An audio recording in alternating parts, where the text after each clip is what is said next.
Right, guys, appreciate you guys joining in. Appreciate you guys listening. We're back for another space. Do retweet, reshare the space. Let everybody know we're live. Uh, let's try and get as many people in here as possible. Lots to speak about, lots to get through, a lot of news. Major escalation. Is this the beginning of the end? And I don't say this lightly. The United States of America, actually, Beatrix, you want to put breaking in the title? Actually, I'll do it.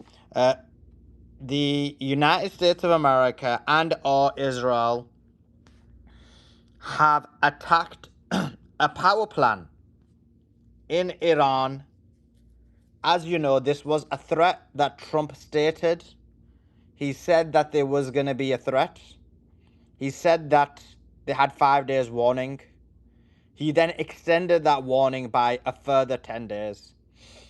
And it seems like one day in, there has been a major attack on a power plant in Iran. This is huge escalation. The question mark becomes, how will Iran respond? Iran has already said they will be responding. Iran has already said that they will be targeting hotels that house American army personnel who are hiding, who these Gulf states are hiding. This is major escalation. We all thought the escalation would happen on Friday. It's happened. They just didn't wait for the markets to close, which is a bit strange. But anyway, that's big news, major news. We're going to speak about all of that. In the meantime, guys, if you can retweet the space, reshare the space, let everybody know about the space. Let's try and get as many people in here as possible. Yeah, and like I said, anyone who quote tweets the space, we will retweet the quote tweet. Okay, let me 1 second, just make sure. Let me go to Beatrix. Beatrix, any updates? Yeah, Suleiman, there's a lot of updates. I think this is a very critical moment. I don't think I've been as on edge since the war began as I am today. Israel's done what we thought they wouldn't do. So I'm going to give you all the updates in a second. I'm just sending out the link, guys, and then sharing the space because I'm just trying to catch up. So if I can ask everybody else to do that as well, please. The bottom right-hand side, you can just from there share, retweet the space. If you quote tweet it, Suleiman will retweet you. The purple pill, bottom right-hand side, you can quote tweet the space from there and do retweet it. And if you want to take the link like I'm doing to send out, there's a little half a triangle to the left of the purple pill with 3 little circles, tiny little thing. If you click on that and you can copy the link from there, which is what I've done, and send it out from there to people in your DMs, which is what I'm doing now. And then I'm going to actually just share the space, and then we're going to get straight into the news. Crazy times. Okay, let me just have a look. 1 second, see if there's anybody I've missed out. To send this to. Okay, 1 second. Right. Done. Okay, let me just share the space on my profile really quickly. Can't ask you to do something that we're not doing ourselves. So let me copy that. Let me do it share via post and say breaking news. And then what I do is I pin it to my profile. So once I pin it to my profile, everybody knows that we're running the space. All your followers will see it if you pin it to your profile. So let just this go, and then we'll get straight into all the news. A lot's going on, a lot today. Never a quiet moment. Okay. As soon as that post is gone, we'll get into it. Let me just bring all the news up in the meantime. Okay. Post is gone. Pin it to profile. Done. All right. So, quite a bit of news. All sorts of statements from all sorts of people. Trump said yesterday, I've heard that today Blinken made a statement that he should have done it. Thanks a lot. I appreciate it. Blinken is Biden's guy, I guess. Who the hell knows who he is? But he came out with the statement that they should have done it. They made a mistake. So Anthony Blinken has quote tweeted that and said, real Donald Trump cited me as supporting his attack on Iran and expressing regret we didn't do it during the Biden administration, except I didn't. So he's then gone ahead, Anthony Blinken obviously got a lot of time on his hands, and done a 10-tweet thread to call out Trump. And Trump has also been community noted, saying Blinken did not say that. Like, how's this guy even there? I don't know. There's a lot of this news on Suleiman's page, guys, so please do go and have a look at his page, share the news from there, and make sure you've clicked the bell icon for all notifications on his profile. If you just go to the bell icon and put all posts, once you press all posts, you'll get a notification every time he posts breaking news. Satellite imagery confirms that 3 US KC-135 refueling aircrafts were destroyed at Prince Sultan Air Base in Saudi Arabia. So that's happening. IRGC has called on industrial companies and industries allied with the US and Israel to immediately leave their workplace after a heavy water plant and a yellow cake production plant was targeted. Suleiman kind of alluded to this earlier. And it's Brigadier Musavi, who is the Aerospace Force Commander for the IRGC, has said, you have tested us before and saw. Actually, let me read his full statement out because I think I've got his full statement here. Here we go. He said, you tested us once before. The world saw again that you yourself started playing with fire and attacking infrastructure. This time, the equation will no longer be an eye for an eye. Wait and see. Employees of industrial companies associated with Americans and the Zionist regime should quickly leave their workplaces to avoid endangering their lives. So clearly saying they don't want to kill any civilians. They're giving warning, saying all employees should leave because we are going to hit those targets and it's not going to be an eye for an eye. We told you, do not play with fire, do not attack our critical infrastructure. Now, I understand that Israel did this. And that makes me think Israel is a beast that America can no longer control.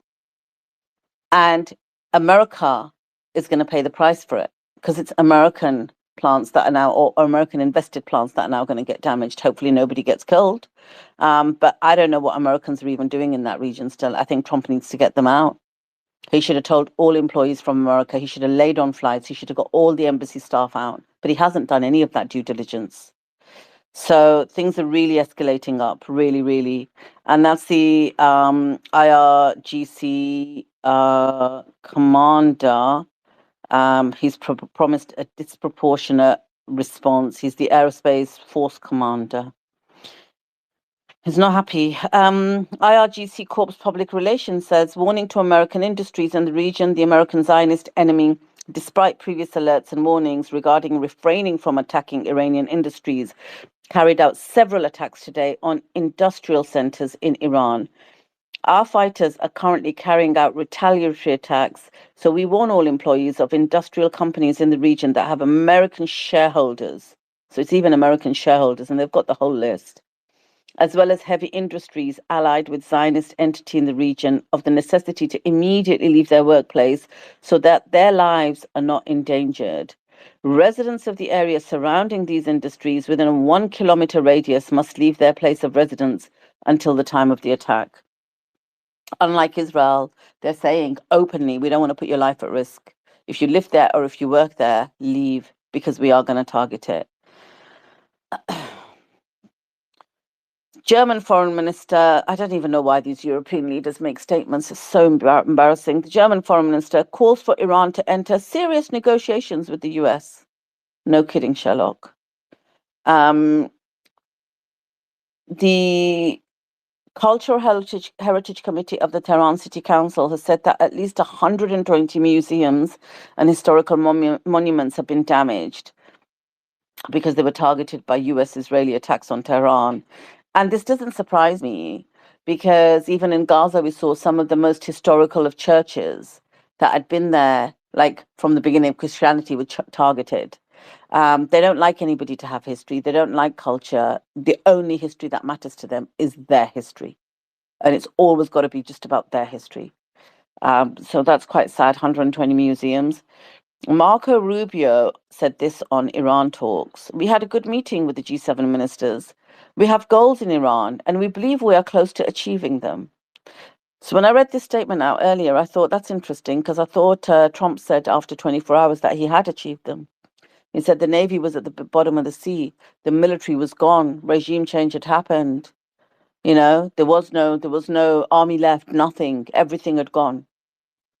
Anyway, Marco Rubio now says that we believe we are close to achieving them.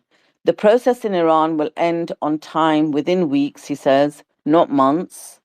They haven't given us a time though, right? So we'll end on time within weeks. What is the timescale? Don't know. Not months. Iran may decide to establish a toll collection system in the Strait of Hormuz. I don't even know why he's repeating that because Iran told us that. The Iranian people deserve much better than a radical regime that has misused the country's wealth. Russia is not doing anything for Iran that affects the way we carry out the military operation. Like, what a dumb statement. What a dumb statement. You're saying Iran's got a radical regime that has misused the country's wealth. Let's just have a look at our countries. Let's look at what Trump is doing and the billions and billions he has made on the back of not just this, but on everything. He's taken jets off the Middle East. Go and have a look at the Trump resorts that are being built in Saudi Arabia. You don't get those without, like literally he's got all of that and it's all about Trump's enterprise. It's not for America. Anyway, this is Marco Rubio. These are dumb people who are in power here. And while we're talking of dumb people, this was J.D. Vance. And I suggest this is why J.D. Vance was kept off the airwaves during the war because he's so stupid. He suggested Iran could have used nuclear suicide vests. And he says, you talk about people who walk into a crowded supermarket and have a vest on and they blow up the vest and a couple of people get killed, and that's a terrible tragedy. What happens when what's on the vest is not something that can kill a couple of people, but can kill many, many tens of thousands of people?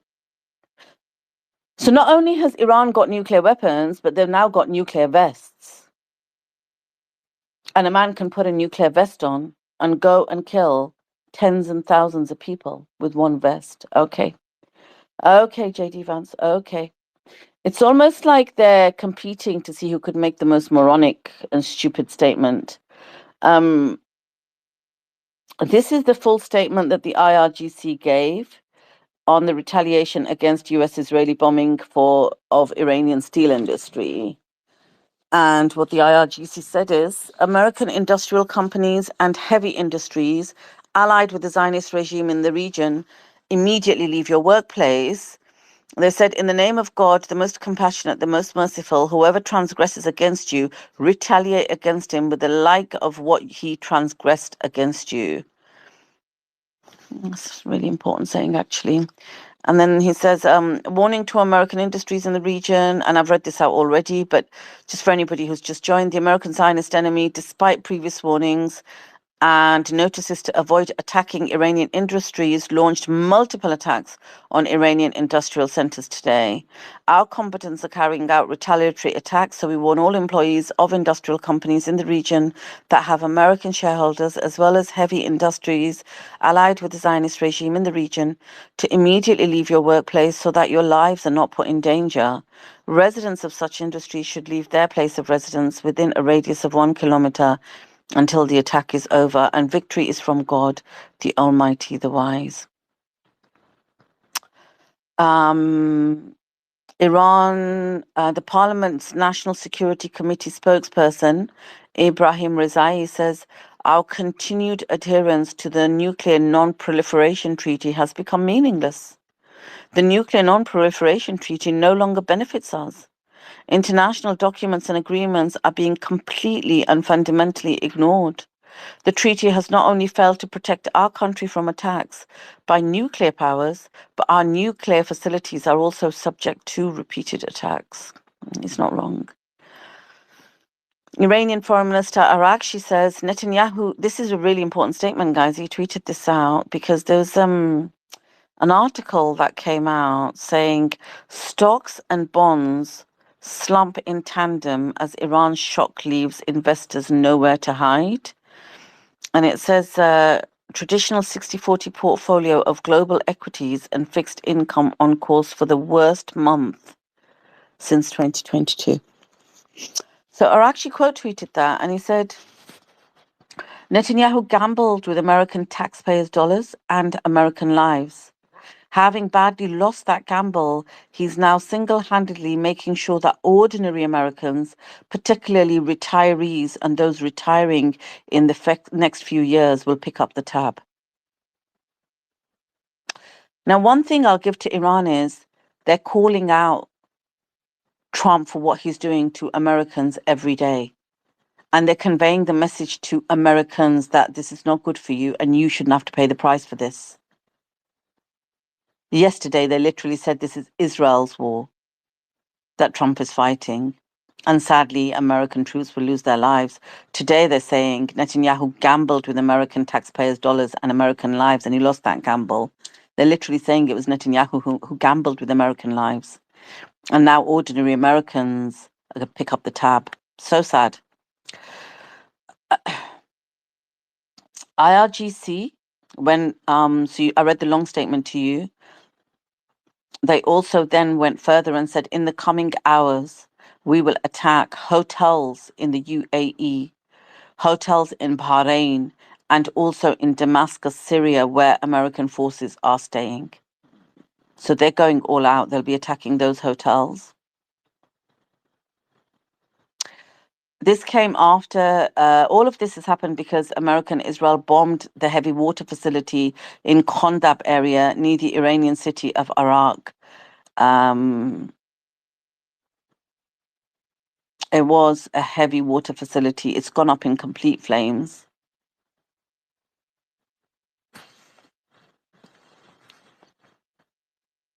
Foreign investors, completely unrelated to America, but related to the war, foreign investors have pulled a record $12 billion from Indian stocks because of this war. Iran announces that US Israel have demolished over 600 schools across Iran, killing more than 1,000 students and teachers in just 27 days. This should surprise nobody. Nobody at all. 600 schools, killing over 1,000 students and teachers in 27 days? Absolutely. They destroyed every school in Gaza, every university. They killed professors, they killed teachers, they killed students, they killed graduates, they killed journalists, they killed doctors. They killed everybody. And that's what they're doing now in Iran. Iran's IRGC calls out Hegseth's. They said Hegseth's got an inferiority complex, and what they called it was grandiose delusions. He's got grandiose delusions.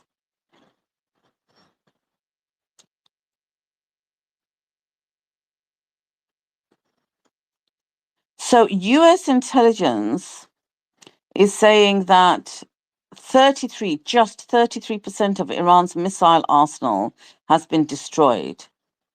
And this is according to Reuters, as the war nears 1 month. And they said the intelligence assessment shows Iran still has significant missile inventory.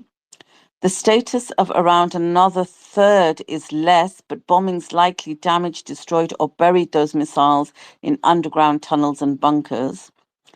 Sources say US intelligence was similar for Iran's drone capability. Iran is expected to recover some buried or damaged missiles once the fighting stops. And tomorrow is going to be the 1 month mark for the war. Now, I found this statement quite interesting because what they're saying is this is American intelligence saying that we've only managed to damage 33% of the missile arsenal and also drone capability. They're saying that the other third we're just not really clear about because it could have just been bombed and therefore it's gone underground or it's been damaged or destroyed or buried, in underground tunnels or bunkers. And then therefore there's a third left. So the second third they don't know about, so it could still be there. But what they can confirm is 33%. Now, this is American intelligence saying this today at almost the 1 month mark. I don't believe them, by the way, but they're saying we've destroyed 33%. Trump has told us this at least a dozen, if not more times, that all of it's been destroyed. There's nothing left. Right through this month. We got rid of all their missiles. We got rid of all their drones. They got nothing left. Their Navy ships are buried at the bottom of the sea. So he's not even listening to American intelligence on this. It's crazy. The Israeli Air Force done a post saying, along with attacks in Beirut, the Israeli Air Force has begun at this hour, and this was 2 hours ago, to strike at infrastructures of the Iranian terror regime in 3 spaces in parallel in Iran. So the Israeli Air Force is actually doing a post 2 hours ago saying now we're going to strike at their infrastructures, the thing that Iran asked them not to do.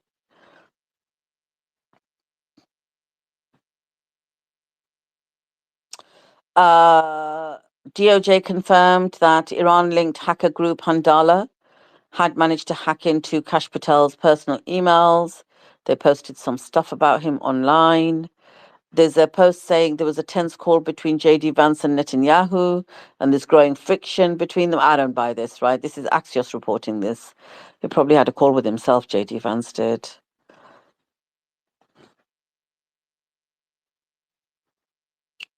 What else is there? A reporter asked Trump, we've not been able to see or hear from any of the Iranian people. Remember, Trump's doing this to liberate, quote unquote, liberate the Iranians, right? So reporter says, we've not been able to see or hear from any of the Iranian people. Do they have drinking water and food?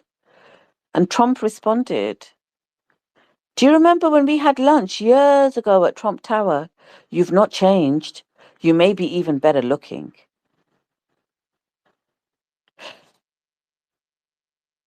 I don't know if I'm more astounded by the fact that this guy is in the White House or if I'm more astounded by the fact that there are some Americans that find nothing wrong with this.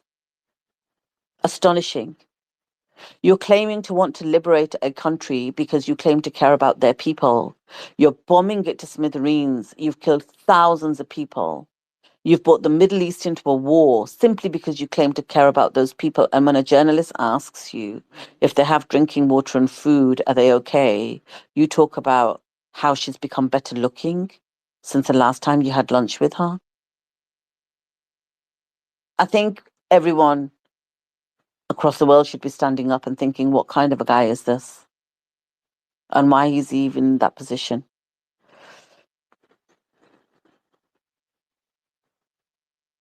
IRGC gave a statement and said this morning, following the lies of the corrupt president of America, regarding the openness of the Strait of Hormuz, 3 container ships of different nationalities moved towards the designated corridor for the transit of ships with permits, which were turned back with a warning from the IRGC Navy. You know, the Navy that doesn't exist because the ships are at the bottom of the sea. Well, they're guarding the Strait of Hormuz. And this is their response in relation to, remember, Trump said yesterday that 10 ships were allowed through and there was all oil for him and it was a gift for him. So they're calling him out. They're calling him corrupt. They said the Strait of Hormuz is closed and that any movement in this strait will be met with a harsh response. They said the movement of any ship to and from ports of the allies and supporters of the Zionist American enemies to any destination and from any corridor is prohibited.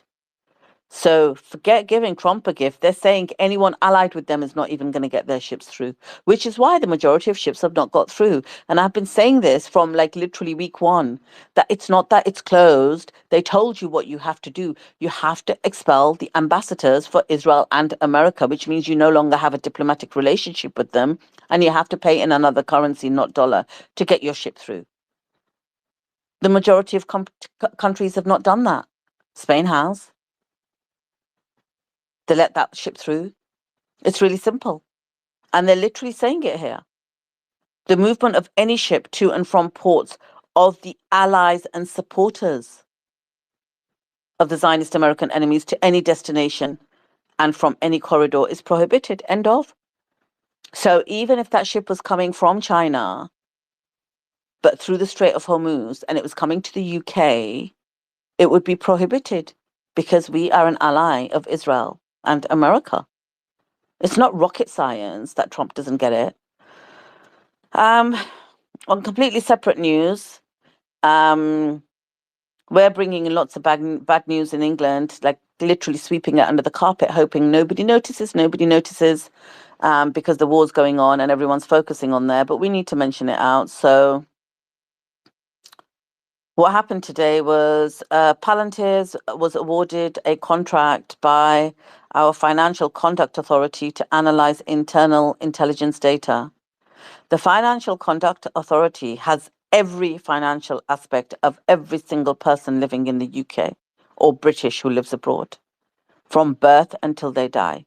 And I mean everything. If you've got a mortgage, how many you've earned, do you have a credit card, what you spend on your bills, how much cash you've withdrawn on what day, everything.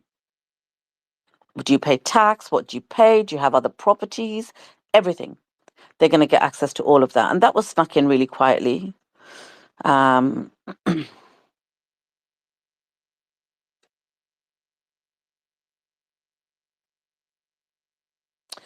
Weiss, who was given that position for the free press by Trump, has published an article by the ex-Israeli Minister of Defense, Yoav Gallant. Literally, she published this. This is how Suleiman used to say, Barry Weiss is going to make it real Zio, and she did. And he says in the article, Kaj Island should be seized to pressure Iran. And he says the cost of American life may be high, but that's the price he's willing to pay. Crazy. She published that. She's definitely not America first. Trump made a statement saying, we will protect the Gulf countries even if we don't stay. What do you mean, even if you don't stay? You've literally got your bases there and you still can't protect them. How are you going to protect them when you've got no bases there? And with that, Suleiman, I think I'll pause there and back to you. Thanks, that. Thank you, Bloody Goy. Yes, Bloody Goy's just commented saying, bish, bash, bosh, we here. We absolutely are bish, bash, bosh, and we are here. Thank you. What is this propaganda? Guys, boom, boom, Tel Aviv. Actually, funny enough, missiles all over the skies of Haifa. We've got missiles all over the skies of Haifa right now. That's happening right now. Guys, retweet the space, reshare the space. If you can get as many people in here as possible. Obviously, you know the Hasbara space has got a lot of non-humans in there trying to push that one. Guys, let's get into the conversation. The power plant has been hit. There does seem to be significant escalation. Let's hear what everyone's got to say. Let's go to Hassan first. Hassan, thanks for joining us. Give us your thoughts. Hi, Suleiman. Hi, Beatrix. Thanks for the space again. Do support these guys and retweet and reshare. Make sure everyone knows about it. Send it on the platform, outside the platform, and promote the anti-Zio space that's been supporting the cause from day one. What I wanted to say was I was anticipating that they would wait until another 3-4 hours before the markets close, before a major escalation. I'm not sure the Iraq plan is a major escalation. I've heard that it was already closed, so I don't know how big an escalation that is. And I I heard they hit the aluminium plant again. What is the scale of this? How important is it to the Republic? I don't know how big an escalation this is at the moment. So it doesn't sound like a major escalation yet. If it was closed down, I was expecting, and also the markets haven't reacted particularly badly to it, at least not yet. Although the oil price has gone up to 100 and wait 1 second now, 111, almost 112, getting close to 112 right now, which is quite high compared to what it was a few days ago when Trump managed to bring it down to 98. So you can see things kind of climbing. And I don't know, man. I think yeah, I don't think this is yet the major escalation, but there has been a threat of retaliation throughout the region. So usually they don't act straight away. They might wait a few hours, maybe a half a day. So this weekend's going to be, I think, quite interesting. I think the big question is, do they escalate this weekend or next weekend? I think there's a ticking time bomb going off here. Sorry for the pun, but they need to act soon, because every day that the strait is closed, every day that the oil prices are this high and the energy is restricted, and we've not got fertilizer flowing through to Europe, and it affects many different supply chains. Our dependencies on oil and gas is humongous. So the production of metal, production of materials, everything is being choked right now. So they really have to act pretty quick. Does anyone know, Salman, do you know if they're ready to start the ground invasion, or have you got any information on that yet? So from my understanding, the MEU units are meant to be arriving around today basically today or tomorrow. That's the same with the and we've got the Tripoli and the Boxer on its way. I know there's a lot of troops now. There's a lot of troop movements and aircraft movements in Dubai and Kuwait. So I would say that they're almost ready. The problem you've got is obviously some of the assets are not going to be there in time. Like in the sense of they're going to still take another 4 or 5 days, maybe going into next week. But what we know previously is that that's not stopped Trump, right? If you remember, the Gerald Ford hadn't got into place and he'd already started the war. So, and so I agree with you. It could be this weekend or next weekend. I think anything from tonight is just possible. I'm actually worried it's tonight, actually, but anything from tonight onwards is just possible. So it sounds like Iran's kind of calmed things down a bit on its side in terms of striking, or maybe it's only restricting it to hitting Tel Aviv, hitting the entity, but maybe it's bracing for the ground invasion, and it's put all its resources and it's concentration and focus on that, which makes sense at the moment, right? So yeah, I don't know. It doesn't sound like there's been any major strikes around the region, or am I wrong on that? Just the power plant that was struck, I do think that is major because there was an understanding that power plants would not be hit. The fact that the power plant was hit in Iran, for me, that is major escalation because I think Iran needs to respond. We also had Marco Rubio as well. Let me just quickly give you this information. Well, Marco Rubio he's admitting there's no talks with Iran. He said, "We had a good meeting with the G7 ministers. We have goals in Iran and we believe we are close to achieving them. The process in Iran will end on time within weeks, not months. Iran may decide to establish a toll collection system in the Strait of Hormuz." So they're conceding that. The Iranian people deserve much better than a radical regime that misused the country's wealth. Russia is not doing anything for Iran that affects the way we carry out military operations. And then Iran's warned it will hit steel plants in Israel and 5 Gulf countries if it attacks on its sites continue. So that's kind of what's going on. There is a power plant that was hit. Where's it gone? Here it goes.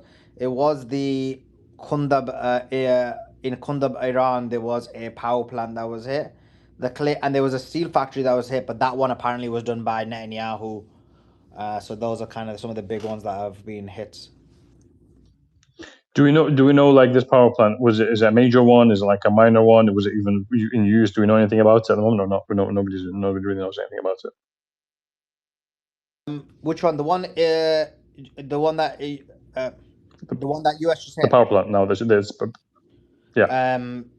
So the one in Kundab, right? Well, I've heard that there's one. Is that the same as the Arak plant? The one I saw that I've been seeing online is the Arak plant that's been hit. Is that the same or is that a different one? So, like, basically, the Khundab one is a nuclear facility, and it just basically produces a lot of water. In terms of its size, I It must believe be the it's same like as the Arak one, it's right? not one of the big ones, from my understanding. It's like one of the like middle ones, but again, I would have to double check it because. But from my understanding, it is like kind of the mid-sized one. It's not the big ones, but it is a nuclear facility. I think the only thing is I've seen reports saying they hit a power plant which is already closed and not in use. To me, that's like kind of, I don't know what they're doing. They're testing the ground. I don't know what if that's the case. If it's not, and it is in escalation for this attack, there might be some escalation. Yeah, I think that they're gonna have to respond. Maybe it's not as big as I thought it was, but when I looked at it first, I was like, "Wow, they've hit a power plant." But yeah, it is. It is in Kunduz, which you know, isn't it? It's in like the center of Iran. But yeah, from my understanding, it's not one of the main ones. Although it is like a nuclear plant as well as a water production plant. So it's kind of like hitting two different key should not be touchable aspects, if that makes sense.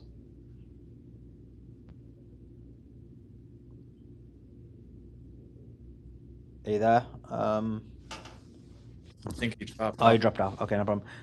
Okay, we'll just wait we'll just send him the mic and he can come back up. And in the meantime, let's go to Andrew. Andrew, thanks for joining us. Hope you're doing well. Give us your thoughts. You're like, oh, bruv, what are these guys talking about? Nothing's going down. It's all chill. What's your thoughts? Yeah, hey, you're bringing in another aspect of this, Sully. Great to be here, Sully, Beatrice, love you all. The panel.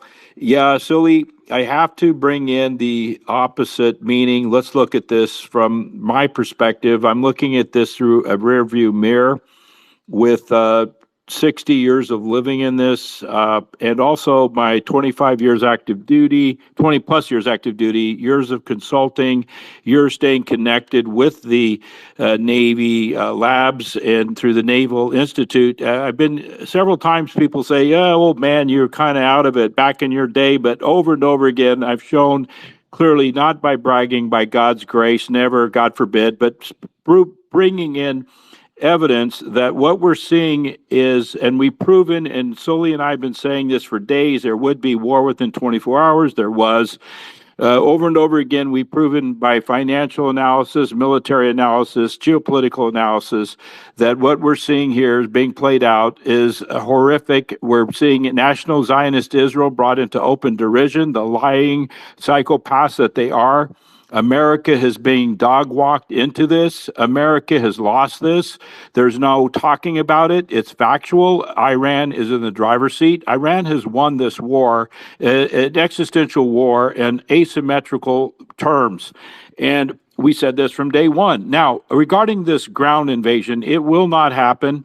It's not going to happen. And if I'm wrong, I will get here in public and say, I was wrong. Forgive me. Mea culpa. Lo siento. No más lo voy a hacer de nuevo. I'm so sorry in every language. But no, I'm not going to be wrong on this, not because of who I am, but taking into evidence all of the millions of puzzle pieces here. We are using the amphibious assault as a feint. We did it in Iraq. We've done it in other invasions. We've done it historically. Naval history and U.S. ground history will prove this over and over again. So the ground forces, if there's any insertion at all, it will be from the north with the airborne, but even that is a suicide mission. So again, I've got to call this is not going to happen. I don't want to use the T word, but I've got to use the T word, as Simon says, theater. This is an all theatrical production. Why? United States trying to show its muscle, flex its power, but it's a paper tiger. Trump is a jerk, looking like a jerk. I wish I had other words, but that's the word. And so we'll see. We'll see what happens. But even if they were to make a ground incursion, it will be a suicide mission like never seen before. American public will turn with fervor in anger on this piece of excrement we have as a president and this little corporal running the show.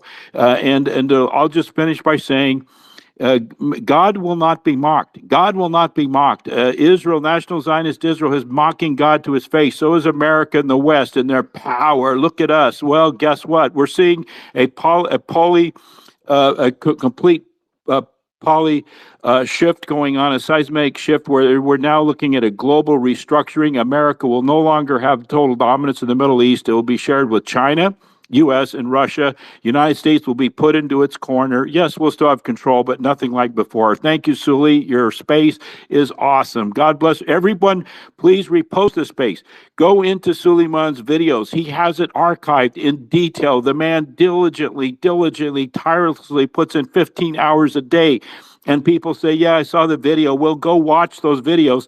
Please subscribe. And also, go and do a GoFundMe, put money in there, send love and money. Suleiman is doing this for free. He's not being paid. He's doing this out of pocket. Beatrice puts in 20 hours herself a day sometimes, and she's not being paid for this. They're doing this out of the love and passion to spread the truth. They're being attacked from all sides, even if it's $5. I don't care what it is. Give what you can to keep this going, and share this on all your social media. We are in a existential war ourselves. Why? Against the psyop of the media coming against us from the Zio threat coming in on Hasbro. And God bless you all. Love you all. Facts. Appreciate that. Moffat, do you want to jump in, and then I'll bring Robert in for the financial talk? Yeah, absolutely. This is a fire space, guys. Make sure before I continue, I always have to say this because we're censored to levels that you guys can't even imagine.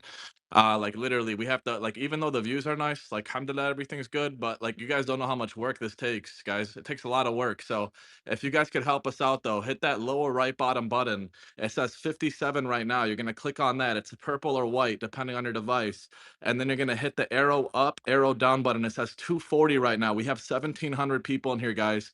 If you want the real news, right? If you don't want the fake news, the paid spaces like that Zio space that usually starts when we start, because we are the number one. Suleiman Spaces is the new number one on X. So make sure you guys share it because these people, they want to spread bad news. I still think people aren't aware what's going on. I think a lot of people in America think the gas prices are just going up because they're just going up. A lot of people aren't aware they're going up because our government's completely sold out to Israel. Regarding the Iran war, day 28, U.S. and Israel hit power plants. We're going to see a massive escalation this weekend. That's another reason why I highly recommend you guys tap Suleiman's profile picture, hit that follow button, and turn on the notification bell because I think stuff is going to pop off like crazy this weekend. That's why I think he wanted to do the 5-day, like little fake ceasefire because he wanted to bring in all the assets that Suleiman has mentioned before. They still have some more to bring. But I believe that since the bond market, Robert's here too. He's spoken on the bond market a lot. The bond market's like a ticking time bomb right now. So, like the U.S. government isn't moving according to like what's going on in the real world in Iran right now, and what Iran wants or what even America wants. They're moving based off the bond markets and how close it is to imploding, and it's very close to imploding. And oil is actually close to imploding too. Oil is almost back to $100 a barrel. On the futures, it's at 98.50. Expect Trump to make up some bullcrap news close to the close. But I don't think the market's going to buy it because yesterday, like me, Simon, and I think it was someone else. I think it was Hassan. We said that the boy who cried wolf is happening right now, where they were at first we're believing in Trump. That's why the market should dump right away or skyrocket right away. Right now, it's not really doing much the last 2 days, even though he's been crying. Like the boy who cried wolf. A lot of fake news. So this weekend, expect things to pop off. It's a ticking time bomb for the genocider entity because they have to choose. Are we going to decimate America or are we going to pick Israel? And so far, they're going to pick Israel. And they think that they could keep this under control. They think every time the bonds or the oil is about to pop off, Trump could just come up with news and lie to America. But what we're starting to see this past week in the markets is we're starting to see a whole lot less volatility to the downside with the bonds and the oil. We're starting to see it actually picking up slowly, even after the fake news. So for everyone listening, like this is why I keep saying stand up before it's too late. Because if you think the gas prices are bad now, it's literally probably gonna double. Like let me put it out like this, right, guys? If we break $102 on the oil, there's a 70% chance we're gonna get to 120. And once we break 120. It's going to be a global disaster. The markets are going to collapse like crazy. We're going to see the gas prices and inflation skyrocket like crazy. So, get ready for that. And it's because no one's really standing up. No one's really protesting. No one's really outraging against this government, even though a lot of people know that this government has sold out to Epstein. A lot of people know this government sold out to Israel. There's still not pressure on this government, this genocidal government. They're literally going to ruin America. Expect something to pop off tonight. That's why everyone should be tuned in today. Everyone should be sharing the space today, because I expect something massive to pop off either today at market close or sometime this weekend. Something's going to pop off because the time is ticking, and they're basically every single move they're making is based. I think I agree with Simon on this, because now it's starting to actually show. It's based off oil and bonds right now. Every single move they're making isn't based off what anybody wants. So I keep my eye there. If we break 120 and we hold above 120 on the oil, we're gonna see a massive, massive crash like you guys have never seen before. And every single one of us deserve to have that crash on our head tops for not standing up enough and stopping this when we had the chance. Otherwise, big time shout out to Suleiman. Guys, make sure you repost the space. Massive shout out. Suleiman's the only space on X that allows many speakers from different backgrounds, different opinions, different views to come speak on this panel. It's very rare nowadays, especially when a genocidal warfare is going on that the government wants to censor you with. So make sure you guys repost. Massive shout out to Suleiman. Massive shout out to Beatrice too, who has been putting in a lot of work as well. Big time shout out to these two and everyone on the panel as well. And thank you, Suleiman, for letting me share. Appreciate it, brother. Just want to thank Dynamic for the level 1 membership.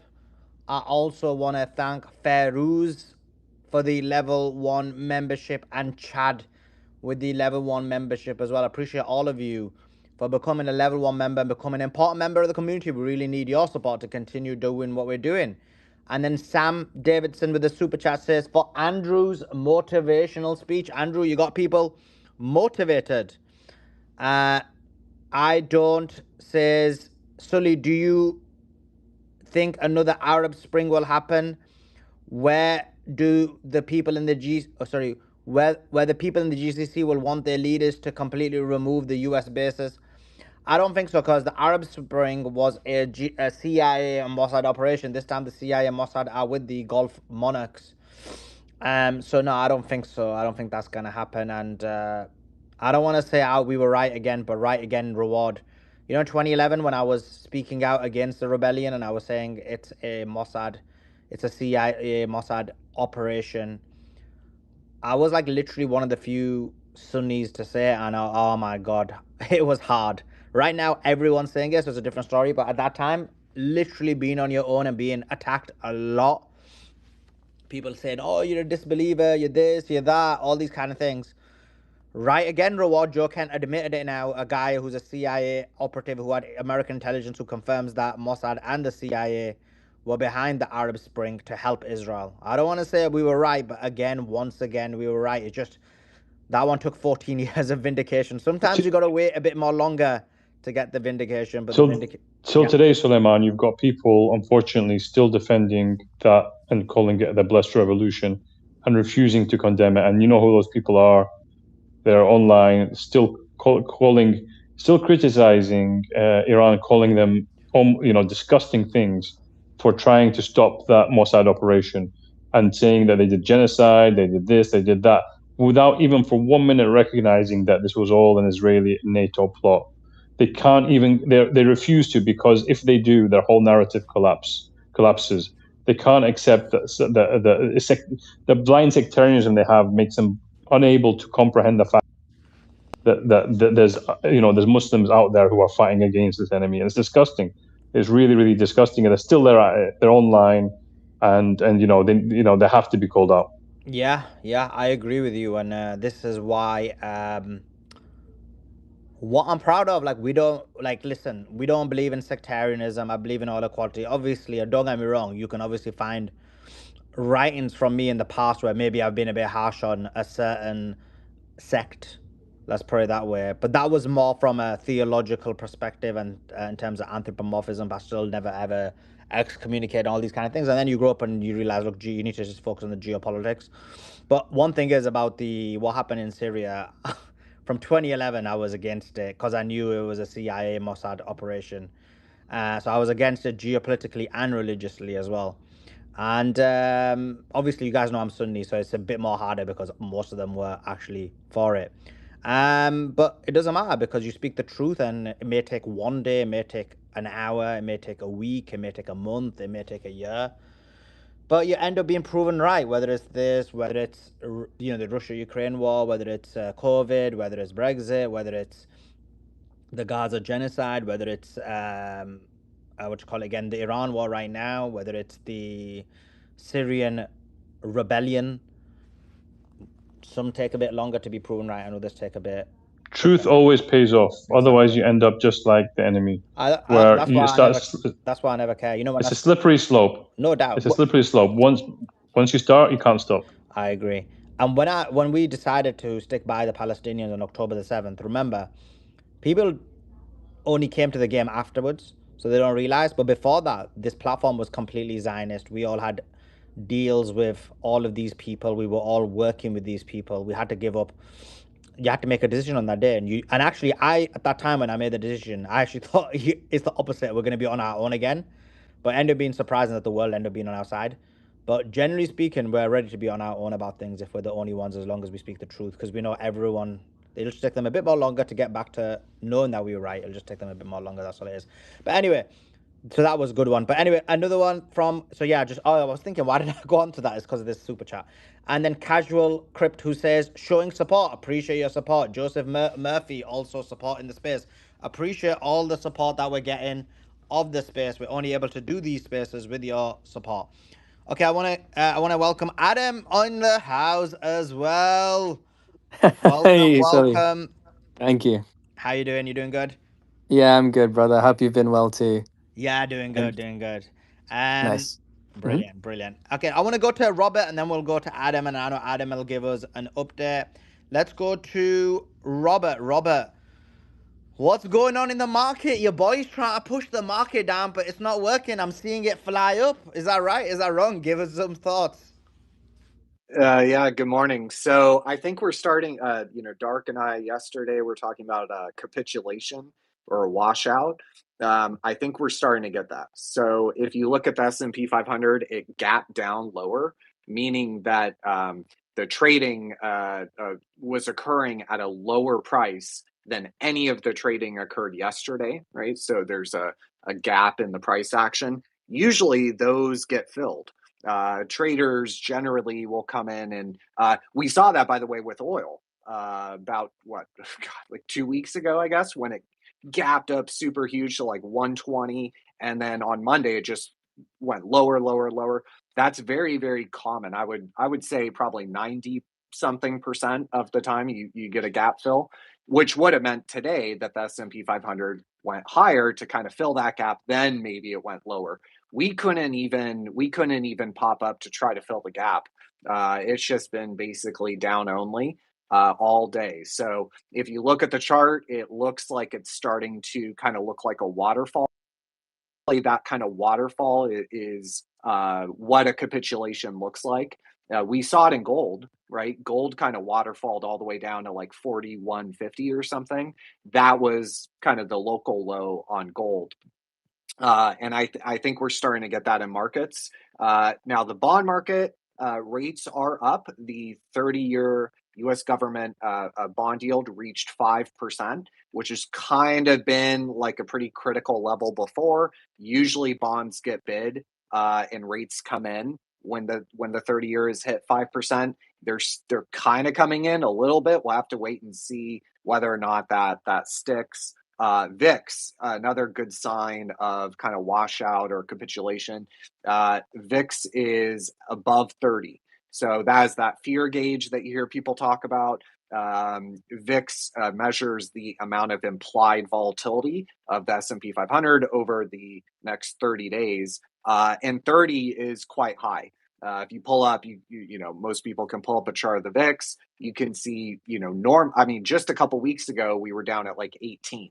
Right, for comparison. And so usually that 30 level, 30 to 40 is kind of where it's like, okay, panic. Wall Street is completely panicking. Usually at those levels, you also get implied correlations moving higher. So implied correlations tell you, in a true shock, in a true kind of like, I don't want to say market crash, but that kind of thing, everything gets sold, right? Gold is down, stocks are down, sometimes even bonds get sold, right? Everything just gets sold. That is what's called a correlation to one sort of moment. And usually, again, it's kind of an indication that you're near to reaching a bottom. I think that this kind of capitulation process, VIX is higher, implied correlations are moving, sharply higher. The S&P 500, gap down today, been headed.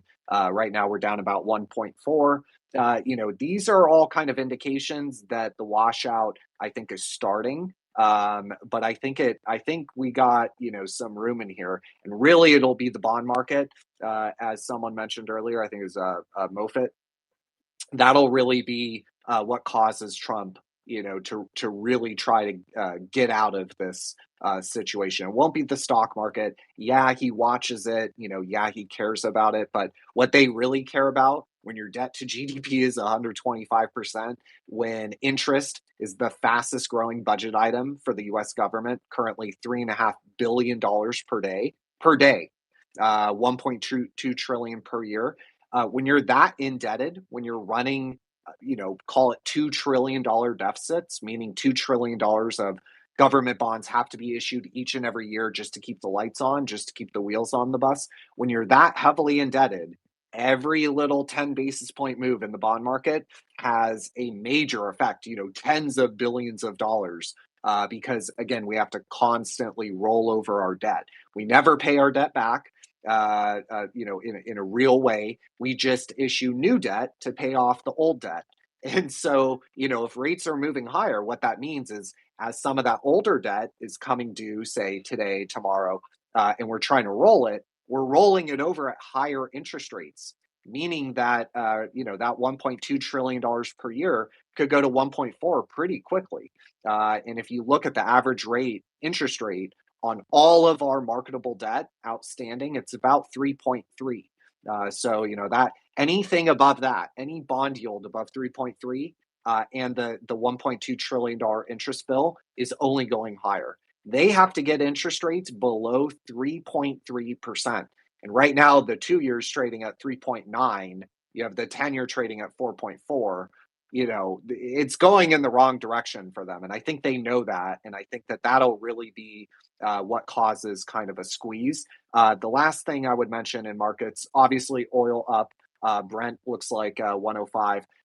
The last thing I would mention is bond market volatility. So just like the VIX is kind of the volatility measure for what the market is expecting for the equity market, the stock market, there is a VIX for the bond market, for the U.S. Treasury market. That's called the MOVE Index, and that is going vertical. So I'd be curious to see, where it ends up closing out the week, later today. But yesterday it closed at a 105, or excuse me, 115. On there, anything above 120, 125, that is kind of panic level for the bond market. I would say anything above 30 on the VIX is kind of the start of panic in the stock market. So we're definitely reaching those kind of, panic, fear-driven sort of levels. And so, yeah, I would just keep an eye on it. Bitcoin not doing well today. Bitcoin down 3.3. $112 Brent crude just crossed for the first time this week. Yikes. That's not good. Yeah, it's probably going higher, to be honest. I mean, I think a lot of market participants still don't understand the math.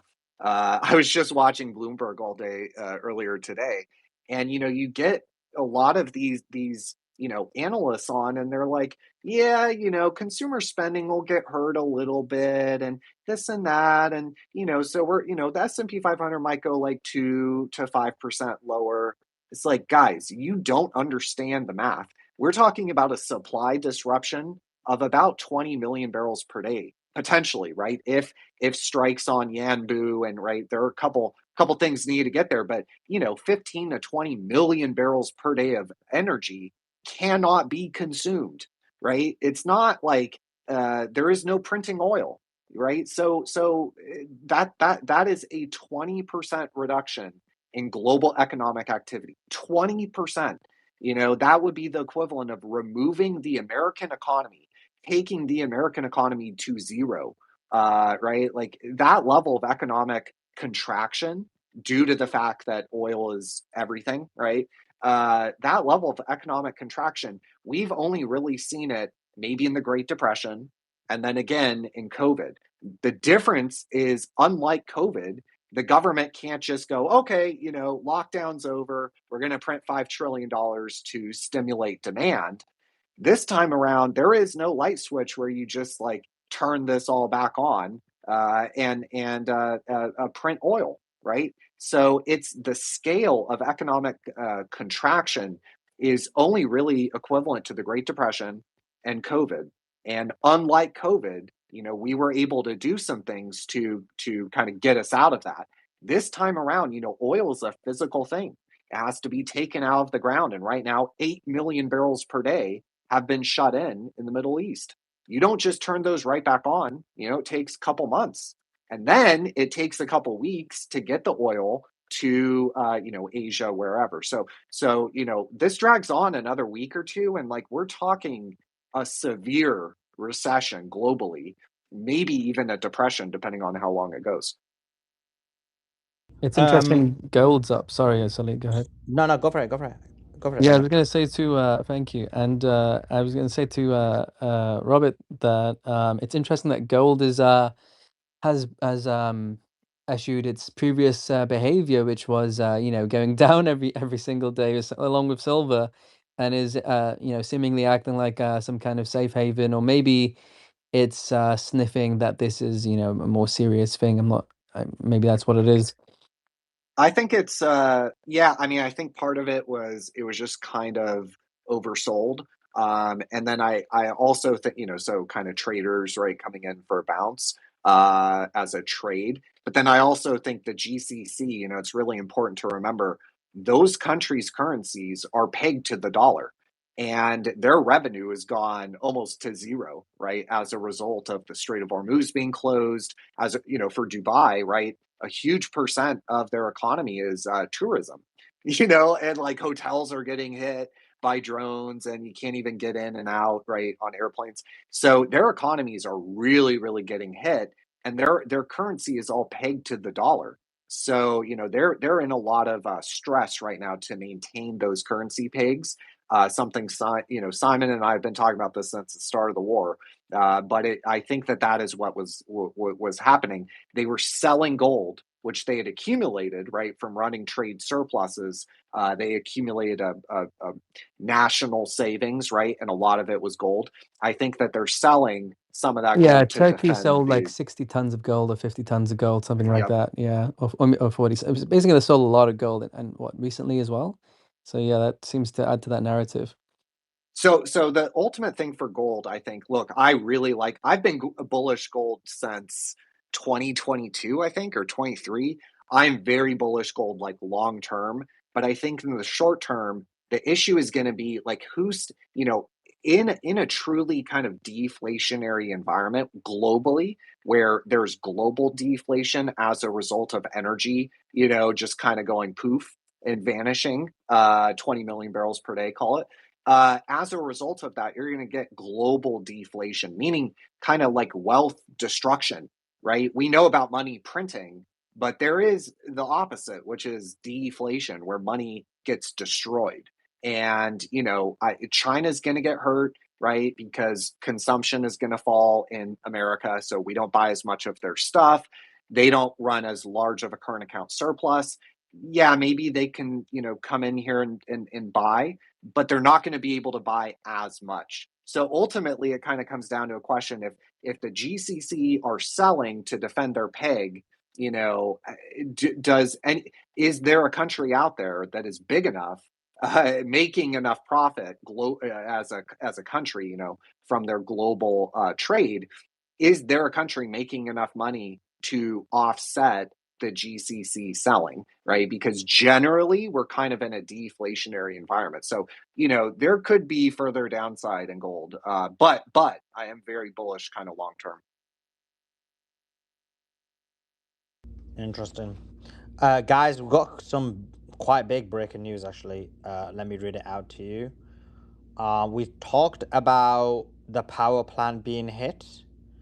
It seems like the Americans and Israelis have escalated significantly, and I'm just going to explain what that is because I'm just posting something else out at the same time. Okay, we've got some more breaking news. Flipping out, this is coming thick and fast. Okay, let me give you both bits. I haven't even tweeted these out yet. Okay, this is quite big. Okay, so major escalation.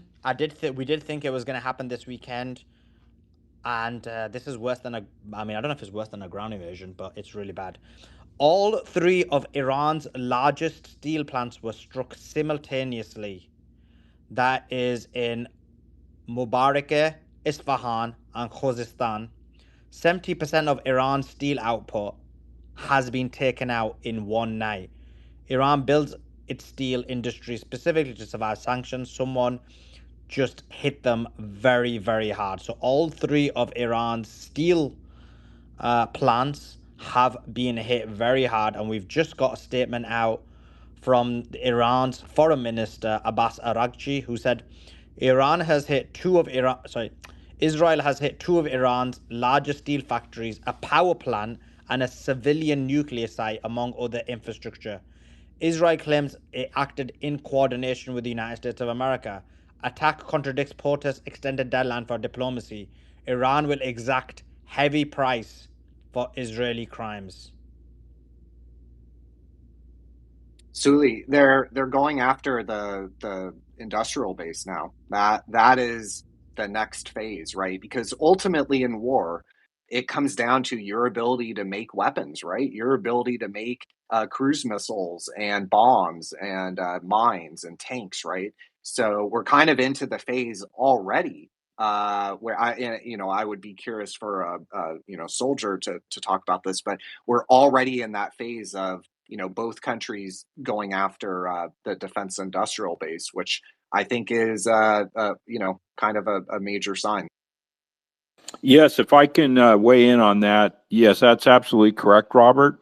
We saw this happen in Germany when the United States 8th Air Wing started daylight bombing campaigns in Germany. They were going after all the industrial base. However, there's a major difference here. This Iran is not 1940 Germany. Iran is extremely well capable of withstanding that. I know I'm going to get hit with numbers and financial data and all the statistics, but the bottom line is Iran has been preparing for this for 47 years. That's more than a lot of people, even been adults in this space around who've been listening to this. Germany, correction, Russia. Breaking news, Andrew. Sorry about this, Andrew. I missed it, and it just came out 7 minutes ago. Okay, some more breaking news. Okay, this is major escalation. Just to let you know. First of all, this less. Okay, let me go for the bigger one first. Important statement from the Houthis coming in the next few hours. Important statement coming from the Houthis in the coming hours. Are they about to block the Red Sea? This is huge. This would probably. This is why I'll hear from Robert on this, but I'm presuming this will just completely destroy the financial market if the Red Sea is also cut off. It would be awful. It would be catastrophically bad. Yeah, and we'll have more of a discussion on that. And then huge protests continue in Bahrain after authorities tortured and killed a young man for allegedly supporting Iran. They are chanting, "God's curse be upon you, Hamad, and down with Hamad." This is the monarch of Bahrain. Remember, the Americans love the monarchs. If it's pro-America, then there is no concern about a lack of democracy. There is a tweet in the nest, guys, and it is escalating significantly. We also put the tweet in the YouTube comment. It is a short. I do want you to watch it. It's only like 15 seconds long, I think.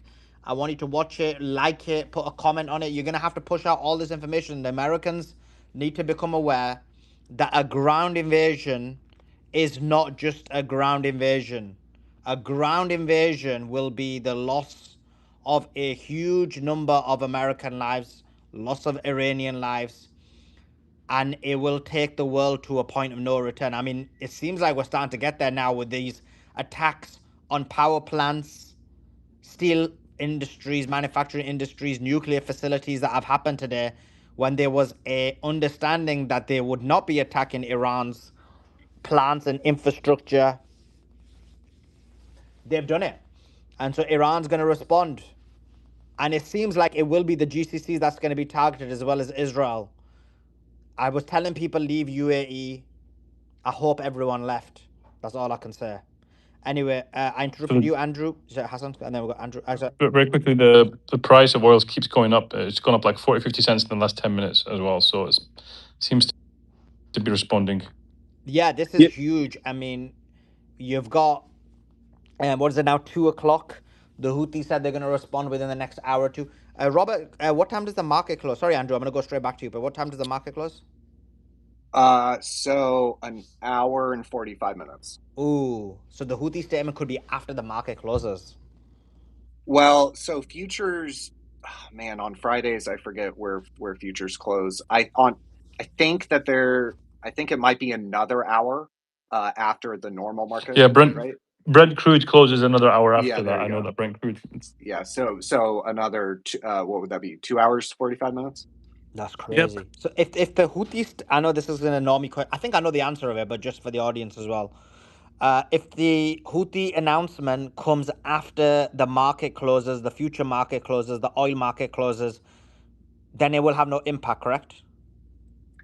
No, I actually think that these talks or announcements after, when the market's not trading, I almost think that it's counterproductive, because what happens then is on Sunday evening, right, when the futures open, there's very, very low liquidity, right? And so you're like, generally the way a market works, you want the market to go up and down, and you want people to make trades, right? You want people to buy, to sell at different price, right? You want that price action, you want that price discovery. But what happens when you do it on a Saturday, right, is on Sunday evening, where there's not very much activity in the markets, right? Liquidity. There's not much buying and selling.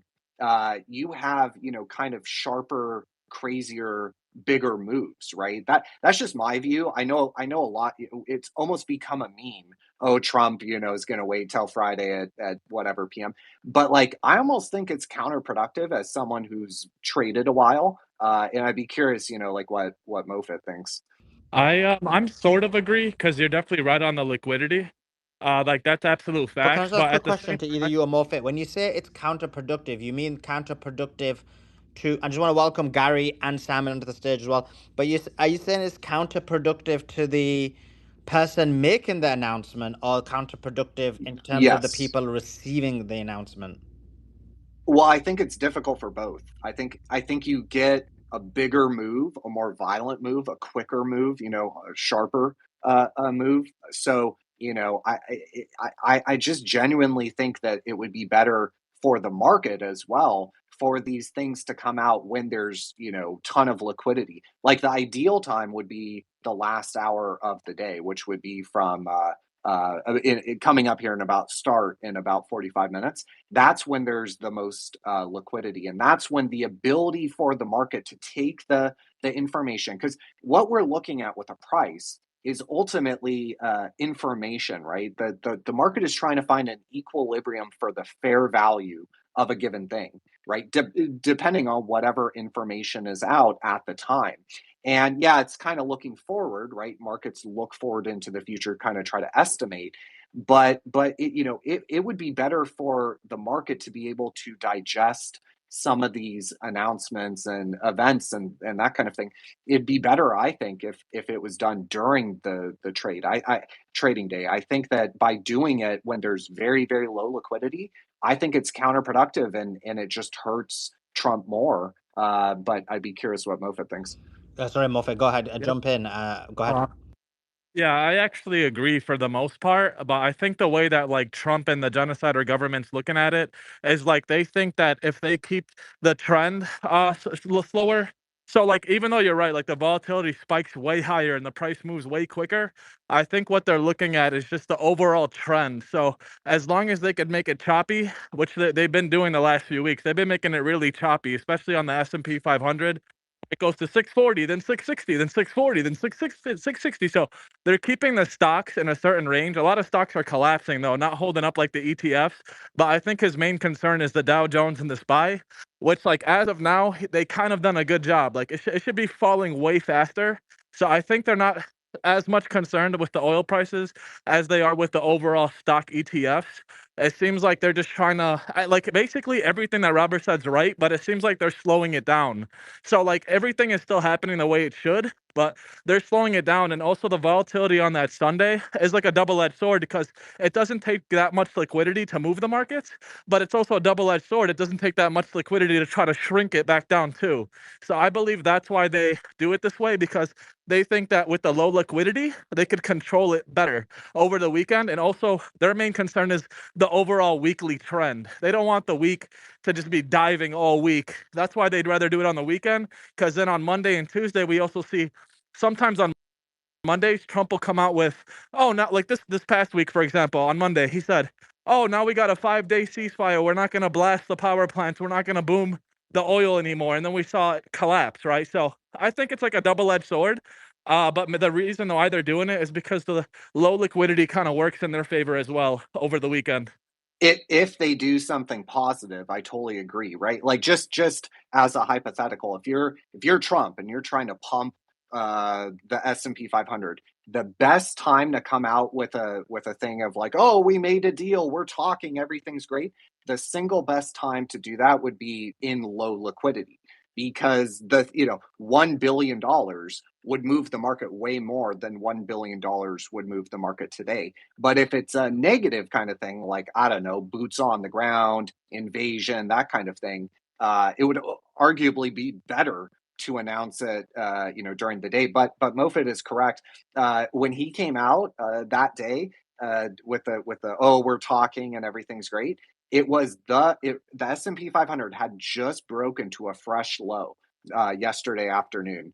I think it was, yeah, I don't know. It's time is blurring, but the S&P had just broken to a new low, and boom, what do you know? He comes. So like, you can also kind of mess with the market because traders are looking at certain kind of key events, right? Did the S&P 500 hold that level? Did it break lower? Just That some kind more, of thing. just some more breaking, guys. News is coming thick and fast. This is I'm trying to apologies because I keep interrupting, but it's actually linked to what you guys are talking about. Even more, well, yeah, as huge news. The UAE. This is from the official UAE embassy, and it says, first of all, it's quote tweeting Gargash, who is this? I know Gargash is anyway. He says the UAE stance is steadfast and firm. Our narrative is confidently present and persuasive, and our language is clear, grounding logic at the core of confronting the treacherous Iranian aggression. We do not seek this war and strive to avoid it, but the aggressor's terrorism, its premeditated intentions, and its brazen aggression will not break our resolve. The presence of the UAE across various platforms is true again in the battle of narratives. Okay, I don't even know what you said, bro. It kind of doesn't make sense. But the point is, the embassy has responded and said, quote, we can't let Iran hold the US, the UAE, and the global economy hostage. A simple ceasefire isn't enough. We need a conclusive outcome that addresses Iran's full range of threats. We also have, we mentioned about the Yemeni Houthis already. The Israeli Air Force is saying ongoing strikes on the nuclear program. The Air Force, guided by intelligence, struck a short while ago a uranium extraction facility from or located in Yazd in central Iran. We also have the IRGC, who say to the employees, citizens, and residents of the following facilities in Qatar, Bahrain, Saudi Arabia, UAE, Kuwait, and the Zionist organization: These websites have turned into direct and legitimate targets and may be targets in the coming hours. Therefore, I request all workers, citizens, and residents to evacuate these areas immediately and to stay away from safe distances without any delay in order to protect your lives. We have already sent clear and repeated warnings to your rulers about the danger of getting involved in this path and the risk their people are making, the risk to their people in a big gamble with their fate. Except that they chose al-Muzadi in blindly following the people and taking decisions not representing the will of their people, but imposing it on them outside their limits in the absence of any real sovereignty. Therefore, they bear full responsibility for all of the consequences that are coming. And there are 4 maps that have been laid out that should be evacuated by by everyone who's within those locations. Also, some more breaking news. Um,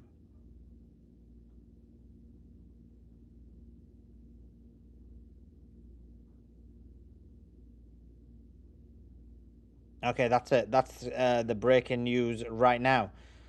Significant escalation. Just to give a recap, because I know Simon, Resistance, and Gary just turned up. Significant escalation.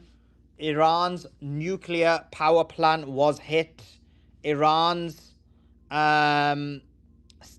biggest 3 steel factories were hit, and Iran's water plant was also hit. Iran's foreign minister said, Abbas Araghchi, that the steel factories, power plant, and civilian nuclear sites were hit. Israel claims it coordinated it with the United States of America. Iran is going to respond with a heavy price. They've now said and laid out an evacuation warning in Kuwait, UAE, Qatar, Saudi Arabia, and Bahrain. Major escalation happening right now. Right, I actually can't remember who. Oh, guys, there's a tweet in the nest as well. It is about the ground invasion. Daniel Davis, Lieutenant Colonel Davis, talks about how it's going to be a horrible decision. It will fail and it may result in a massacre. So that tweet's in the nest. It's in the YouTube comments. Make sure you're watching that and liking it. Get those views up on that so we can make people aware, because that's the next step. The current step of energy escalation has happened today on Friday. We knew something was going to happen on Friday because they normally do something, and this is crazy. Sorry, who did I interrupt? I can't remember who it was. Originally I was just going to final by saying Iran is not Germany, so they can bomb and blow up and take out, steal whatever. But Iran has planned it. They have Russia and China behind their back. They're ready for this. That's the only thing I was going to say, Sully. But the financial guys are here, ready to hear. Appreciate that, Andrew. Yeah, thanks for that, Robert. I don't know. Let's go to Simon. Simon, thanks for joining us. Hope you're doing well. Any quick thoughts on what we're speaking about? Yeah, I mean, so it looks like everything is leading to this moment.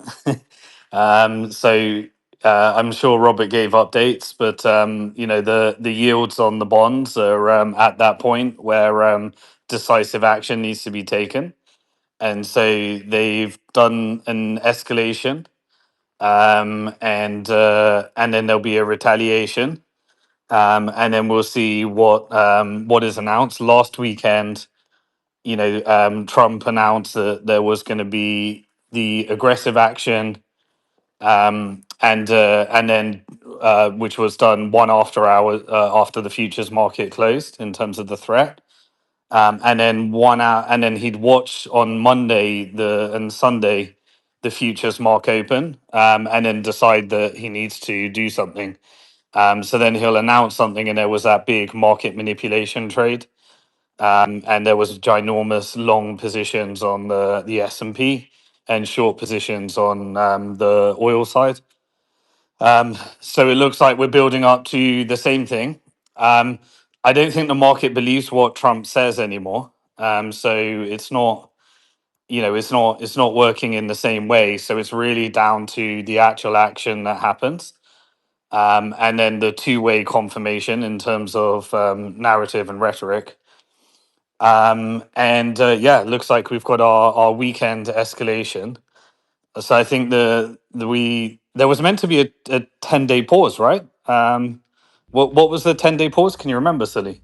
Yeah, it was meant to be a 10-day pause. It was for this, the very things Yeah. that they bombed. Who did I interview yesterday? Actually, Ryan Dawson said it, right? Yeah, so he got his prediction right, because he said when Trump gives a 10-day pause, just assume it's, well, he said 5 days. He said assume it's going to be 3 or 5 days and then they'll bomb, but it took them one day.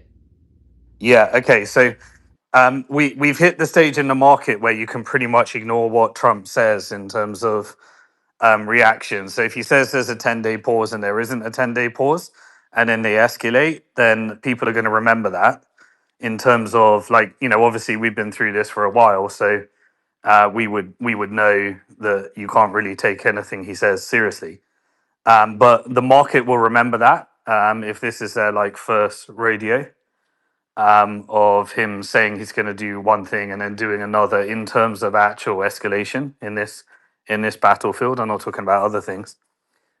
And so, the credibility side in terms of what he says becomes less important. So that's no longer a tool that can be utilized moving forward. And so the bond markets are ripping up, the yields rather. Oil is at that danger point at which last time they did sanction relief and started announcing strategic petroleum reserve releases. I think my understanding is that the strategic petroleum reserves are being released and utilized, but there's not really a new tool there.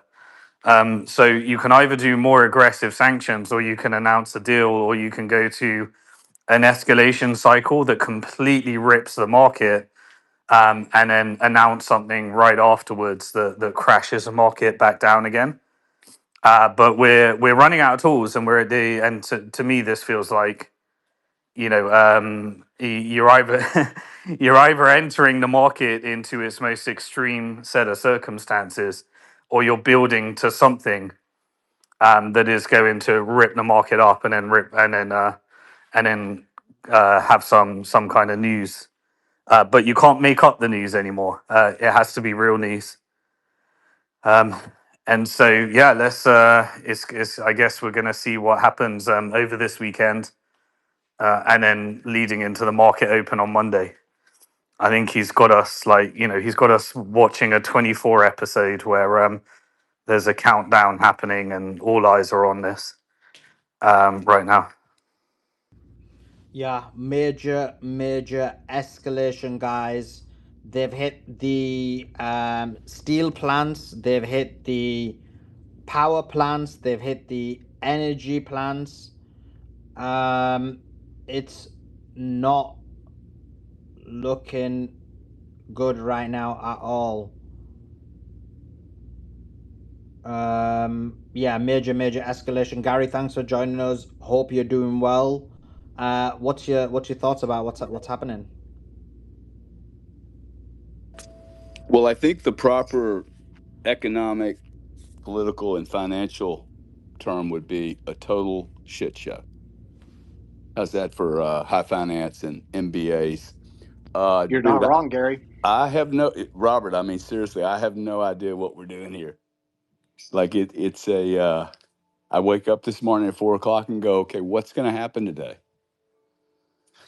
I mean, this is ridiculous.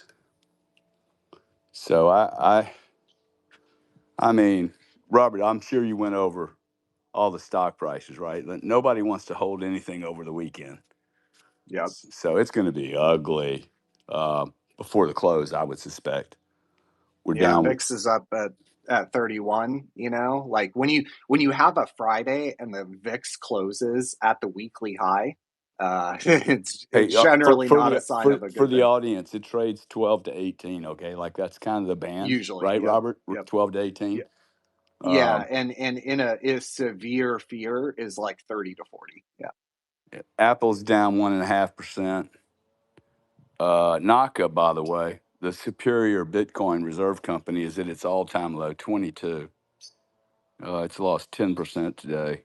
It's, I mean, you got MicroStrategy under 125. Oracle. Ooh, Oracle's down 2%, and they're getting a lot of weird PR. Larry Ellison's getting all kind of weird, and Oracle getting a lot of bad PR.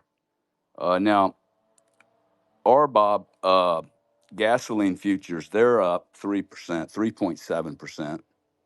Silver's up 3, gold's up 3.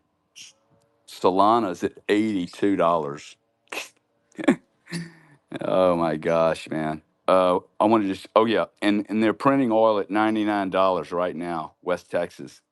See, that's really, it's up 5.9% right now. West Texas is going to do $100 before the close. Brent's at 108. Nat gas is up 10 cents, big deal, 3%. I mean, we have so much nat gas, it's Gary, stupid. what do you think about that spread between Brent and WTI? $9 seems kind of low, no? Yeah, I think it's low. But you know, the thing I think you have to balance is the way the stuff that's getting what's I think low is the other prints is the DME print and the Oman print at 109 because this is where all the supply problems really are and the quality problems. So somebody's holding that price down. See, I could see someone holding those two prices down. That'd be an easy market probably to trade. I don't know how much volume that trades. For the audience, you don't know what I'm talking about. It's OM oil, okay? Oman oil 1, and it's priced at 109. That shows you another logistics price point or geopolitical geography price point based off of West Texas and Brent. Sorry for the confusion there. Those seem too low to me. So I don't know, man. I just know Finland, the Prime Minister of Finland just released an announcement to its entire country. Hey, we are going to suffer the worst depression in our history. That most certainly is going to happen for all of Europe. This is not hyperbolic either, guys. I don't care what they do. They could stop everything tomorrow morning. Europe is finished. Like I can't even believe I'm saying that. It sounds so Yeah, dramatic. They are fucking finished, man. no, depression is the only real. It's If the this only goes word on, you and can use now. yeah, yeah. Yeah, and it's not just us, right? It's people that have been doing this for decades. They've been doing only commodities, only oil, only physical commodities for, decades. They've seen all sorts of different things, different wars, different, 2008, whatever. They're saying that word, right? They're using the word global depression.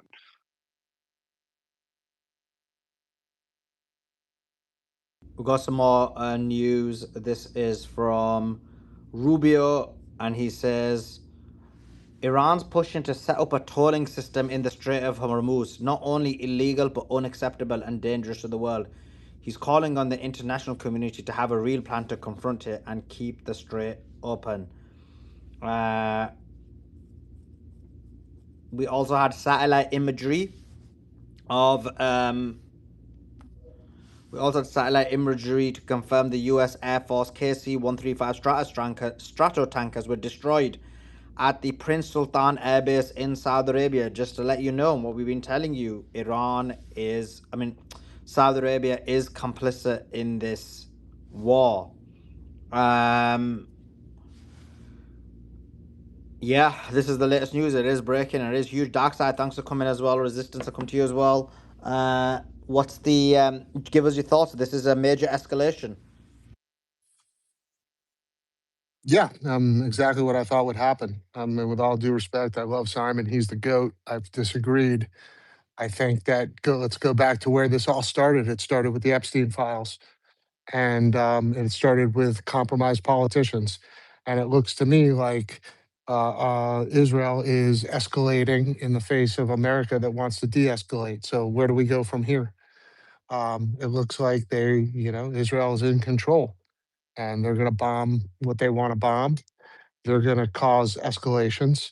And does America cut and run and leave Israel to its own? Well, maybe it can't because we're compromised. And man, what an absolute disaster. Now, to Gary's point, look, I've been saying this all along. You can't have Europe go into a depression without America falling right behind it, because these financial markets are interwoven so tightly through $250 billion in derivative exposure that you can't have European banks fall into the ocean without the American banks jumping in right after them. And that's the problem that we're all facing, right? Like, this is not a good situation, not for Europe certainly, but not for the United States either. So I don't know how we extricate ourselves from the disaster we've gotten ourselves into, but it's going to be an unbelievable economic catastrophe if we can't figure out a way to get out of this. And I don't see any way out, man. Like we've been saying, you can focus on the price of crude all you want. That can be manipulated. What you can't manipulate is the crude itself, the atoms, right? So without oil, without gas, without helium and byproducts and plastics and all the different uh, variations that come out of oil, the entire thing's going to collapse. I don't know how they stop it at this point. It really And is Dark, dark.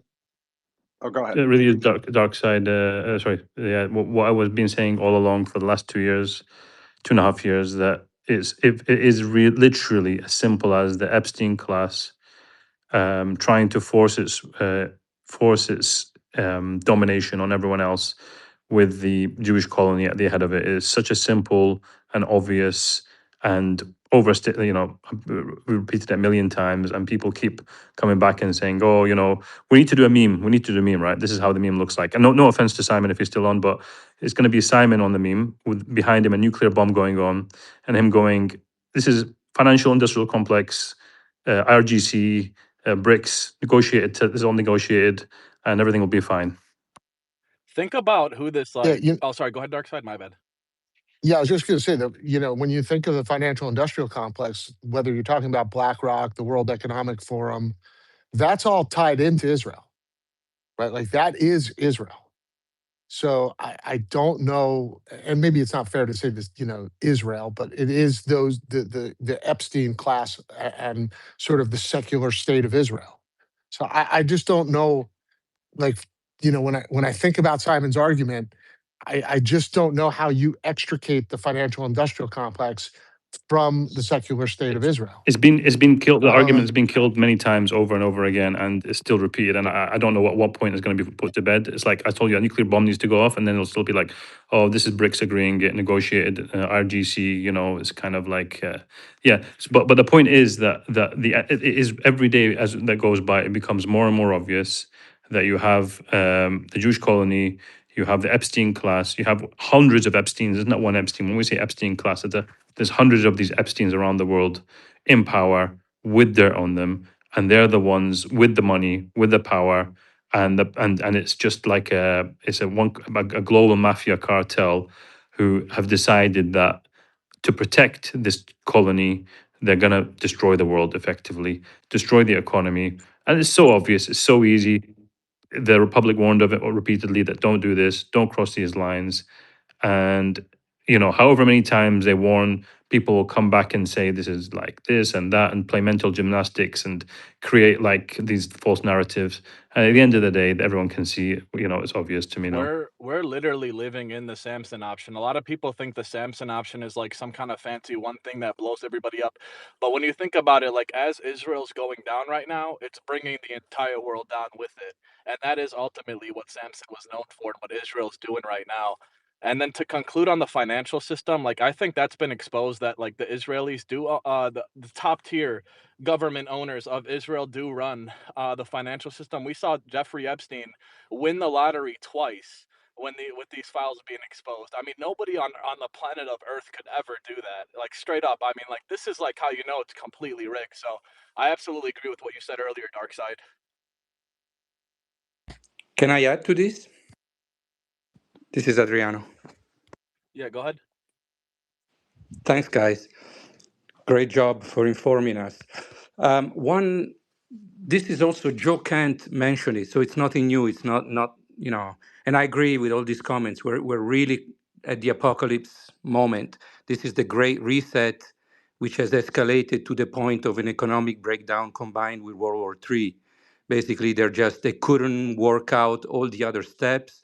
They worked out the COVID and all the different things, the IDs and things are not advancing, and now we're just at the escalation level. So Joe Kent suggested could it be, and we all, I mean, at least I do that, and I hope I've been not smoking too much carpet. But we all want to believe in miracles, and if there's somebody that could do that, is probably Trump. Still, I mean, could Trump turn around and just control Netanyahu and Israel? And what if the troops, the foot on the ground that are going to the Middle East, why not turn them to Israel? Sorry, guys, this is a bit crazy, but I don't see any other way out. Really, it's the U.S. is just has the back against the wall. Just some more breaking news. Yeah. Some more breaking news. Donald Trump has posted on Truth Social, and he said, remember we said the Houthis have got a big announcement in a few hours. Donald Trump just said, going to make a big speech on economics in Miami. Our military operation in Iran is going great. President DJT. I presume he means in the economy, and it's not going to be an economics class, but so a big announcement coming from Trump. Sorry, who did I interrupt? And they were speaking. Expect for Trump to make up a lot of lies, like the rates will be lowered, like there's gonna be a peace deal soon. Expect for this after the market closes from the speech. He's gonna say a bunch of bullcrap lies. I think it was Adriana who was speaking earlier, though. Okay. They did say they had a big announcement coming today from that video. If you played it backwards. Which one? That cryptic video where the White that's House... aren't they just releasing a White House app or something? So can I Can I just ask, like, I don't want to pivot it too much, but like, does anyone have a theory for what all those cryptic videos, like, I'm not schizo enough to understand what those might have been about. Does anyone have a theory? Yeah, It's just marketing. I thought it was the app that's coming out. Yeah, it's marketing for the app, just giving teasers. Yeah. So back to the current conversation. Major escalation. We know that America is going to be... Sorry, we know Iran's going to respond. We know that Iran's told everyone to evacuate from a range of places in the UAE, Bahrain, Saudi Arabia, and various others. Iran's power plants, nuclear facility, nuclear plants, power plants, and steel factories. The major steel industries have been hit. That's the latest news, major escalation. Any news on the price of oil? Has it increased even more or not? Yeah, it's bumping up right now. We got even the U.S. sell stock bumping up. But on the futures right now, for QM, we're seeing it almost about to cross 100, just like I literally called earlier in this space. So we're about to cross 100 right What now. about the Brent oil? I think someone said it was at 112. It's come back down a bit, tiny bit, but overall very high. Okay, that might be because Trump said he's got a big announcement teaching everybody economics. I think more so that's important than that is the 10-year note, the US 10-year, and it's 4.42. It's higher than last night when we were talking about it. He always tackles when it goes like this. 4.47. So approaching that. Wasn't that 4.9 or something? I remember me and Simon talking like a week ago. Yeah, it was. That's for the 20 and 30 year. Oh, yeah, is that different? 10 years, 4 point. It went up to 4.48, so almost 4.5. Right. So that's what you need to be looking at, because the moment that sort of goes to 4.6, 4.5, 4.6, then it's really basically United States are in trouble in terms of repaying everything. And not only that, Trump drops a tweet every time that happens. Yeah, and not only that too, but we have to remember when when bond yields are going up, that has a restrictive effect. In addition to the higher price of gasoline, diesel, nat gas, it is constricting financial activity. It is restrictive to the overall economy and financial Our 10-year conditions. yield in the UK has gone above 5%, which is worse than the mini budget crisis of 2022. So we're Yeah, screwed over here. Yeah. 18-year high over there. Like you guys are looking at 3 rate hikes over the next year. It's wild, right? Over here right now, we're kind of, we might get 1 hike according to the bond market, but we have to remember not only the government is affected by higher interest rates, but the consumer, right? Your credit card interest rate, your mortgage rate, your small business loan, personal loan, all of that priced off the 10-year. And when that goes higher, it hurts an already weak consumer who is trying to pay at least $1 more per gallon for gas, right? So the two of them in combination can really, really hurt an already weak consumer. Yeah, because it Yeah, doesn't fix Robert, it's anything, worse. right? Because It's worse in you UK don't get as well. oil. It's worse in UK because most people have tracker mortgages. Like the way mortgages worked in UK is you can lock them in for 2 years fixed, but then they tend to move to tracker. And so if we're going through a rate hike cycle, with energy costs and increase interest on their mortgage, like that's just personal bankruptcy for so many. Yeah, because Yeah, our rate. Go ahead, Doug. Yeah, just real quick, Robert. I don't expect to see rate hikes, right? I think what you're seeing is bond sellers, but I expect long before you see rate hikes, you're going to see interventions, and you're going to see the massive money printing required to keep their economies from sinking. Rate hikes are the death knell to these economies. So yes, you are seeing implied higher rates, but that's just because you have people recognizing the risk in these economies is much greater than being reflected in the rates. But that's where you get to intervention, and they will step in and buy these rates down. Like if not, you'd see the bond vigilantes out selling the living daylights out of these markets, and they're not because they're afraid. Right, being short bonds right now, if you get one single announcement of QE, it's the end of you're destroyed. Right, so being short bonds is not the place to Isn't be. it true that That's why I have TLT calls, because long out. But like I think I agree. I think that's coming. I think we're going back to call it ZERP, call it whatever you want. Maybe even negative rates, right? People are still kind of not here, but in the financial complex, still underestimating the deflationary impact of cutting 15 to 20 million barrels per day of energy out of our economy. That would be again equivalent to, in the global economy, about taking America just to zero, right? Like the world's biggest economy, by the way. This is equivalent only to like COVID, where we locked down the entire global economy. And the thing I would point to with what Dark was saying, more sellers than buyers, if you look at forward inflation expectations, according to the bond market, there's something called a break even.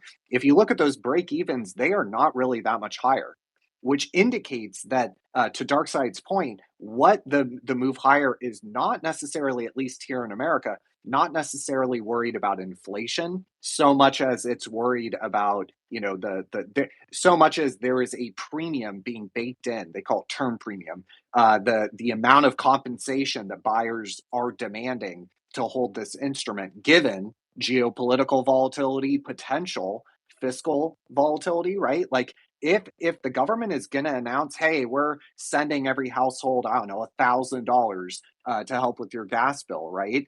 That is going to be that many more bonds that are having to be issued and absorbed or purchased by the market. So if you look at term premium, that is really what is moving rates higher, a significant degree. It's not necessarily inflation expectations, which are relatively, I mean, they're up a bit, but I think last I checked, only like 20 basis points, meaning that the majority of the move in the 10-year is, you can call it, uncertainty premium that is being baked in. So, Robert, I And have a this is question. this is the exact setup as the Liz Truss trade as well. So she tried to do a market stimulus to help people with energy bills at the same time as the inflationary cycle, and she just got regime change, and the Bank of England said goodbye. um, I have a question for you guys, Robert and Doxa and Simon. So, Would it be correct to say that interest rates only affect the demand side and they reduce demand, but this is a supply side Yep. shock, and it's going to it's going to kill demand already. Oil going to the moon, and bond rates going to the moon as well. So that's it's kind of like a self-correcting mechanism in a way there. So if they started hiking interest rates, it would just cause an even larger deflationary crash, Yep. which you want to avoid. Is that, yeah. The best comparison is the 73 oil embargo, I think, and things were better then. But in terms of, that led to massive price spike, inflation, and a stagflation environment. I think that's the closest match. Rob, can you think Yeah. of a better use I mean, case? debt to GDP was 1/5, or 1/4 what it was, or what it is now. Right back then, debt to GDP, our leverage, our debt load, our debt burden was way lower than it is today. And also, back then we relied on the Middle East for majority of, I think it was a majority of our oil and refined products, even maybe. Now, we're a net exporter, but now, it's so much different from the 70s due to that kind of interconnected financial system that Dark always talks about. So, like, it's better than the 70s in a couple ways, but then it's also worse than the 70s in a couple ways. It's kind of, yeah, it's hard to really say. And we kind of had normal monetary policy back then. We didn't have this recessions or illegal policy, where you just have to roll over at the end of a debt cycle and you can't let the market correct. Yeah, because They were more willing to just have actual markets back then. recession, yeah, cleanse, right? Just like a forest has to have a fire, every 10 years, to have a healthy regrowth. An economy is no different. And to Simon's point, we've been operating as if recessions are illegal for the past, I don't know, almost my entire adult life. And gravity is going to hit. I always say, the US has tried to defy financial gravity for forever, for at least my entire life. Well, that financial gravity, you might have a jetpack, but that jetpack, and you can defy gravity, but that jetpack is going to run out of fuel at some point, right? Like, you cannot defy financial gravity forever. And I think we're getting closer to the point. And this is not something that can be fixed with paper, with derivatives, with money printing, right? The physical world is colliding with our paper derivative hyper financialized world. And the physical world, we've ignored, right, for a long time. We've downplayed, we've underinvested, we've globalized. But that physical world is giving us a huge wake up call, because you can't print oil. And to Adam's point about the higher oil price, the entire point of the oil price or the gasoline price or diesel going that much higher is to destroy demand, right? So if interest rate hikes are only for, if demand is really high, if people, if you're airdropping money to every household and they're out spending like there's no tomorrow, that's demand side, right? And you can curtail that by raising rates. But, think of oil kind of almost as an interest rate, right? Because effectively it's a tax for the average American. You have to fill up your gas tank, you have to heat your house. It is a tax already. So, yeah, is it going to lead to higher prices for a month, for 2 months? But the entire point of those higher prices is to destroy demand, because there is not enough oil and we can't print it. Hopefully that made sense. Did that make sense? Yeah, but you also have to factor in the high levels of private debt now compared to the 70s, which is, it's got to be a noose around every country's neck and that's why they have to print so much. But it's all going to come home to the United States, Europe, Japan, China. It's going to all come back to them in form of hyperinflation. Well, it's going to come back to everybody, I think, in the form of hyperinflation. That's the most scary part about this. Like, I agree with Robert. Even though they can't print their way out, and I think it was either Robert or Darkside who said it earlier, they're going to try to buy their way out with more dollar printing, even though it's not going to make any sense. They're going to try to do that to keep these markets up, and we're all going to have to pay for it, literally all of us. So I believe what Robert said. I think it'll be short term, hopefully. That's if the genociders lose. If the genociders win, this will be long term. But I think the genociders will lose. It'll be short term. It'll be a blip, hopefully. But we're all gonna have to pay for it in a massive way for however long this goes. Yeah, one way or another, right? No matter what, again, the physical world is becoming a constraint. And we, our wonderful, intelligent leaders of both parties, by the way, decided, from the 80s onward to spread neoliberalism and globalism and to send our factories overseas, to mostly to Asia, because we didn't really need to make steel, right, or appliances or computer chips or whatever, right?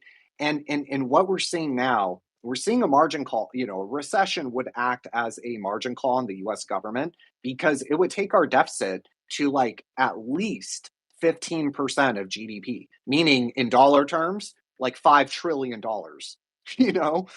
Per year of new debt that would have to, and that's just like a kind of moderate recession. You start modeling out a severe recession, you're talking about a $6-7 trillion deficit. I mean, this is right now it's about 1.8. So you're into la la land territory. So not only is it kind of like a margin call on the U.S. government on debt, on bad unproductive debt.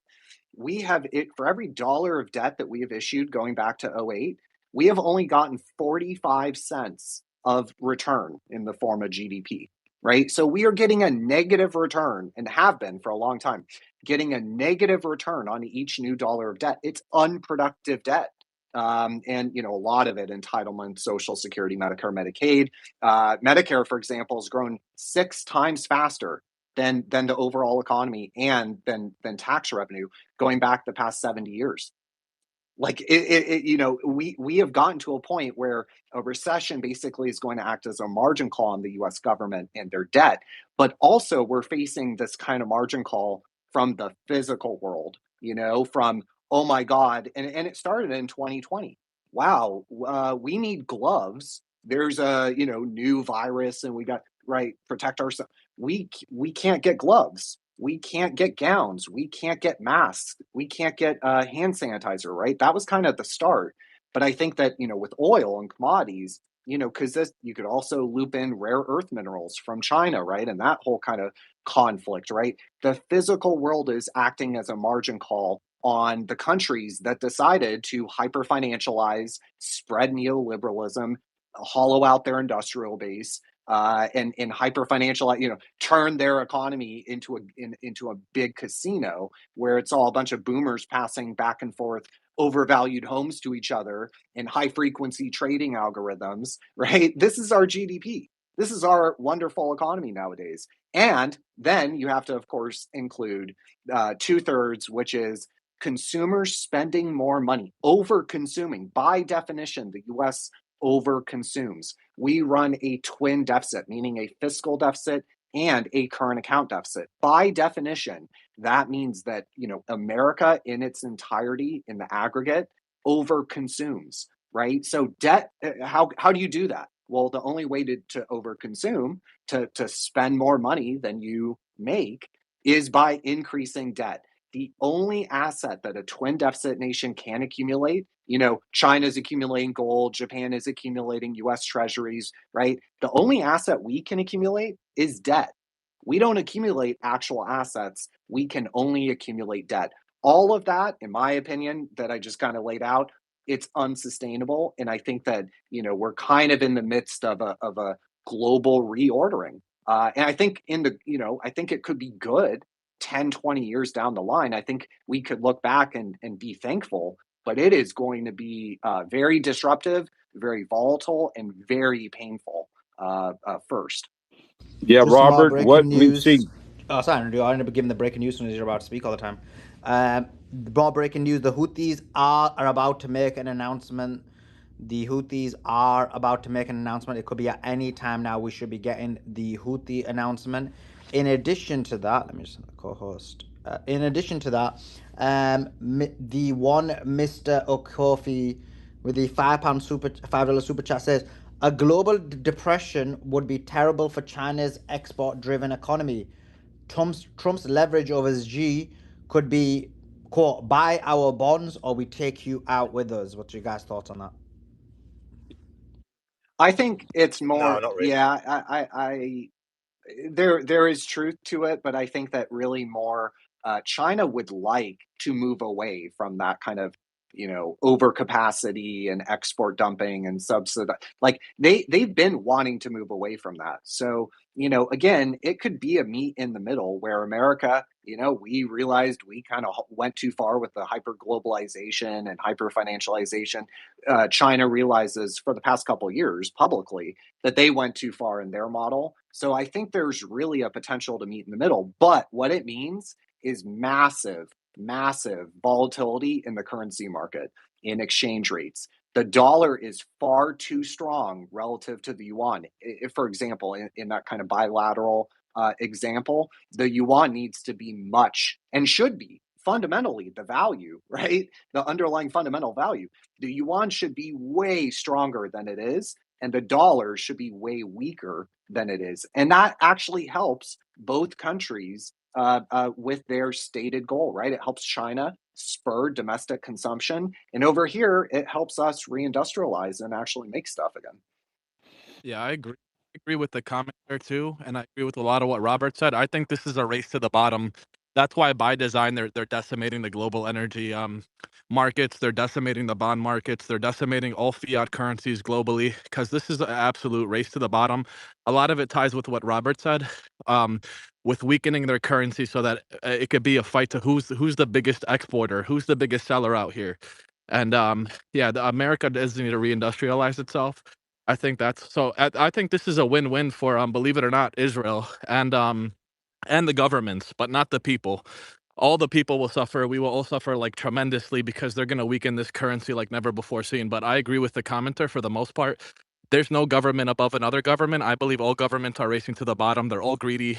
They're all trying to be the dominant one. They're all trying to be the one top dog. They think in their heads one of them could be the one top dog that runs the entire world, and now they're racing for the AI competition. So this is all governments racing to the bottom, and they're trying to see who could get there the quickest while still standing tall. And I believe not many will be standing tall after this. Unfortunately, they're gonna destroy the entire market. They're gonna destroy our currency. They're already destroying our currency. We're already paying a lot more just to live out here. People are paying for their groceries and installations now. That's becoming a trend, but we're gonna see a lot worse coming soon. But Moffat, that's what I was going to say. We are now in that multipolar world now. We're in multipolarity. We are a global economy, like it or not. The United States is all part of it. We have the big three, U.S., China, and Russia are now running it, controlling it, but we've got to draw back out of the Middle East. Iran has won this war. There will be a deal, and I know people get really upset, but there will be a deal signed. No war is gone on forever. A deal will be worked out. It has to be worked out. The United States is going to get kicked in the nuts, which we have, and back way down. Iran, China, and Russia are now going to dominate in their global positioning, and the United States is going to have to reposition itself. This is a major global reset. We all see it happening, but there will be a deal signed. And I back up Simon again. There will be deals signed, and that we'll get to see it. That it's a really dire situation for a lot of countries right now because Australia, 500 gas stations have gone dry. I don't know if this was reported earlier, and anyone on the space, but 500 gas stations are out of fuel, which is crazy. And also, Even France, even did you France. see? No, what's going on Yep. in France? Same Uh, story. I think there were like 20 that were completely out, Wow. and something like 200 that were running low. Yeah, we can't take another month of this. Like one more month. Like we've had a month now. One more month. It's going to be like collapse. And America is sending oil and gas that's supposed to go to Europe to Asia because they're paying more for it. So and that's going to be felt. That's going to be felt very, very hard. So these are the cracks that are showing now. Imagine this a month later because it compounds. It compounds, and the effect gets greater quicker. So that's everyone here, everyone that's our lives are about to change for the worse if this doesn't end soon. Yeah, I was also just gonna say, as to the super chat saying that this is leverage against China, I think in some sort of weird financialized way, and Robert, I'd love to hear your thoughts on this. There could be some truth to that. But in an absolute sense, I don't think that that's actually true because I think, like, if anything, we are in the weaker position. I mean, we depend on those exports to actually get real stuff in exchange for the fake money that we send to China. Like China is actually producing the stuff. I think that in this situation, the more industrialized nation that can actually produce stuff for their own consumption is favored. But let me know if anyone thinks I'm wrong. 100%. right. Yep. That's right. Not only that, is that you talk about this will kickstart industrialization for America if the dollar gets weaker. Unfortunately, not, because America over the last 20 years have gutted their industrial base, and so where do they start? Whereas China is already there; they are the manufacturing hub of the world. On top of that, they have got a monopoly on like 150 of the natural resources and elements in the world. Whether they own it or their companies own it or whoever, they bought that. So in that sense, China are better prepared or better positioned than the United States. On top of that, they've got probably about 60,000 tons of gold, or maybe 50,000 tons of gold, because they everything that they produce 600 tons a year for the last 40 years. They've not really wanted to sell them. They don't sell them outside of China. They prevent these. They're very strict. So the biggest buyer of what they produce is the Central Bank of China. I'm not saying that China will be unscathed. Absolutely not. But if America thinks that they can threaten China in this way, it's America that will lose first, and they'll go bankrupt very, very quickly because they don't really have any hard assets to rely upon. Everything's all paper, whereas China at least has that. It will hurt China, but the business that but the fact is that their exports to United States is only around about 15%. So it doesn't cover everything. It's not really it's going to make a dent, but it's not going to make a dent to the extent that people think it will be. It will be more catastrophic for the United States, in my opinion.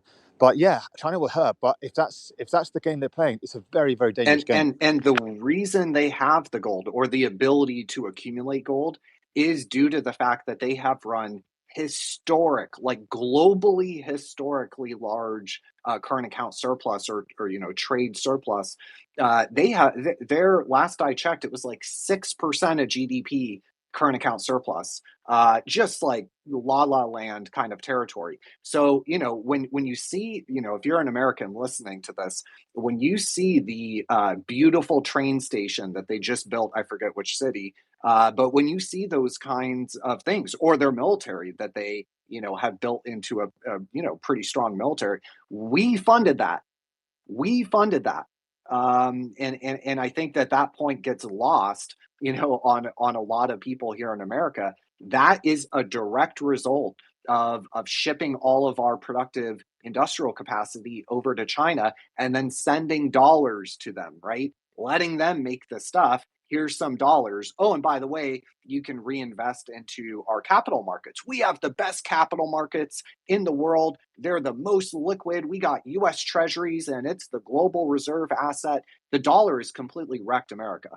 It is completely hollowed out not only the industrial base, but also the middle class. And I've done a ton of work on this particular topic. So if people are interested, just go to my page. I won't go into it deeper, but it's And really, really Robert, bad.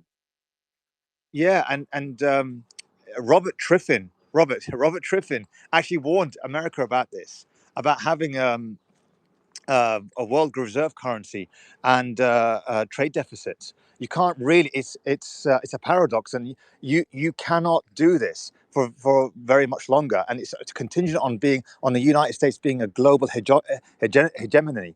And if they're not, then all of a sudden that that Triffin dilemma comes home to roost, it really becomes pervasive, and that will cause a destruction of the United States dollar and the economy itself. Yeah, and so for people that are not familiar with that, Triffin's dilemma, he was a Belgian American economist back in the 50s, 60s, and he warned, kind of when we were starting to kind of profligate the dollar around to the rest of the world. And I mean, it started before then, but that was really when we started to push it. He warned Congress, and you can find, if you're a nerd like me, you can find it's like 150-page report that him and a couple other economists prepared for Congress. He warned of exactly this. What the Triffin paradox is you have international obligation as the reserve currency, right?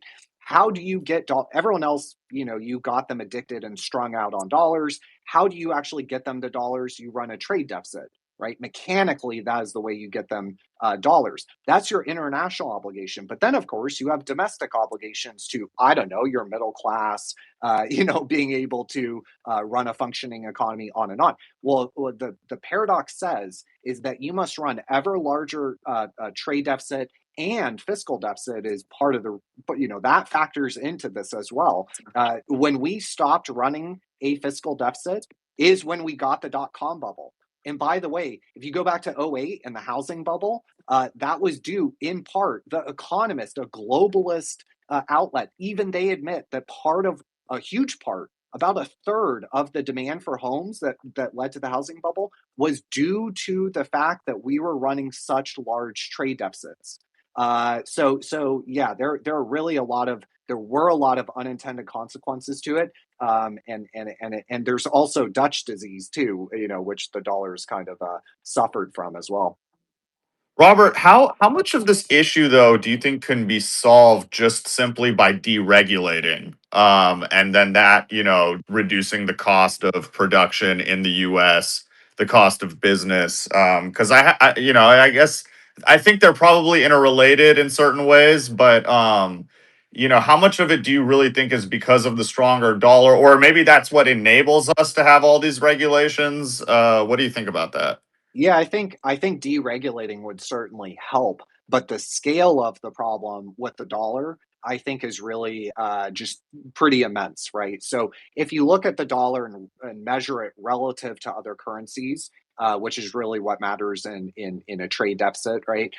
When you measure it relative to other currencies, like the DXY dollar index, right now we're at about 100, call it. Well, at that level, we are even more overvalued on a purchasing power parity basis, which is a fundamental valuation of a currency, right? How much can you actually get with X amount of that currency? How much real stuff can you actually get? That's purchasing power parity. On a purchasing power parity basis, the dollar today, with the DXY index at called 100, is even more fundamentally overvalued than it was back in 1985, when we ended up doing the Plaza Accord and weakened the dollar by 50%, right? So the scale of the overvaluation with the currency, and you can put it another way too, which is the yuan is grossly undervalued, right? It's kind of a two sides of the same coin.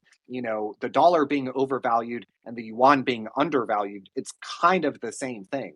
And so China is really responsible for some significant. I don't want to use the word manipulation, but they have kept their yuan much weaker than it arguably should be on a fundamental basis. And so so I think deregulating would definitely help, but the scale of the problem with the dollar is just pretty immense.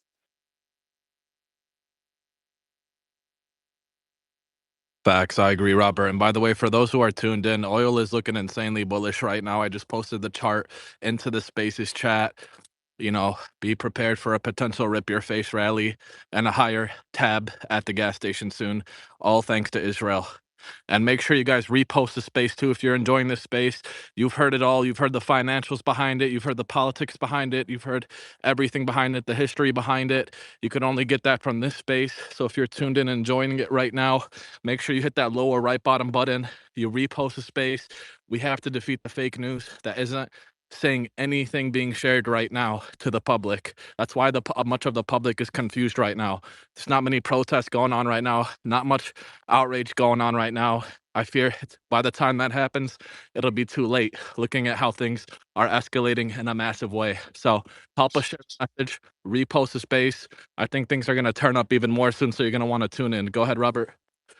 Yeah, no, I just, on that note, I wanted to read the foreign minister, I think it is, Aragachi.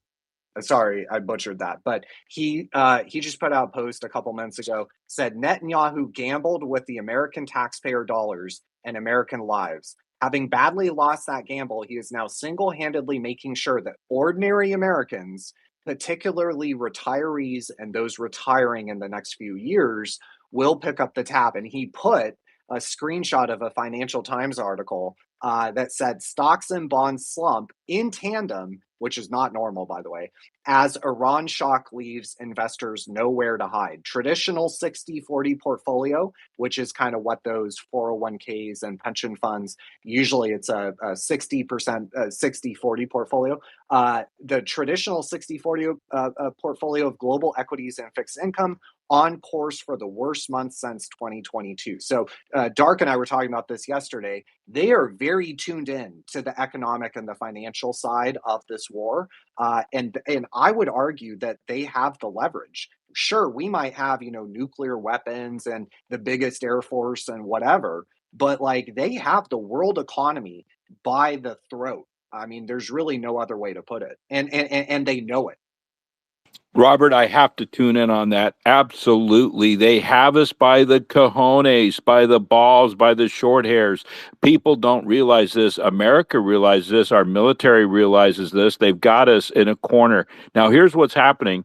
The military might of all God Almighty might pouring down on Iran. It will not, and I'm going to say it here, and I will come out and apologize if I'm wrong. But I'll say it here first. I'm the only one saying it. One of few. It will not happen. It's going to move in a massive feint. Do your research. Write this word FAINT.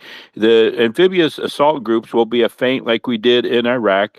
General Schwarzkopf used. They'll come up like we're going to hit you here, here, here. Here we come. No, we're not. But Iran's not buying it. They're not playing the game. They know. They studied the tactics. Also, those forces up north.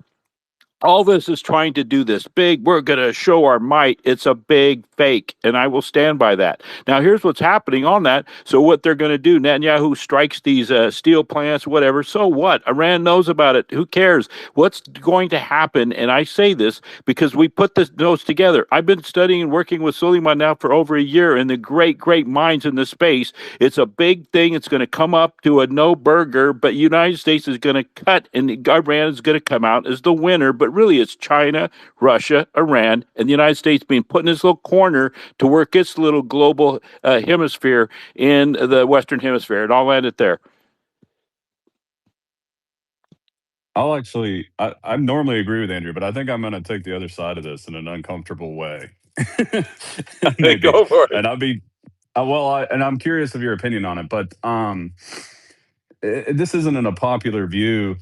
And actually, it's very disheartening for me to even say it. But the more I think about it on a realistic level, I do think we can call them the Epstein class or the American military establishment, whatever.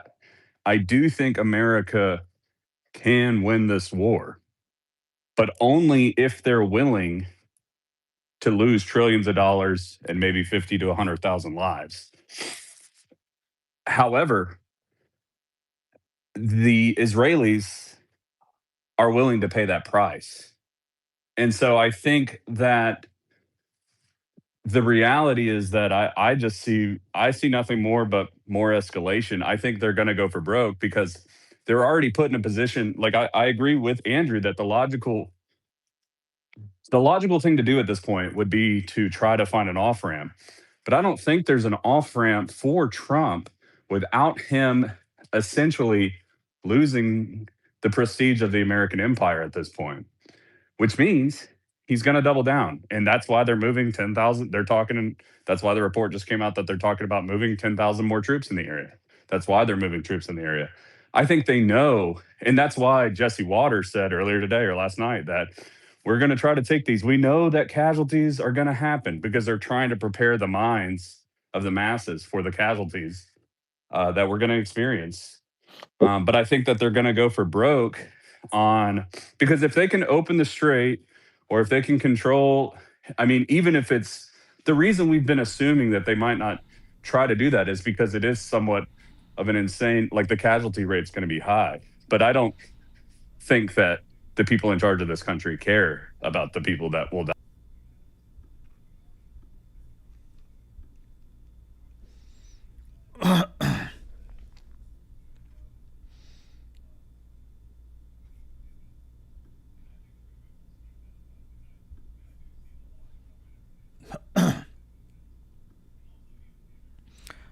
Testing. Let me know if you can hear this, guys. Hopefully it's working.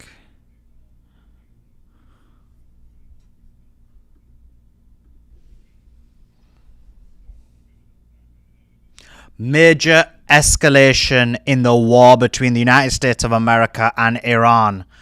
The United States of America and or Israel have bombed Iran's power plants. They've bombed Iran's nuclear facilities. They've bombed Iran's top 3 steel factories and key infrastructure. They've done it to set back Iran decades. I thought this was a chance to liberate Iran. We said that was never the case.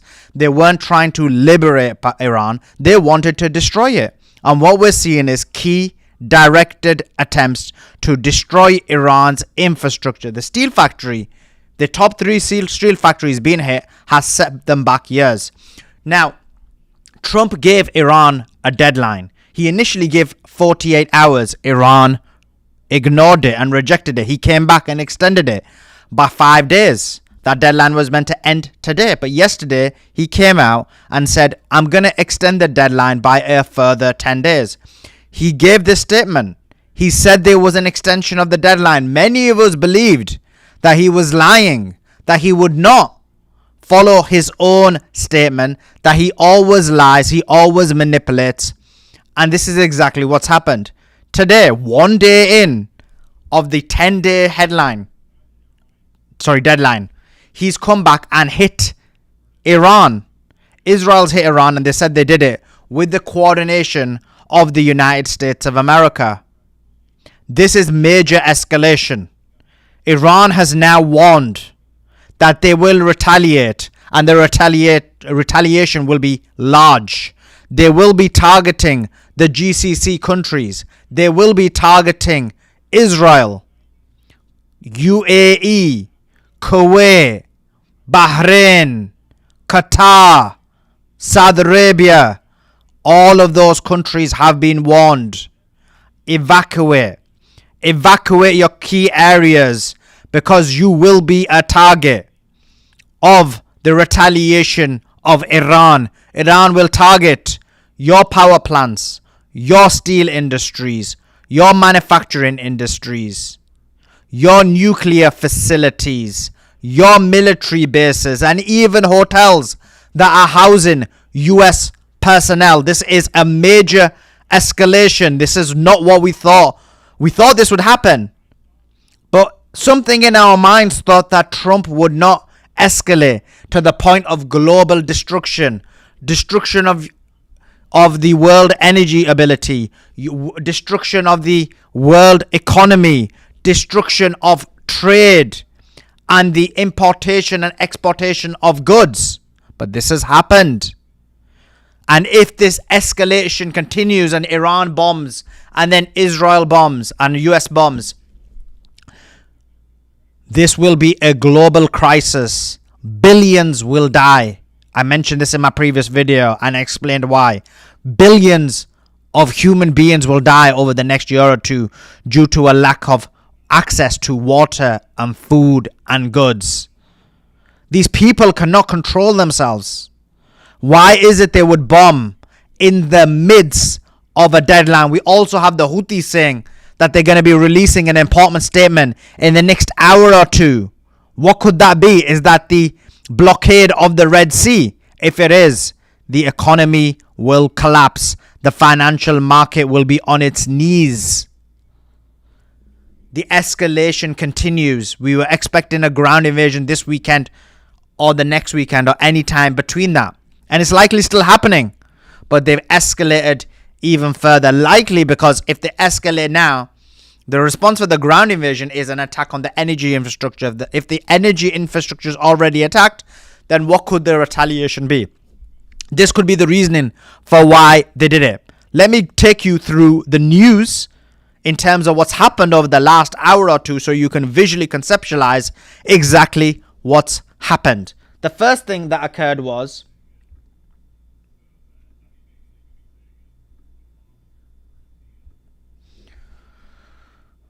an attack was reported on a power plant in Kundab, Iran.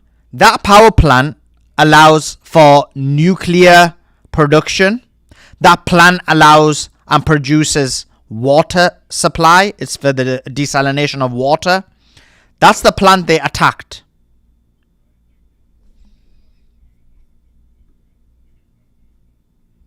They then attacked, as you can see from these visuals, 3 of Iran's largest steel plants were struck at the same time. That was Mubarak, Isfahan, and Khuzestan. And you can see the complete devastation they left on these civilian infrastructure, these manufacturing industry, the steel industry. What has this got to do with war other than set Iran back? I thought it was to free Iran. It's to destroy Iran. This is what we said from the beginning.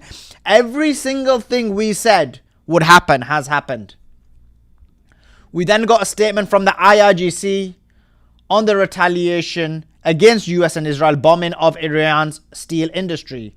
They said, quote, American industrial companies and heavy industries allied with the Zionist regime in the region immediately leave your workplace.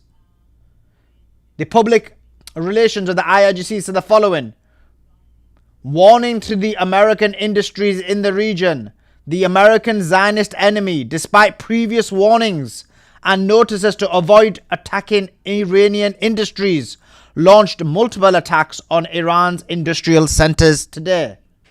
Our combatants are carrying out retaliatory attacks, so we warn all employees of industrial companies in the region that have American shareholders, as well as heavy industries allied with the Zionist regime in the region, to immediately leave your workplace so that your lives are not put in danger.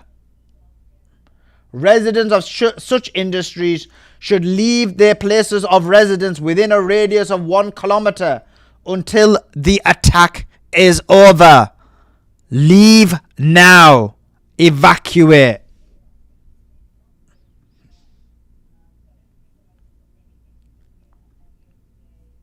They also said the following as a statement of warning to the employees, citizens, and residents of the following facilities in Qatar, Bahrain, Saudi Arabia, UAE, Kuwait, and the Zionist organization, meaning Israel. The websites have turned into direct and the sites have been turned into direct and legitimate targets and may be targeted in the coming hours. Therefore, I request all workers, citizens, residents to evacuate these areas immediately and to stay away from them to a safe distance without any delay in order to protect your lives. We have already sent a clear and repeated warning to your rulers about the dangers of getting involved in this path and about risking their lives in a big gamble with fate. Except that they chose Al-Mazidi in blindly following the people and taking decisions not representing the will of their people, but imposing on them outside their limits in the absence of any real sovereignty. Therefore, they bear full responsibility for all of the consequences by following this path. The UAE came out and basically doubled down in their support of the United States of America and Israel. They said, we can't let Iran hold the US, the UAE, and the global economy hostage. A simple ceasefire isn't enough. We need a conclusive outcome that addresses Iran's full range of threats. They're saying ceasefire is not enough. We want the complete destruction of Iran. We want the destruction of the current government of Iran. They want this war to continue till the end. This is the UAE. You ask about my disdain for these people. The disdain lies in this. And then we had a statement from Abbas Araghchi. This was before the third site was hit, but after the second site. He said, Israel has hit two of Iran's largest steel factories, a power plant, a civilian nuclear site, among other infrastructure. Israel claimed it acted in coordination with the US. This attack contradicts protesters' extended deadline for diplomacy. Iran will exact heavy revenge or a heavy price for the Israeli crimes. This was Abbas Araghchi. They also made this statement. Iran warned it will hit steel plants in Israel and in the five Gulfs if attacks on their sites continue. And then they did continue. And then finally we had this statement from Trump, who said he's going to make a big speech on economics in Miami. Our military operation in Iran is going great. President Donald J. Trump. He's basically saying he's going to come and try and manipulate the market, but that's not going to work. It's not going to work. You have now escalated the region and the world into a global crisis. You can sit in your gold-plated palaces, your gold-plated toilets, your gold-plated landscapes, but that will not save you for what's coming, for the energy crisis that you are causing the world to fall into is because of you. The destruction that's occurring is because of you. There was a 10-day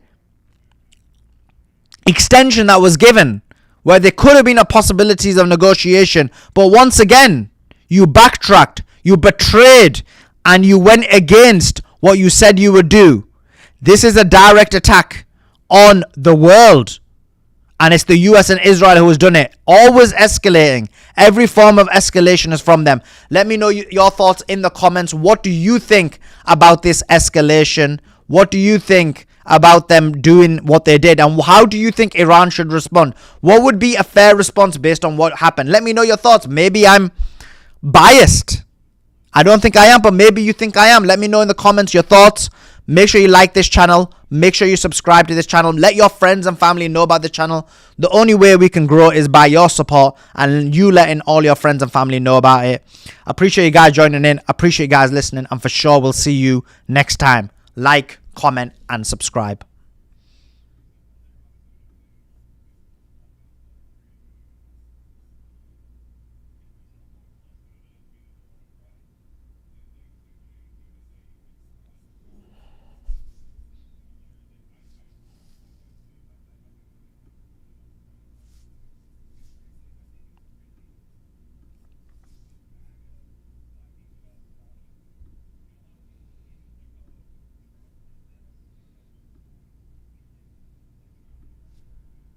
Because frankly, I think it's a really stupid MAGA 5D chess talking point. And a lot of people believe it. Like, oh, Trump did this because it's going to weaken. It's like China and Russia are huge beneficiaries already because it looks, I mean, Russia especially, because obviously they have a lot of oil and they have a lot of natural gas and they have a lot of these natural resources. Guess what? Their sanctions are gone. Oh, that's weird.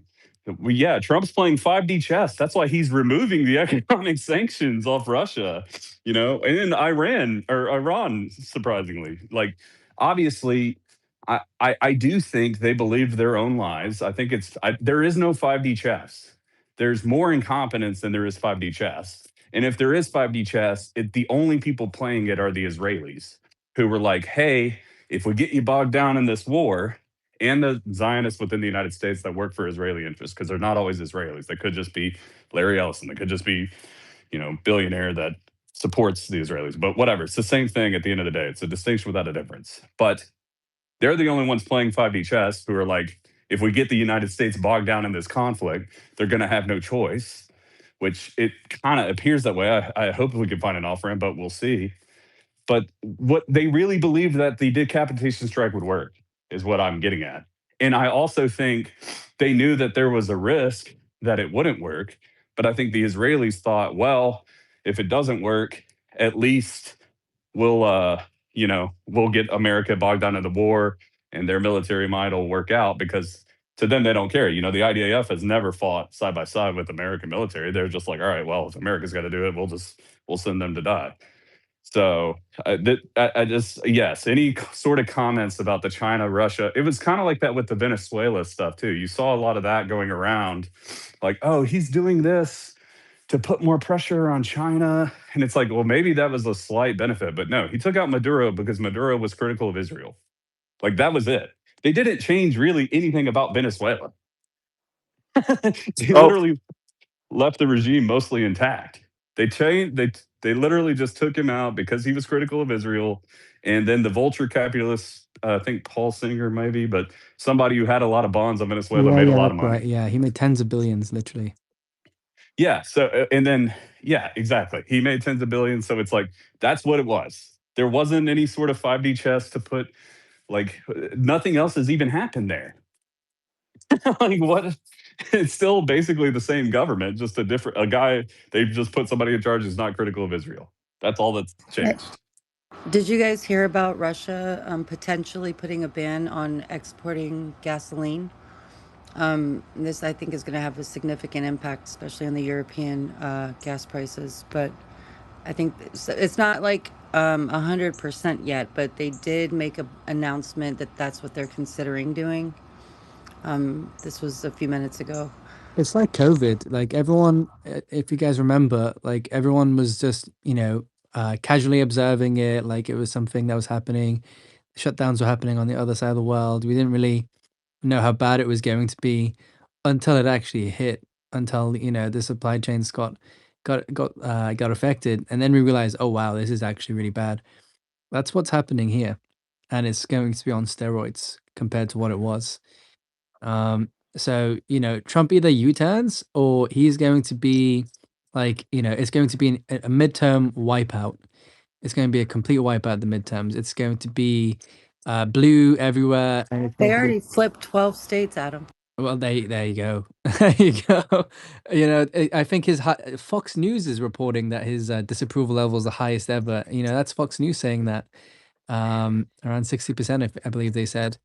So that's going to get a lot worse, because that's just how bad this is going to be. It's literally economic collapse.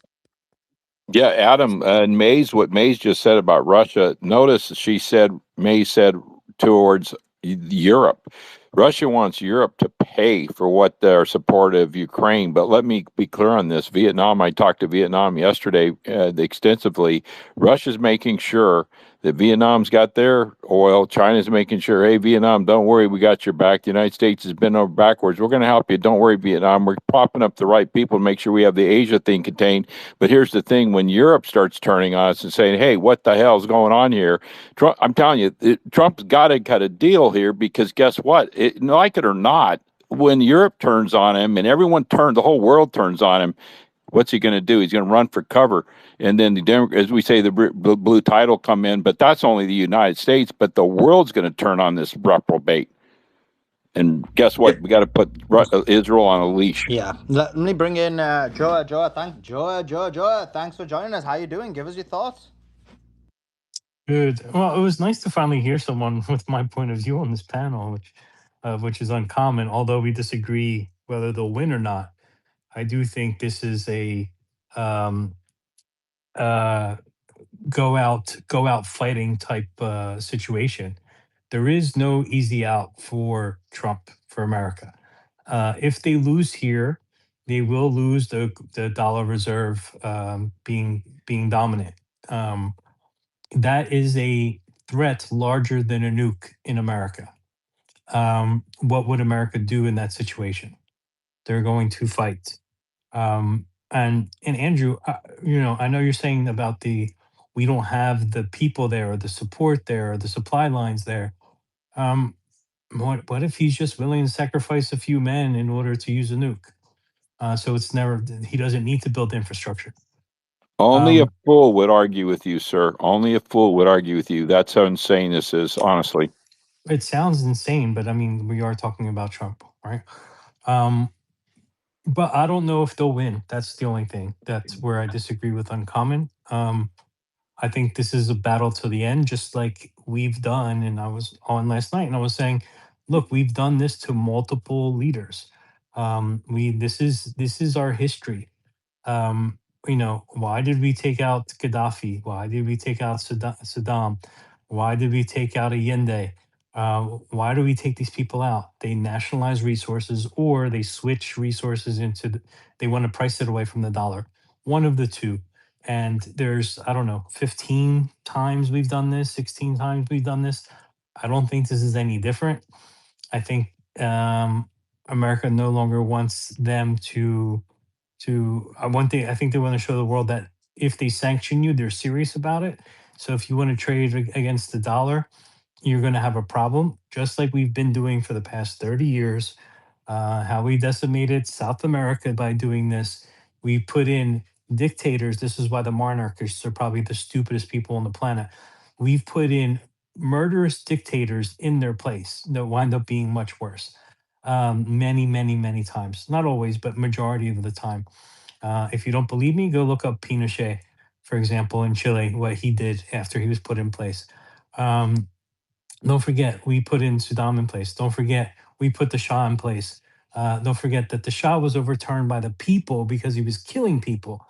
Um, it's absolutely ridiculous. I think the theory, and we had a debate with Simon yesterday. I think this theory that this time it's different and there's some kind of deal negates the pattern of America for the past 30 years. And that doesn't make sense to me for it to do anything different. If we all believe in that there's a deep state and there's people who control it and blah, blah, blah, there is an American playbook, and no president has veered from that playbook.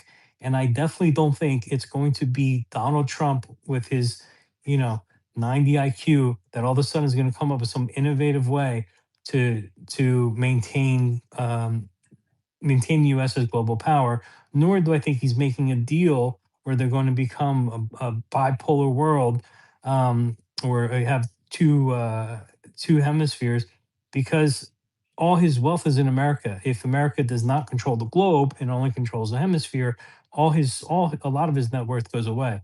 And right now he's having Truth Social merge with the nuclear fusion company, which is the craziest thing I've ever heard. A social media company fusing with that. He has his son just made a deal with an Israeli drone company, which then America bought those drones, and then America is now using those drones here. So now that company's going public, and he stands to make $1.3 billion from it going public. I mean, he's making money hand over fist, which is what we know motivates this man. And if there's two hemispheres, that doesn't help them. That hurts them. That means less capital in America. And yesterday we looked at the numbers. BlackRock has 53% of his assets invested in overseas. They don't need a war to do that. And I just think this is the routine thing that America has done, except this time they've done it against a very big country, and we've never done that before. And if anyone's questioning about this pattern, Ukraine is the same thing. Ukraine, the government was overturned. We had US senators handing out cookies as people marched on the government to overturn them because they were siding with Russia and wanted to make deals with Russian currency. So we took him out, and we put in a Western friendly leader, which is the guy who's there now, the little actor. And what did Russia do? Russia went and started a war, they say. No, they didn't. They actually went and defended themselves because you just took away an ally, by funding opposition, and actually murdering people.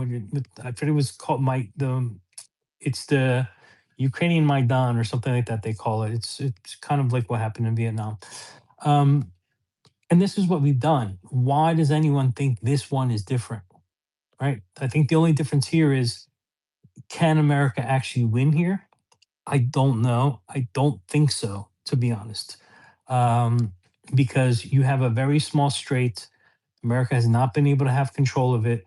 And even if they use a nuke, I still think the strait is closed. And By the way, if some if just some there's breaking fallout, news. Some breaking news: And $114.20 now. The oil's gone up to. yeah, and if there's nuclear fallout, what captain's going to go travel through the strait? Right, you just shut it down for longer. So you know, I think this is America's last stand to make sure the dollar remains a global reserve currency, and they're not going to just walk away. Unfortunately, they just shouldn't have started anything, but I don't think they're just going to walk away. I do want to Yeah. add that. Also, Oh, oh, go ahead. well, I just want to say one real Just some quick thing, breaking which is, oh, news. go ahead, Sully. Just some breaking news. Qatar declares force majeure. Oh, spelled it wrong. Force majeure on LNG contracts. Qatar declared force majeure on LNG contracts through May 2026, cancelling obligations to customers in Italy, Belgium, South Korea, and China. So they've done force majeure. Sorry, back to you, whoever's speaking. Yeah, so the one quick point of, I'm sure everybody saw it, but did you see where the Army raised the enlistment age to 42? I think that start date is April 26th. And obviously, it doesn't mean anything at first, but I feel like it means something. Like, and to Andrew's point, which is maybe they don't have the resources there to do it at the moment. But it seems like all the posturing, all the propaganda is that they're gearing up for larger military recruitments, larger money. They just asked the Pentagon for 200 billion. Um, I just, I think they are, and I agree with Joe on obviously the major thing. I don't know about the outcome, but yes, I think the people in charge view it as existential to their system that they've been running for 50 years or whatever. So, Uncommon, couple points I wanted to address. First, I do think you're right that this is going to go to like a full scale escalation. And part of the reason for that, actually, there's a lot of people who are saying, Trump's going to send these troops to die so that he has an excuse to escalate the war. And I think, that's kind of like sort of speculation by some, but there is actual historical evidence. If you follow the work of Robert Pape, he talks about how once you send in troops and they start dying, like in significant numbers, that's actually the red line. That's like the point of no return, because the people who already support the war, they end up doubling down, because they say, well, now these people have died for my position and those deaths can't be in vain. So yeah, that is, I do agree with you that I think it's going to be like a full scale ground war eventually. I don't think that this is going to end in some kind of a deal anytime soon. The one thing I will say with regard to you thinking that the U.S. is going to win this, look, anything's possible. I'm not going to say it's impossible, but people who have this position, and I don't know that this is what's happening with you. People who have this position, in my opinion, are really underestimating the economic impacts that this war is going to have. Even if we were to assume that you could solve the problem by just throwing money at it, this is actually going to affect our ability to throw money at the problem. It's different than 2003 with Iraq, where you could just print trillions of dollars to fund your war. This is actually, as this war continues, it is going to directly and quickly, in my opinion, damage our ability to do that, which is something that we haven't really seen in our lifetimes. But then, yeah, then Andrew made a great point about logistics. It's like, where do you even stage all these troops? Honestly, they should have done that. This is something Ryan Dawson has been talking about. They should have done that to begin with and had them ready to go, but they didn't. And so all of those sites, wherever they try to gather these troops, are just going to be bombarded with missiles and drones. Now, as for your other point, that like, in terms of what does winning look like, it's really like winning for Israel. It's not actually winning for the US. I think that that's a more realistic option, but one thing to keep in mind, which we're not able to actually see because of all the censorship, is Israel's also taking a beating right now. I mean, you could say Israel's goal is to like kind of destroy all the infrastructure in Iran and whatnot, but a lot of the infrastructure in Israel is also being destroyed, which is going to limit their power projection abilities, not to mention Hezbollah destroying tons of their tanks in the north right now. It doesn't seem like they're making any progress on that front. And if the US's economic system collapses, that's going to affect our ability to then give them money to rebuild, right? So I don't think that this is going to be as clean of a win for them necessarily. Look, I mean, who knows? Anything can happen. But yeah, and the last thing I wanted to say is I really agree with Joa on this whole thing about like, oh, it's all just like planned in the background with all these corporations and financial interests. My problem with that theory is that it's just not falsifiable. Like anything that happens, like, oh, if the war goes to full scale war, then, oh, well, the military industrial complex won. And if it doesn't, oh, we'll see the financial industrial complex won. And it's like any outcome that happens, you can kind of just try to apply it to that model. And that's my biggest problem with that model. And it's like, and then it totally ignores that a lot of these countries do genuinely have like nationalistic interests, like Israel, like Iran, like the United States. So yeah, that's my thoughts on all that. I would like to clarify, maybe I'm not saying that I think America will necessarily win. I guess if they went to total war, I think they could win. I think our regime is going to push for total war. I think the economic and political fallout might be enough to stop the war, I guess. But I think it's going to have to be the economic and political fallout. But I don't know, because the masses are pretty stupid. So it's very uncomfortable. I'm going to do everything I can to stop it from continuing. But to me, it looks like I think a lot of people still are willing to die for the red, white, and blue, not knowing that they're really dying for Israel. And it's very uncomfortable. And we're going to do what we can. Um, but we'll see. We'll see who ends. We'll see. I mean, obviously, it's the most unpopular war in American history, so we're on a good path. But it's amazing what propaganda, false flags, and media control can do. And I Yeah, wouldn't be surprised if it wins. I think, Resistance, I think, made this point yesterday, which is that this for us is not an existential war. Yeah, maybe it's existential for like our empire, but it's not existential for us as a country. And I think, there would be a higher tolerance to die for this cause if like we were the ones being invaded, for sure. But I I think that when that's not the case, we Americans we've had it good, man. Like we've been spoiled on the world stage, and I don't know that we have the pain tolerance. Whereas for Iran, it really is existential. I mean, it really is like they will seek to exist as a sovereign nation if they lose this war. And they've already lived under crippling sanctions for decades and decades. I think that they are much better positioned to play the game of chicken than we are. And I don't Absolutely. disagree with that, but I also would say that World War I and World War II weren't existential to the United States. Like it's easy. We can get propaganda is unbelievable. Is all I'm going to say.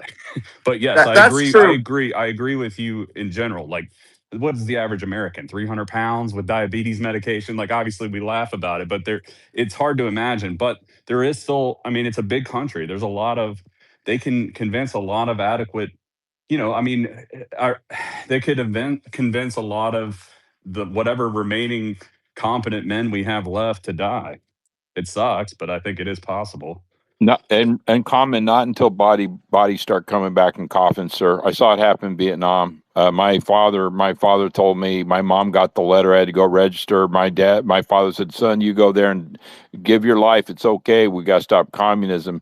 Until bodies started coming back. My cousin came back without a foot, and then all of a sudden, the bodies started stacking up by the hundreds. And then we found out, no, it's going to be thousands. And then America went, what the hell are we doing? Because they've suppressed the numbers of dead already. I guarantee you, even perhaps the listeners on this channel honestly think, well, we've already lost about 20 guys, 20 men have been killed, maybe a woman there. No, it's in the hundreds.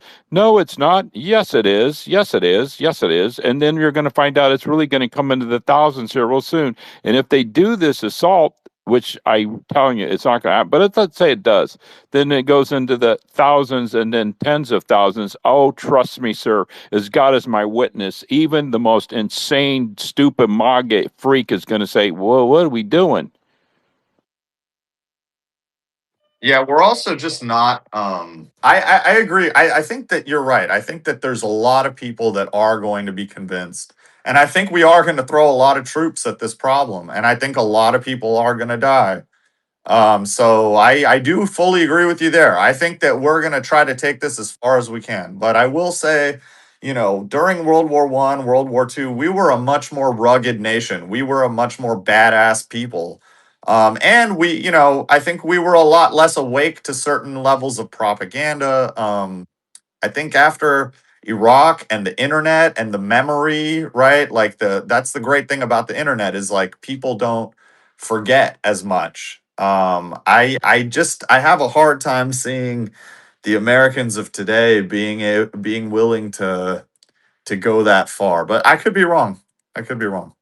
Without air superiority, I want every person that's listening on YouTube, I want everyone on here that has children or is related to someone with children or have family. I want to see you put your kids in the game. I want to see you stand up, be tall, put your skin in the game. I want you to devote your children. I want you to devote your relatives, put them in there. I want you to walk up there, register them, put them in the front lines. I want Barron Trump to be first. Guess what? It's not going to happen. A few idiots will do it. But guess what? When you find out there's no air superiority, we have no air superiority. When we put them in a meat grinder, a blood fest ritual on the altar of Baal, maybe then will people really realize. I wrote Bush a 2-page email. I'm surprised they didn't come and arrest me. I laid it all on the line. I said, you reprobate, you piece of excrement. I want to see you put your kids in there. I've got both of my sons right there. And I'm talking tip of the spear.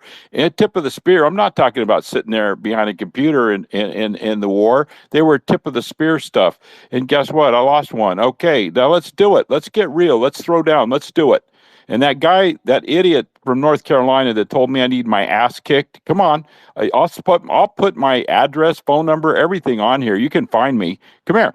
I'm not playing this game anymore. Stop threatening me with not being a patriot and these keyboard warriors. I'm sick of it. Thanks for that, Andrew. We've got some breaking news as well, guys. Let me just quickly give you the breaking news. The Yemeni Houthis are currently making statements. And the statement they've made is, let me quickly go to it. They said, we will not accept the greater Israel scheme, and we will not accept criminals like Netanyahu and Ben Gvir as rulers and masters of our region and its Muslim population. So that's just, they're in the process of making the statements. So we're waiting for the main statement to come out from the Houthis about what they're going to say. Are they going to join the war? Are they going to block the Red Sea? What's going to happen? We're all waiting for it to see what they've got to say. So that is coming out now, guys. I also have a tweet in the nest. It is a video. It is about what we've been talking about for the last 3-4 hours on the space, which is major escalation. And it is the videos. US and Israel bomb Iran's power plant, nuclear and steel plants. Major escalation. There is major escalation that's occurred. I want you to do me a favor, click on it, watch it, open it up on a separate tab. So we've got about 800 people, I think, on YouTube, and we've got about 2,800 people on this space. That is a combined number of people of 3,600 people. If you guys can do me a favor, I know the YouTube guys watched me make it. So the YouTube guys have already seen it. So I know you've already seen it, but if you want to do me a favor and open it up on a separate tab, that will be awesome. And the X guys, if you can also open it up on a separate tab, that will be awesome. And let's push this video out. It is major escalation. We're gonna have to see how Iran responds. Some of these things are gonna be nodes of history about what actually happened when they try and rewrite history about who started it, how it started, what happened. I mean, aim one is to stop this from escalating, but that's looking like more and more of a difficult task each and every single day. And option two is that you basically put these things out there as nodes of history so that people can see that actually these were how events transpired. So if you could do me a favor, we've got 60 people who've opened it up. Let me see, it might have changed since then. 80 people who've opened it up. Want to thank JY. Hi all. Like stream. Okay, I want to thank JYH Oxo says best place for daily updates. X Play says so glad to have the update. Thanks Suleiman. The Wellness Warrior says this is major escalation that I wasn't expecting. Horrible for the world. It is. It is very horrible for the world. Siddha says hi all. And Sakib says hi all as well. Those people are in there immediately. Guys, yeah, if you can do me a favor, if everyone can come across there and open it, it will help. We've got Andrew in there. Listen, if Andrew, who's a boomer, can literally open up a separate tab and be on the space and be debating everybody on the space and smashing people who are in his X comments, telling him and threatening him, listen, if he can do it, although he is, come on, he's not like you millennials, so you're probably like, oh my God, it's so much stress. We're going to get triggered if we do it. But learn from Andrew. Be like Andrew. Make sure you can do it. Come across. Let's try and get at least 100 people to have gone on there and watched it. We've only got 86 people in there. We can get 100. That would be awesome. Can I say one more thing and then I got to jump off? Yeah, 1 But second. You could jump off if you need okay. to. D Jim says, really shows the seriousness of the moment. This is the time for people to speak up against any further escalation. Tell your representative that you want a US withdrawal right now. And that is really important. That's one of the things that you need to do is to, and this is actually really important, actually, Dijim. I think you made a very important point in the comments of that video. Everyone come across there. But what he's right about it. Like, one thing I've not seen in the US, because it's the US really, no other country is really as involved as the US. I've not seen any kind of protests. I've not seen any kind of disagreement what's happening with the war in terms of, in terms of protests on the streets. And I think that's why Trump, when he says he thinks everyone's loving it, he thinks Americans supporting it, he thinks he's got 100% approval rating. He even said that in one of the videos. And what they've done is they've put him in an echo chamber where, remember, they gave him 2-minute videos of things blowing up in Iran, and he's like with these kind of background WWE background music in there, and he's like, wow, everything's blowing up. Why isn't it that everyone's not praising me because we're winning so much? And he's like, he thinks he's got a huge amount of support, and I think the reason why he would think something like that is because there is this notion, this idea that the American public is behind him, and there's not much contention against what he's doing in terms of supporting this war. And so, I mean, I always think like complaining after the fact, and what I mean by that is if they put boots on the ground, or if this energy war continues like it is, it's going to be too little too late. The best thing you can do right now is to use your voice to voice your concerns and let the United States of America know that what they're doing you don't agree with. You don't want American boots on the ground. I believe someone on the space, I think it was Uncommon, but I could be wrong on there, was like, we can win, but we just need, but it'll result in 50,000 people dying or something, 100,000, something like that, he said. So just think about the psychology of that. That they know that you got to sacrifice 50,000, 100,000, 200,000 Americans to possibly win in Iran, but we know winning means what? An elongated war, decades long, going on for a very long period of time. And so sacrificing hundreds of thousands of American lives for Israel right now in the midst of a war, in the midst of a situation where there was no need to do so, is unacceptable, is detestable. And actually, I'm glad this person on these comments made that point, because yes, we do need people to be speaking out against this war, because that's the only way you're going to stop it from happening. At the moment, Trump is in an echo chamber where he thinks there's a huge amount of support for it. Uncommon, you going to say something? Yeah, I mean, actually, it segues perfectly into what you were saying. I don't want people to take the comment that I'm saying America could win the war if they lose a lot of lives as my prediction. I don't know what's going to happen. What I'm suggesting is that the elite people that run the Epstein class that runs this country are having those conversations right now. They are not concerned about whether or not they're not concerned about the amount of losses necessarily. They're trying to figure out a way to convince the public to accept the losses that they think are realistic in order to achieve their goals. And so I think I don't know what's going to happen, but I do agree that the only way really to I don't think they're going to stop if if the public doesn't say that we're not willing to die for Israel. So you have to do everything you can right now and as much as you can to wake everybody up and say this isn't our war.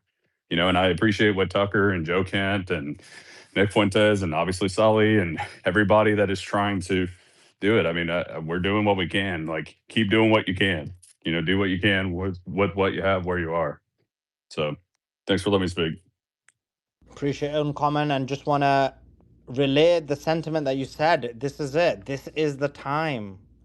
You're gonna have your children. I just want to thank GS Bauer for the level 2 Got membership. some Thank you so much breaking for news. joining the community. I really appreciate that, and really appreciate you.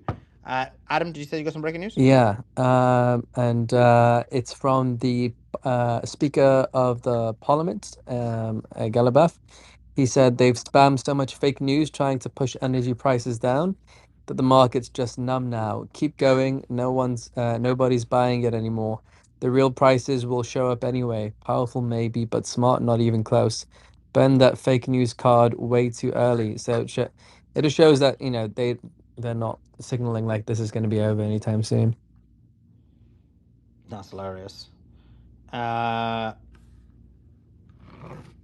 Also, I'm seeing U.S. share market has over 1 trillion in market value wiped out today.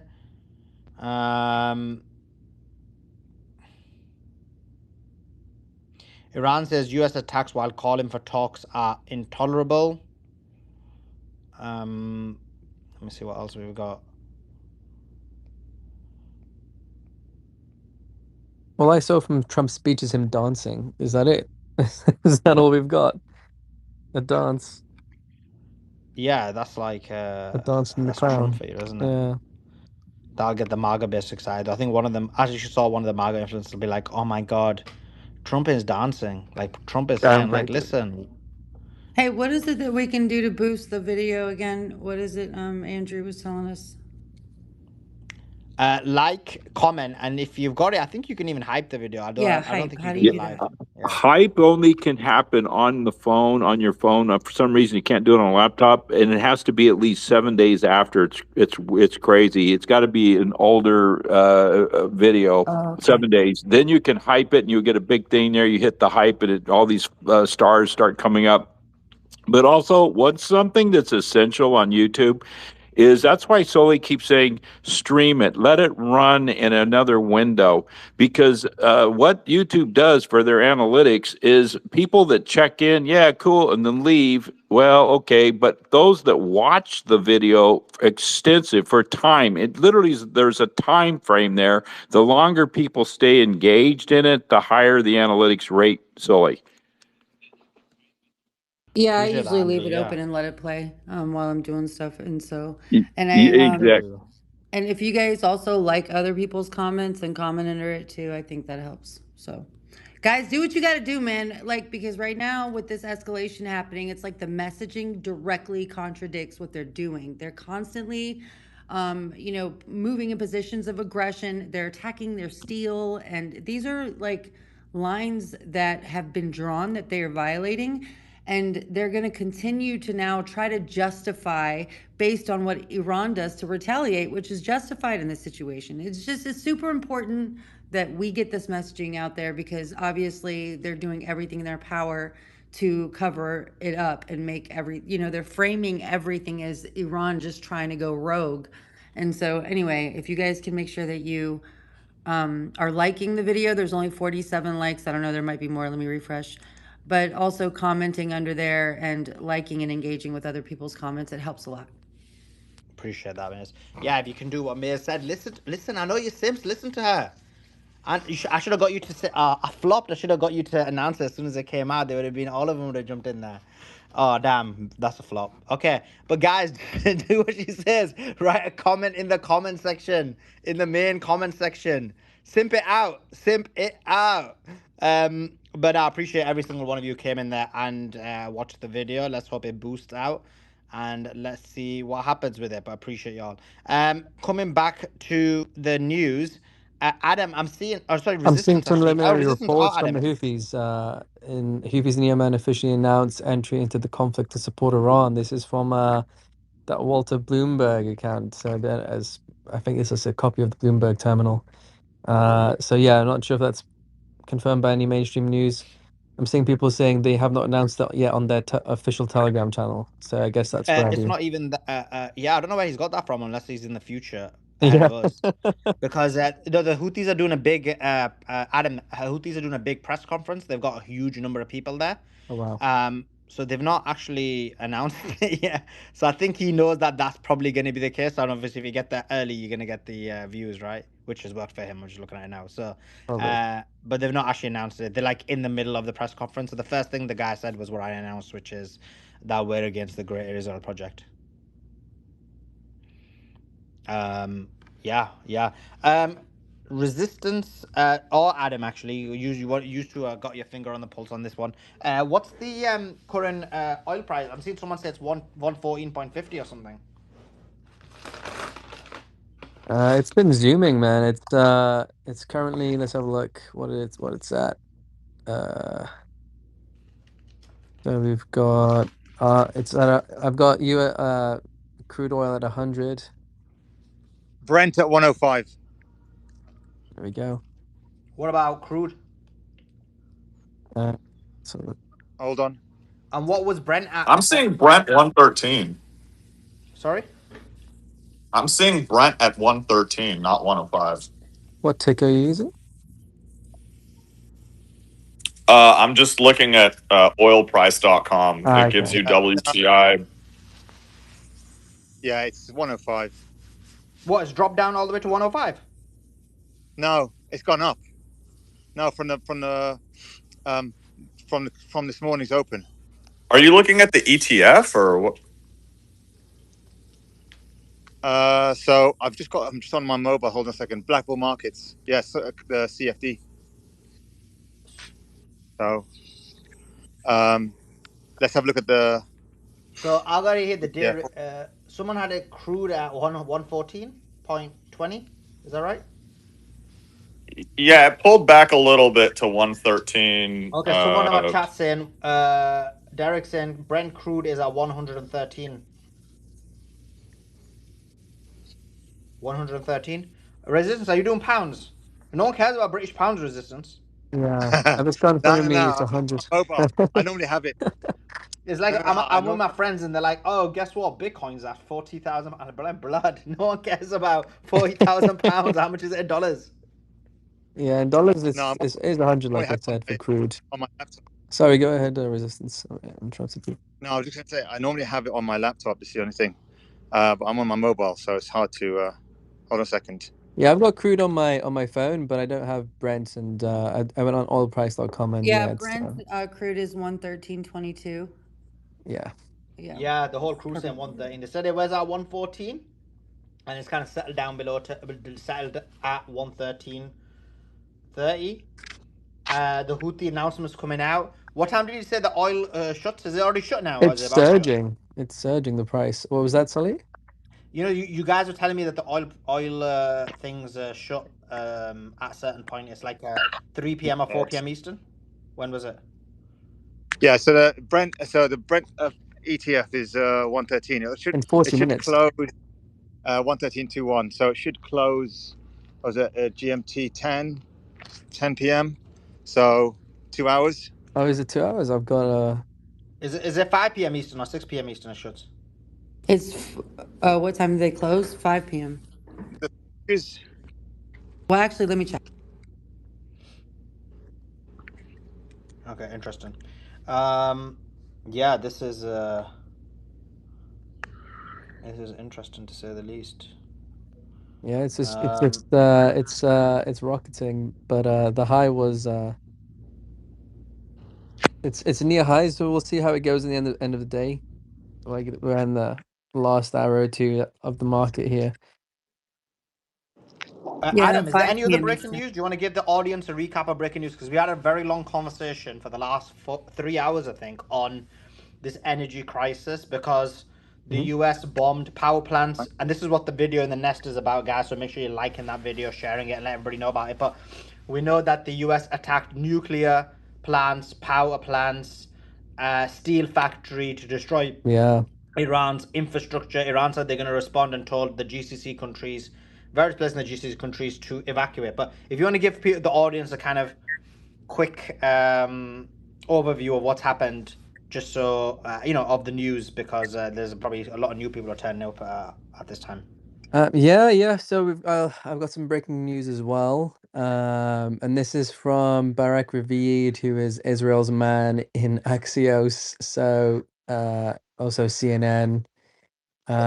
So he said that JD Vance, who's the vice president, obviously, told Netanyahu in a difficult in quotations call on Monday that several of Netanyahu's predictions about the war have proved far too optimistic, like the prospects of a popular uprising to topple the regime. So it is quite significant that that this is coming from Israeli sources and they're blaming Israel. Uh, yeah, so these and similar reports are being widely interpreted in Iran as genuine divergence. Or not, maybe not as genuine divergence, but deception. Just pinning the blame on Netanyahu, because they've done this before, looking like they have a rift between them, and they did that in last year in the war. And they use this good cop bad cop strategy. So Iran isn't really falling for it. Yeah. So that's what's going on there, and so yeah, we've had escalations with Israel striking infrastructure in Iran. We've got the Houthis are about to make an important announcement shortly, or is ongoing. I'm not sure which one it is. We're waiting for their big announcement on the official channels. On top of that, we've had well, quite a few updates in terms of what's going on the ground. So Trump extended his deadline again. Trump has also sent a 15-point plan. So he's begging for a deal. He's literally sent his deal to Iran. So he's already in negotiation stage. I don't think it's been made public what his 15-point deal is that he's begging for Iran to take on. But Iran has rejected it. Basically, they've said they rejected it as one-sided and unfair. And I do believe within it contained sanctions relief, which Adam, it's the same 15-point plan that they actually submitted to them last year that Iran already rejected. So they were just basically resubmitting Oh, them. really? So it's just a resubmission. Interesting. So they wanted to go back to a yeah. That's crazy. That's crazy because Iran is making a lot of concessions. So I'm not sure if they've updated that or not. Yeah, we'll see. I mean, But uh-huh. I think the 15-point plan, Adam, that I saw the other day was actually all right compared to the 5-point plan that supposedly the Iranian government actually put out to the Yeah. media. Yeah, it had a lot of major concessions to Iran, so that's why I'm thinking it might be changed this time. Like from what I saw from mainstream media reports, like I tried to find the details of the plan, and none of them said that it was public yet. but they did guess that. I thing did is, see some reports online, like some accounts online were posting it, and it had major concessions in there. But major media said we're able to confirm like 1 or 2 points only. I don't know. It seems like a I gambling. have them right here. Do you want me to read it? Yeah, go ahead. Okay, so this What's is the as of source on March this, by the way? 27th. What's the source on that one?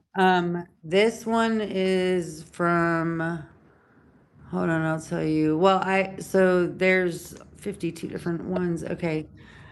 So there's New York Times, there's AP News, but I grokked it, but it gave me all of the different sources to it. Do you want me to send you one of the official ones or the grok conversation? Either way. Yeah, if there's an These- official one of the details of it, I'd love to see that actually, if you have it. Yeah, But yeah, go I'll send ahead. that to you. Uh-huh. Thank you. Okay, so the 15 points are dismantle existing nuclear capabilities. Iran must fully dismantle its nuclear program infrastructure. 2, permanent commitment never to pursue nuclear weapons. So Iran must formally commit under international oversight to never developing nuclear weapons. Number 3, halt all uranium enrichment on Iranian territory. So no activities, enrichment activities allowed inside Iran. Number 4, hand over enriched uranium stockpiles to the IAEA. And so they need to transfer approximately 450 kilograms or all of highly enriched uranium, including 60% enriched material, to the IAEA on an agreed timeline. Number 5, decommission key nuclear facilities, specifically dismantle and decommission the Natanz, Isfahan, and Fordo sites. Number 6, full IAEA access and monitoring. They have to grant complete transparency, oversight, and monitoring of the remaining Iranian nuclear activities.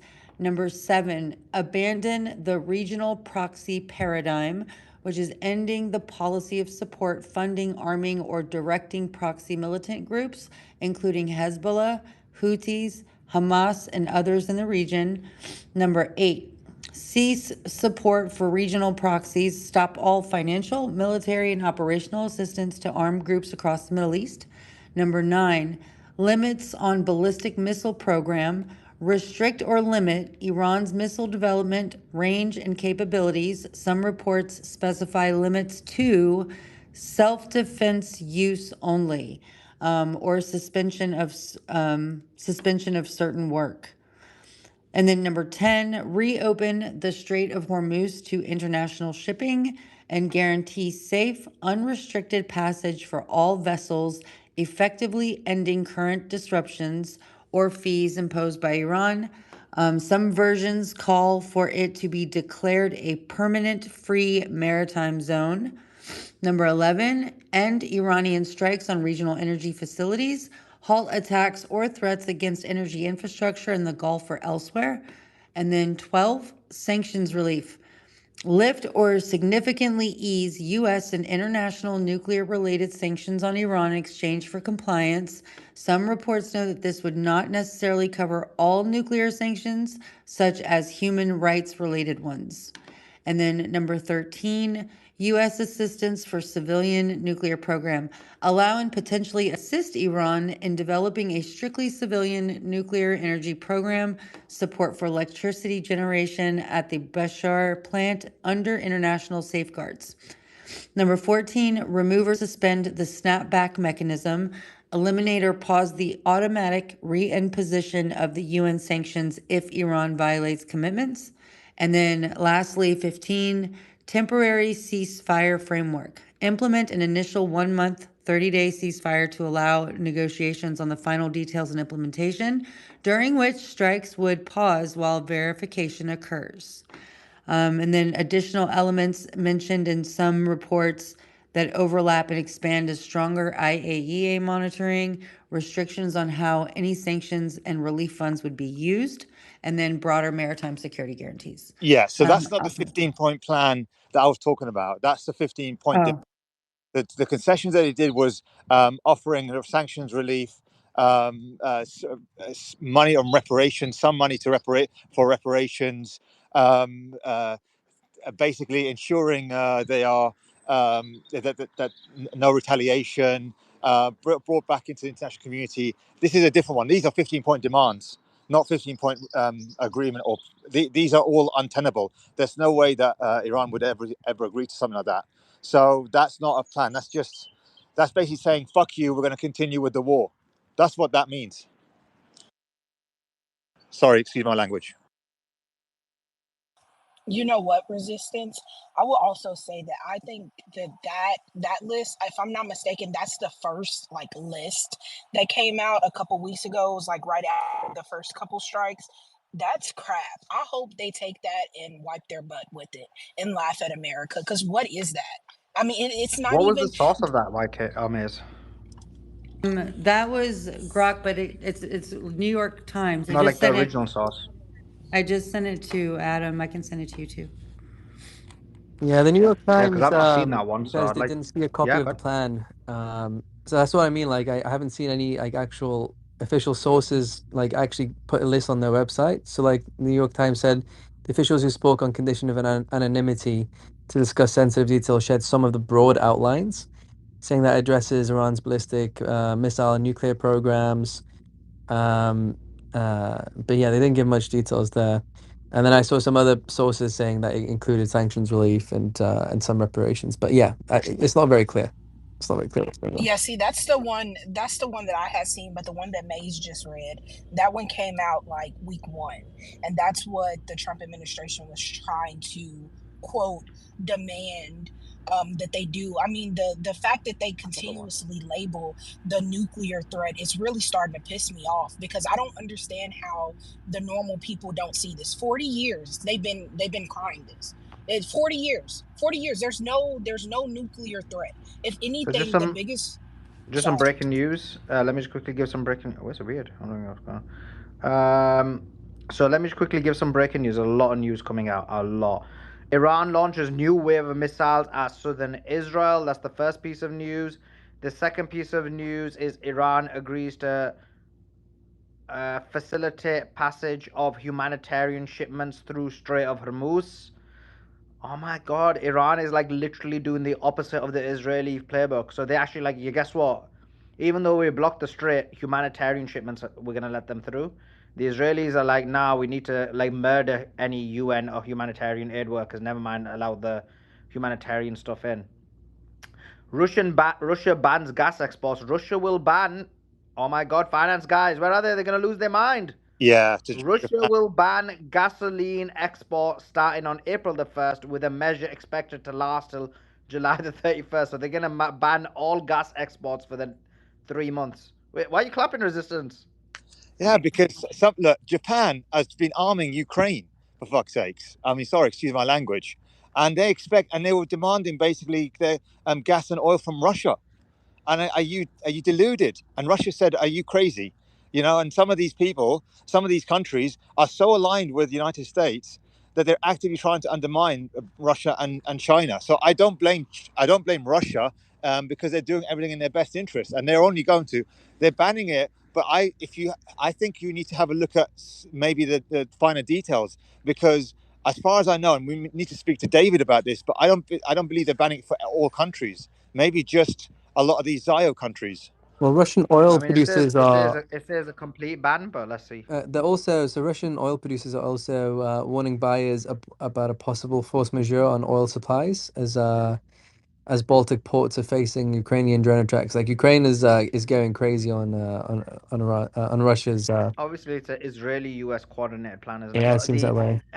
Sully, do you remember? another breaking news is so yeah, I mentioned that. I mentioned Israeli Air Force major charged with placing bets on Polymarket using classified info. We also have that. And there's another piece of breaking news, and I kind of forgot what it. Oh, I forgot what it was. Okay, and Maze, I just looked at what you sent. That doesn't have the 15 points in there. Neither the New York Times or Iran International, which is basically the Pahlavi Yeah, fuck around organization. international. Neither, Screw them. Yeah. yeah, they're like Here, I got Pahlavi another one. I organization. got another one. It's coming. They don't have the 15. Yeah, okay, send it. Let's On the check it out. first. Joe, jump in, bro. Yeah, go ahead, Joe. Yeah, thanks. Remember in the beginning we were saying once you show people what the empire's weakness is, that the allies begin to jump. Well, Iran showed what the weakness was, which was the flow of oil, flow of petroleum. America consumes the most per capita in the world by far, by like a large, large margin. Um, and it's not just the consumption; it's what it does to the banks, what it does to the financial system, what it does to the dollar, what it does to everything. They exposed it. Russia is now adding to that pressure. I don't think they're going to choose where they sell or don't sell. They don't want to sell as much, as little as possible. That's going to bring down the economy. That's it shows the weakness. Europe will flee, and even if America wins in Iran, I don't think the allies stay. And this is what we've seen historically with empires. The first to go is the allies leave, and that's when the empire falls. And I think Russia's doing exactly what they want to do, which is here's America's weakness. Let's add to the pressure. Yeah, in Vietnam, I talked to Vietnam yesterday. They are working deals with the Russians. Russians are trying so hard to get into Vietnam deeper. Of course, they're going for a Cam Ranh Bay. That's a deep water port for the entire South China Sea. The United States is trying to work it, trying to calm Vietnam's fears. In China, we're seeing it happen. They're going to take care of their people. But guess what? If you have anything to do with aligning with Israel and the United States and Ukraine, deals off. Yeah, that's what I've been hearing. And also, if you look at, they've promised Belarus that they'll offer them oil at pre-war market prices. So, I mean, I don't imagine that they're going to stop that for them. And then I'd imagine also for some of their other allies, and certainly China. They're not going to turn the tap off for China. Yep.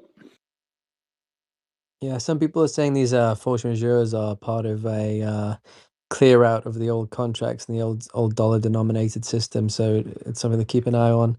Yeah, And that you can be know, true. Both things can be true.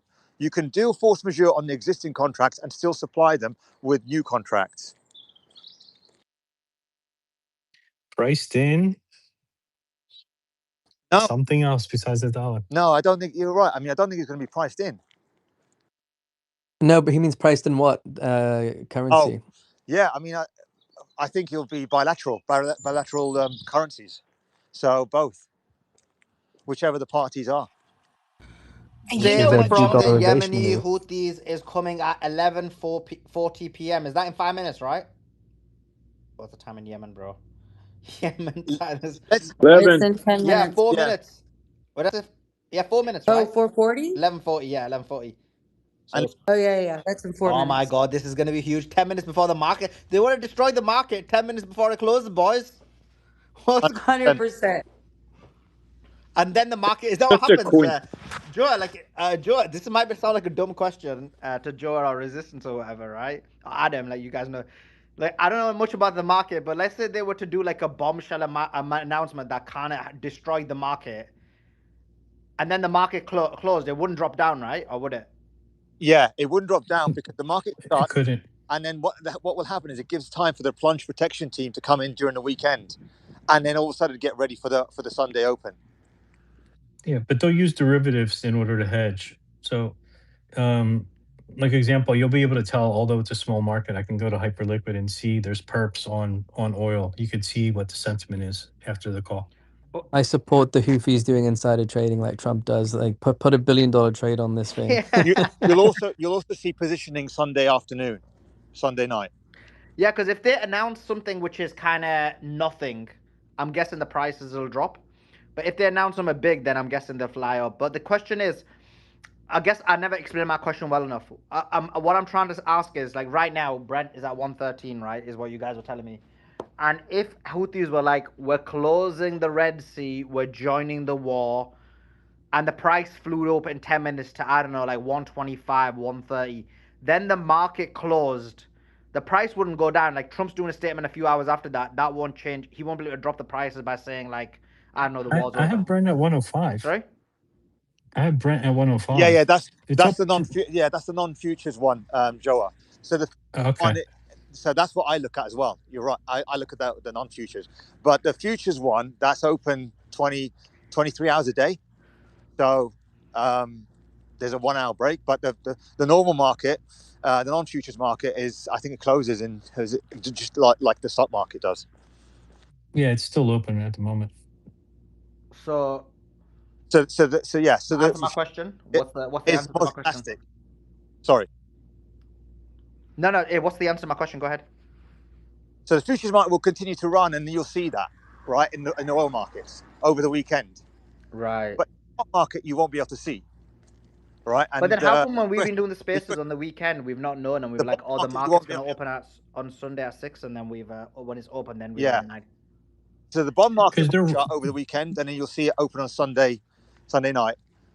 But the like stock market Monday or Sunday night, basically, it's just the futures for oil. They're still open every day. But Joa, do you want to explain it? Yeah, they're often wrong, Simon. Like not that they're wrong. It's there's a lot of things going on with futures. You don't know if they're doing it for hedging purposes and things like that. So a lot of times, like example, last week on Sunday, Brent was up high in the futures market and in the prep market, and then it came way back down as soon as it opened. So um, it's an indication, but it's not like it's only an indication if it gaps up or gaps down. That's the only thing it indicates, to be honest. But still, Joe, if you can answer my question, because like one of the things everyone's been saying is, oh, Trump is waiting for the market to close to start the war. Trump is waiting for the market to close to do X, Y, and Z. And so my question is, if the Houthis were to make an announcement 10 minutes before the market closes, and then the market closes, it does not work the reverse, or not? No, not really. U.S. waits because they don't want to impact the market and have to deal with another headache. But if the Houthis do it before, they're going to have a headache. If they do something big, it's going to, dominate the conversation over this weekend. On top of, the No Kings Day. When was No Kings? Is No, it today but Joe, or is it tomorrow? that's not what I'm asking. And I'm I, asking. Sully, I know what you mean, but I just think that what you have is you have the U.S. government having a massive short position on the oil market. So it doesn't really matter what the Houthis do at the moment. While if the U.S. government can hold down the price, and they're not doing the best of jobs, but it's still good enough compared to the Asian markets, right? So even But if they close the Red Sea, though, don't you think that's going to be huge? yeah, Like if they, yeah, it will be. But then the U.S. government has got an open a very big and infinite short position, right? And so their margin call is it can't be reached because you just print because it's the U.S. government. They've got unlimited money. So Infinite is the I operative know, word because I know, but you know what I they've mean. pushed this game very far. Yeah, It's not that simple though. Like the Federal Reserve does, but I'm pretty sure the Fed's not allowed to be shorting. then the government You to know, be shorting as well. They're not allowed. They're not allowed to be doing any of this. This is why the CM the Treasury has a little bit more leeway, but they don't have an infinite amount of they money. don't have an infinite. They've got about through the Exchange Stabilization Fund, the SF. They've probably got 150 billion, $50 billion. They're probably flexing right now with that. do you think this will like affect the algorithmic and, because they have a lot of algorithmic trading and then the aftermarket, like where that'll kind of happen on its own, right? But I think that this is going to trigger, I have a feeling it's very strategic that they're doing it 20 minutes before the close. I don't know. But What Houthis? yeah. Mm-hmm. The other problem too is, I mean, you can manipulate markets, to your heart's content, but if you keep the prices lower than they should be based on supply, then you just get shortages. So once that happens, I mean, it's going to poke its head up somewhere, Well, that's right? what Like we're if there's seeing. oil, Yeah, that's exactly right. That's what we're seeing. So in Asia, we're hearing it's $150 a barrel, and that's why you see Australia's running out of oil, right? Because that's where this is where you'll see shortages in those countries where they don't have a large reserve supply. And at $150 a barrel, that's really going to strain them because that just means that everyone's scrambling for whatever barrels they can get in the Asian market. And so countries like Australia are suffering right now because don't spare a thought for them, but but they're trying to scramble for Okay, their barrels of oil. announcement came. Well, it says breaking Yemeni Houthis. Our hands are on the trigger, ready for direct military intervention. We will not allow the Red Sea to be used for hostile operations. Any escalation will be met with action according to the requirements of the battlefield. Oof. Now, for military, That's a for those who don't non-announcement. understand, the Red Sea is the ultimate shutdown. Game checkmate, game over. The Red Sea will close the Suez Canal, close the That's not what they Mediterranean, said. shut down everything for the military. Yeah. For the military, I was under the impression they would already do that, but I guess I guess they're saying that they'll attack military ships. Is what you're saying? Yeah, Maze, can you send me that, please? Huge explosions in Tel Aviv. Huge explosions in Tel Aviv right now as well. Huge explosions in Tel Aviv. So there is a boom boom Tel Aviv going on as well. I've been posting that. Sorry, back to you, So with this Adam. statement, is it they're announcing a military blockade? Is that the right No. interpretation? Or I just sent it to you, It, Sully. it, They're just saying, so this is from the Clash report. It's a summary where they're just saying that our hands are on the trigger, ready for direct military intervention. We will not allow the Red Sea to be used for hostile operations. Any escalation will be met with action according to the requirements of the battlefield. So I guess they're preventing any military type of operations. It doesn't seem like the rerouting of oil or any non-military would be affected, I think. I don't know. What do you yeah, guys no, think? that's all there's shipping. two things. Shipping. There's two. Yeah, yeah. Well, no, there's no shipping. So you said hostile operations. I mean, maybe it depends on what you define as a hostile No, I operation. But agree with also the Maze. second I one, think this isn't saying that the Red Sea is closed. It's saying Washington said. yeah, it's not. No. Which what Maze said. Um, that's what I said as well. Yeah. There's a second thing, which is if any escalation will be met with action, basically. So they're just saying now that if Trump delivers on his threat, then automatically the Babel Mandeb will be closed. It seems like that's what's being said. Exactly. So if the Red Sea closes, we know for a fact that in America the markets are being manipulated. What happens on the like oil side of it? Because I mean, obviously we see gas is up, but more in depth, does the market actually show the true price if the Houthis close the Red Sea, or are they still just going to throw money at it and pretend like it's not going up? Because we see Australia, and then what was it, India? India was having a time getting gas and stuff. Yeah, so I mean, look, it's really hard for us to know how much the Treasury may or may not be shorting the market. But if the Houthis close down the Red Sea, it's almost guaranteed you're going to see a spike in the price of oil.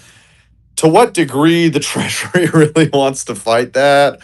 That's another question. If they really want to go all in on it. Of course, the problem with that too is that if this conflict does drag on long term, I mean, they're going to have to cover their short So expected eventually, and if the they can't, official actually announcement from the Houthis, the video, I just sent it to you.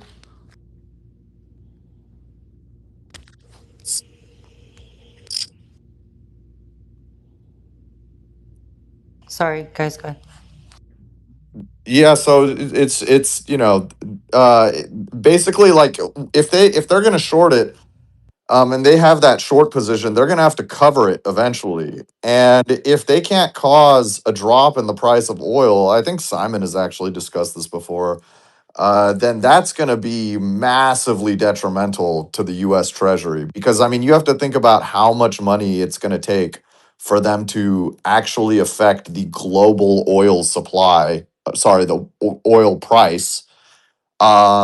And so that's an enormous position. And if they can't drop the oil price to then cover their short, I mean, they're screwed. But even then, that just means you're going to get even worse shortages. You're going to get calamity. And then when you have oil shortages, that means that production isn't going to be able to work. And then that means that the stock market is going to crash. So yeah, it's like you're basically what's the analogy when you like poke something in and then it pops out somewhere else? That's basically the game they're going to be playing, and it's not going to work out for them. Whack-a-mole. Um, Yep. so guys, this is the long statement. Do you want me to read it, Sully? Yeah, please, if you could, that'd be awesome. Um, Sure. Okay. So, based on our religious and moral responsibility, and in the face of brutal aggression perpetuated by the American and Israeli enemy, which targets the Islamic Republic of Iran, the access of jihad and resistance, and our entire Islamic nation to establish what is called Greater Israel under the guise of changing the Middle East. And within the framework of our nation's legitimate right to confront the Zionist scheme and its implementers, America and Israel, and an affirmation of the importance of cooperation among the peoples and nations of the region in taking the just stance against American Israeli aggression and against the Zionist plan, and striving to inflict a major defeat upon them. And based on the principled position of our Yemeni Islamic people with our Islamic nation and against any American Israeli aggression on any Muslim country. And in the light of the continued aggression and in light of the continued aggression by the American and Israeli enemy against the Islamic Republic of Iran, Palestine and Gaza, Iraq, and Lebanon, in implementation of the Zionist plan, which threatens the entire nation. The Yemeni armed forces, keen on the stability and security of the region and the cessation of aggression, affirm the following. First, the necessity for the American and Israeli enemy to respond immediately to the international diplomatic efforts to halt the aggression against Iran and the countries of the Axis, as it is an unjust, oppressive, and unprovoked aggression that harms stability and security at the global and regional levels and damages the global economy. Second, the necessity of an immediate cessation of aggression against Muslim countries in Palestine, Lebanon, Iran, and Iraq, and lifting of the unjust siege on Yemen. Third, the necessity of implementing the Gaza Agreement and fulfilling the obligations it includes regarding humanitarian entitlements and the legitimate rights of the Palestinian people. Fourth, we affirm that our fingers are on the trigger for direct military intervention in any of the following cases.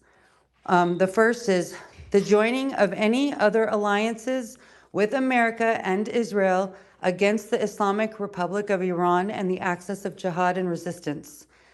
The second is the use of the Red Sea to carry out hostile operations by America and Israel against the Islamic Republic of Iran and against any Muslim country, which we will not allow. And then the third is the continuation of the escalation against the Islamic Republic and the axis of jihad and resistance as directed by the theater of military operations. And then the fifth is that the Yemeni armed forces warn against any unjust measures aimed at tightening the siege on the Yemeni people. In conclusion, we affirm that our military operations only target the Israeli and American enemy to thwart the Zionist scheme and do not target any Muslim people. And that's it. That was drafted by a military person because when you say theater of operations, they're directing this into their area of theater, being the Red Sea, south of the Straits of, through the Suez Canal, down into the open Gulf of Oman, all the way into that entire area. They're saying this is now open season for any forces of the United States or Israel. That includes any NATO movement of countries. Yep, it was you're right, Andrew. It was from the armed forces, Yemen's armed forces.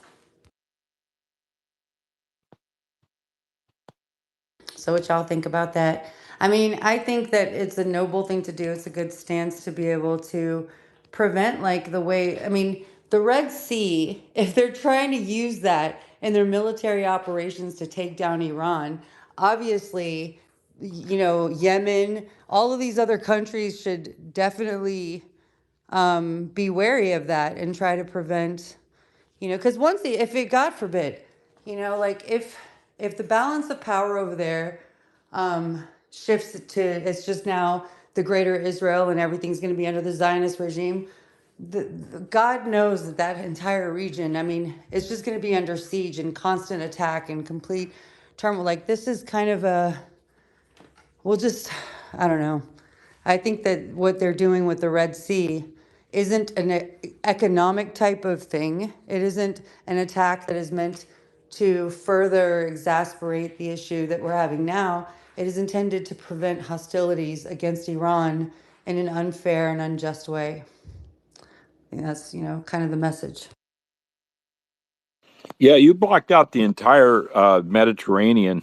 That means Europe it's like shutting down Europe for many military intervention. Even if they say, "Oh, we're just going to send ships or whatever," no, it's blocked. It's done. The Mediterranean's closed, Suez Canal's closed, and then yeah, that's huge.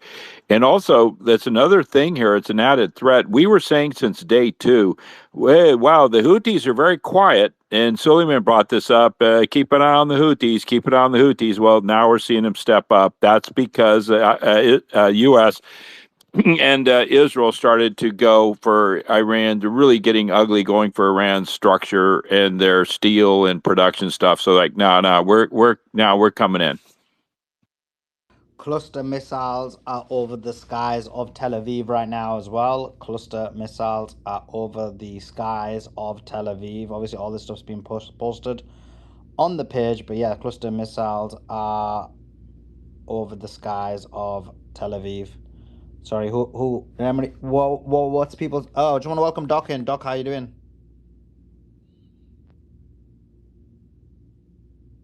Okay, just want to welcome Inevitable in. Inevitable, how you doing?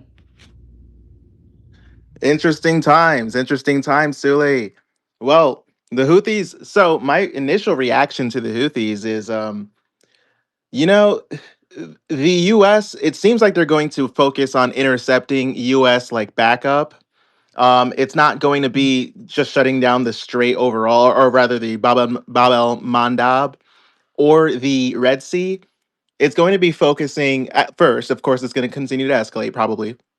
It's going to focus on, because look, if US has assets on the ground or even in the area, especially with the mobile Tripoli and the Boxer, then they're going to obviously need continued like logistical support. And the number one way for them to receive that support is going to likely be through the Suez Canal and the Bab el Mandab and a few other, waterways, and probably over land as well. So it would make sense that they say this, and kind of like Andrew just said, he kind of hit it on the head as far as the intent.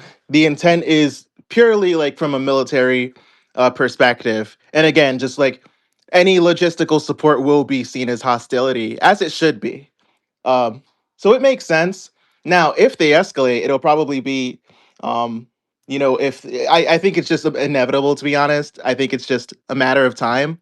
But as of now, I think it's actually a pretty measured response. It's obviously not the closure that many thought it would be, but they still certainly have that ace or that club in the bag, if you will. So we will see. Still a huge deal. I wouldn't undersell this by any stretch. The thought of bringing heavy container shipping oilers and resupply for the foreign military surge from the United States, okay, we'll say that if you could, folks can get out a big map of the world map to look at everything. You have to actually look at stuff on a map to see how the U.S. Navy operates. Look at everything from the blue, look at all the blue water stuff, okay? To move from our eastern seaboard, that's the Atlantic Ocean, everything's got to push through the Mediterranean down through the Suez Canal, okay? The Houthis have basically what Neville just said, to translate that into looking at a map, that's shut down. So now we got to operate out of the Pacific and coming way down through the south. Just look at the big map there, go all the way around. The other option is going clear down south around the Cape, going down around the Cape. That's unthinkable, unimaginable. Not only is it very dangerous, seaworthy wise, no one wants to go through 100-foot swells of ocean. I won't go into that, but this is huge news. We just did a checkmate here, I think, logistically supporting, and then militarily, of course, that's the second step. Huge Yes, news. this indicates that they are taking, and not just obviously the Houthis, but Iran as well through communication channels, clearly have communicated to their allies that the U.S. is taking they're going to take they're not just going to be in and out. It's not. I don't think that the U.S. will be there and then leave like this weekend. I don't think the Tripoli's just going to make a quick round trip They or a short already said stop. 4 weeks. They just announced it today.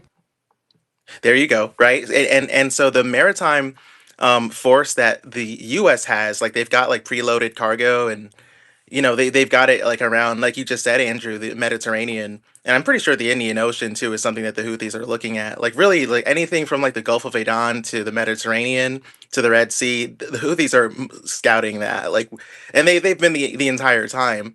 But those like sort of like logistics, maritime logistics services can basically like steam to the Persian Gulf within days, and they can offload like probably, I guess, like thousands of tons maybe of supplies directly onto like whatever beach or captured port facilities that they intend to capture. Obviously, keeping it is going to be way harder than taking it.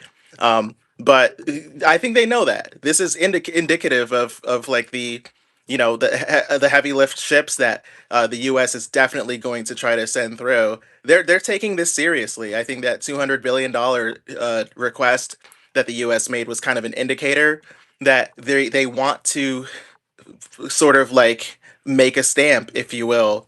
And that's not to say anything of the horrific infrastructure attacks that are probably bound to come or continue rather from the U.S. and Israel. So I guess if you have those like continued, sea lift ships and the escorted convoys, then like you would have like destroyers and aircraft potentially protecting the supply ships.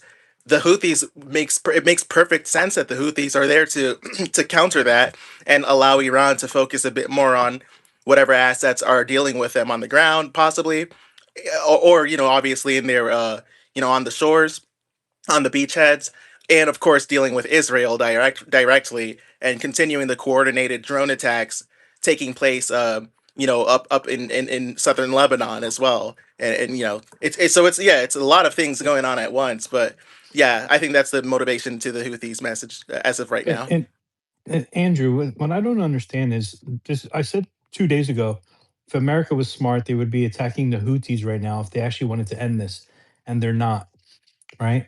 Um, Yeah, great point. how is this panel ahead? Like either U.S. does not want to end this. This is not what the issue is, right? Or this serves them in some way, um, or we have idiots running the government. Because if me, who is not a military man, says, "Hey, before you take care of Iran, you better go take care of the Houthis," 2-3 days ago, um, you know, wouldn't isn't there people in his office that would kind of know this? Like, I know I'm not like some guy that just Bro, understands, and I'm the only Joe, one. don't No. degrade yourself, bro. You've been hanging around with the top dog of social media, bro. The number one social media space, the number one space in the whole world. You're a genius compared to these guys. It actually brings it back, Joe. Actually, it's funny because this is the argument that Myron and Ryan had, where Ryan said, "Look, I know an idea that they could do, that would work."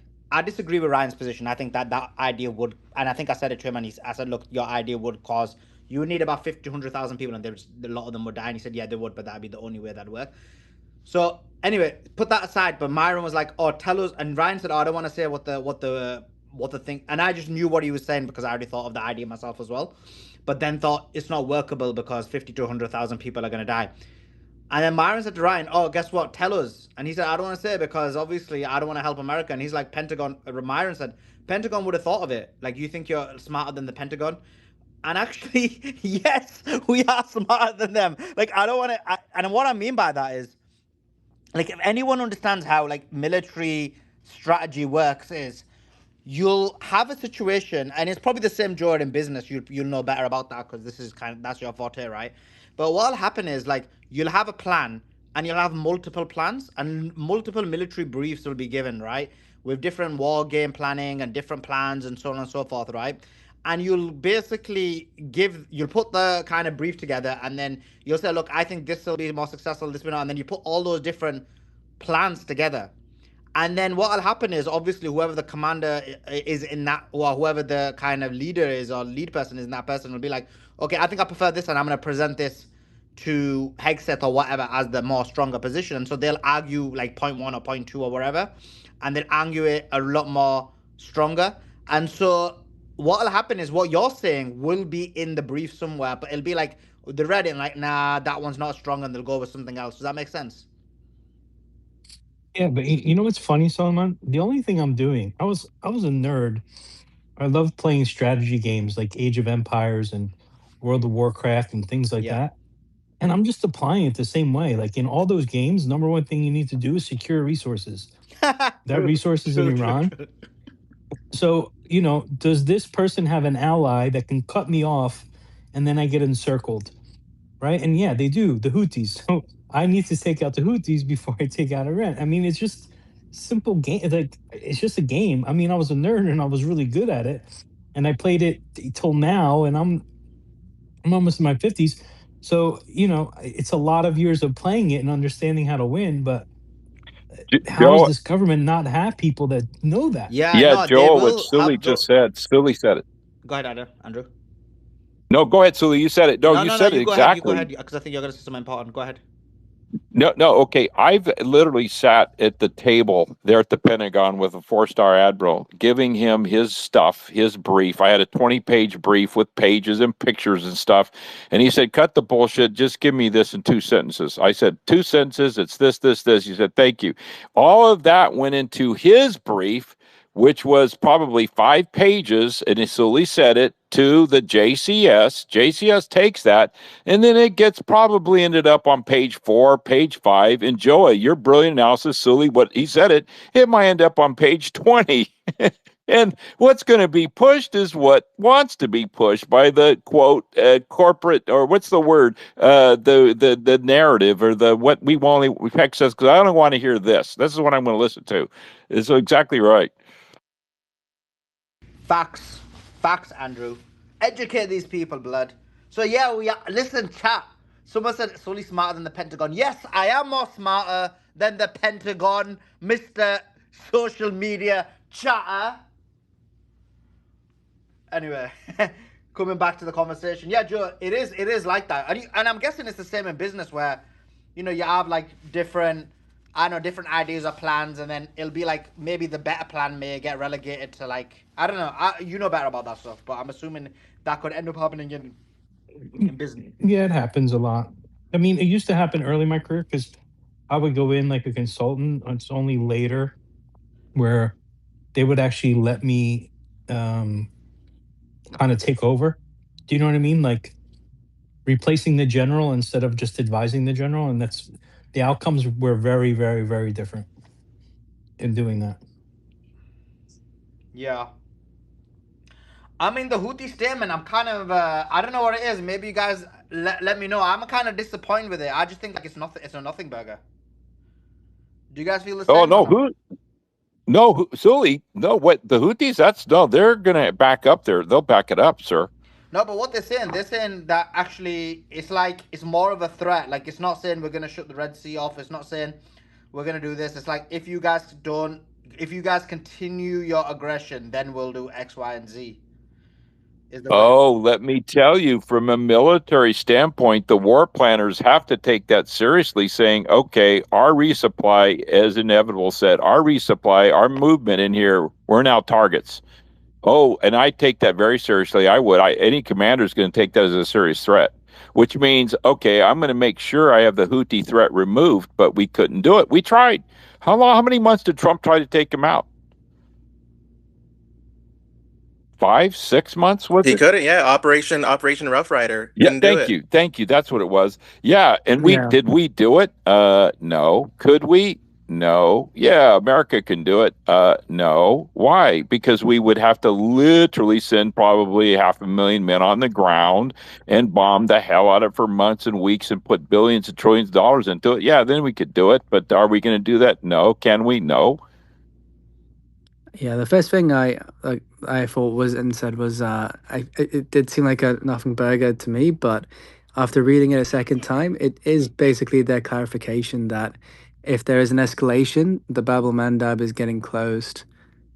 But it's odd because there is an escalation. Israel just escalated. They just hit Iran's nuclear facility, power, steel plants, other infrastructure. So it's kind of there's a contradiction there already. It has escalated, and also Israel doing this as also contradicts Trump's 10-day as extension as well. So what? So it's like what the hell? What the heck is going on? Yeah, it's making an ass out of Trump again. Yeah, well, Yeah, he's just yeah, I think, dancing. oh, sorry.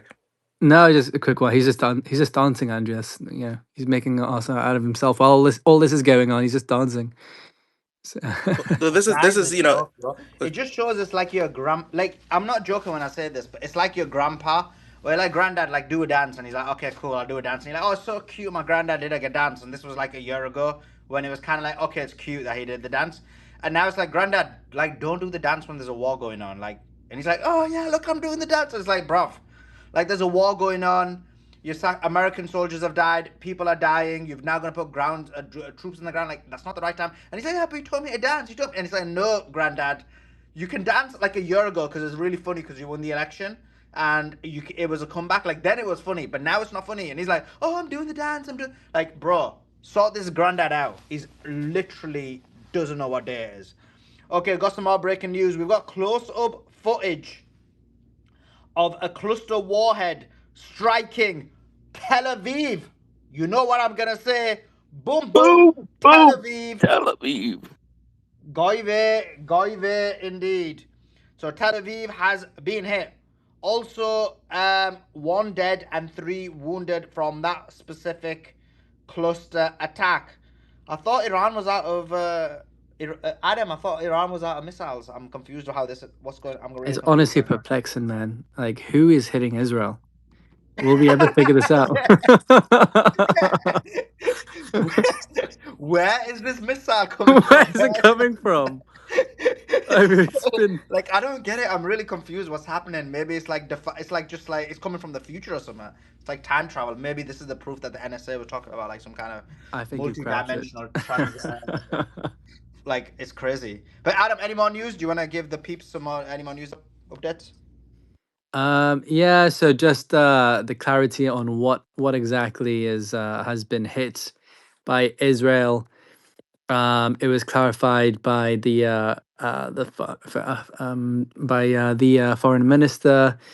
He said that Israel's hit 2 of Iran's largest steel factories, a power plant, and civilian nuclear sites, amongst other infrastructure, and that Israel claims it acted in coordination of the U.S.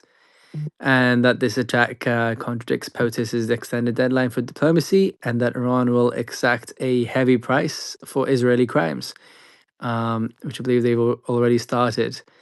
So yeah, we're going. That's the latest. That's the latest there. Israel has escalated. They're saying that Trump had given them the approval. We'll see. We'll see what Trump replies there. He's currently just dancing. We've got Russia saying they might be doing a force majeure and they've stopped selling gasoline. And then yeah, we haven't actually seen any details of his big speech on economics. But yeah, his final message for the weekend seems to be our military operation in Iran is going great. And that's it. That's the latest we've got from Trump on that. It seems, unless there's any other details from his speech. Yeah, and then the Houthis released that message saying, if there's escalation, they'll act. But there has been an escalation right now, so we're wondering what they're going to do there. Yeah, so that's the main things from what's literally just happened now. In terms of I guess a longer time period over, like, let's say, like the past day of what's been going on.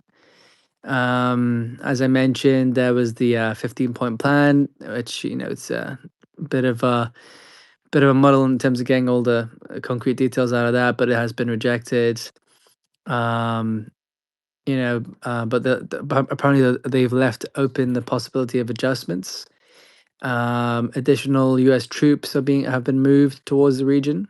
Even as Trump has signaled a temporary pause in strikes, there's been some troop movement towards the Middle East.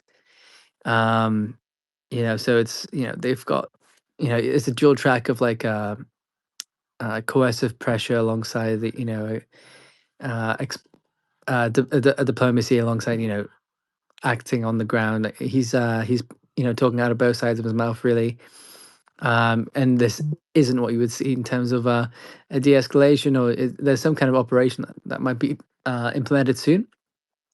The market is about to close, so we'll see what happens then. He likes to make threats and escalations during the weekend, and then take it back on a Monday or a Tuesday. Adam, breaking news, breaking news. Tel Aviv, as we mentioned, was hit really hard. We're seeing Tel Aviv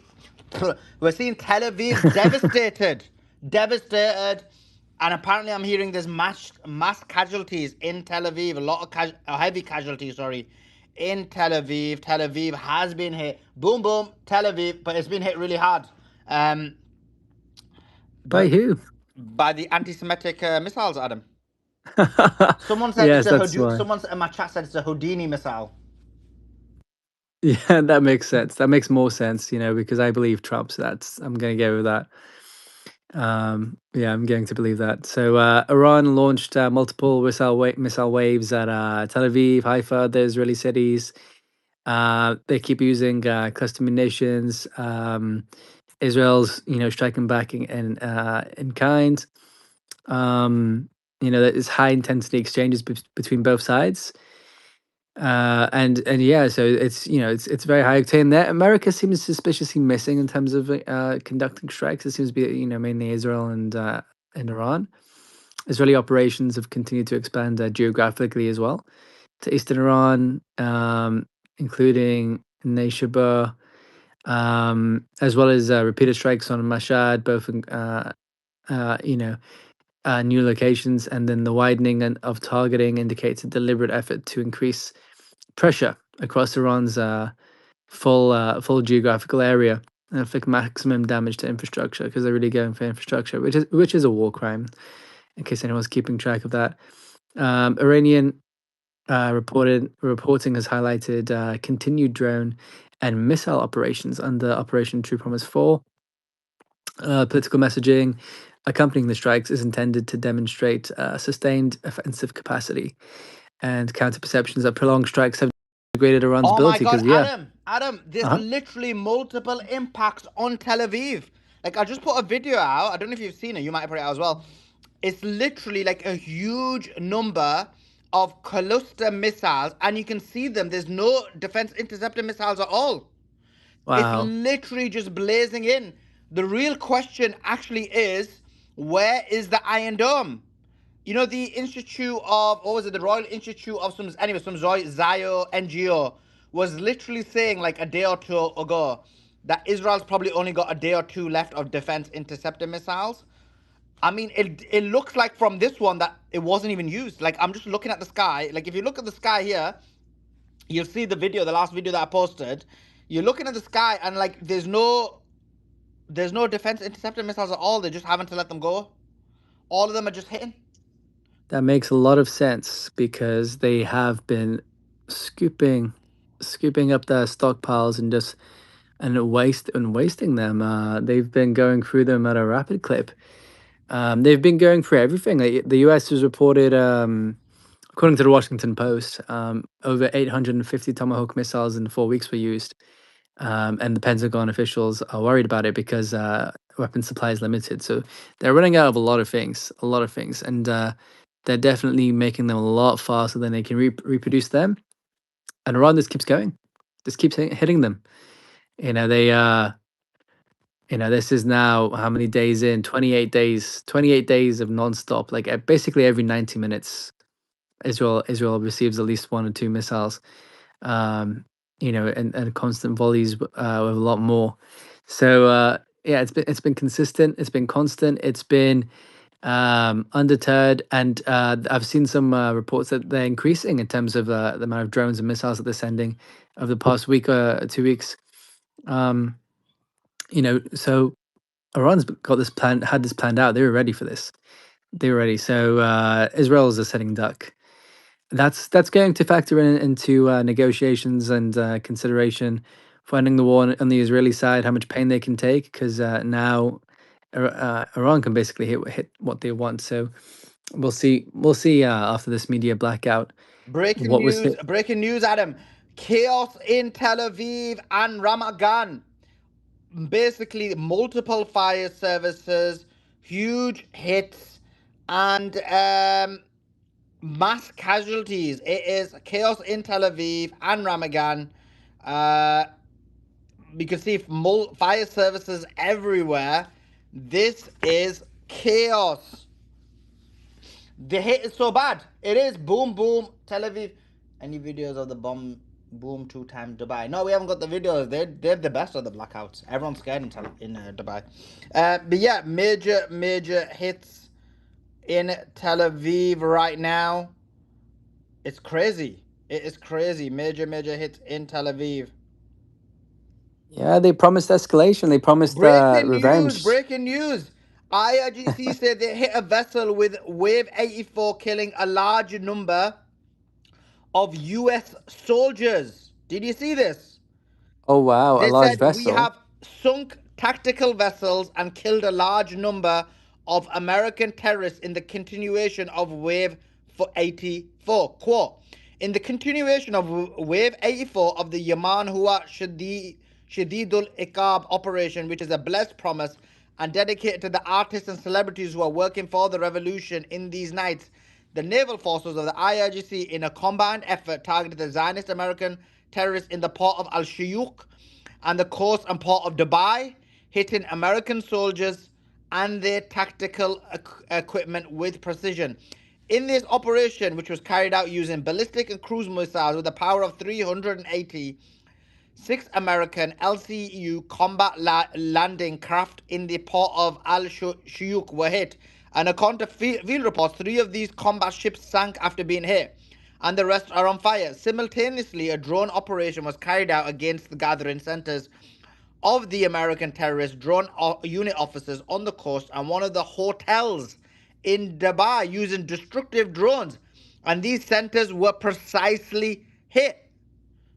When Dubai is not letting any of this information out, obviously. Go there. During this operation, in addition to sinking the tactical vessels, a large number of American terrorists were also killed. We had said before that wherever you go, we will follow you and you will be miserable. The IRGC Navy, with God's mission, responds to enemies' evil deeds with complete dominance and decisiveness. That is, I think that's quite big news. That's massive news. They're not joking around. They're not playing around. Like what Israel did was massive. What Israel did was massive. They hit their nuclear sites. They hit their energy sites. They hit their industry. These are critical infrastructure, civilian infrastructure.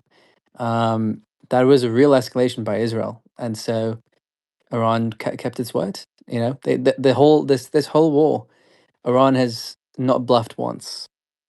They've said they were going to do something, and they did it. They've been promising if you escalate, we'll escalate, and that's exactly what's happening now. So yeah, if the Epstein coalition wants to escalate again on top of this, then Iran's going to do it too. And that's probably why they have the Houthis making an announcement, because they're saying, if you wanna come at us for our escalation, then guess what? We've got other things we can do. Because they've already got the world economy over a barrel, basically.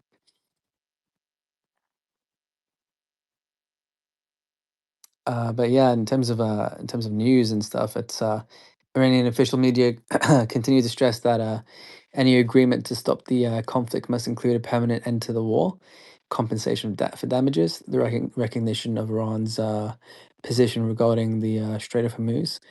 I guess that means getting taxes on it. from now on, and this confirms that Tehran is framing the war's end not as restructuring of strategic equations in the region. Yeah, Iran is also continues to insist that the Lebanon front must be included in any settlement. This reflects a continued effort to prevent compartmentalization and preserve its regional network.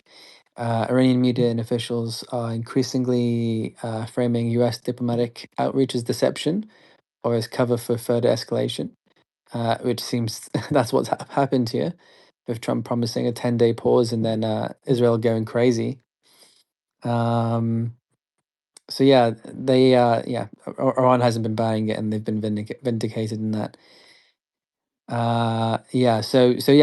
Honestly, they're ruining diplomacy as an off ramp here. Like the fact that they keep escalating, Israel keeps escalating while they're saying they won't. And this is, and this is how we got here in the first place. After 3 rounds of negotiations, they started this war this time, and after negotiations last time, they started the 12-day war conflict.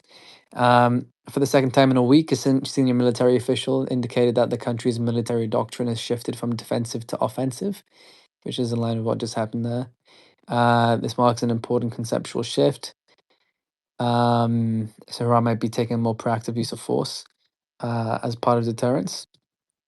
Reports have indicated that Iran continues to regulate maritime traffic in the Strait of Hormuz selectively, allowing passage under certain conditions and restricting passage under others. So yeah, they really are taking full controlled access model. Economic impacts have remained significant. Oil prices, shipping disruptions, reduced flows. This is and we've talked at length here about how this is it's very bad for the world economy. By the way, oil is Brent is nearing 115 now. Last I saw, it's 114.8. Yeah, yeah. I mean, this doesn't look like it's ending this weekend, so doesn't look like it's ending soon. Like all we're seeing right now is escalations. It's very hard to see how a deal gets made in this kind of environment. Inside Iran, there are further reports of arrests, restrictions on communications infrastructure, expanded mobilizations. Iranian discourse is increasingly focused on the possibility of U.S. ground operations or invasions, targeting strategic islands, coastal nodes. So they're expecting it, and they've said that they expect a Gulf state to be involved, and that if there is like a ground invasion of Iran, that they will start invading Gulf states, particularly UAE and Bahrain themselves. In parallel, Iranian messaging has warned that any such operation would trigger unprecedented escalation against Gulf states, particularly Bahrain and the UAE, as I mentioned. So they might even start seizing territory there. Iranian narratives are also have expanded the concept of the battle space to include digital and technology infrastructure in the Gulf. So they have, they've previously talked about hitting banks and other businesses that are buying U.S. treasuries. Across the Gulf, and those linked to U.S. systems. So they're trying to decolonize the Gulf economically and technologically from American influence as well as militarily. And then on the regional front, southern Lebanon is really is really repelling Israel quite effectively. They're calling it. They've dubbed it the Merkava massacre. What's happened in southern Lebanon? Lebanon has reportedly destroyed 100 Israeli tanks. I'm seeing that reported by Times of India, Press TV, and other sources saying that each one cost $6 million, so that's like $600 million.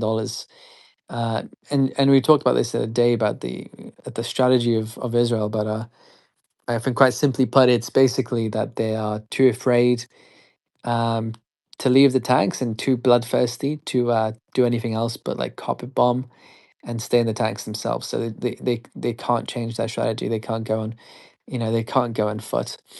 So yeah, that's what's happening in southern Lebanon. 100 Merkava tanks taken out already, just a few weeks. Yeah, so they're trying to increase their presence. But yeah, it's not going out. It's not working out as they have expected it to do, and it just shows you the ineffectiveness of the Israeli army.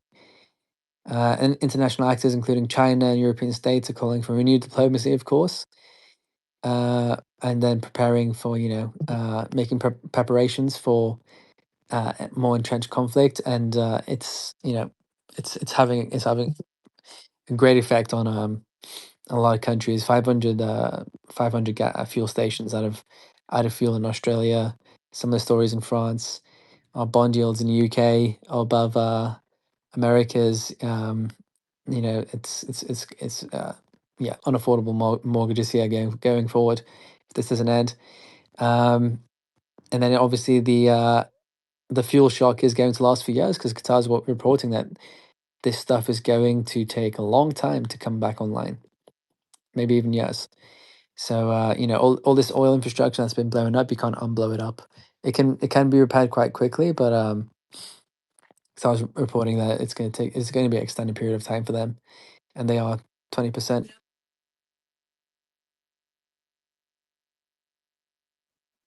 At the same time, reports emerge of potential Russian involvement in supporting Iran through intelligence and technical means. And also that maybe declaring they've reported to expect force majeures, and we'll see what they make their new contracts in, what currency they make them in if they de-dollarize. If there's all these force majeures end up being a de-dollarization push is something to keep an eye on. So that, there's some broader geopolitical rivalries going on. And then yeah, so that's basically a recap of most of the relevant things over the past day, I would say. But yeah, I'll keep you abreast if there's any other breaking news. Yeah, cheers. Thanks, Adam. And the breaking news is coming in. You can see the videos coming out. Tel Aviv is being demolished. Tel Aviv is in rubble. You can see the missiles are just striking. Nothing's even being stopped. There was a statement by Harrods, I believe. I read this about maybe 4 or 5 days ago. I can't remember now. And in there, they were like, oh, guess what? What do you call it again? They're only able to stop like 2 out of 10 missiles. Well, it looks like it's just zero. Like, I think they've just given up stopping. Like, these are like, I didn't even see, like, sometimes I think, like, am I being a bit too biased and try and, like, look back and realign or whatever? Dr. Shola, don't laugh. Don't laugh, chick. Don't do that. But anyway, jokes aside. But, like, looking at these I'm visuals, laughing, what Suleiman. was that? Suleiman. Suleiman, I'm laughing because I'm thinking, the moment I heard you say Tel Aviv is being, hammered, I thought, Suleiman, bro, don't threaten me with a good time. Are you sure with what you're reporting? That's why I'm laughing. And so, but then I look at the visuals and I'm looking in the sky and I'm seeing zero defense interceptor missiles, like zero. Like, this is crazy. Like, they're not able to stop anything. They're just getting hit so badly. And it is the center of Tel Aviv that's been hit. And it is, yeah, it is that. And if you remember the conversation we had with Ryan yesterday, he actually said, oh, they probably start hitting Tel Aviv. So he got that one right. Do you want to say thanks to these super chats? There is Moses says, Sully, why is your co-host always absent while you're out here working so hard all the time? What happened to equality? Moses, you're literally singing my hymn tune. My back is hurting so badly from carrying this. Where is she? Where is the dying Iron Dome and where is Beatrix? This is the $1,000,000 question. We'll have to remind me about that super chat when she's back. And Infinite with a huge super chat says, Trump ruined the idea of peace talks to escalate and bomb power plants. This is correct. This war will end very badly for us. It will. Us, meaning the United States of America, I presume you're saying. Sully and team, thanks for all the effort you guys put in to put in keeping a live stream going 24/7. When will the ground attack happen? I mean, I think it's gonna happen anytime from tomorrow on. I mean, it could even be tonight. Anytime from tonight onwards. I think anything from there is just highly possible. We're just gonna have to wait and see. But yeah, all those things are possible. But coming back to the breaking news, Tel Aviv is in ruins. Tel Aviv is being hit really, really hard. And they're struggling to maintain the situation. Let's go to Dr. Schuller. Hey everybody. You know what? I oh my word, people. Oh my word. So these troops, okay, so I read a piece, I can't remember where I read it. Maybe it was CNN. And the headline read, Trump is baffled. I'm like, if Trump is baffled, what are the rest of us? I don't understand. Because you told us you have war that the war is over and it's won and all of that. You said you won the war. So if the war is won, why do you need peace talks? And if there are peace talks, why is Iran denying their peace talks? And if the peace talks are going so swimmingly, what the hell do you have 5,000 troops on the ground? This guy thinks that we must be stupid like him. I'm like, and you know what baffles me? No, so what truly baffles me, what absolutely beggars belief, everybody, is everybody in America, especially Congress, can see that what he's doing is in breach of their constitutional laws, correct? They can see that he's instigated and is continuing a war of aggression. Why is nobody stopping him? Why don't they feel threatened by his incredible foolishness and incompetence? Why is it the fact that 5,000 of American sons, daughters, fathers, mothers, brothers, sisters are being sent to go fight for a freaking terrorist foreign country, and that is not enough for all of them to go, stop this? I mean, I'm thinking Congress must have the power to congregate and pass some kind of bill or something to say, no, stop it. But they're not doing that. They're playing with words while making the rest of the world suffer. The, eh, the world is suffering from the rising price of oil. The world is suffering from civilians being killed, and that all of this is going to foster more division, global division. It's a political. Let me put it. It's a political crisis that is leading to global political clarity. That we really have, really have political cowards in positions of power. It's contemptible.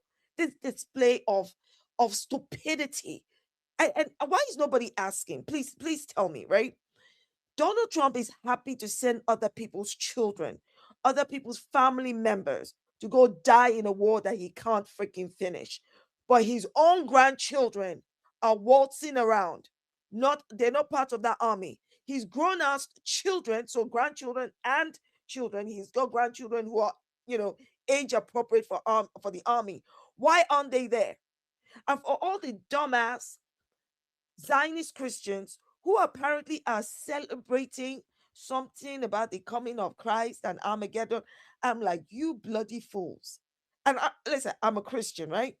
And I'm thinking, why would you think Jesus would need you to start any shit for him to come?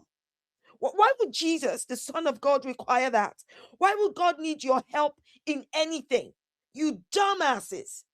And they're actually making videos, dancing. I mean, oh, Father in heaven, please save us, save us, save us from the stupidity of other human beings.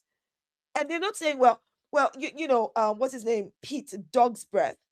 His children, I don't know if he has age appropriate children or family members. Are they in the freaking army? Are they being deployed? All of these people making these decisions. Where are their children? There's no way look, there's no way I would allow any of my children to go fight a war that is none of their damn business. I didn't carry them for 9 months, push them out of my punani, get that sewn with third-degree stitches for some dumbass fool to make decisions about their life. No way. I'll stop for now, Suleiman, because you know when the site starts, I don't know when to stop. So let me just stop for now. Appreciate that, Dr. Shola. Agree with your passion and agree with your point. Why are these people not sending their own children onto the front lines? This is a golden point. While we're watching Tel Aviv be absolutely destroyed, decimated, demolished, it's in ruins. Where is the Iron Dome? This is the $1 million question. I'm looking high, I'm looking low, I'm looking to the south, to the north, to the east, to the west. I cannot see the Iron Dome anywhere. What is going on? Suleiman, we need you on mainstream media giving the news on Israel. This is the kind of news we all need to hear, because this is the kind of news that make me go, "Oh, can I have dessert now?" And I'm let's having have some dessert right popcorn. now, Dr. Shola. I'm having dessert right now. I'll tell you what I'm No, having. because you know what, Suleiman, we need to do to them what they did to us. Can you remember when we had to witness Israelis camp just beside the boundary of Gaza? They were barbecuing and they were eating, laughing while the Gazans were being starved. Remember that? Let me tell you something. I've got my sugar popcorn ready. When people go, "Oh, and Dr. Shola, you have to remember your humanity." My humanity is intact, because when I'm calling for justice, what do you think that means? Do you think when justice then comes, I go, "Well, we have to think about how they feel"? I do not give a rat's ass how they feel. Justice should come and take its place while I'm chopping some popcorn and eating some ice cream. But please, Suleiman, carry on. This is exactly what people need to hear. They need to hear the truth. It's one of the reasons why I come on your space, Suleiman. I just thought, you know what, I'm probably going to get cheered up. And the moment you started describing the bombard, I said, hey, it's about time. Because I saw some clips. I don't know if you guys saw these clips of some Israeli settlement or settler leader and another Tel Aviv mayor. They're literally crying. "Oh, I had to take my child out of a bunker and, spend an hour or two outside." I'm like, and that is a problem because you don't like the war you freaking ordered? Because if you guys could not foresee that this would be the freaking problem, then that is on you. And if you thought what your government was doing was so terrible, why haven't you gone and yanked Netanyahu and all those evil people out of your government? Yank them out, lock them up and change your government. You've not done that, because a majority of Israelis agree. They want it. I mean, these people, they're so freaking contemptible. I won't lie to you, as you're describing what is happening in Tel Aviv. As much as I want those who have ordered this war and manufactured consent for this war to bear the brunt Breaking of it, news, breaking news. More cluster warheads are on the way. More seen over the skies of Nablus. Boom, boom, Tel Aviv. The skies just, it's like it's Christmas. I'm seeing fireworks everywhere. It's like bonfire night. But it's happening above Tel Aviv. And I'm enjoying it. But back to you, Dr. Shola. you made me lose my train of thought. I love it. I love it. I think the point I was trying to make is that I think what is really important at this time is for us, for me especially, I do not want the minority in the population of Israelis who have been speaking out, who have actually been oppressed by their other Israeli people for speaking out against this, the actively anti-Zionists. I don't want them to suffer anything from the brunt of what's happening to Israel. I hope that they are safe. But the majority who have decided that this is their fate, who keep, I mean, in fact, the clip that I watched, the Israeli mayor actually said, "This shouldn't be happening to us. We're God's chosen people." I'm like, you said what? I think God is showing you that no, you are not his people. No. You mean you are the sons of freaking Satan. And that is why this is happening. It's the arrogance. Like, how did you not know this would happen? How did they think they were invincible? Oh, I think that the world has allowed this to happen for too long. For 76 years, they've been allowed to get away with utter evil, contemptible evil. It's an absolute disgrace. It's an indictment on the rest of the world that they allowed these people, these Zionist Israeli Jews and the other Zionist Christians and Zionist Jews in the diaspora, all of them, to control because they do control. They've told us that they control, to manipulate, because they do manipulate the news, to absolutely prosecute and persecute anyone who speaks out against them. We've allowed it for too long. Did you guys hear about Dr. Rame in London? Yes, Who We did. was We spoke about it yes. yesterday. Yeah. arrested for the 5th time? I mean, I was hoping that it felt like my blood vessel was about to burst, actually, because I'm so angry. When I heard a mother say not again, I felt it in every fiber of my being. Because what do you mean? You guys, do you realize that over 2,000 British Jews, over 2,000, went to serve in the IDF in the last 2.5 years? They went to commit the crimes of genocide, crimes against humanity. They're waltzing and prancing around here in London and the UK, free as birds, free as freaking birds. Not a single whisper from the freaking Met Police. But it is Dr. Rami, a British Palestinian, that is being persecuted and prosecuted, while these baby freaking killers, those who participated, aided and abetted the evil that Israel is committing in the name of Zionism and all that bullshit, they go back to work, they go back to school. If I'm one of them, I don't know if he actually participated in the in IDF. I don't know, but I don't know if you guys saw the clip of the the group of British Jews who were intimidating and aggressive to the Al Jazeera Let me TV. give some more breaking news, Dr. Rahma. I mean, Okay. sorry, Dr. Shola. The Trump is obviously on the podium as well. Lots of news coming out in addition to the destruction that's occurring in Tel Aviv. Trump says tonight will be the rise of the Middle East. He said tonight we are closer than ever to the rise of the Middle East, and that is the Middle East that is finally free from the Iranian terror and aggression. Trump says the US have a special secret weapon. We have a weapon that nobody even knows about except for a few of us. Trump on Obama and Iran. He said Obama had the Iran nuclear deal. He went to Iran. Trump also said the following on Iran. He said, Qasem Soleimani was so powerful that I think the leadership of Iran was extremely happy when I took him out. Nobody will ask them about it because they are not here either. And his press conference or his statements about Iran are coming out. And obviously we'll continue to give it as and when we receive it. Let me bring Rahul into the conversation. Rahul, give us your thoughts on what's your thoughts on what Trump said. Yeah, good evening, Suleiman. Dr. Shola, I love your summation of things, that it's a global crisis that is resulting in global clarity about what's going on. Yeah, fantastic. Listen, Suleiman and others, I don't know.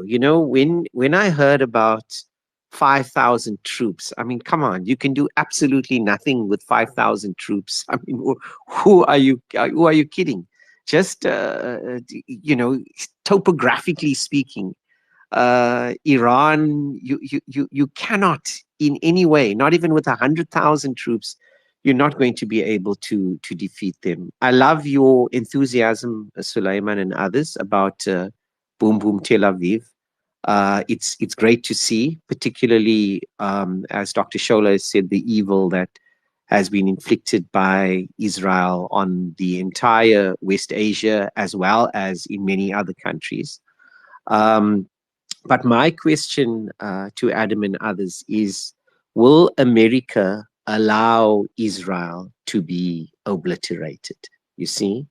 And the point is that America's international agenda is unfortunately set by Zionism, and the protection of Zionism, and of course, coupled with that, the military-industrial complex and the big business elite billionaire class. So In terms of Trump's statement now, so a lot of it is conjecture, I feel.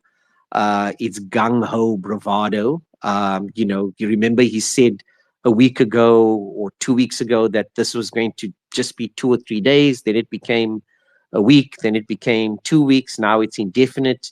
Then he gave an ultimatum of, I don't know what it was, 24 hours or 48 hours. That changed to 5 days, then 10 days. So I just think a lot of it is just gung-ho conjecture. It's just, flexing for the sake of perhaps stupidly believing that Iran is going to cower to that kind of bravado talk, and it's just talk. And I'm pretty certain that behind the scenes, he is desperately trying to get some kind of a deal with Iran because they have seen that they cannot win. They are losing. Israel is definitely losing. America is losing on all fronts, even on the media front. I don't know if I've been so I don't know what to call it, man, excited about all of these AI video clips that Iran has been pushing out on social media. It's hilarious, but at the same time, they are winning the media wars. Iran is winning the hearts and minds of people.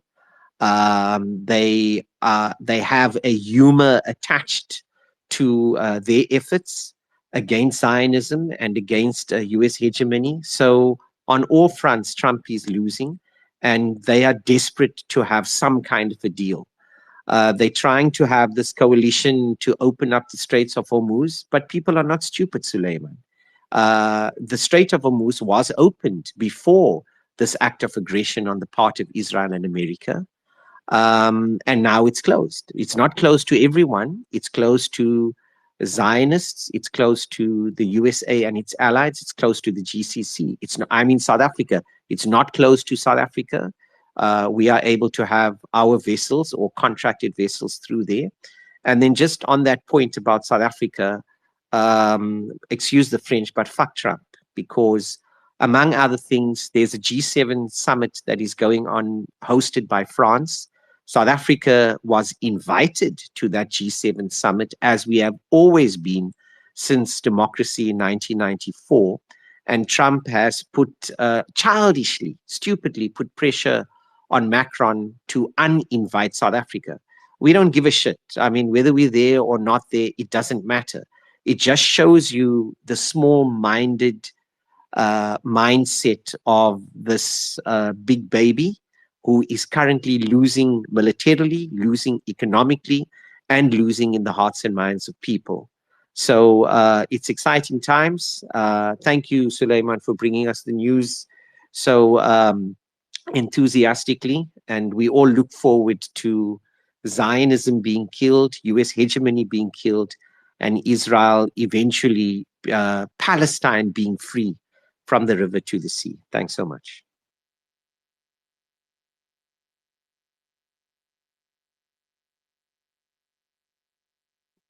Suleiman, where are you? If Beatrix was here, she would have been on top of this. She was such a top-notch co-host. Where have you gone now? Are you having a cup of tea?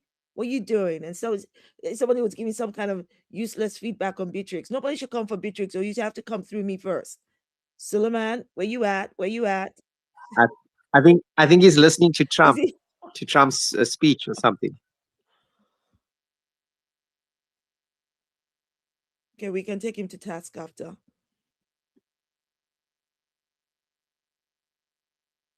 Well, Yeah. So my Yeah, what question, was your maybe question again? I to I heard your Adam. question.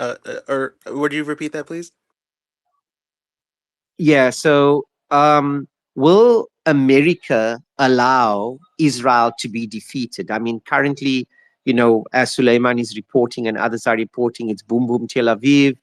They're getting thrashed. So is America going to allow that, and for how much longer? And if they do not allow it, how are they going to ensure that their so-called greatest ally is protected? is my The only question. possible way that I see Israel continuing, just realistically, in the way that it has been as a state, is through mutual security guarantees with Israel and Iran, particularly security guarantees that are conducted by the U.S., likely Russia and China. I think that's how it comes to an end. There's no way Israel can be allowed to continue as it has after this. It's just never going to happen. You've compromised the global economy. It's already affected Asia significantly, and the blowback, the carry effects, the carryover effects. Even if those straight open today, even if everybody came to an agreement today, you're going to have a significant problem with getting fuel over. Not just from the damage, but also from the time that it takes and the holdup of resources and assets. Like even in the tech sector, for example, you have an entire AI crypto tech bubble that literally is requiring on data farms, for example, that cannot be upheld. Why? Because you have hubs of data farms like in Singapore and Japan and South Korea, which are under power rationing pressure. Like they're rationing power all over Asia. They are rationing power. Europe is soon to be the same exact situation. You already have like everything from the GPUs and the high bandwidth memory systems that are supplied by assets that South Korea needs shipments from the Gulf in order to create. Right. The same thing goes for Taiwan. The same thing goes for China. The same thing goes for a few other countries, Australia as well. Western operators have a huge footprint in Asia, and they're seeing construction delays. They're seeing skyrocketing electricity. They're seeing backup diesel costs, and all while the tanker refinery delivery lag continues. It's not a matter of just getting a ship out, and yeah, Iran says, okay, you're free to go. And then, next week they have energy. It's not like that. It takes months in order to provide what is needed. So we're already here in a global energy crisis, and it's because of this psychopathic death cult of Jews, basically. Like they're just basically people who should have never had anywhere near the level of power and influence that they have now. Um, it's a joke. They're so destructive because at their core they're monumentally stupid. I think that's what it comes down to. These people aren't competent. Okay, if they were an asset to humanity, if they actually contributed anything to humanity that's worth having, they would have no trouble surviving. But they don't. They don't build. They don't, like, they make everything about themselves. They drag everything from the past up and make it as the present. They refuse to hold themselves accountable to the standards that they demand of others. That is how they are as a people. That's how they've always been. And so until you like have significant like constraints placed not just on the nation state but on international, small hattery, for lack of a better term, you're not going to change anything. So we're in a serious position. Um, and in the short term, the U.S. is going to have a significant display this weekend. I think this is almost guaranteed. The U.S. is going to put on a significant display, especially with what Suleiman read from Trump. And look, I don't want to underestimate the United States. We really shouldn't, right? This is not to say that everything that Trump says is going to come true. No, they're actually in a horrible position. However, you are going to see, it's not just going to be a one-sided matter this weekend. This is going to be really chaotic. I think they're going to focus on the Gulf of Oman. They're going to focus on probably the eastern part portion. I think the furthest that they'll get is Kashem Island. I think that's the furthest that they can get. Really, they can't get deep into the Persian Gulf this weekend. If they do, I'd be surprised. But they're going to meet a lot of resistance as well from Iran on the other side. They're probably going to target Chabahar in Iran. They're going to target that area because it's the easiest for them. If they get boots on the ground, it's way easier than getting to even Abu Musa or Greater or Lesser Timor. Those are much further along, closer to the Persian Gulf, right? I think that there's really not going to be much of an option because of the many ways that Iran has to defend themselves, and Israel is getting completely hammered in Lebanon. They're losing like 60 plus Merkava tanks, and Lebanon I think what Israel is going to try to do is basically make life a living hell for basically every Lebanese person south of the Litani River, and in exchange they're going to themselves have their lives be made a living hell through the coordinated drone attacks with Hezbollah and the rather the IDF, or rather the IRGC. So the IRGC and Hezbollah coordinated drone attacks are really going to light them up. So it's going to be a really big, eventful affair. But Israel is getting their ass kicked, and yeah, I don't think anybody with fucking two brain cells or an honest bone in their body, is upset to see it whatsoever. They've had it coming, and they have way worse coming. So I guess break out the popcorn. I don't know. Thanks for that. Inevitable major destruction in Tel Aviv. As we are saying, Tel Aviv is decimated. Let's go back to the dancing queen, Donald J. Trump, and let's see what he had to say in his press conference. He said, quite a lot actually we missed. Here we go. Okay, here we go. Trump on the Strait of Hormuz. He said they have to open up the Strait of Hormuz. And actually, if I forgot to mention, I don't know, maybe Beatrix told you guys, but there were some ships that the strait is like completely closed off today. There were some ships that tried to come through and they had to go back. So, if anything, Iran has put more of a stranglehold on the strait after what's been happening. And he said they have to open up the Strait of Hormuz. I mean, Hormuz. Excuse me, such a terrible. Oh, sorry, he said they have to open up the Strait of Trump. I mean, Hormuz. Excuse me.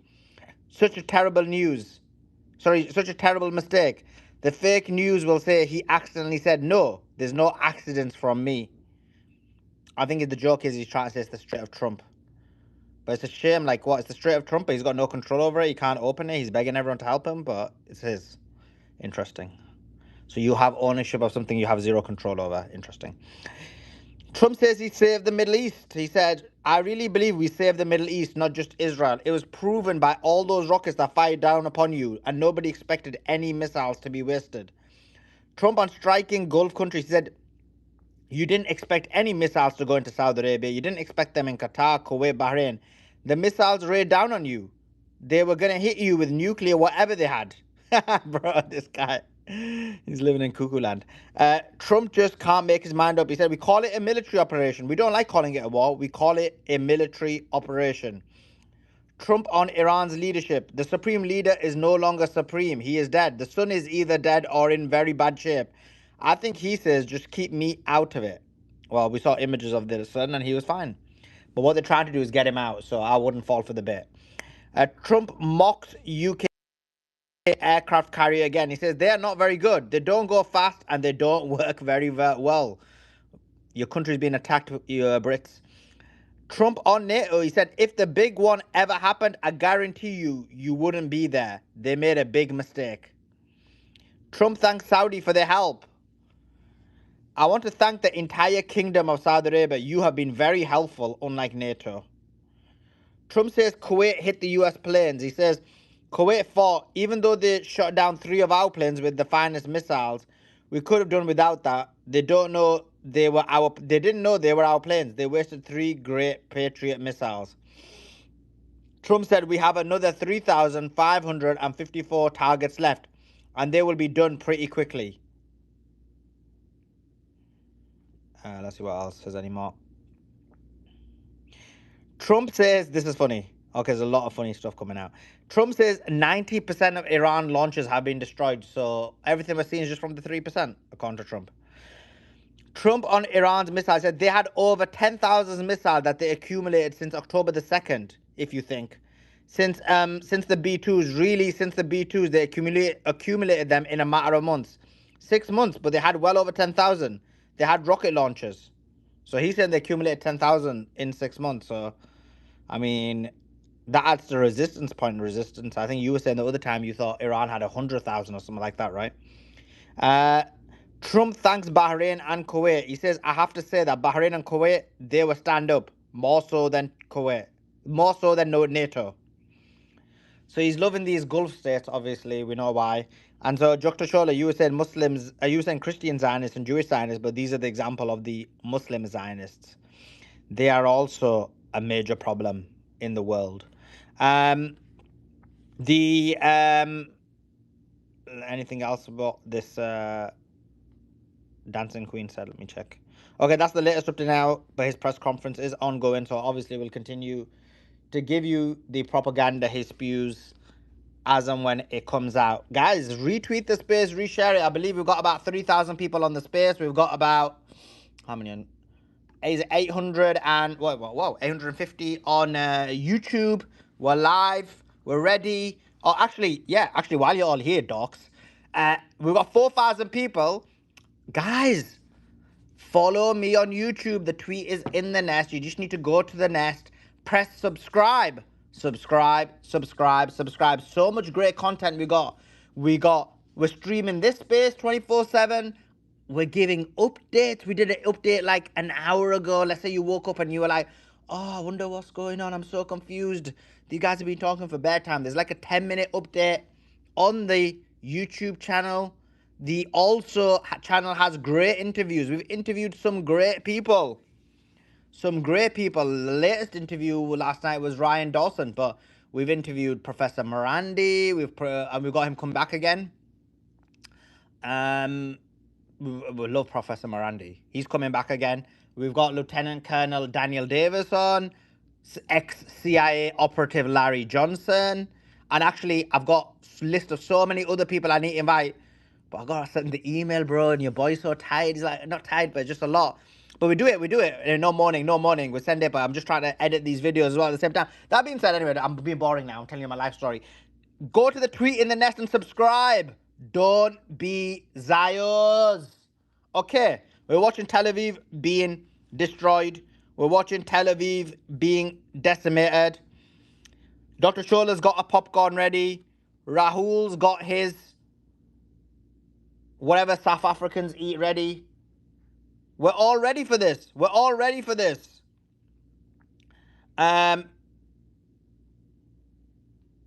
Okay, cool. Let's go to I don't want to go to conscious because he's gonna give us some bad news.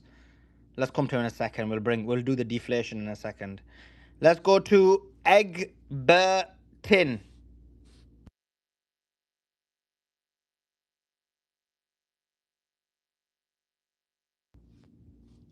Egbertin. Unmute your mic, bottom left hand side. Okay, let me drop you. Well, don't request, guys. Don't request. There's so many people requesting. It just takes away chances from other people. Because now I'm like, oh, I can't bother bring someone up because just waste time. Okay, let's go to let me ask oh, go ahead, Darkside, jump in. What's happened with the markets? Give us an update. I'm hearing oil is hitting 115, but tell us what's going down. What a mess. But my comment after Trump's speech, it's really hard to see how this ends in, or he's seeking multipolarity. That's a speech of somebody who's seeking hegemony of the entire world. So I don't know what to make of that. The Strait of Trump as it's closed. I mean, look, either he's getting really bad information from uh, his close staff, or he's gone completely deranged, or he knows something we don't know. Like don't believe your lying eyes. I don't know what to make of that, but it doesn't sound like somebody who's seeking multipolarity. That sounds like someone who's going all in. It's just bizarre. Yeah, he's not interested in peace. Everything that he says about negotiation is a lie. I said this on Monday. Anytime Trump gives you a time frame, he's gonna just try to front run it. That's his strategy. It's all fake. He wants to win, and they're playing like it. That's why they're so cowardly and so dastardly. I guess that's why they're so deceitful, because they're desperate for victory. Yeah, it's interesting. Sully, the markets are closed now, so we're done. We're done now until Sunday night. Um, look, they better pull something out of their hat this weekend, because it feels like between the Houthis and Iran's ability to keep that strait closed, things are going to get worse. And they needed it open last week. We are quickly running out of time, I should say. We are running out of time. And time for what? I mean, I think the ground invasion's happening. I know there's some who maybe, I think Andrew and a few others don't believe it's happening. I still think it's happening. And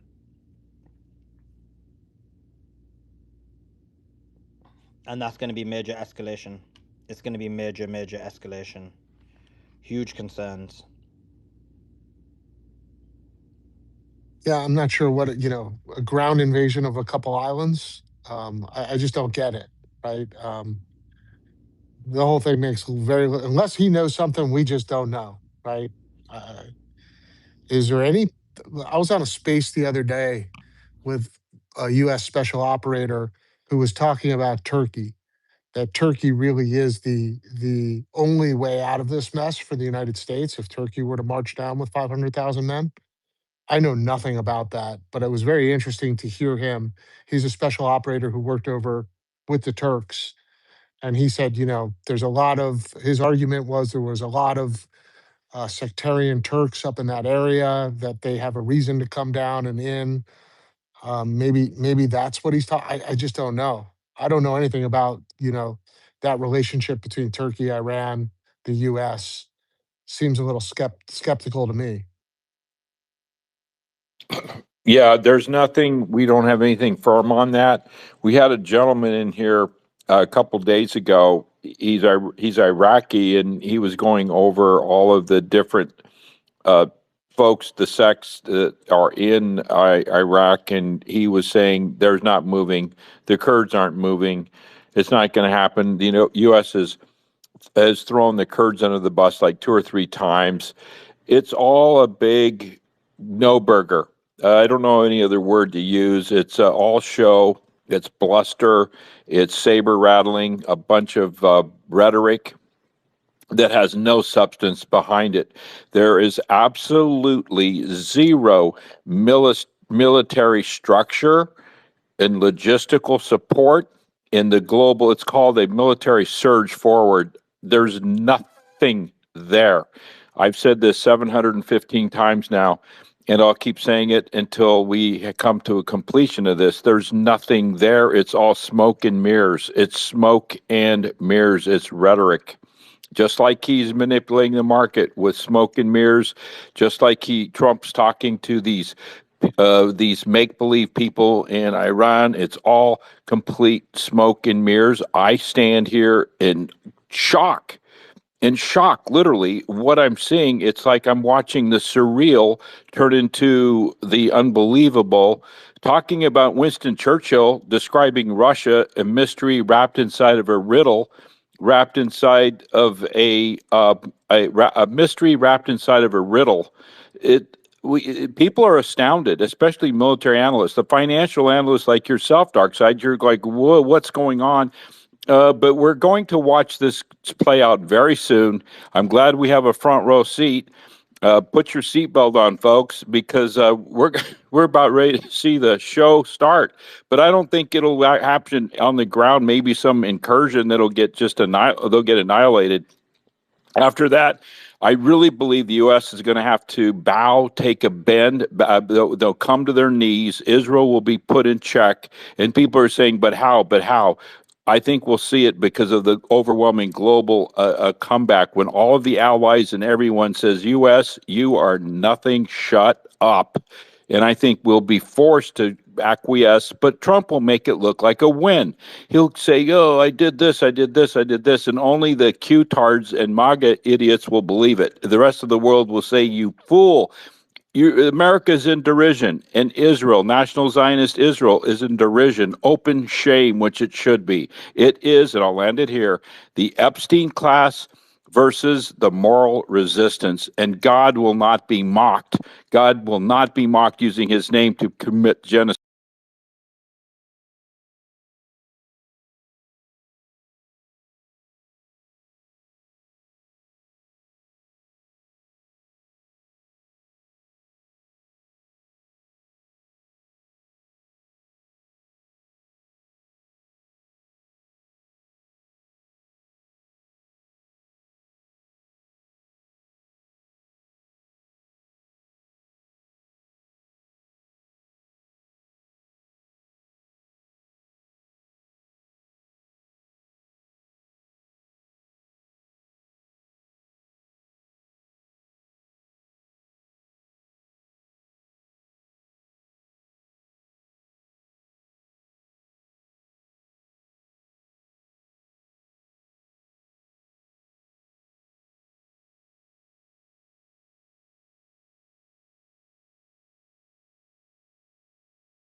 all the casualties for all the countries involved in the war in the purple pill as usual.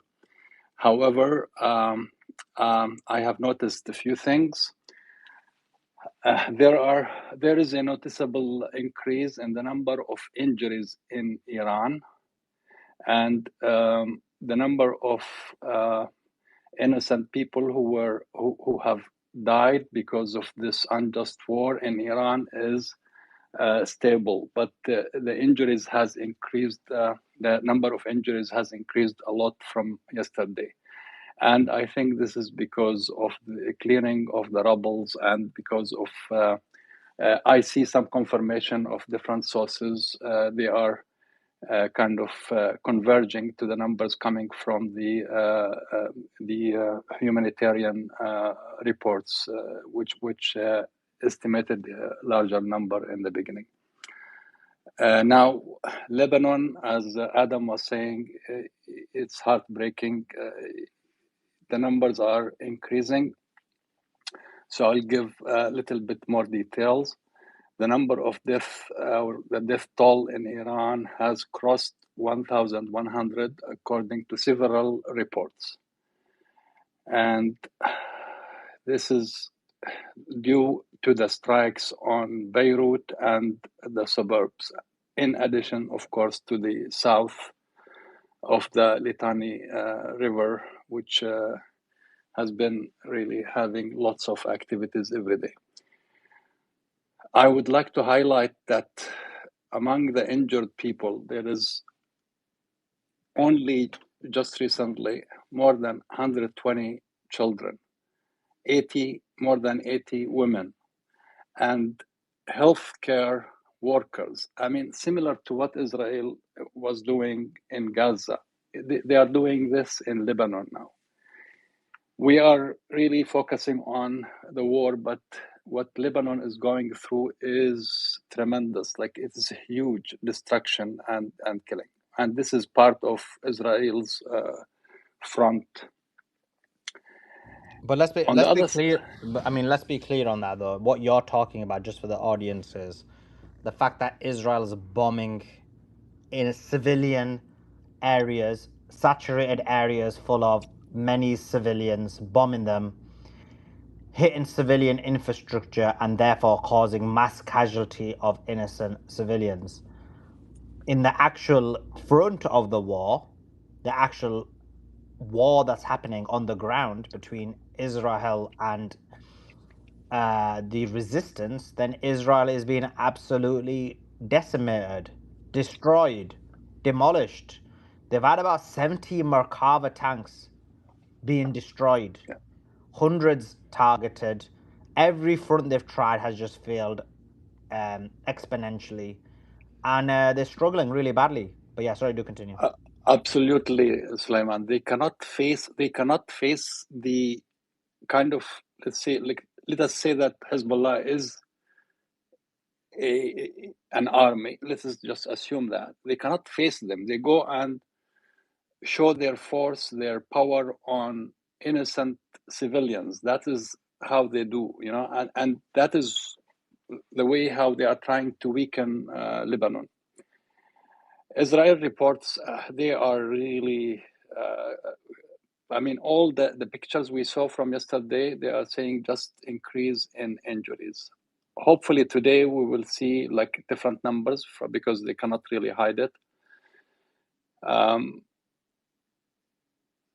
Similar to what Dr. Shola was saying, I don't wish death to anybody, but it is just like it's too much what Israel is doing to the neighboring countries. Now, the numbers from Gaza, I increased the numbers which are coming from Gaza because I saw that there are even the health department in Gaza, they are saying these are related to the war in Iran because of the heightened tension during the Iran war. So they see also more concentration of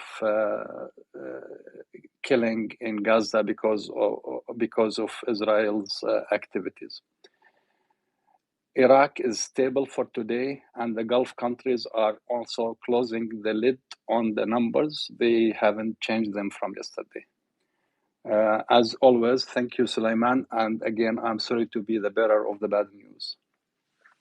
No, I mean the reason I know what you're saying, but the reason I go to you is because I think it's important that while we're having these discussions about military and finance and economy and a wide range of things, it's always important to highlight the horrific death toll that is occurring during the war due to this untold aggression by the Americans and the Israelis, and what they decided to do. So I'm glad you came in and told us that information. We also got some more breaking news. Let me read that to you guys.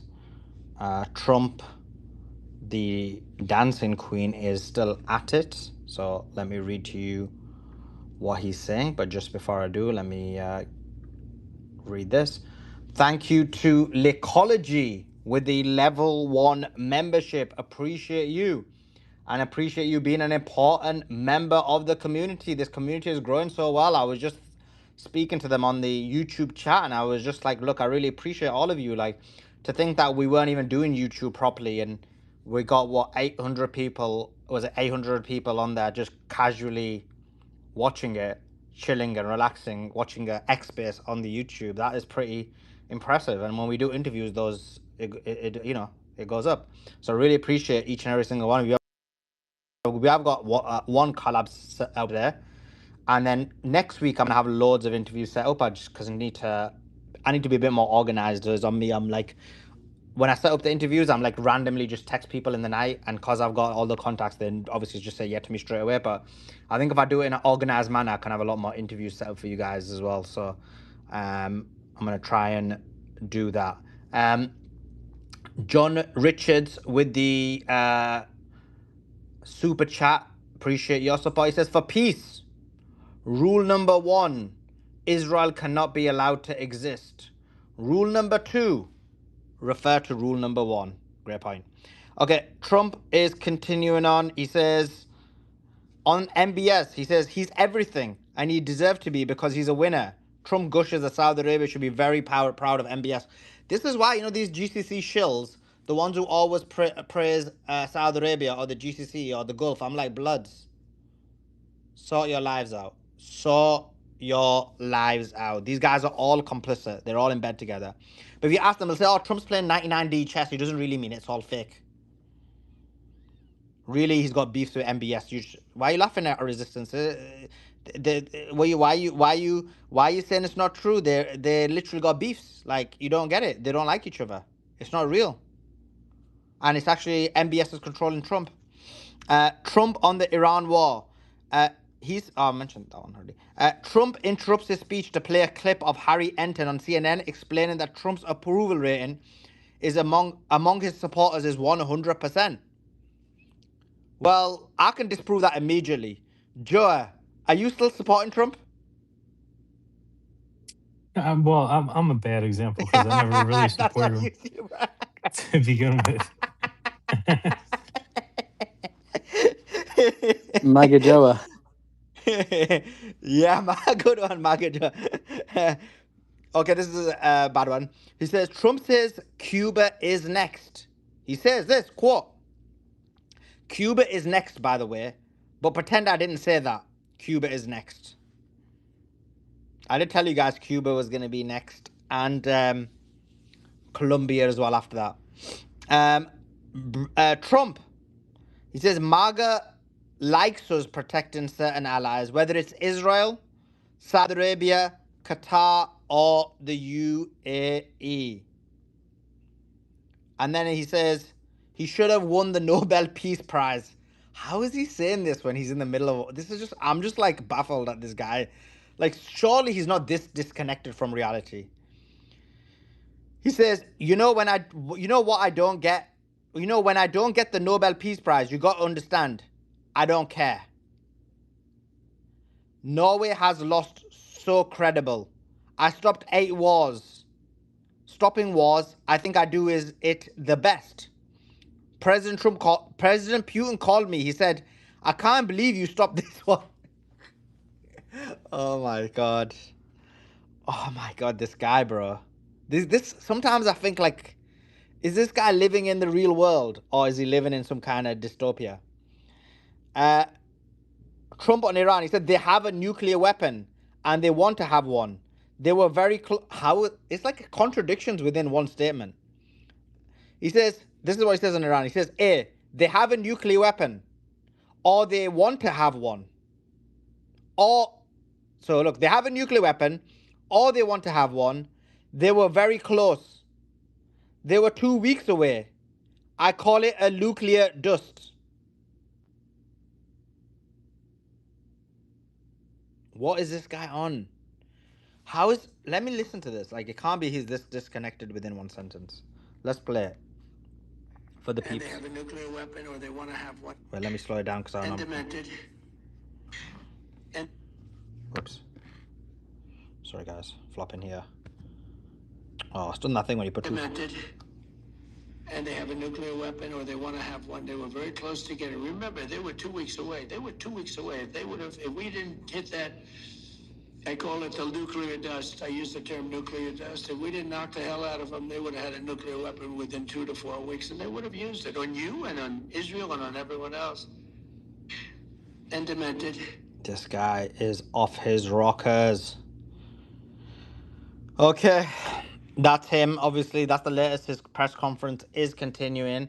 Guys, retweet the space, reshare the space, let everybody know we're live. Lots to go through, lots to speak about. As you know, the news is coming thick and fast. And there is a possibility there could be a ground invasion tonight. And obviously, we may also have Iran's response to their power plants, nuclear plants, manufacturing industry, steel industry being attacked. There could be a response tonight or tomorrow. And same with the nuclear as well. Yeah, so major issues. Resistance, let's go to you. Resistance, what's your thoughts about what do you think happens next?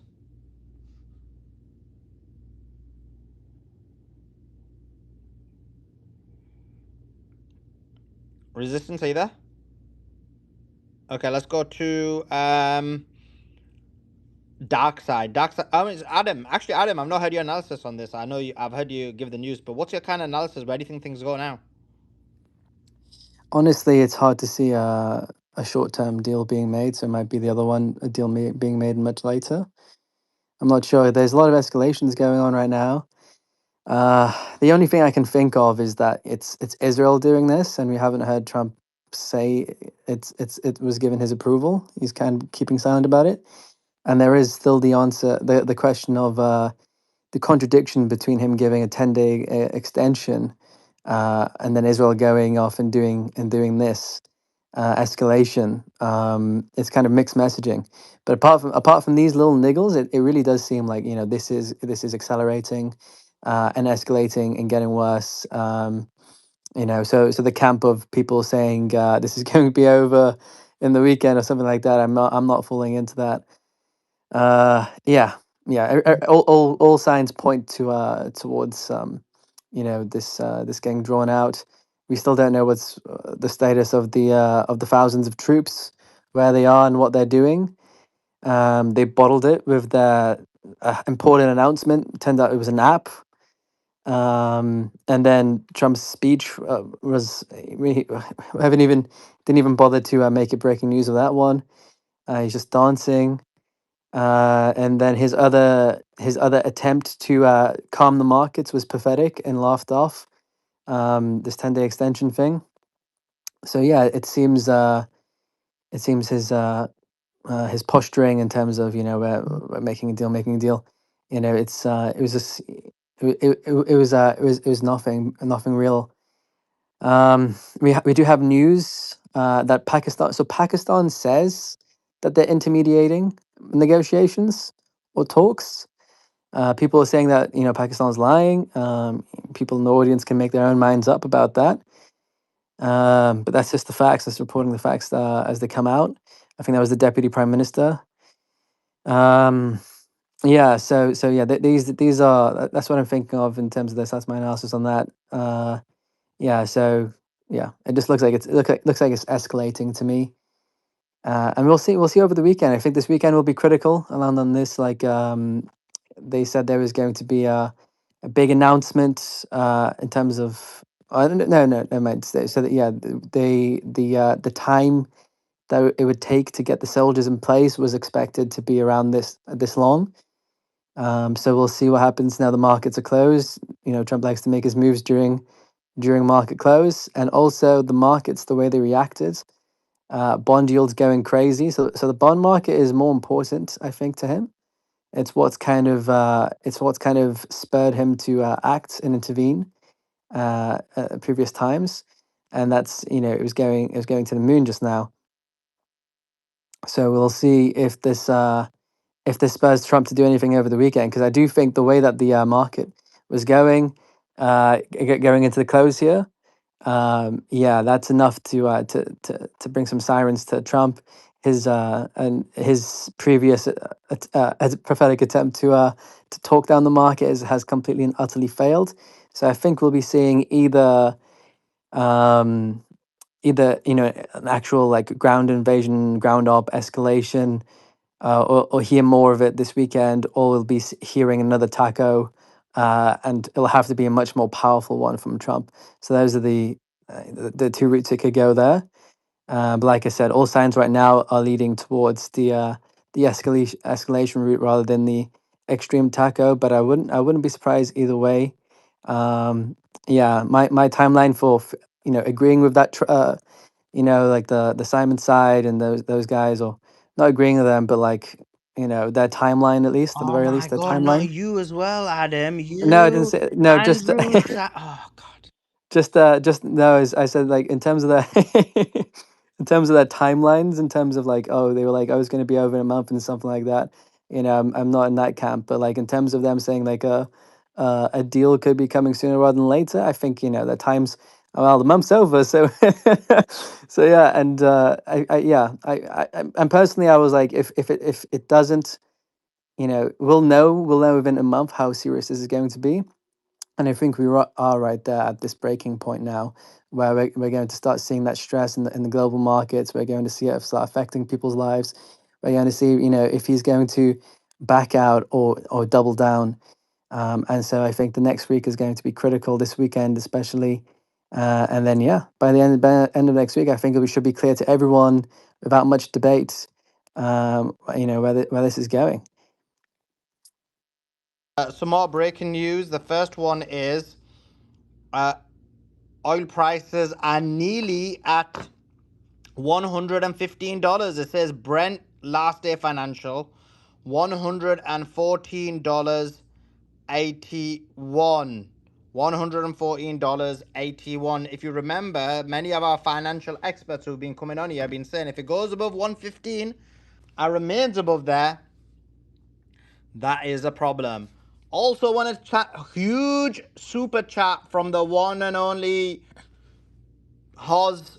Appreciate your support as always. It really does help us do what we do because it's not easy doing everything. So really appreciate it. He says, sorry, was busy last night. Keep it coming, gang. Right, really appreciate your support. Hussein, you need to jump in, get ready, because tonight could be the night where there is major escalation. Ground invasion could be happening anytime, any minute, any place. And this is why we're giving you the real news, real information. And on that, you may think, was it natural or not? Was this, you're always thinking this, I've left you guys in the country. Was this segue natural or not? You'll never know. But there is a tweet in the nest. And is it in the comments? Yes, let me just pin Siddharth's comment.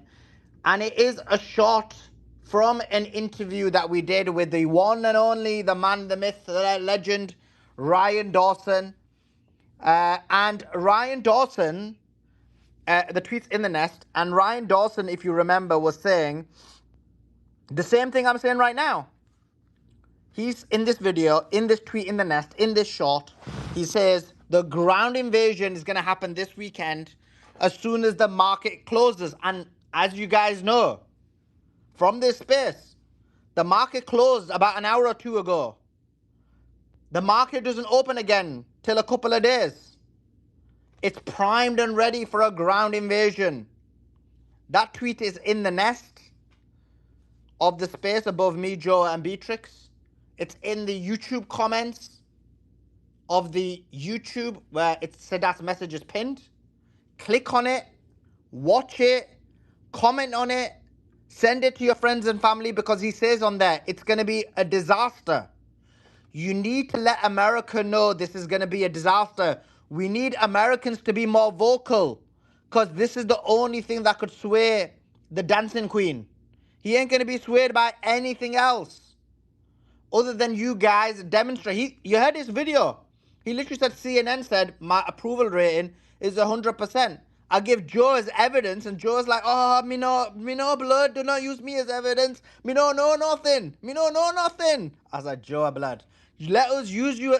Listen, Joe is like chilling in the Hamptons with him, making sure he becomes president. And when the time comes, he like, me no know nothing. Me no, don't call me in. Come on, Joe, sort it out. Anyway, the tweet's in the nest. Make sure you're watching it, liking it. Let me see what the situation is with it.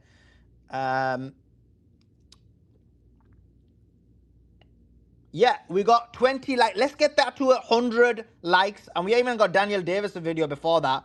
Let's get both of them to 100 likes and try and get that, though, both of them pumped out because they're both about the ground invasion. The ground invasion that is coming. And it is going to be coming very, very soon. Yeah, check that out. And by the way, we're back. We're live. We've got about, what, 3,000 people in here, about 1,000 on the YouTube.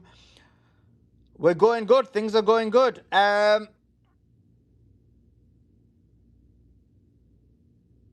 Okay, I want to go to Samira Munshi. Samira, thank you so much for taking your time out to join us. I'm just seeing your message, so I'm just going to say reply to it. But it says on your message, just to read it, you are a former Trump appointee. So you're Yes. basically the Joa. You're a former Trump appointee on domestic policy who resigned. Oh, this is huge, guys. This is huge. Let me read this. It's very important. A former Trump appointee on domestic policy who And resigned over Iran, and you'd love to speak about your experience on what Americans can do. Samira, thanks for joining us. Give us a bit of background and then tell us what your thoughts are.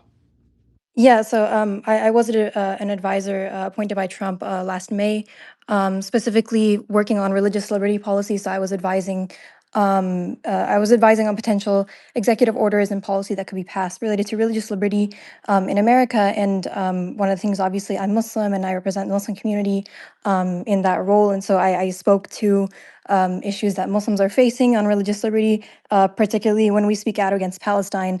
And they didn't like that, but I did have one of the commissioners along with me, she's a conservative Catholic woman. You probably heard of her, Carrie Prejean Bowler. She's been making the rounds on Tucker Carlson and all of those kind of podcasts. But she was fully supportive of what I said, and we had kind of worked together to kind of speak to this issue of people are being silenced when they talk about Palestine. And then she actually got fired for speaking about Palestine during our time on the commission. And I resigned shortly afterwards because she was fired for speaking about Palestine. And then also Iran started around that time. And I obviously could no longer support administration who actively is bombing children. I mean, it was bad enough that I was there when they were financially supporting the war in Gaza. So anyways, I resigned over that, and I wanted to kind of speak to I want to kind of speak to what Americans can do for Iran, and to express their discontent with what's happening in Iran and to pressure the U.S. government. Currently, Carrie and I have initiated. We've been speaking to Massey and his team and initiated oversight proceedings. We're attempting to initiate oversight proceedings against the commission that we were on to explicitly say that we're being discriminated against for our views against Israel. which I'm hopeful that will gain traction. And already the commission has had a lot of pressure from the public. And so I would continue, I would encourage any Americans to pressure the government, be very vocal about their discontent with the war, their, their discontent with Israel being so involved in our politics. But materially, I think what's important, I commented this on the thread. There are Senate, so far Bernie Sanders and I think 3 other Democratic senators have co-sponsored a bill to block $658 million being sent to Israel for bombs. I think that it's around 27,000 bombs to be blocked by Congress. So the bill was supposed to be voted on, I believe, this week, but it didn't end up happening, as far as I know. But this could be this bill could still be voted on, and so I would really encourage any Americans to write to their senators to support this bill. It's really interesting because previous Republicans who voted against the War Powers Act that was in Congress.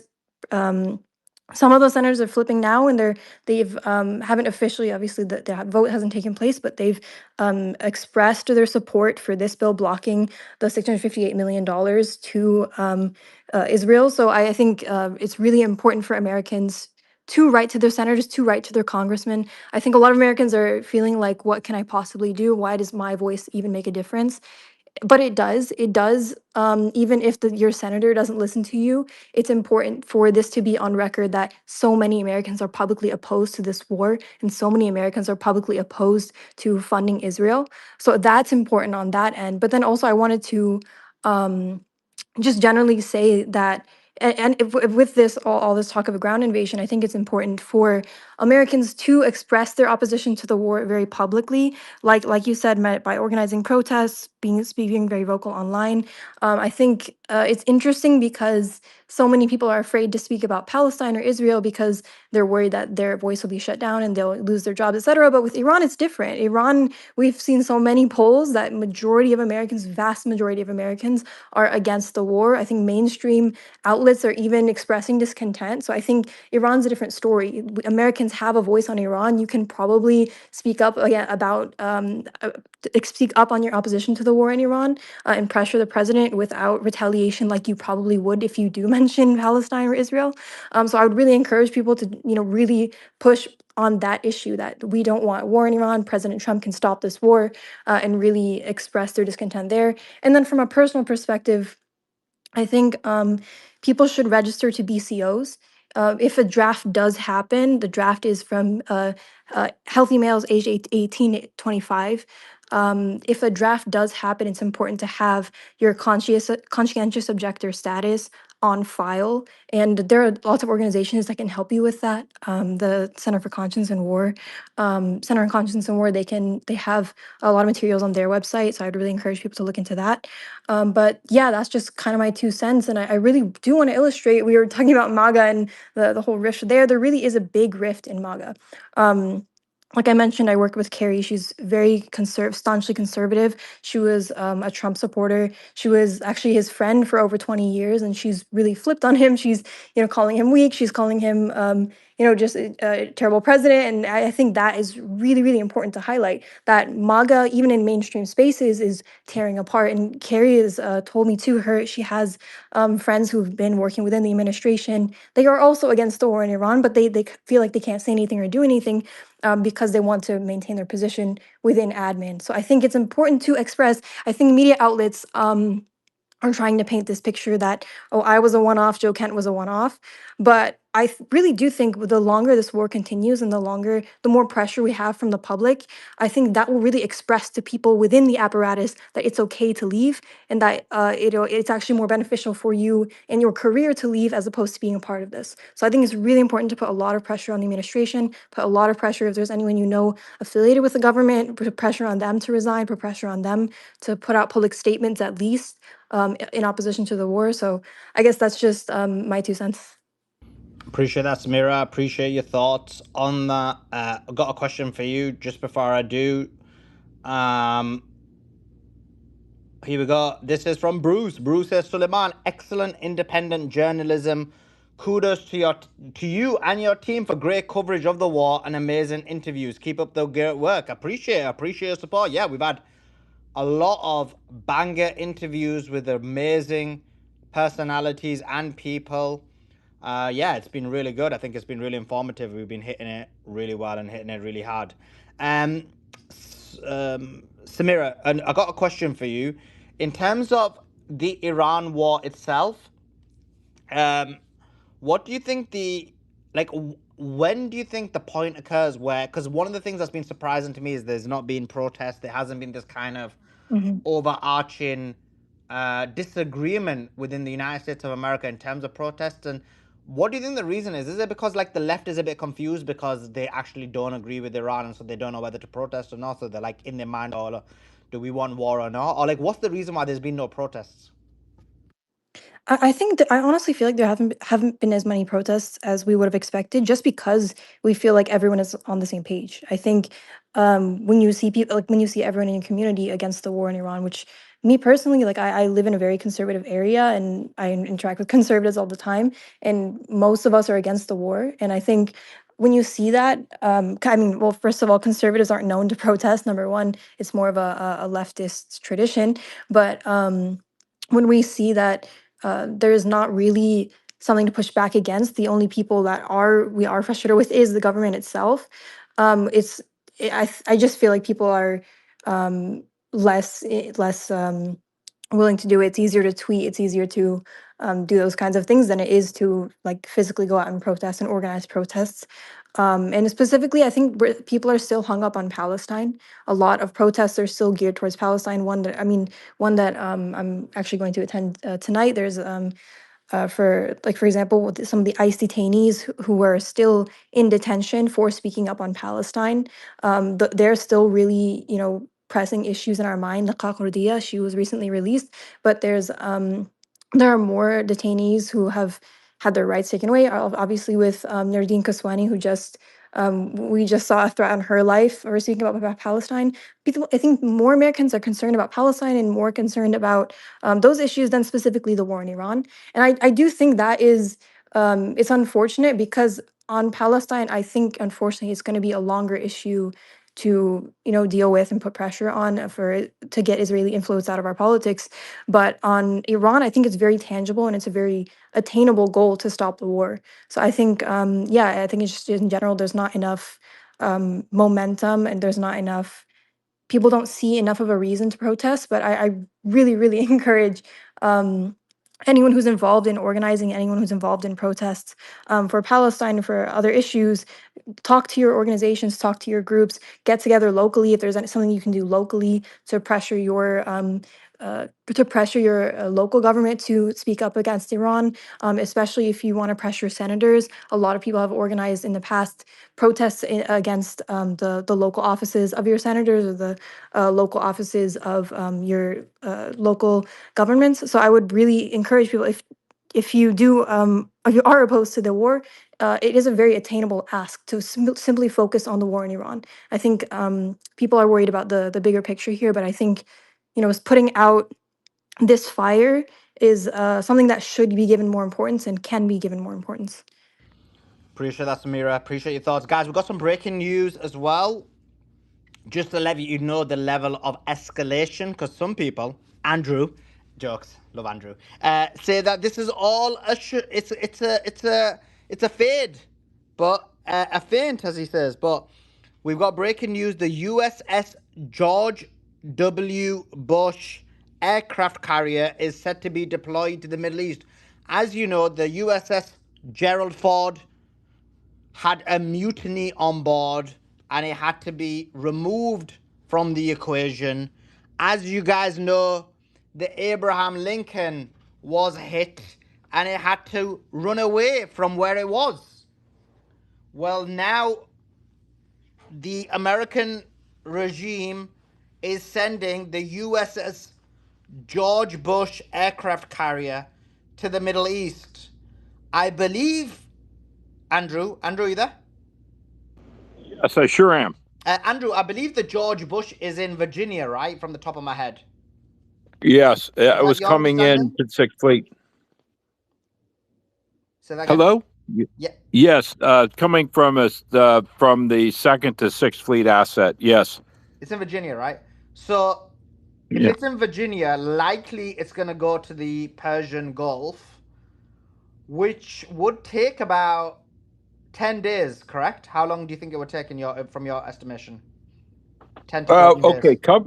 Yeah, coming out of Virginia, it wouldn't be. It would that would be a difficult for the Persian Gulf. Most likely, it'd be working as a sixth fleet asset. Correct me if I'm wrong. I've got to go check, but I thought that had already been deployed and was working towards the Western Mediterranean, which So right, yeah, it I has to go through the Suez Canal, which would is why the have to Houthis then. spoke up. Yeah.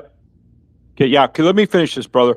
Yeah, so it would have to go through the Suez Canal, but here's the thing: we've already seen the Houthis, as Inevitable said, that's now a military threat. But usually, working the Persian Gulf, you're going to be using assets coming out of the Seventh Fleet, augmenting the Fifth Fleet, meaning the Persian Gulf assets. It's rare to have assets coming out of the Mediterranean working into the Persian Gulf. And again, you don't want a carrier battle group in the time of war or escalation to go through the Suez Canal. It's a very tight walk. It's dangerous. But now coming into open, hostile waters there, it's going to get real dicey. Thanks, Noble. You're right about that. Yeah, the Houthis saw it coming. I think the Houthis literally saw it coming. They got good intelligence. Yeah, this is big. Yeah, but correct me if I'm wrong. I don't have it in front of me here, but about 4 or 5 days ago, the Bush has been operating Western Mediterranean, keeping the Soviet SAGs in place in the Mediterranean, the Sixth Fleet. So for it now to be moving into position again, more saber rattling, more blunder, but we don't have the forward deployed assets. That carrier is no threat to Iran. I hope we've seen that before. I hope we don't have to go through this again. If we got to go through a military lesson about naval forward presence using a carrier, you know what I'm saying, right, Suli? We've already gone through this in detail for 15, 18 days. They're incapable, Yeah. right? Yeah, it Remember, will. Oh, sorry. Yeah, sorry, go ahead, Inevitable.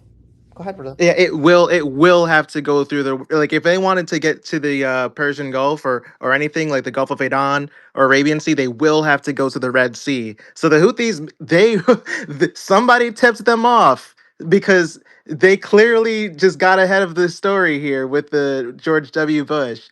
That's really big. I think this, if they're really going to go through with this deployment, this pretty much guarantees a confrontation with the Houthis and the George W. Bush. It guarantees it. There's no other way. exactly. And what that would mean is they would have to be launching full air, all of their air power off of the Bush, doing bombardment, round the clock bombardment of Yemen. And then that would mean the U.S. Air Force would be sending in B 52s, doing all that stuff into. You're going to see a war going on now with a separate war with Yemen. I think that's going to be more focused and direct than even Iran right now, to be honest with you.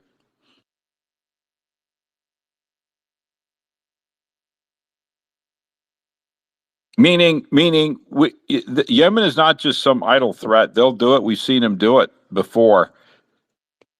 Yeah, no, you're so right. Like that's probably the entire reason why this is happening, if anything. I think they knew, look, Joa said it himself. They needed to address the Houthi problem first. They didn't. The regime, the US regime was too, I don't know what reason there was for them not to do it. I know they tried last year, as you brought up earlier, Andrew, but yeah, like they're gonna have to literally bring everything. Destroyers, they're gonna have to, obviously, like you said, B-52s. They're gonna have to bring electronic warfare, capacity as well, because the Houthis have pretty much what Iran has as it pertains. So they have quite a few ballistic missiles. Obviously, they don't have as much, but they have quite a few means of anti-ship missiles, for example. And you don't know what sort of upgrades that Iran has been able to pass through to the Houthis. The Houthis have been using the Beidou satellites as well. That's confirmed from last year. So you're not going to have as easy a time as dropping drones and missiles out. Dropping drones where they stand, or jamming missiles, for example, or launchers, or defense systems or anything. So yeah, it's gonna be a full scale, like pretty much. Yeah, man, it's basically the announcement of a new part of the theater being opened. I can't stress that enough. That's such a big deal. Yes, it is. And I just confirmed it. I thought they were already operating in the Western Mediterranean, which is the United States Sixth Fleet. I've done several Sixth Fleet deployments in my military career, my over 20 years active service, most of that in submarines. But I double checked. They've just completed it's called they do that CENTCOM exercise. They have to do before a battle group deploys. There's so much involved. There's so much involved that the average, the non-military, non-navy naval personnel cannot comprehend the training and workups. You have new crew. You have people getting trained in their positions. Now you've got to do these exercises. They've completed that, and now they will be moving in it, and they'll go at flank speed. They will be moving at their top flank speed, excess of 26 plus knots. The battle group will move top. So what we're looking at is a good 10 days out. Sully, to answer your question, a good 10 days out. Now, that's just to get to the Eastern Mediterranean, up to the Suez Canal. So now they're going to have to take days to get through that. So we're looking at weeks away. I'd say 12, 15 days away to actually be in position there in the target area of the Houthis there, just looking at this real rough without carefully reading it. Yeah, I'm in agreement, and I think you guys came. I'm totally in agreement with with them having to go through the Red Sea, and that likely makes sense what the Houthis were saying. Because I'll be honest with you, when the Houthis said it, I know everybody else was like, whatever. I was like, bro, like I don't get it. The statement's like, it's kind of middle of the ground, but actually now adding this extra dimension to it, it just makes a lot of sense in the sense of saying, listen, you send that USS aircraft carrier, and we're gonna come for it. It ain't gonna go anywhere. We'll jump on board and take control over it. It gonna the USS George Bush will be occupied by the Houthis is basically what the Houthis are saying. Uh, Andrew, how many personnel would be on the George Bush?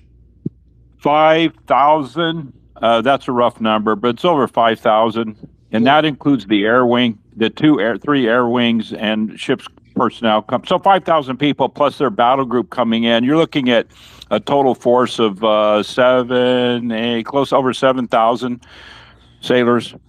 Yeah, that's what I thought. Um, yeah, And then you got your submarine. When I was running a fast attack submarine, most of our hard work was running carrier battle escorts. For example, off the North Atlantic, it was hard work, man. We would literally have to run these screens, keeping the Soviet subs at bay, marking them, doing battles, firing control solutions on them. But what's happening here again? The submarine force moving through that area, they're also going to be in a very particular situation because again, you never want to fight your enemy's war. You always want them fighting your war in your turf. We're a blue water deep navy. Come out and play with us, as we used to say. Play with us in our playground, the deep blue sea, if we will. Now you get into these choke points, and this is what's so amazing. Look at Iran. They have that choke point, a kill box. Now look at the Houthis. They got their little kill box there. So they're basically saying, no, you've got to come into our playground and fight our war. And believe me, that's a battle we don't want to fight. We could talk about it all day long, but from a naval perspective, we don't want to fight that.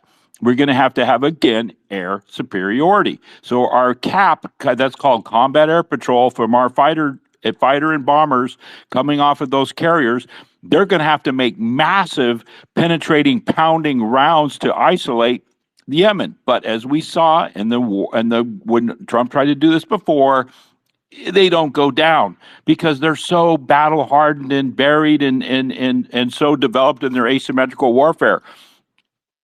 I'm like watching this in real time and I'm like astounded. If I may please add, they added on the Houthi side, and I guess I can mostly speak from like the Chinese connection. They added hundreds of Chinese and Hong Kong like companies and entities. The U.S. added hundreds of them to sanction lists specifically towards related activity as it pertains to the dual use items being sent to the Houthis, right? And look, I don't want to say, oh, everything the U.S. and the West says is true, but my point in bringing that up is, for one, I don't have a problem with it. Frankly, I think it's perfectly fine if China trades with like ever since 2023 and after the trade deal that was arranged. There was a trade deal arranged for a 25-year comprehensive package, a strategic partnership, and quite a few items on that trade deal were dual use goods and components and technology, which certainly, from Iran's perspective, has helped aid their allies of the axis of resistance. So everything from the chemicals, the precursors for missile building, and even like microchips, for example, and anti-ship ballistic missiles and drones that are needed components from China, and obviously components that they build themselves, but have elements that are sourced by China. All of these come into play. So in the Houthis in particular, after 2023's Red Sea campaigns, their capabilities exploded. Like their basic rockets are one thing, but their long range drones, especially the Shaheds, have absolutely exploded in capability. And all it took was one drone to send the Gerald Ford running to the Indian Ocean. All it took was one drone, literally. Well, it was 100, but like one direct hit, allegedly, to send them running. And so my point in bringing that up is, you need sustained resupply and upgrades, and Iranian revenue and technology directly subsidizes this. Obviously, it funds the training and the infrastructure for like coastal launch sites. And storage and production scaling. Yemen and the Houthis have all of that, and I think like the civil war aspect within Yemen, it's completely been overshadowed by what's going on now. Like any sort of tension that may have taken place internally, I think that's over the last few years that's dialed down. And last year we saw in the failure of Operation Rough Rider, we saw that like the Houthis are more than prepared for what's necessary. Without like that economic backbone, sanctions would have constrained Yemen and the Houthis' ability to arm themselves really. But now the tunnels and the trenches and the hardened positions along the Yemeni like Red Sea coast, right? Those follow similar logic to like Hezbollah tunnels.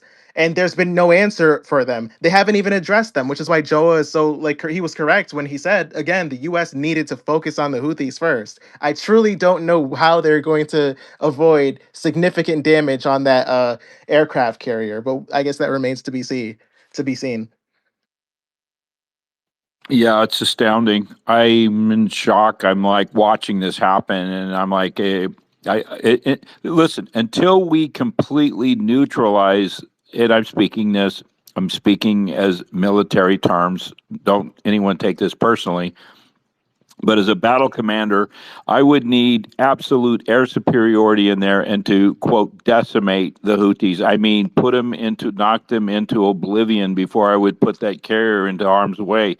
That's not happening. It's not happened, past tense, and I don't see it happening. Therefore, again, we're putting our servicemen men and women into harm's way to the extraordinary to have potential unacceptable losses. Again, we're seeing the insanity become commonplace.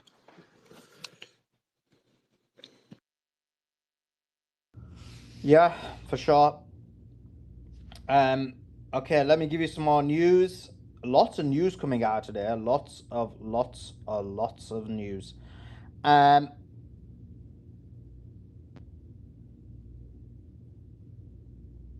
okay, Israeli forces are evacuating Palestinians from their homes in Nablus in preparation for demolishing their homes. So obviously they're using this opportunity to terrorize the good people of the West Bank and the and Gaza. Channel 12 said the Iranians do not intend to surrender or be flexible. This is the assessment in Israel. Hilarious! What a great assessment. In order to inflict the final blow and maximum damage, the enemy is heavily bombing Tehran and Isfahan. And if you remember, the interview with Dawson yesterday on the YouTube, which is in the tweet in the nest. Well, actually, the clip's in the tweet in the nest, but the interview's on the YouTube channel.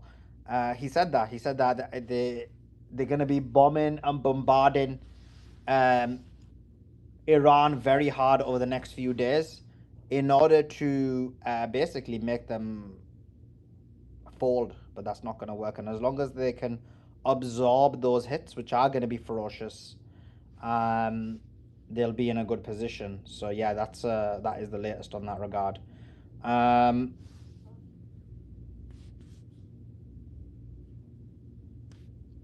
okay. Adam, is there any more news you got from your side? I'm just looking at this rather insane piece of news. It's not really it's not really related to the war, but it's just it's tangentially. It's about Nadine Kiswani. Um, she's Palestinian, a Palestinian activist in New York, and a Jewish supremacist. So I'm going to read from literally Zohran Mamdani, like the mayor of New York.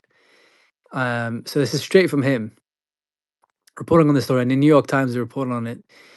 And a member of the offshoot of the Jewish Defense League, the Jewish Defense League offshoot of that which is a designated violent extremist organization. So yes, Jewish supremacy is very real, and there are extremist terrorist organizations in America, Jewish ones, and they just tried to kill Nadine. And I know Nadine, not personally, but I know her online, and I've interacted with her. Was allegedly building explosive devices to target the home of Nadine Kiswani in a chilling act of political violence. The defendant report, and of course, this is what they were going to do. The defendant reportedly planned to flee to Israel following the attack, where they would have been received with open arms. I can tell you that much for free. And this is coming amidst a rise in threats and violence uh, across the country targeting Palestinian human rights advocates. And this is just part of an appalling, and I've been trying to raise the alarm on this for a long time. I know you have, Suleiman, a lot of people have, and it's about Jewish supremacy, taking away our freedom of speech, our freedom to protest. I mean, they're literally trying to kill us now. They're trying to kill us. They're constantly trying to dox me, suspend me, deplatform me. Same with Sully. Same with all high engagement anti-Zionist accounts. People like El Yakubi and Stop Anti-Semites and Canary Mission and Beitar, even that little Max Nordau creep. They constantly harass, dox, and incite harassment against people who criticize Israel. And then there's Dr. Rahma, who's been arrested 5 times, now charged under the Terrorist Act, a Palestinian British doctor who gave 10 years of her life being, an underpaid, and because in the UK it's not like it's not like America. You are underpaid and overworked. It's a very stressful, low reward job for the first 10 years at least. Being an NHS public doctor, losing her job, losing her license, and now being put under house arrest, multiple arrests, now charged as a terrorist for saying stuff that Israel doesn't like as a Palestinian. This is what's happening. This is the reality right now.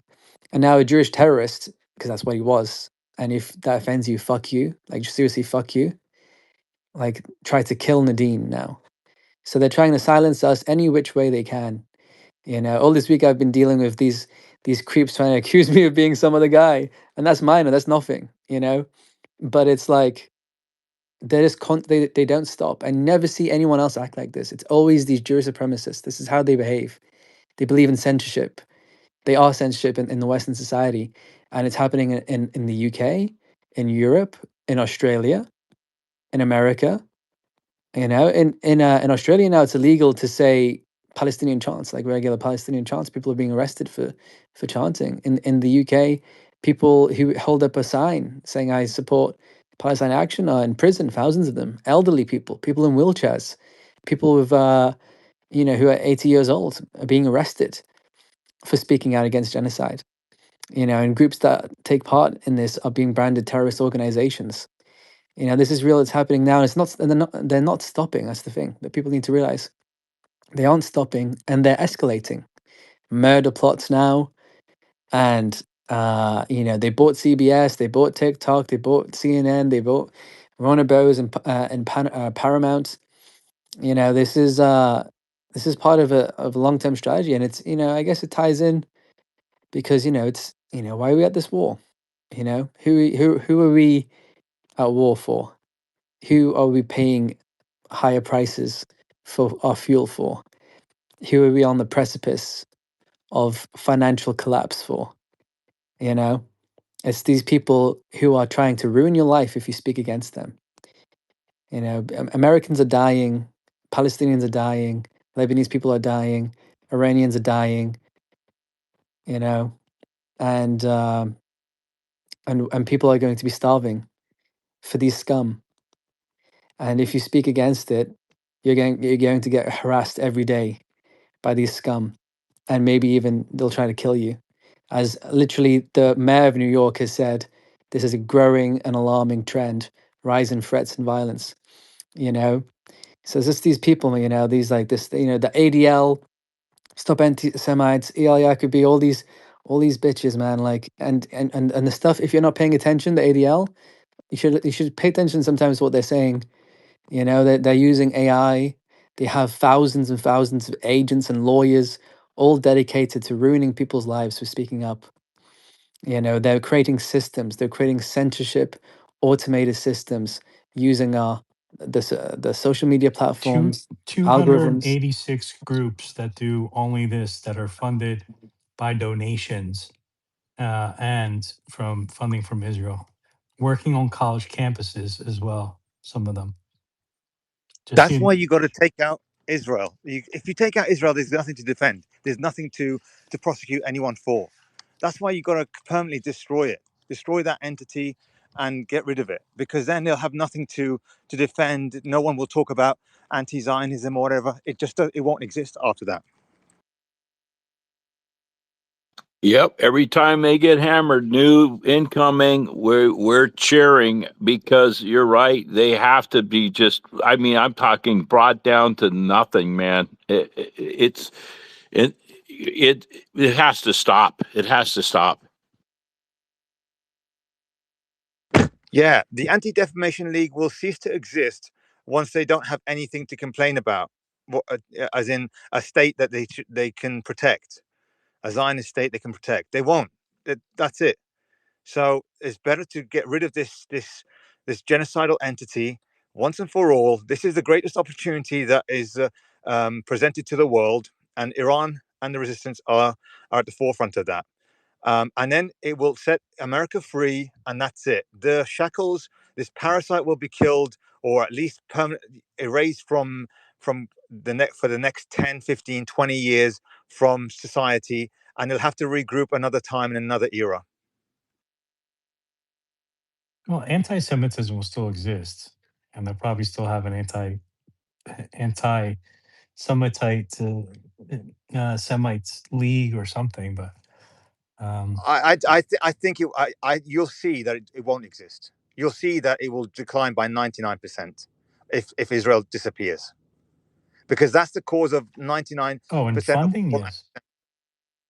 Well, I mean, even people complaining about complaining, or people are accused of anti-Semitism, or people who are engaged in anti-Semitism, they won't have anything to complain about the so-called Jews, or conflate Jews with Zionism, because that state will no longer exist, and that will not be they won't be pulling the purse strings in United States and in Europe, and that's where, and so all of a sudden that perception of attacking the Jews just disappears.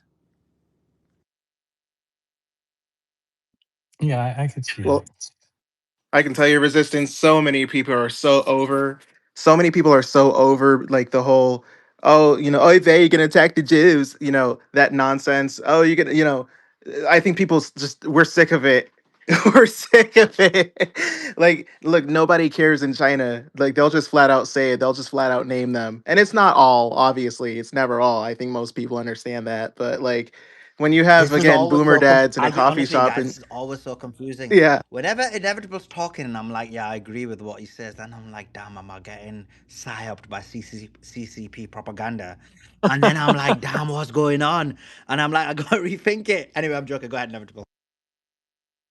Like and it's not and look, even when you have boomers in coffee shops in Taiwan talking about like how like the Jews are just genociding entire countries full of people and referencing Mao and talking about Taiwan as it relates to to Palestine and the occupation. Just it's just so clear. I think people are just really sick of being gaslit. It's just yeah, it's a, and we're gonna have a crazy. Look, Americans really need to.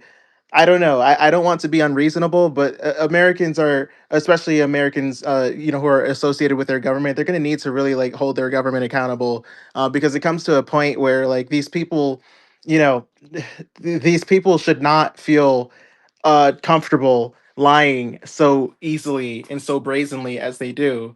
There comes to a point where the system and trust in it is probably already at an all-time low.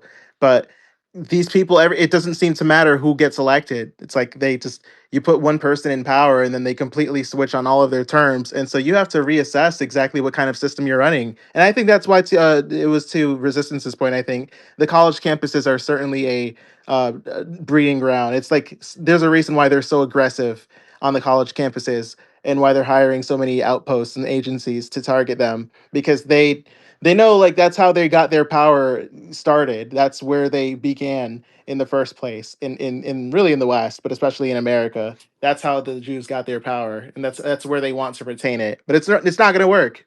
It's not going to work. It's kind of like the genie's out of the bottle already. Thanks, Inevitable. Do you want to welcome Simon on stage? Simon, hope you're doing well. What's the if you can give us a, because now the market has closed. We were talking a lot about what would happen with the market.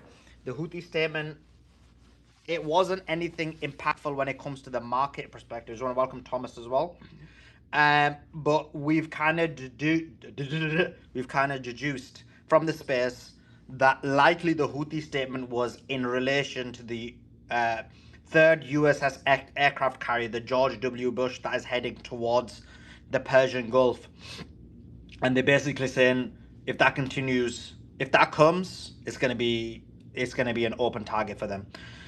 So bringing that all together, what's the kind of updates on the market? Yeah, hey Salih, hey everybody. Yeah, so I've been live, so I'm just trying to catch up. What did the Houthis say? It was basically saying that if any kind of, I mean, I'm paraphrasing here, but to minimize or reduce what they said is essentially if any offensive or kind of any weaponized ship comes through the Red Sea of the enemy, then that ship will be dealt with. And they, by ship, they mean like military ship as opposed to like some kind of oil tanker or something, Well, or they this is anything. how I read it personally. Adam kind of, I think, had it from a different perspective, and Adam, correct me if I'm wrong. He thought it was more of a vessel, but I read it as a military ship. And then immediately after that, we heard about the USS George Bush. Okay, and that's so those things take like 2 weeks to get anywhere, right? So that Yeah, means about 10 to 15 days. Yeah. okay, so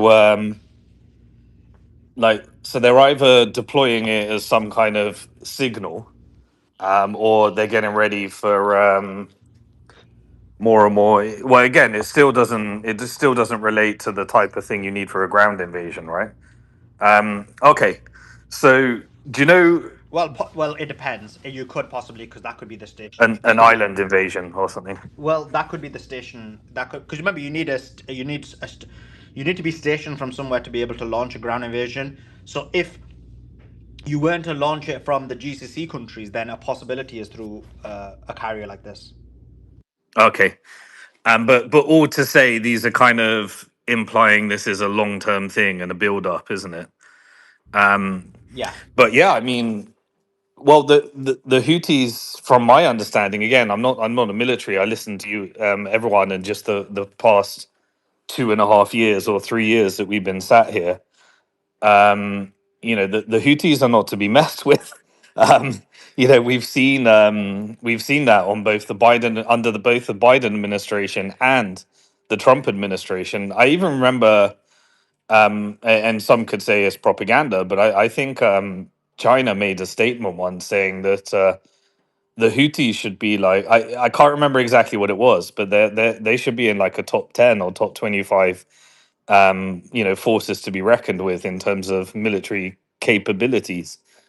Obviously fairly asymmetric, but I do remember there was a time when there were all these meetings in China as well. But anyway, the market is at the exact points that we've been discussing throughout the market updates, Ali. So the oil is as good as 115.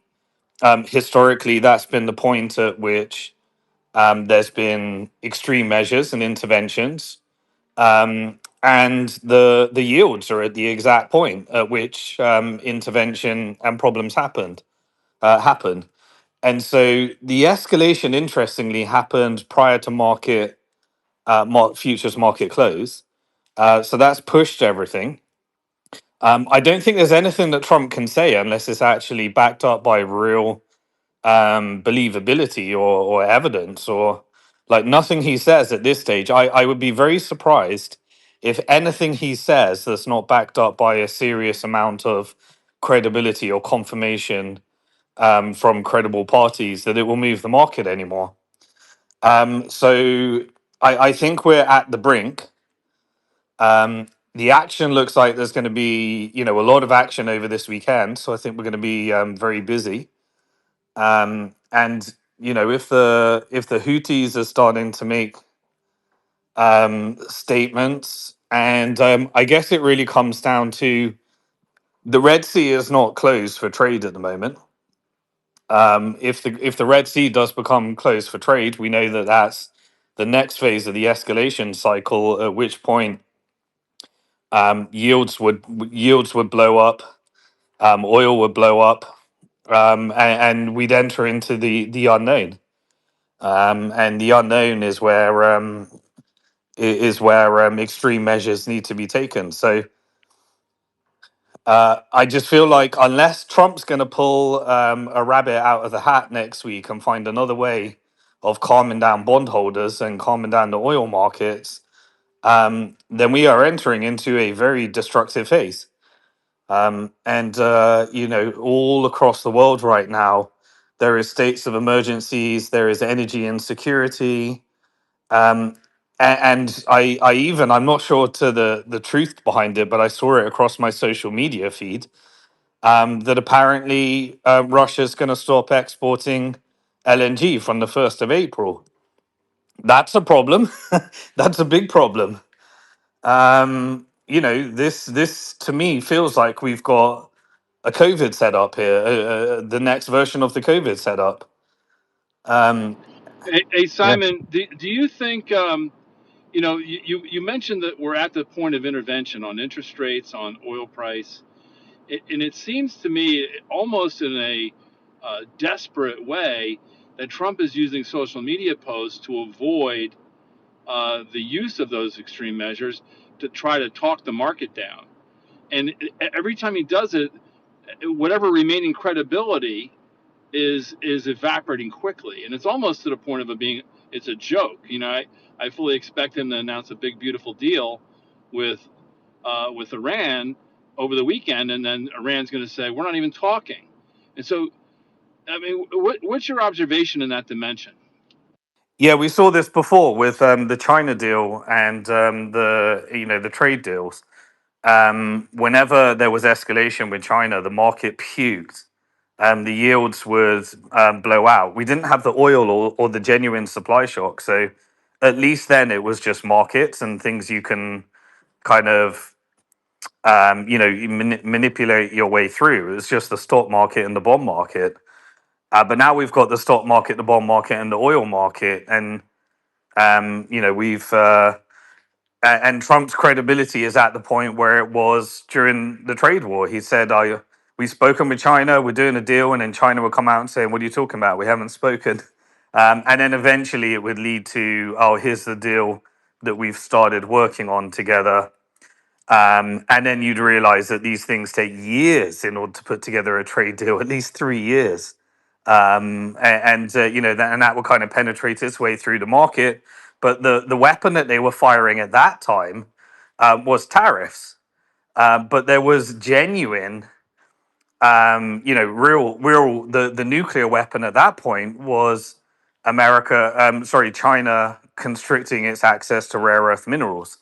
And when they actually fired and said no rare earth minerals, then we got the extreme market reaction, and then suddenly a deal had to be done. Now, I think we've seen this story before, but to your point, Thomas, we're at the point I think right now where all false flags, as it were, in terms of truth social posts, they're at the point now where they have no credibility. So the boy has cried wolf. The boy is sound. People are questioning his strategy, his mental capacity, whether he's in charge, whether he's not in charge. And at the moment, he's just hit the point where he feels like a madman and a bull in a china shop, and whatever he says won't be taken seriously. Historically, the tools that they've used have centered around monetary policy, whether that be affecting liquidity or changing interest rates. But this is a supply shock, and you can't use monetary policy to fix the lack of supply. And I think the world is going to come to grips very soon that demand is going to have to be reduced through higher prices until we're able to address that supply. And that supply reconciliation, or let's say bring us back to 100 million barrels, people are coming to the conclusion that that is not going to happen in a week or a month, that we are in a period of prolonged deficits. Now, how long those deficits last and the protocol, because what we don't know is through this 30-day closure that we've had so far with the kinetic action, is how much damage has really been done to the output capacity if there were no constraints on distribution. So all of a sudden the straits open up and everybody's happy, and we're like, okay, well, that's great, but we lost 10 million of our output capability, and that takes months or years to fix until we're able to address that through alternate means. And I just think a supply shock is very different than what we've seen in the past financial crises that we're going to be dealing with. And I think it's causing a lot of consternation in Washington, because I just think they've gotten into a sticky wicket here, and it just doesn't feel like the market's fully priced it in yet. Just some breaking news, guys. A major explosion has been heard at Rock Toronto building in Canada. I've posted it out, but there is a major explosion in Rock Toronto building in Canada. It could be incidental or it could be a false flag, but that is the latest news. There is an explosion at Rock Toronto building in Canada right now. Let me see what else. Oh my god, inevitable. China.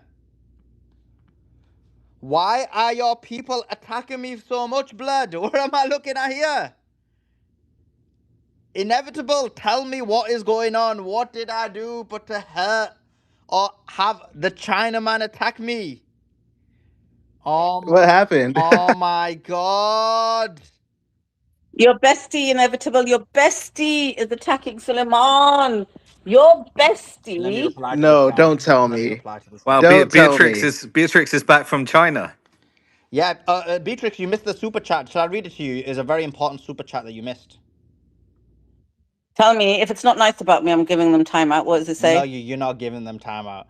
It's from my good one Moses, who says, Sully, why is your co-host always absent while you're out here working hard all the time? What happened to equality? She was having a Oh word my with God. Xi Jinping. She went to China. Yeah.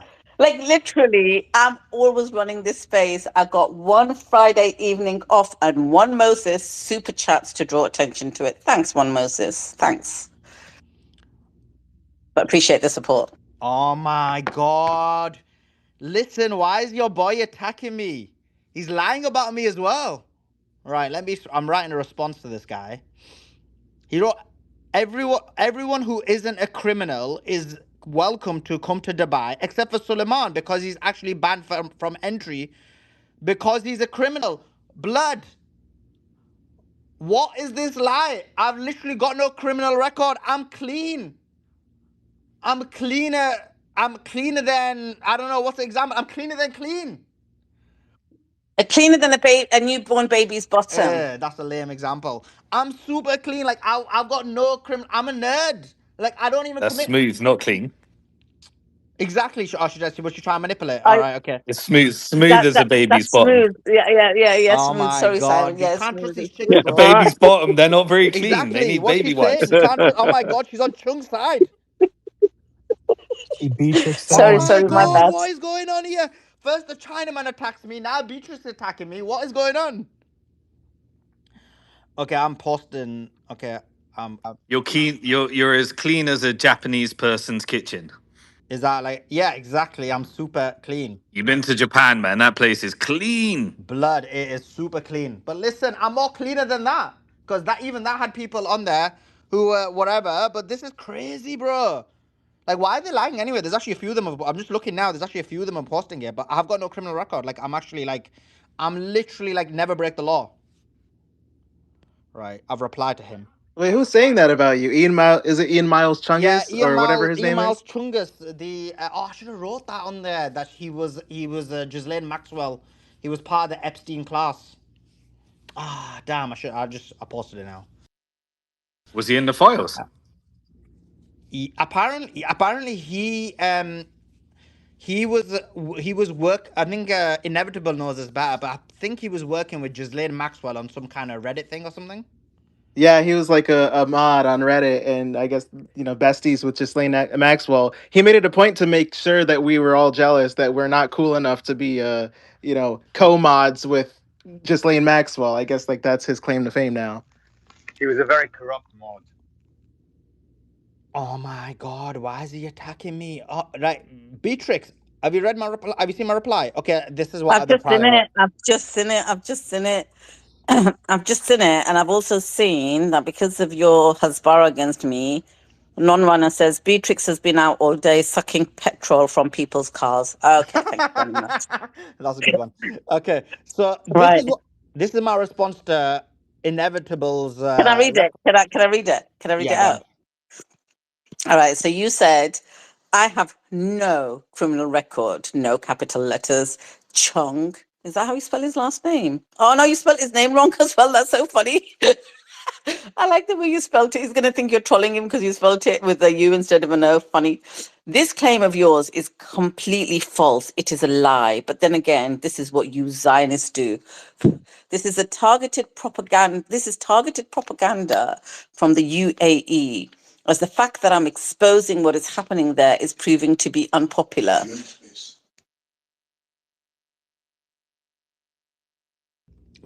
Let me continue. I was banned for speaking out against Israel. Sorry. I'll continue. Sorry. Are you sure?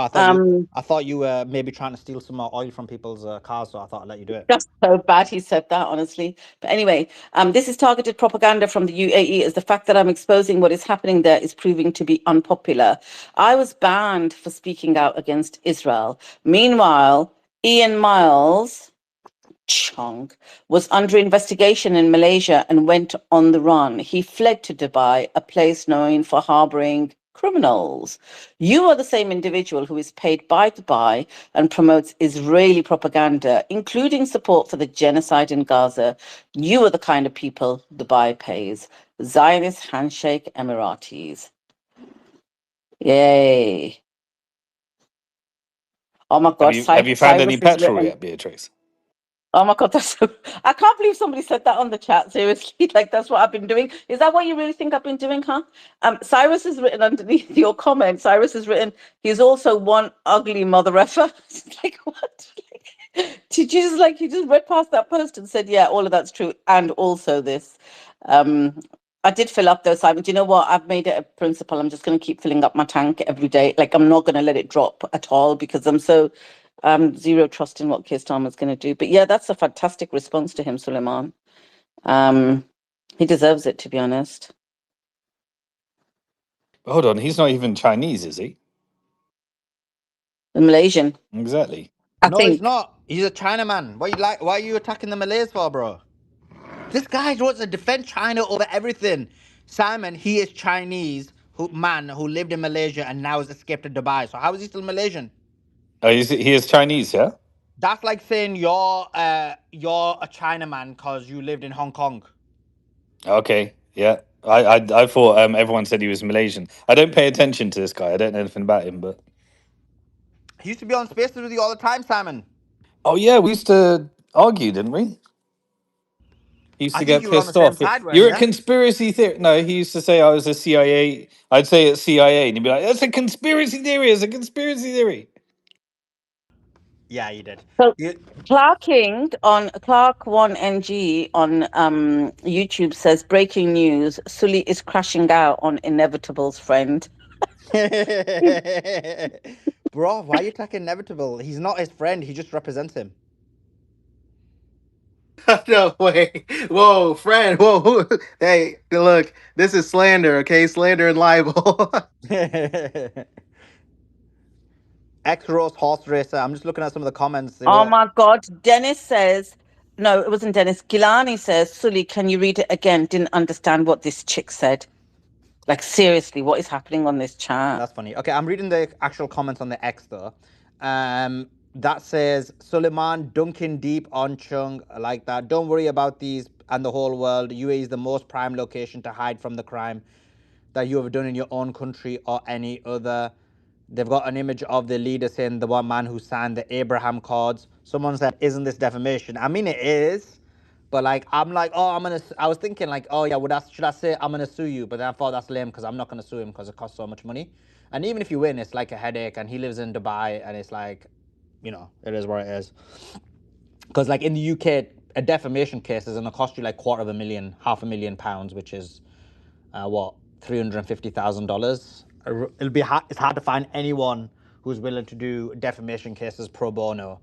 And then after that, like if you win, these guys are like, oh, we're not gonna pay, and then what? You have to go through the headache of like, so it's like it's just so much headache. It's not worth it. It's like whatever. You just debunk it on And X. and British lawyers are lame compared, like American lawyers. They're like daggers out, man. They're all up for it, but British lawyers are so lame. Oh, Do you you. know, I just actually read, sorry, Suleiman, what he wrote. I read your response, but I've just, like, just out of the blue, Ian Miles Chong, people are dying in Iran. People are dying across, like, literally, probably going to be, Adam was saying this earlier, going to be dying of hunger across the world. People are dying across the Middle East. And this guy thinks the highest priority for him is to come out and attack you, the host of the only space that is not Zio controlled on this platform, Well, he is right? a Zio, so The that makes guy who's sense. working round the clock to put the news out there. I think that's disgraceful. I think that's disgusting. I think people, listen, guys, I think you should go under his tweet and tell him what a disgusting little rat he is for doing that. Like, how is that your priority? What kind of a campaign are you doing? It's a targeted campaign Well, to think bring like Suleiman down, like literally because you think that you've got Zio's backing you, you can do this. Why would you even do that out of the blue? it's What's he done to you? He's busy focusing on Iran and the war. We've like literally the only connection we've got with you is that you're pro inevitables on our space. Apart from that, we got nothing to do with you. This is terrible. No, seriously, like I can't believe he just out of the blue comes and attacks you like that and makes up stuff. You got a criminal record, blah blah blah. He's so thick. If you had a criminal record, you wouldn't even be in America. Like what? So you're just going to make allegations and that's it? And you're just going to put it out there and you're going to make up stuff about people? That's disgusting. We're a community here, something he's probably not experienced. And we're all humanity first, which is why we are here, because we care about what's happening and we want to make sure that people find out the truth. And Suleiman is working round the clock for that. He's not a grifter like Ian Miles Chung, right? So I just think people should go and smash him for what he said. It's disgusting. I've just read it. I thought it was bans before that, but this is really awful. This is like a targeted campaign against you. Yeah, Beatrix, it is because think about what Sully's been doing the last week or so, or 2 weeks. He's been saying, "Get out of the UAE now." He's look, UAE is going to be bombed. Get out of UAE, and so I'm sure his paymasters in UAE are saying, "Look, we're going to pay you. Look, we're really furious with this guy. He's giving us a really bad rep, and it's killing our tourism and killing our reputation. Do whatever you need to. This is your highest priority." So that's probably what the paymasters are telling him to do, and that's what he's doing. I would take it as of course he's disgusting and repulsive, but if I was Sully, I'd take it as a flex. If a whole country is actually against Sully and making a campaign out, trying to make a Yeah, campaign actually, there against. is a campaign. People are just sending me tweets. I didn't even see this. Like, there's all these Emiratis posting the same thing, but it's actually a lie. Like, they keep saying I've got a criminal record, which is not true. Like, I'm literally clean. Like, if you're in the UK, you can't travel to the United States of America if you've got a criminal record. This is why Tommy Robinson wasn't allowed in the United States of America until he was given special permission, because he was given, like, the Department of what is it called? The State Department basically gave him a special visa, but for a long time he couldn't come to the United States of America. So, like, actually, I'm just looking at it now. Loads of them, loads of these Emiratis have actually tweeted that, which is a lie. Like, I haven't actually got a criminal record, so it's kind of annoying. But didn't you spit out gum on the street in I Singapore, didn't even do that. which would I make you a follow. No, I criminal? don't even do that, bro. I respect the Singaporeans. I know. I respect them. kidding. I was in the coffee shop with you, Joe. I was with you. I know. I'm I was kidding. with the coffee shop, and I literally put the coffee away, and you were like, "Oh, listen, these are peasants, and let them do it for me." And I was like, "No, Joe, we gotta look out for people. We gotta put it away." And you were like, "Yeah, but I'm rich." And I was like, "Listen, I'm from the ends, Joe. It don't matter if you're rich." Yeah, that's it, Sully. You the only crime you're guilty of is that you're from Doncaster, and that's the only crime you're guilty of. Sorry Wait, about no, that. that's not a crime, bro. That is a praise. And by the way, just to let you know, I put my money where my mouth is. I've been telling everybody to leave Dubai, and actually, all my family, well, majority of my family, have got out of Dubai. So, I've been telling them to get out of Dubai. They've got out of Dubai. So, at the end of the day, it is what it is. Like, I do think Dubai is unsafe. I do think that it's going to be really bad if this ground invasion happens. Um, if Dubai is going to be lit up, like, it's going to be hit hard already. Iran is saying they're going to target the hotels. So listen, I do think it's unsafe, and let's say does end up being safe in the future, which I don't think it will be, but let's say it is. Just take your safety into consideration and leave. And actually, let me tell you something I know as well. A lot of these influencers, and I didn't say this before, but actually I noticed that some of them are attacking me, so I think I could say it because I was being honourable in the sense of, because I knew them, I didn't want to let it out, because I thought I know them even though I know what's going on. So let me tell you the truth about what's going on. So these influencers who are promoting Dubai, they've sent all their family out. So they're in Dubai on their own promoting it because they're getting paid, but all their family have been sent back home. So what I mean by that is their wives, their children, all that kind of stuff. So Dubai is a ghost town with only a few people in there, and all the influencers, all these rich people who are promoting Dubai. Chung is by himself in it, so he hasn't got any family. But everybody else who's got family, they've basically got their family out of Dubai. El Kaki says, "Appreciate your courage, brother. Thanks for everyone's hard work here." No, I appreciate it. And listen, at the end of the day, you know what it is? When I was banned from Dubai, I thought, look, it is what it is. I don't mind because I stood up for the Palestinians, and I don't mind sacrificing and standing up for them. And this is the reason why I've never been to any of the other Gulf states, because they're all one. They're all one family. And I'm like, okay, even if I'm let in, they might try and assassinate me. So it's not worth even taking that risk and going to even Saudi Arabia or Qatar or any of these other places. So, like, listen, I know the risk I took by standing against Israel. I know I'm a big platform. I know that basically during the genocide we were like the most viral page as well as the most viral space. So I understand that my life's under threat. It is what it is, and I know I can't travel most places. I accept that. That was the risk I had to take. It does pain my family because they wanted to make certain decisions in terms of leaving the United Kingdom, and they're not able to do that because of these decisions I've made. That being said, I'm willing to take that on board and be banned from these countries. But what I don't like is when people lie and say I've got a criminal record, which is not true. I'm literally the most squeaky clean person there is. I literally try everything in my power to follow the law. Now, obviously, and that's what I do. So at the end of the day, this claim is false. It's really annoying. And okay, I was joking about it first, which because I saw it was a bit funny, and my good friend Inevitable was on here, so I was having some bands. But it's kind of annoying when you kind of understand what just happened there.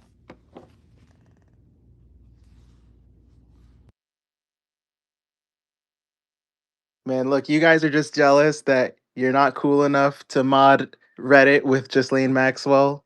You know, you're not in the group chat. You're not in the Epstein Maxwell group chat. It's okay. Like, you know, and look, I think if we try our best, I think we'll, maybe we'll get to that level someday. But not all of us can be representatives of the Epstein class. I think that's just his job to, I guess he's gatekeeping. What can I say? Yeah, yeah. Okay. Cool. Okay, let's just see if there's. Okay, so the Toronto thing is quite huge, right? Or do you think it's just a random explosion? Also, I'm hearing and I'm seeing major explosions. Oh, oive, oive. There's a god, boys. If there's any evidence, there's a god. This is gonna be it. Ready up and listen. Ready up and listen. So we have the UAE air defense and fighter jets are currently engaging with missile attacks and incoming drones heading towards Dubai and the UAE. So the Dubai and the UAE is being attacked. Major explosions in Bahrain. Several loud explosions heard in Bahrain right now as well. Apparently, it's at the American base in Bahrain. So we are hearing major explosions in Bahrain, and the UAE is also being attacked right now as well. Let's see what else we've got. Yeah, so that's happening right now. Bro, I need this UAE to get smashed up even harder now, bro.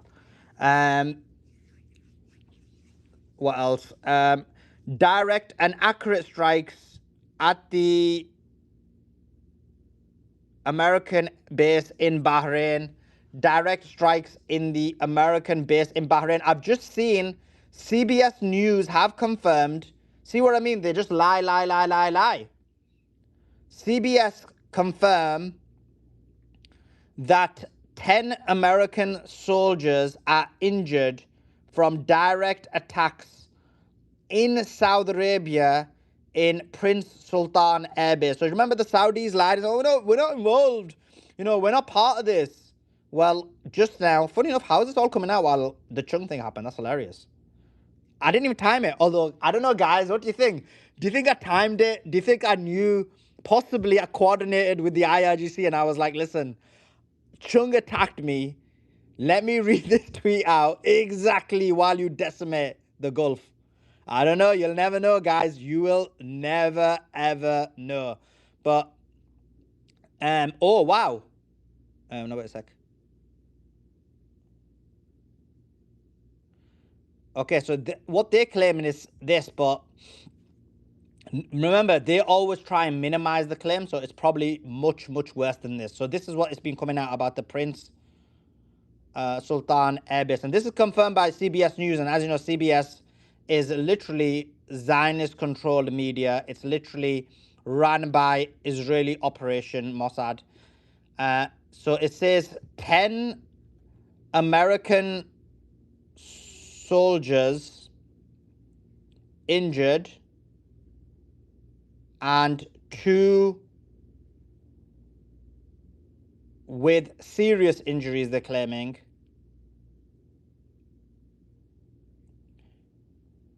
And this is at Prince Sultan Air Base in Saudi Arabia. See what I mean? The Saudis, they always play dumb. They make it look like they're not part of it. And actually, Trump is telling the truth there, where he's saying the Saudis are involved. They're part of it. They're asking Trump to destroy Iran. 10 American soldiers injured and 2 with serious injuries at Prince Sultan Air Base in Saudi Arabia. So I'm just tweeting that out. Dax, I jump in. Yeah. So back onto the Taiwan front. Late last night, there was a story that was released on Zero Hedge about a force majeure by air gas Airgas is one of the largest sellers of packaged gases. This goes directly to helium that comes out of Bahrain or Qatar, excuse me.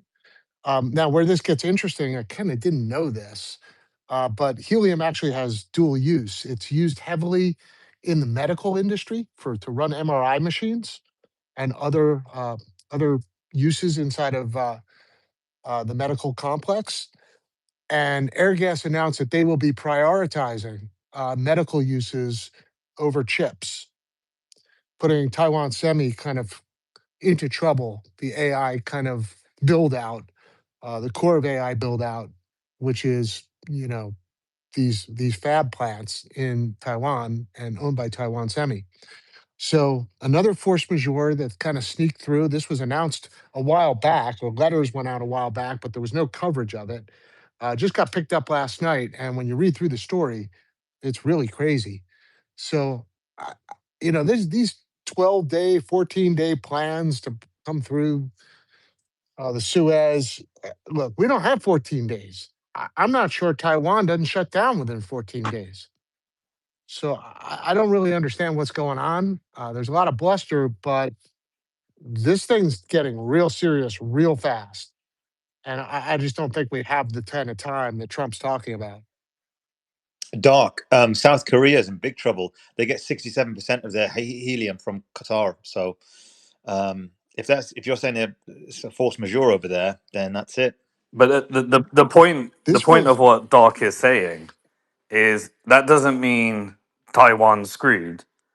That means the global economy is screwed. Like everything Yeah, requires because these semiconductor chips. Everything. yeah, Laptops, phones, toasters, cars, EVs, like F-35 fighter jets, yeah. drones, everything. So, and the what I understand, again, no expert in these things, but I think we're all getting master's degrees in rare earths and all these different things that go into the supply chain now. But the helium, my understanding is it only lasts about 45 days or something until it becomes a complete waste. And so and apparently it's involved in like the cooling process in semiconductor chips. Again, I don't pretend to be an expert on the supply chains, but without semiconductor chips, say goodbye to the economy. There is exactly like Dark said, there is no time here. Like this is not a okay, we can take a couple of months to figure this stuff out. This is every single day is an absolute disaster. So yeah, So I mean, Suleiman, I ran something, right? I told you before, Suleiman, I have this like AI. You can run hundreds of AIs all at once to kind of like simulate and predict future, right? It is fairly new, so take it with a grain of salt. But I posted the whole article it gave me, but I want to read the verdict. Also, the image it made, amazing. It put Trump on a witch's post where he's lighting the fire around himself. So basically, doing himself in. But the verdict of everything said every empire that maintained its currency through force eventually accelerated the search for an alternative. The 2026 Iran war may be remembered not as the war that saved the dollar, but as the war that proved to the world that it needed an exit. The petrodollar isn't collapsing, it's being hedged by everyone simultaneously. The simulation agrees, history will too. I thought it was pretty profound, even just the verdict, but it went through something I didn't know. I didn't know that Saudi Arabia has a $7 billion daily mechanism to convert to price petroleum in yuan, which is pretty crazy to me. I never heard that before. Did I you, don't think. Simon? Yeah, that was in Yeah, 2023 when that the started. petro. Yeah, the petro yuan. They took the petro down dollar from I didn't know it was 100% 7 billion to a 30, day 70. though. Yeah, Yeah. that's what I'm saying. Saudi and the Gulf countries, they've been completely hedging. Like they've been completely hedging because all their, they compete with America now. And so previous paradigm isn't the same as current paradigm. One thing Uh, you will like what it said, Simon, is that in the financial market, Bitcoin is proving itself as a hedge, even over dollar or gold. Which I didn't feed it any info whatsoever. It's completely new. It's not being biased because of anything I put in. It's just saying, just based on performance, people are fleeing to a stateless form of money, is what it said, and that's why it's been fairly good. And it does expect oil prices to jump for anywhere from 120 to 150, but it'll come back down and probably stay around 115 for at least until the end of the year. So Simon, That's wild. when 115 to the end of the year. I'd be that's crazy. But every day it's getting worse. Like because as Doc was saying, you know, this is a just like the silver trade. We're creating a systemic deficit here. Now we're creating hoarding behavior, and you know, countries are in states of emergency. Um, you know, and every country that has an issue, you can't have Taiwan have an issue and that not crash the US stock market. That just doesn't work that way. If you think like, okay, we've got our own gas, we've got our own oil. Well, where's your semiconductor chips? And that requires helium. All right, so now America's going to say, well, we'll supply the helium. All right, well, what kind of disruption in that supply chain is that going to create? Like, you know, where's the silver coming from? All right, now China says we're going to restrict, and then Russia says, okay, we're going to restrict gas. Like, literally, there is no set of circumstances where any country is insulated from this. And once American consumption dries up, everything, you know, then we have a radical change, and every single country in the world is going to say, how do we protect ourselves from this rabid, crazy country that used to be like the beacon of capitalism, and now is just the hardest place in the world to do business. Like, that's what everyone's saying. They're all putting their hedging strategies. You create a disaster, and everyone starts to think, how does this never happen to me again? All right, well, I never want to be exposed to this kind of thing. And everyone, you know, we are not in the same world. We are just not in the same world. Every you know, supply chain is being exposed. And the difference with the COVID one, obviously, it was demand destruction, and you had excess supply. Now we've got supply, you know, supply issues with excess demand. That pushes prices up. When prices go up, you get inflation. When inflation is unaffordable, you get demand destruction. When demand destruction means consumption goes down. When consumption goes down, everything goes down with it. Bond market, the you know the and as well, the stock market is the least of the problems. Once the bond market has issues, then you get a doom loop, and I can't help but think that there are people in the financial industrial complex that know exactly how to profit from this, and Trump works for them. It's pretty clear to me because what he's doing is the complete destruction of the United States of America. So, Simon, I was just going to say about the helium. I mean, Qatar accounts for something like 25 to 30% of the world's helium supply, but that helium is actually quite expensive, the liquid helium. So China used to have like used to rely upon Qatar at 60 or 65% of its helium. It's now reduced to like 55% before the war, and now it's getting its gas from its helium from Russia, which is about a lot cheaper than Qatar does. That Qatar offers it around about $65 a kilo of liquid helium, and Qatar offers it $100 dollars a kilo. So there's also lots of redundancy in when it comes to helium, in the sense that you've got Russia and then you've got Algeria, who Algeria could really step up and be the provider. You're seeing Algeria making deals with Europe for their LNG gas, but they've also got helium as well. So there is some slack in the system, and I think that Taiwan could just get it from Algeria, and it'll probably be cheaper, and Russia as well. So at the request or behest of China, so China can pull that lever. So Yeah, but that it's the issue is break.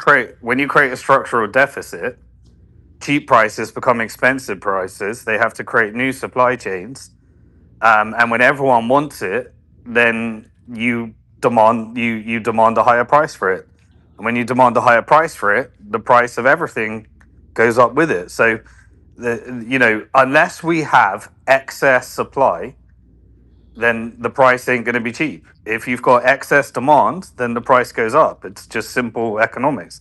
Sure. Oh my God, breaking news, breaking news, breaking news. Ground invasion failing. US vessel hit. 6 LCU military vessels belonging to America. Meant to be America, Barrow American. 6 LCU military vessels belonging to America, which were responsible for the amphibious operations and the transport of equipment and supplies, were hit in the port of Al Shuyuk in Dubai with Qadr 380 cruise missiles.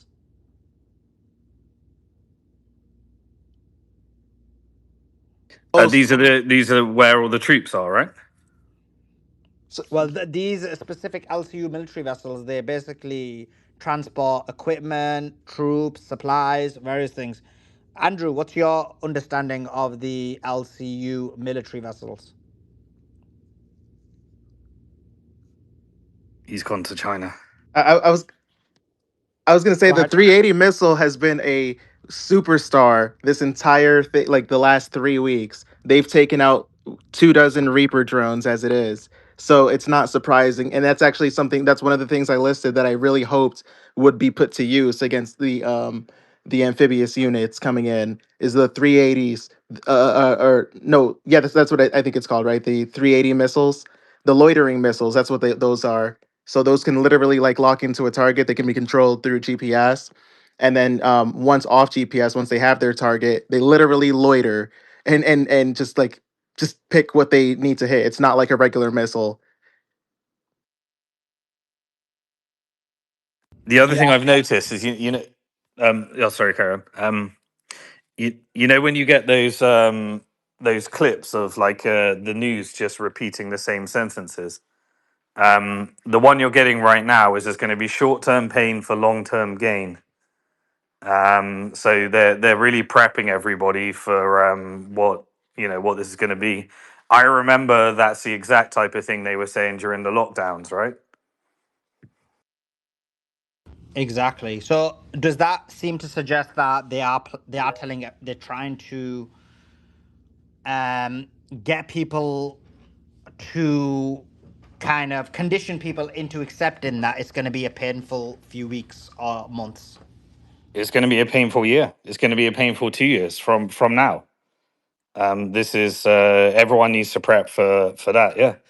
There's no way that this is a painful 2 months. This is this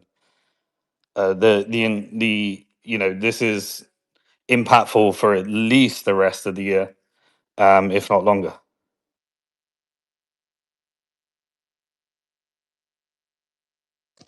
yeah, I mean it is, but it's gonna result in the most incredible money printing operation you're likely to see from the West, from all the central banks. So that's inflation then. Yeah, yeah.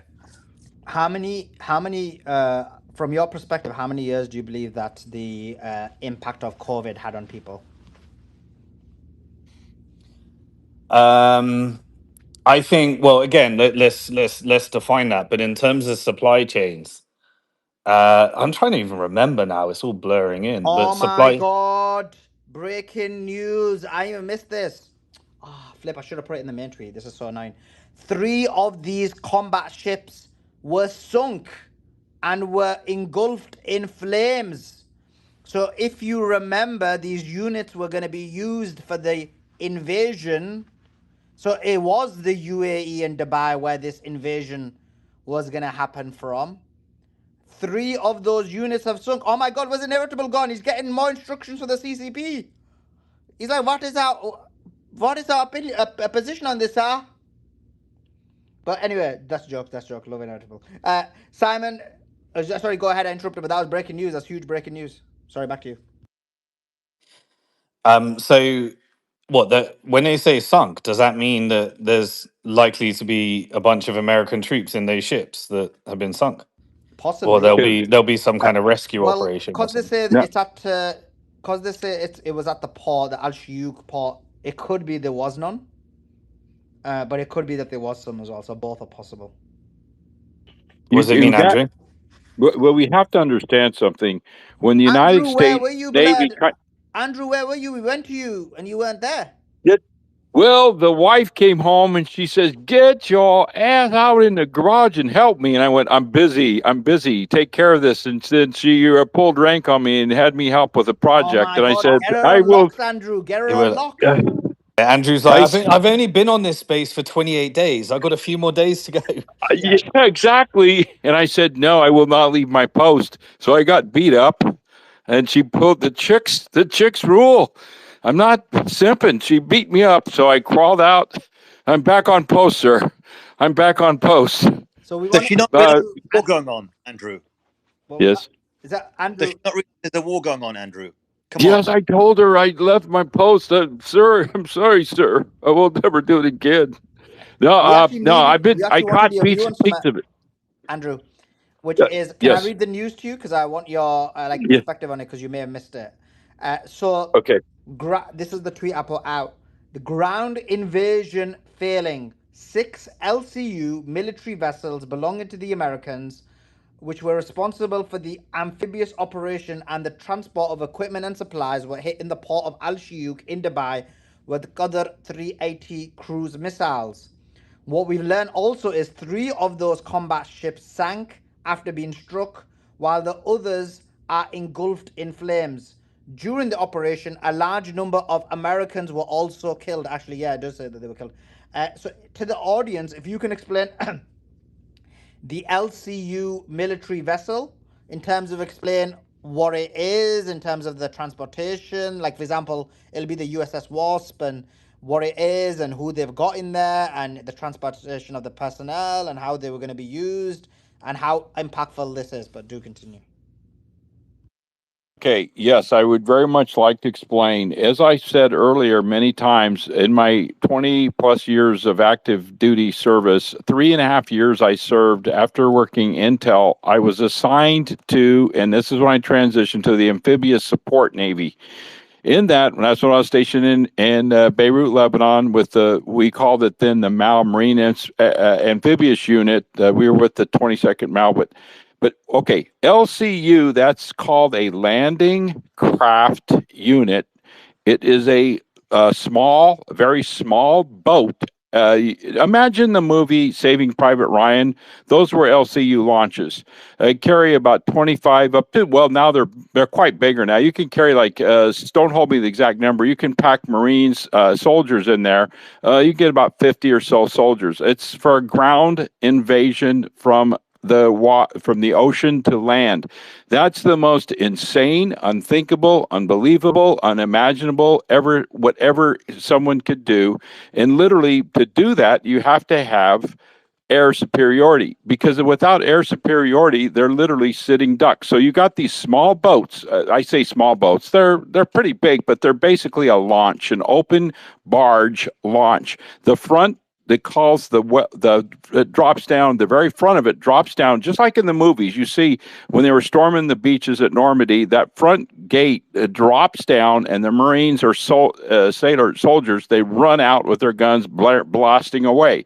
And as you saw in the movie Saving Private Ryan, it was an absolute slaughter there at Normandy at Omaha Beach. So when you see them being hit by missiles, of course, they're sitting ducks. I'm not surprised. So those are small launches. Those are used for amphibious assault. Now, the LCUs, I promise you, are United States assets, U.S. Navy assets that we either sold to the GCC, or they were using, but we cross-deck and trained them, not being mean to the Saudis and GCC, but they're basically like, they're very basic. They need to be taught how to use these things. We're with, the U.S. forces are with them. We cross-deck with them. We train with them to show them how to use these assets. And I would venture to say that we had several of our sailors on there and Marines. I don't know the exact complement, but those come from the from the amphibious assault ships. And I'm shocked that they would even try that. That's a suicide mission beyond belief.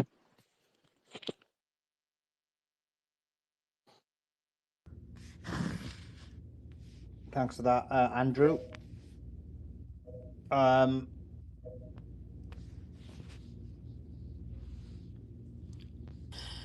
Let's go. To fill in Yep, go to ahead. fill in the gap then, so there's been some estimates done in terms of like impact on the Iranian oil export industry as a result of this.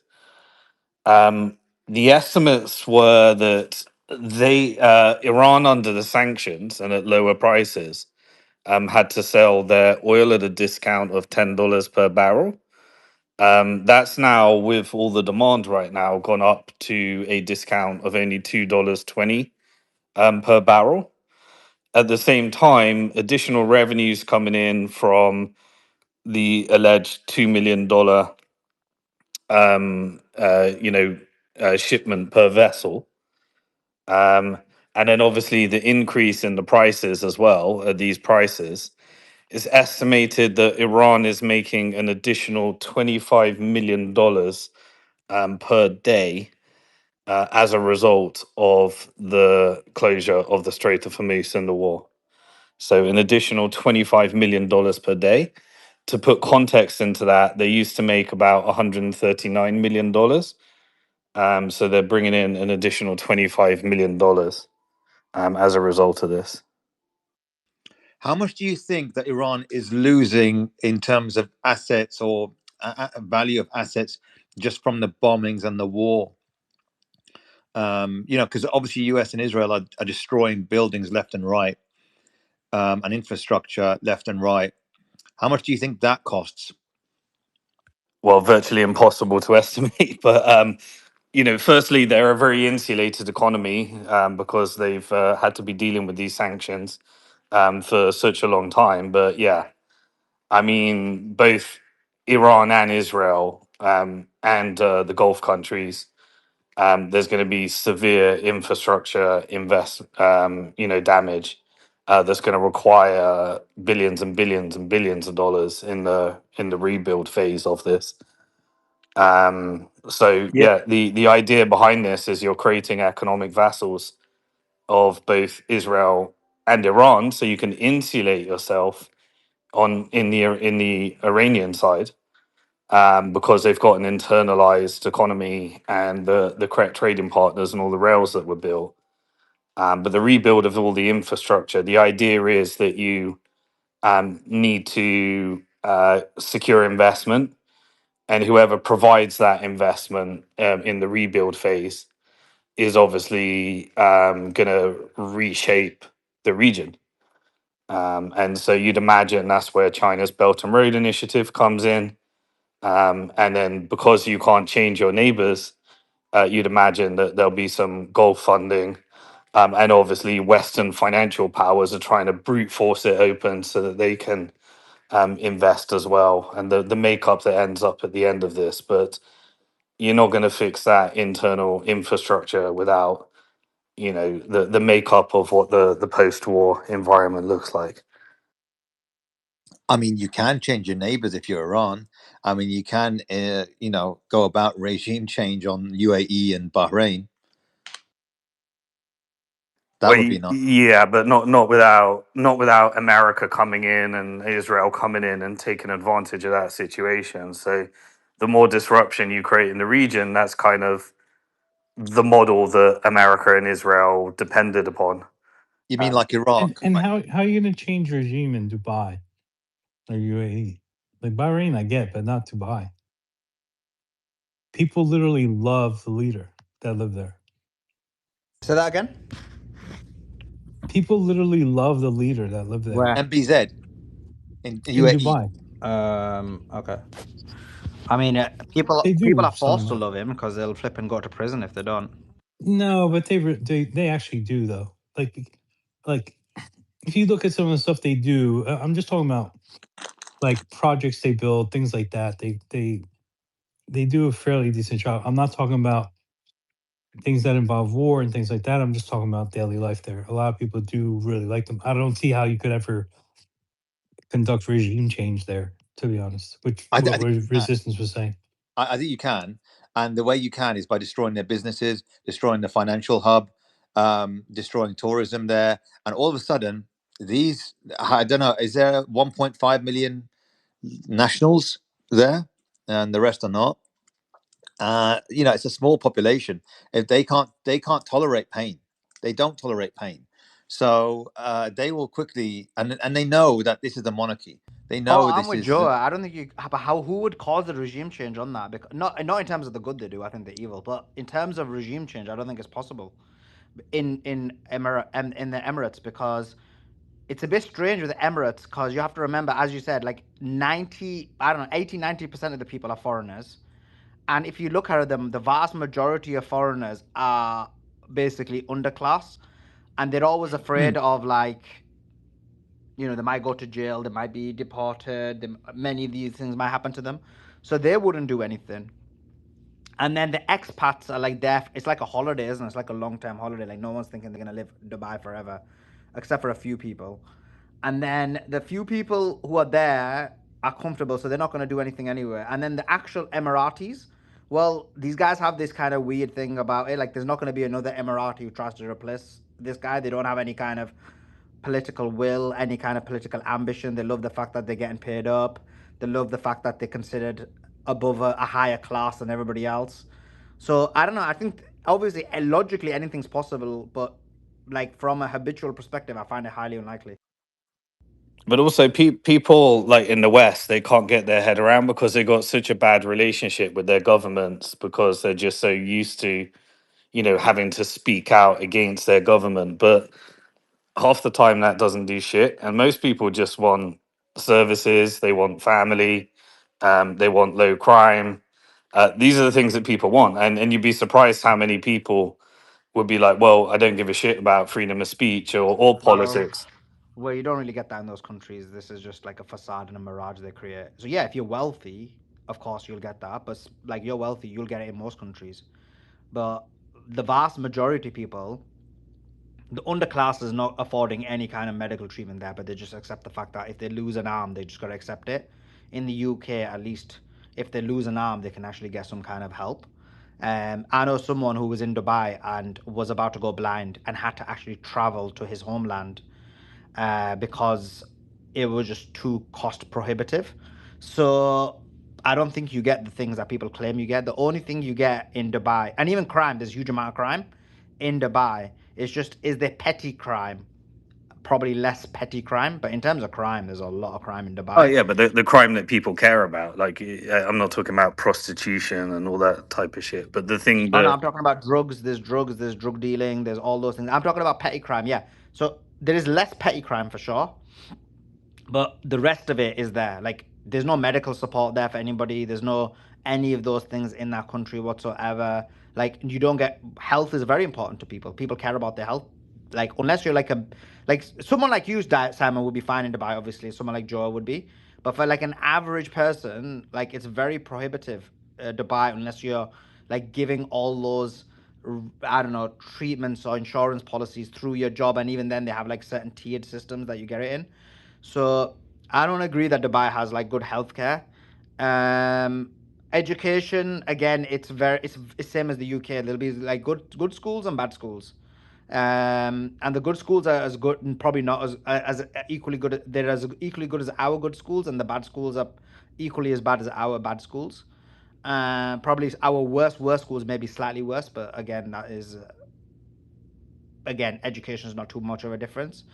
So the only thing you're literally getting is you don't get the petty crime, but for that you get like you can't even walk in the outside because it's so hot. You can't even. It's not very comfortable to live there. It's Food, you get like a variety of foods in the UK as you get in Dubai.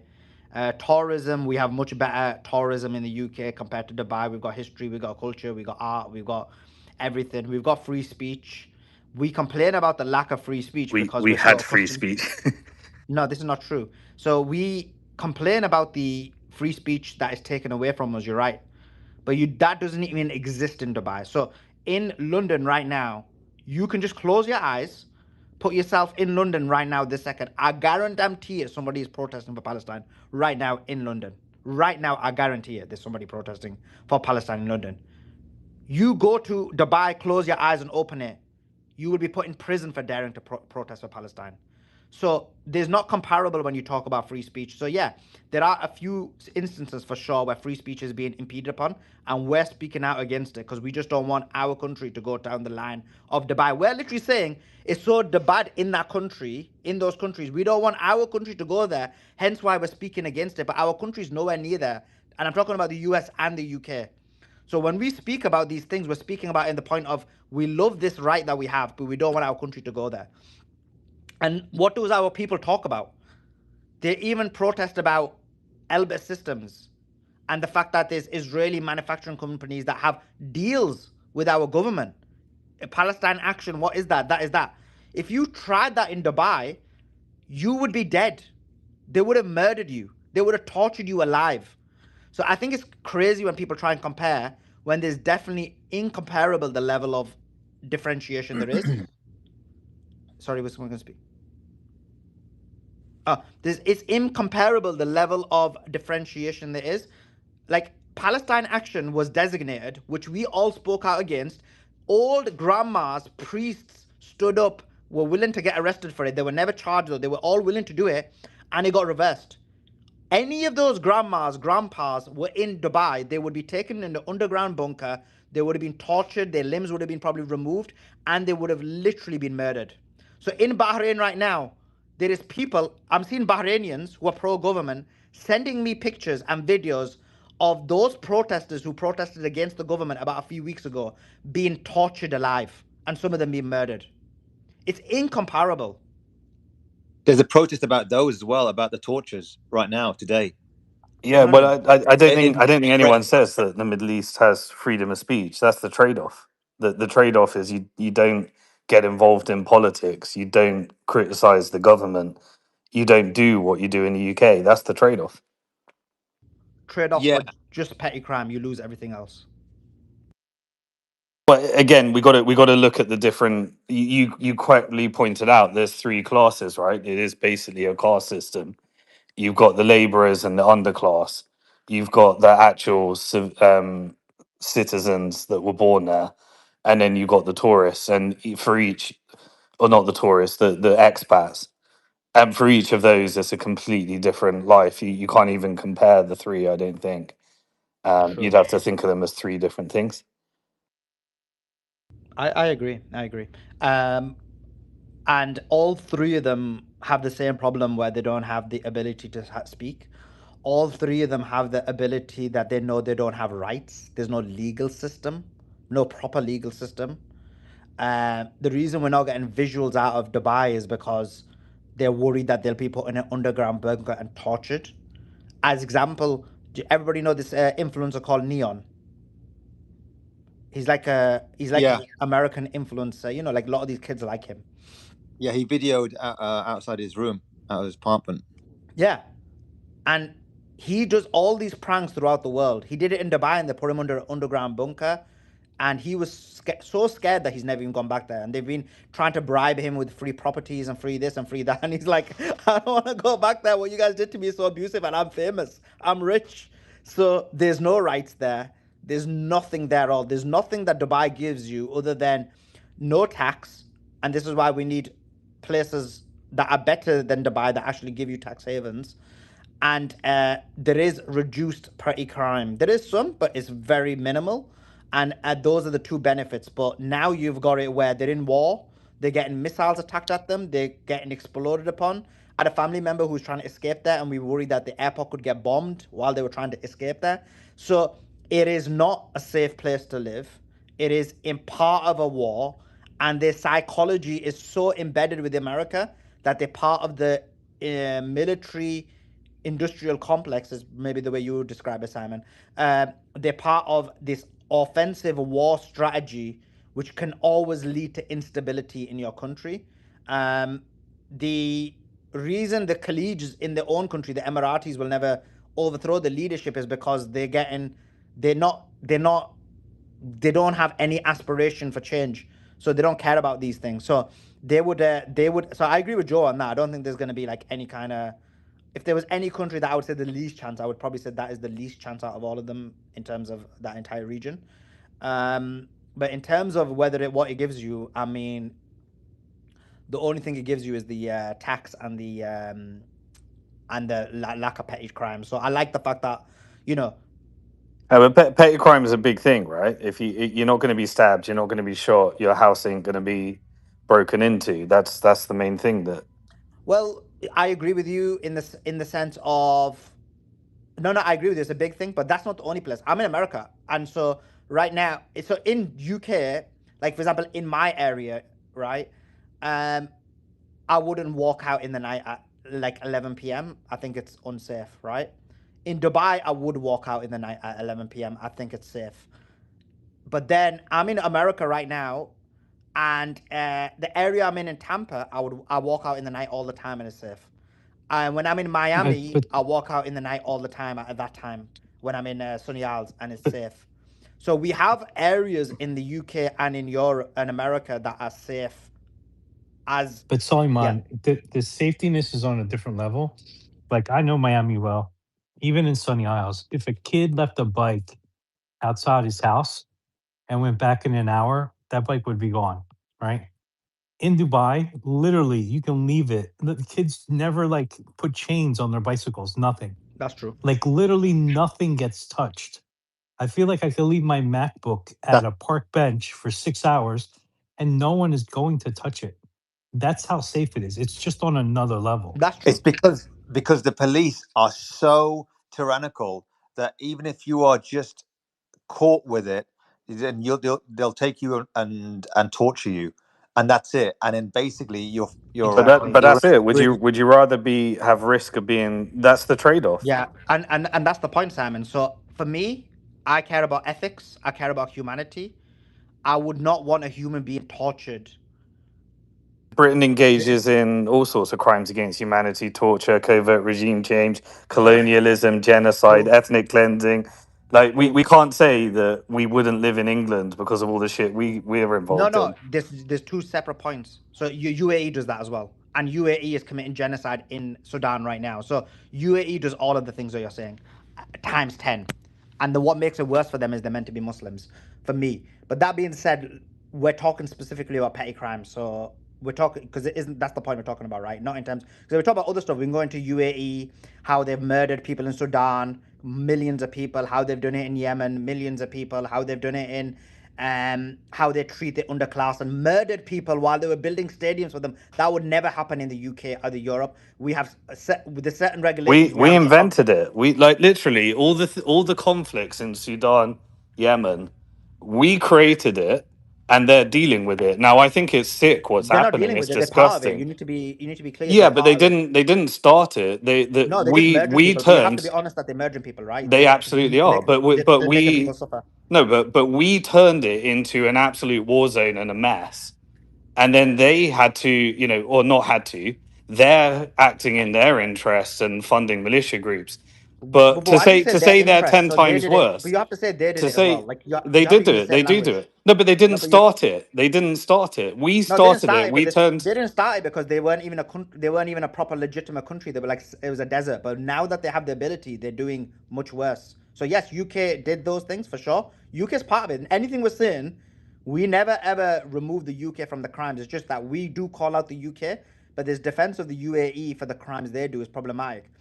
In terms of the petty crime, though, that's what I'm speaking about specifically. The petty crimes, because you're saying, you and Joe are saying, go, look, I can leave my laptop there, and the good thing is someone won't steal it. And I'm saying, yes, this is true. They do have that in Dubai.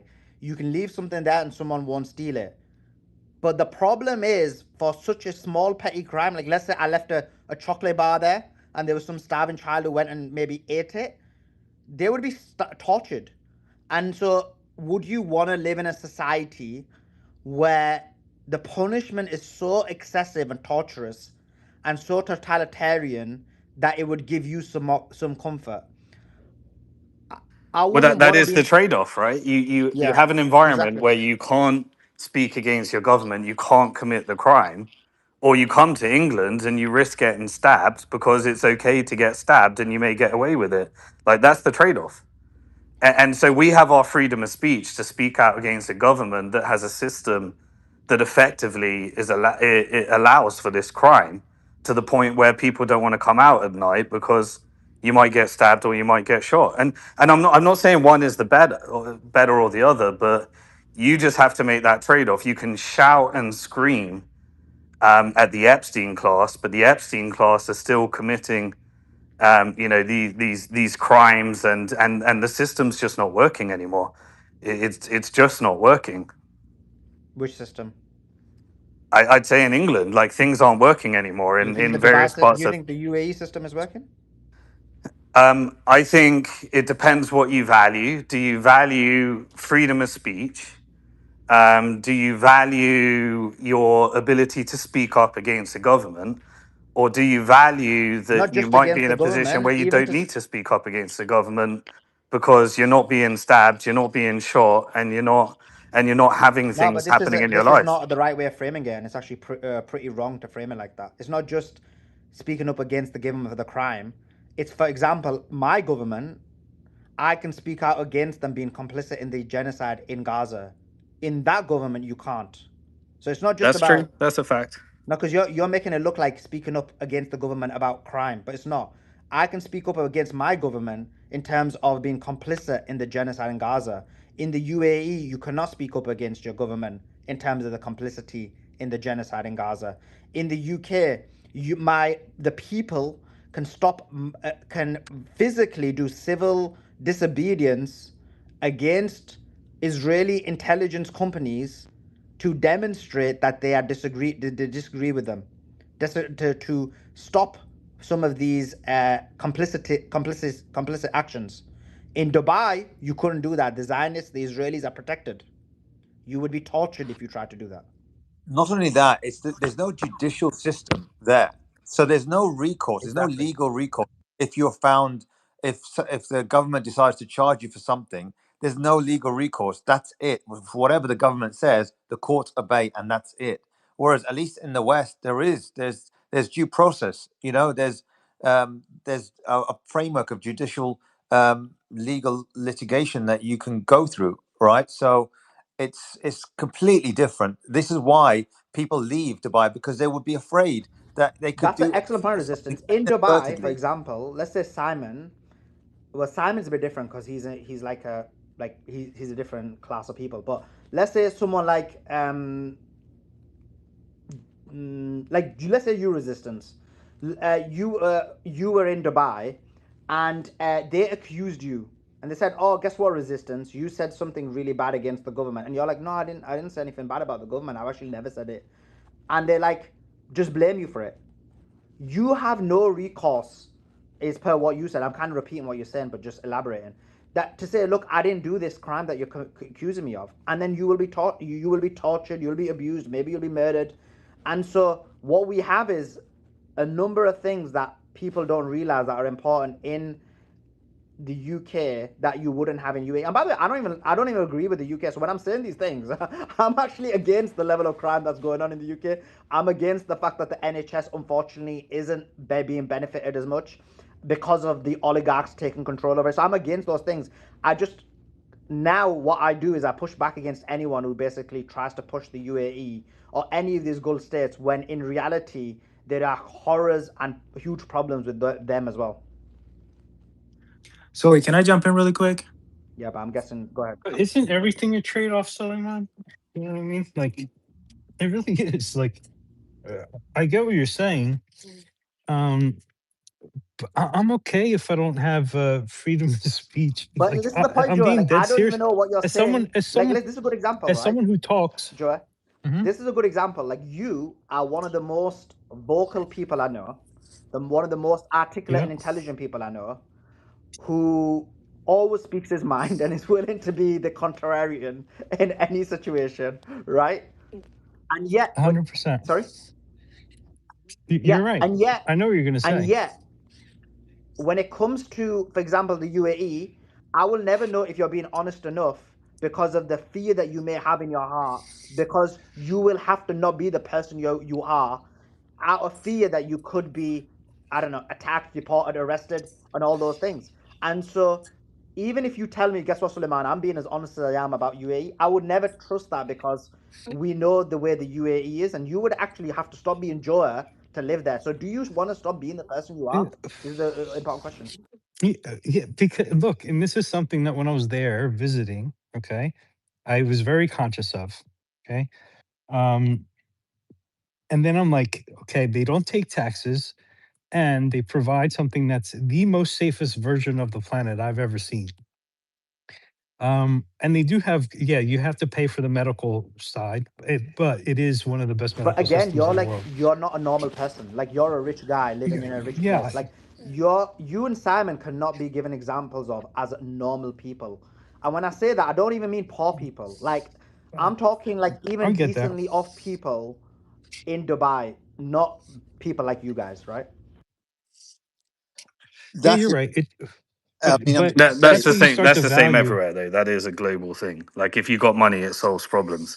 Exactly. well, no, because like Hassan made a good point the other day when he said you can live in was it Malaysia or somewhere else where you can live on literally like $20,000 a year, right? This is not possible, and yes, you have to. Again, I agree with you, Joa.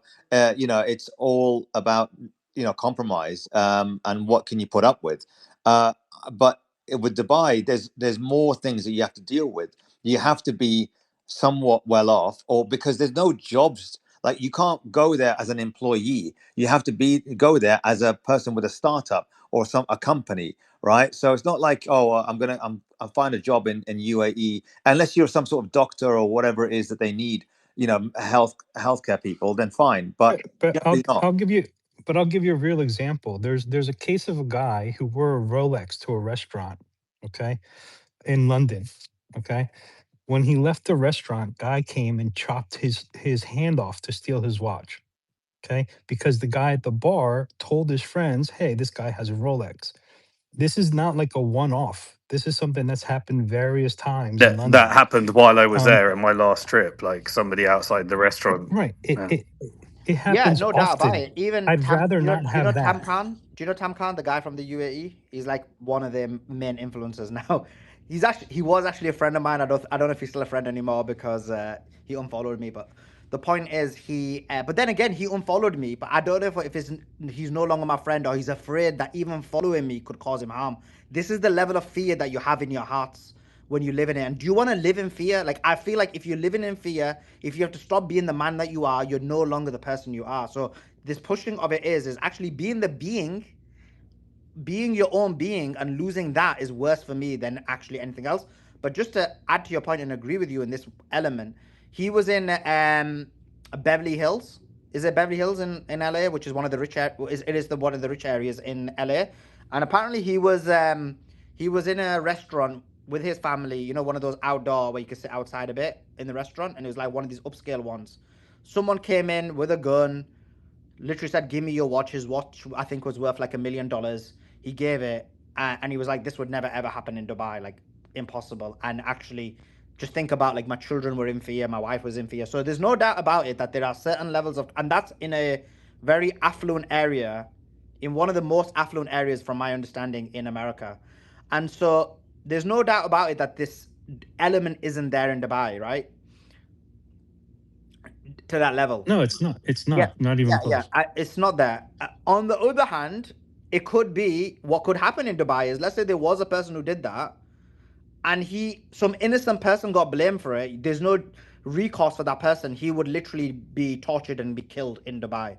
So again, it's all these things that there is, where there's pros and cons in all these things. And so Dubai isn't this kind of great place. I think you guys said right. There is trade-offs, but the trade-offs for me are just not worth it in terms of you lose your humanity, you lose the person you are. So Joa, I know who Joa is, but the Dubai Joa isn't Joa. It's just some random other guy who isn't Joa.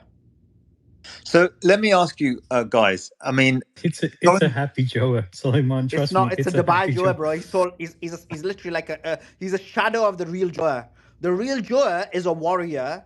The Dubai Joa is weak and pathetic and fearful, and he's shaking. His And face, happy and happy. his fingers are shaking as he presses the mute button. I don't. That Joa is lame. no, that's a good point. I mean, look, it's hard to be like Sully wouldn't survive 5 days after October 7th. Like you just wouldn't, Sully. Sorry. No, I Uh, was banned for. I know this Chong guy is lying, but I was actually banned for speaking out against Israel. So I know that if they can ban someone who spoke out against Israel, then imagine I was living there. It would be hugely problematic. And actually, a lot of these influencers in Dubai again, who are my friends, well, some of them were my friends and some of them weren't, and they were literally saying to me, listen, think about yourself, think about your finances, think about your family. Like, okay, you've done what you've done, but you know, all these things, like if you want to live in Dubai, you gotta make, you gotta forget about these things. But I can't. Like, this is a calling. This is what you gotta do. You gotta fight for the people. And Dubai will never ever let you do that. UAE will never ever let you do that. yeah, because there's a Mossad base in Dubai. It was bombed by Iran. And you can imagine they would have you on the lockdown straight away. Like they would, you just wouldn't survive. And look, there's loads of other trade-offs you'd have to make to live in Dubai, but you'd have to be wealthy. I agree with you. You have to be wealthy for Dubai. There are some good things, but for me, it's not worth it.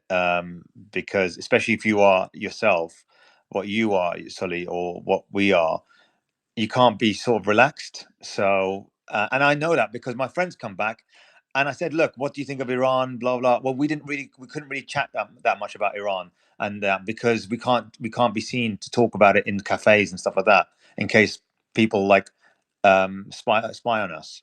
So they already came back and they said, no, you just can't say this. And the same in Saudi Arabia. Like they got pictures. I got family members who live in Saudi Arabia, and they've got lots of pictures of damage in Saudi Arabia, but they can't share it. They can't share it because they'll be arrested and tortured. So it's the same in these Gulf countries. You just can't. You just have to.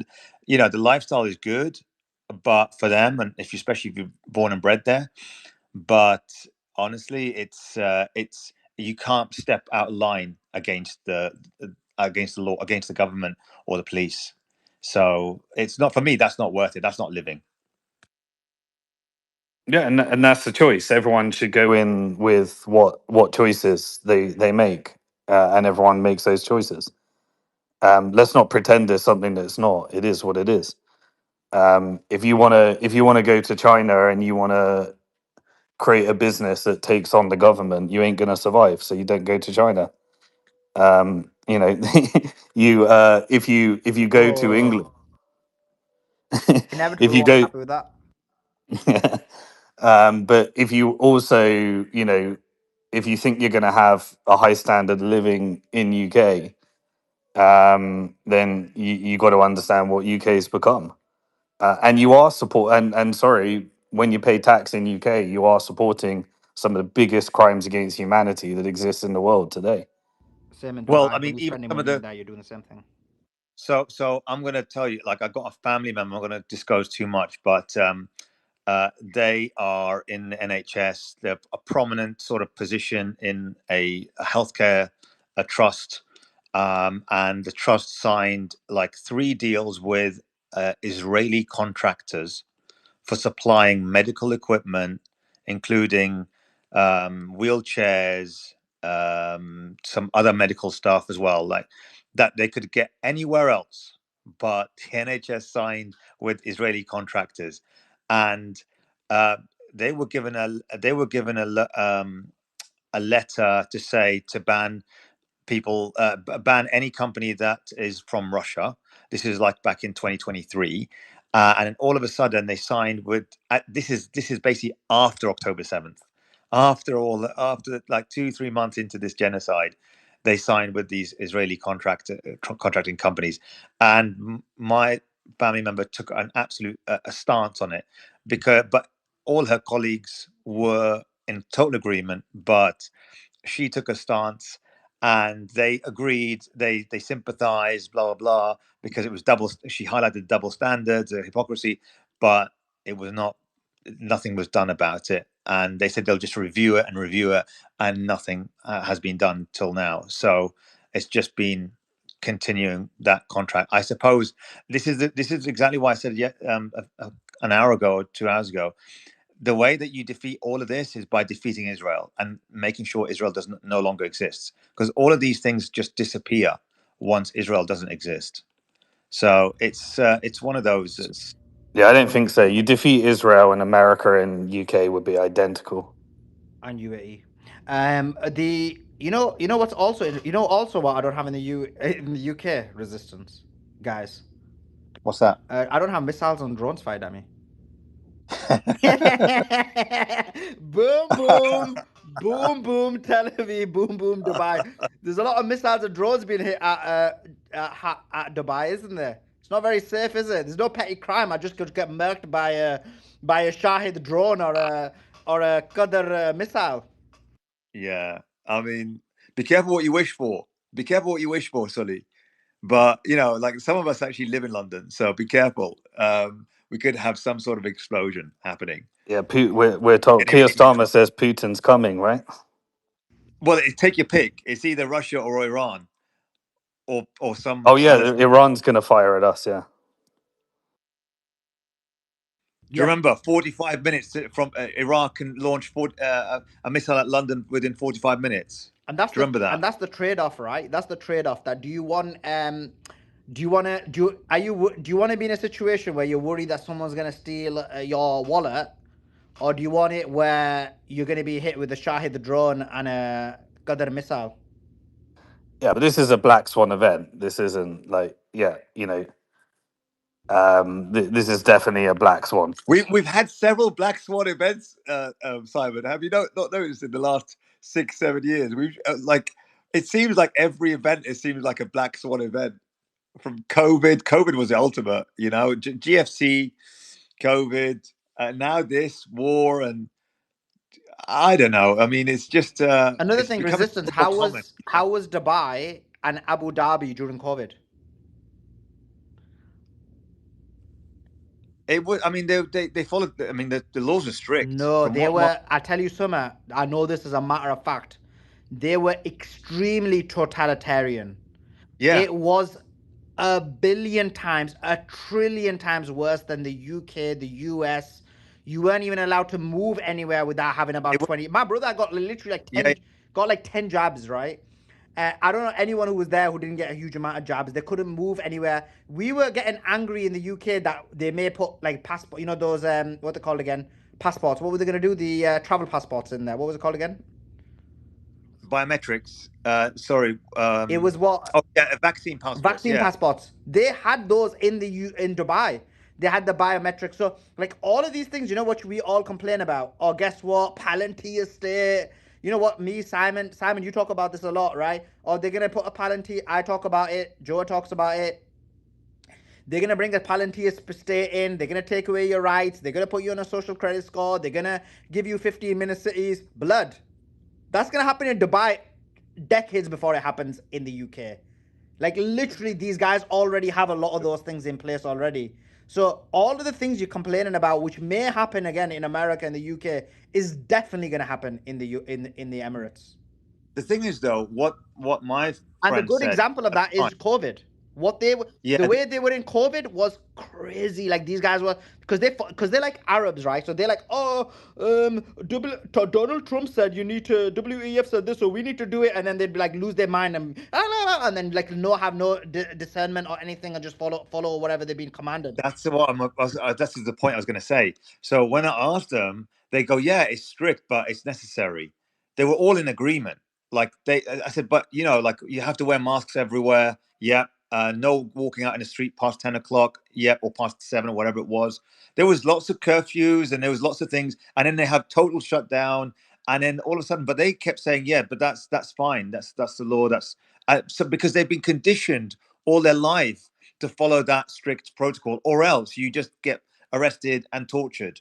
and they throw away the key or whatever. So that's how they've been conditioned. So lockdown for them wasn't so much of a big deal like we would say it. We would think of it as, but because they're such cucks over there for the government. They follow it, right? And I agree with your point in that a regime change is not likely because they would, they're supportive of the government. I'm saying that they don't support, like, if their whole way of life is turned upside down and it's like bombed to like Israel is, and worse as time goes on, then I don't think that they would tolerate this, the government. Because what does Dubai and Abu Dhabi and UAE look like after a prolonged war with Iran, and Iran wins and defeats Israel and the United States? What does that look like? And you know what else I get in the UK that, and Simon gets this in the Isle of Man. He won't tell you this. You get the fresh smell of the air. You get the fresh smell of the greenery of a spring. You don't get that in Dubai. It literally feels like you're being choked up when you're outside there. Like, let's be clear on that. Yeah, and the sandstorms make it even worse to breathe. Like, you have to stay indoors because when you combine the smog and the sandstorms together, it's absolutely horrible. Here it says Dr. Abdul Aziz Al Ansari is a Qatari activist who was against the Abraham Accords. He was calling out the GCC and also spoke against liberalism. About 3 years ago, he completely disappeared. That's a super chat. Thanks for that, cool. Yeah, this is what you get. Anyway, I think we digressed on our point. Sully? Yep. Sully, can I bring up Colonel Daniel Davis posted a very foreboding, strong message on X, brother. And if I could just, if you can, reposted it, but he's warning. He's saying, stop. It's really strong what he's writing. For a military officer to come out this strong and say, we have no way out of this. This must be stopped. I mean, it's very foreboding what he's written here. Daniel, just letting you know on that, which backs up those interviews with you folks. Please look at those interviews that Sully's done with Colonel Davis on that. Do you want to read it? Yeah. Hey, Sully, yeah. Yeah, sure. I just walked away from it. Here, I'll read it. It's about 35 words here. Sully, hold on. I'm just going to go back, pull my laptop up, and read it here. If someone has, go ahead. I'm going to go pull up and read it.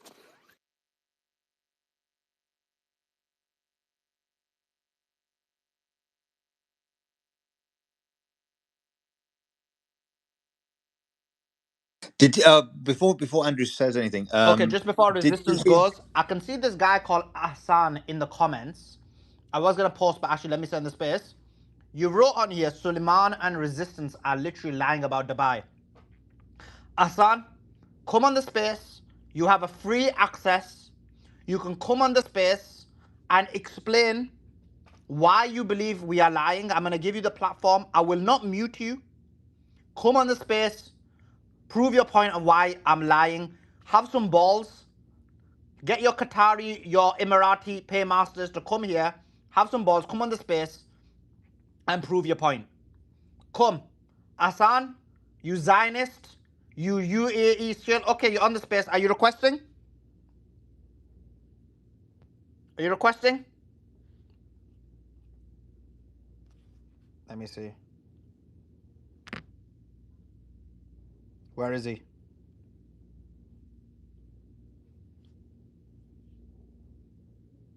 Come. Why are you telling me you're on the space? Come and request. Come on, Mr. Zayo. You're requesting. Okay, what's his handle? What's your handle? What's your handle, Zayo? He's putting on perfume right now. I'm going to get the popcorn. Hold on.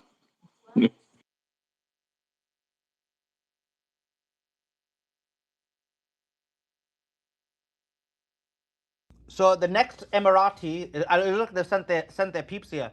Okay, H win. You come up as well. He says, Suleiman, you're critical of Dubai since you're from Pakistan. I'm not from Pakistan. I'm from the UK. I'm third generation. But such is the level of racism of these Emiratis that they and this is why actually a lot of people in the far right love Emirat. You know, I went to Dubai once, and one of these far right guys, he's a famous guy. He was like, you know what I love about Dubai? They have more rights for their people. If a camel, this is what he said to me. He said, if a camel was to murder one of these Indians or Pakistanis, the camel's got more right. And he was telling me as a positive thing. I said, brother, this is not a positive thing. He was not a Muslim, but I said this is not a positive thing. For a human has more rights than an animal. It doesn't matter which country you are in, which place you are. So it's a lot of these far right racist guys who love it because the Emiratis are very racist people, very horrific. This is why this Emirati in the chat is calling me a Pakistani as a means of insult. I am, of course, Pakistani origin. I do not deny my origins. I'm not embarrassed of them. But don't say it as an insult, because I don't see it as an insult. But because you're a Khalij Emirati, you see it as an insult. Okay, has this guy grown some balls? Has he put his handle in? Let me see. What's his handle? Uh,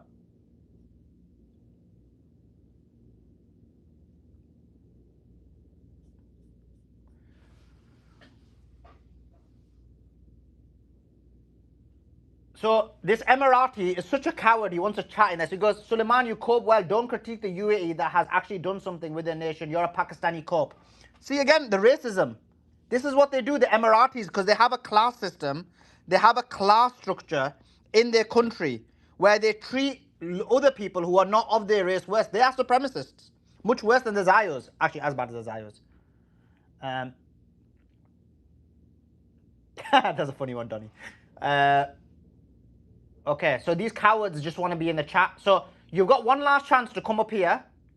If not, you will be blocked for the coward that you are. Okay, so this coward, H-Win, who's an Emirati coward, he's not willing to come up in the space. So you're going to be blocked, and you can request though, and I will destroy you. I will decimate you in the chat.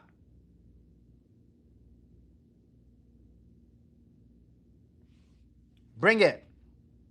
Has that other coward requested? This is what I mean, the Emiratis.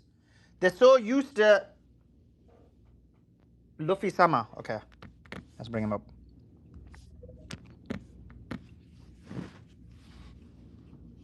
They got the popcorn. Lay it on him, Sully. Go ahead, Luffy. Hey, can you guys hear me? Yeah, we can hear you. Go ahead. Okay, firstly, anyone who disagrees with you is not a Zayo. You guys can see my profile and you'll know. Listen, listen. Forget it. It's not about disagreeing that you're a Zayo. It's that your country is in bed. I want you to specifically tell me which bits I'm lying about. Go.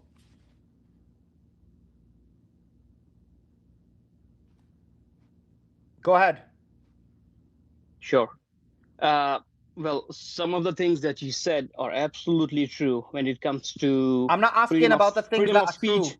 Yeah, I'm not yeah, asking about the I'm things going that there. are true. I'm I'm going asking there. about the lies. I'm Go going ahead. there. Yeah, I'm going there. Yeah. I'm going there. Some of the things are true, but some of the things that you said, you and Resistance said, you literally exaggerated it to an extent that is literally a lie. You said that you will get picked up if you get caught maybe stealing a bike or a chocolate bar. You will be picked up and you will be just sent to a bunker and tortured and something like that. No, that nothing of that sort happens here. You will How do you know? become picked up How do you know? Have you because I stole live something? here. Because I Have you? live here. Where do you We live? live here. Where do you live? Where do you live? In Dubai. In Dubai. Where do you live in Dubai? Yeah. In Worka. There is a place called Worka 4. I live in Worka. Okay. So How do you know that doesn't happen? Have you committed a crime? no, I have not committed a crime, but Do you I know have somebody seen who's? people committing a crime. Do you know somebody who committed a crime?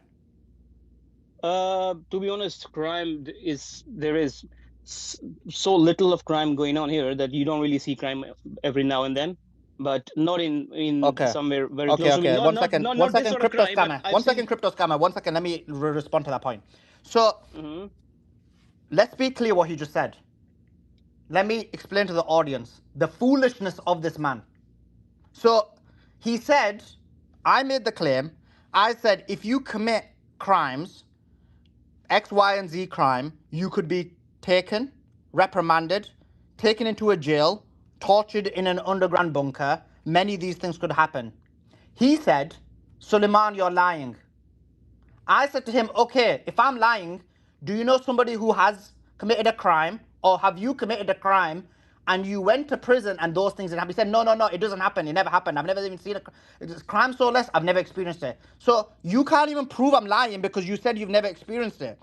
But actually, I've just given you an example of not just an average person, but an actual famous social media streamer who just for streaming was taken, put in prison, in a chamber. He was so psychologically damaged from it, even though he's a millionaire. The person who had to get him out of prison, they weren't letting him out of the prison because there is no rules there. There is no way, there isn't a way to call someone to a lawyer or to get someone out of the situation. He had to ring another famous person who's my friend, although he's unfollowed me on X recently. He had to phone Tam Khan. And because Tam Khan is connected to the leadership and the police, he went there and got him out of the underground, the prison that he was in, where he was not getting any rights and he was afraid of what was happening to him. And so that's an example of someone that I've just given you. You can check it. His name is Neon. He's a famous guy. This is not something that I'm saying it's my cousin, my brother, or whatever. And this is what happened to him. So I've given you an example. You said you got no example. So that first point is demolished. Give me a second point. I have. When I said I have not seen someone, I mean not someone Oh, you're stealing or lying something like now. So that. first We have is seen, liar and no, we fraud. have seen, This no, is what these I have crypto, seen, this isn't a okay, crypto listen pump up. and dump where you're trying to scam people. So you're lying again. And obviously this is part of your job, isn't it? Because you crypto scam and pump and dump. So first you said you don't know anyone. Now this liar is No, about to I say, thought, this liar is I was about to say that he specifically knows talking, someone. Such is the level of this guy's fraud. Such is the level of this okay, guy's lying and deception. I was This isn't literally a talking crypto about scam someone where you're gonna stealing. pump and dump a coin. So you don't need to lie on my space. That point is done. You're demolished. Give me another point.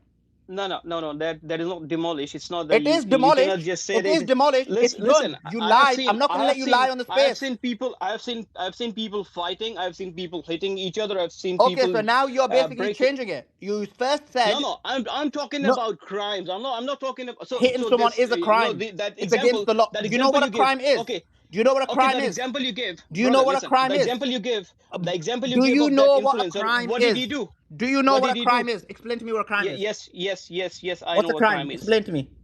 I'm not gonna go into No, you the explain to me definition what a of a crime crime. is. No, I'm not gonna do that. You My are question. going to do that or you're going to be dropped. Explain to me what a crime is.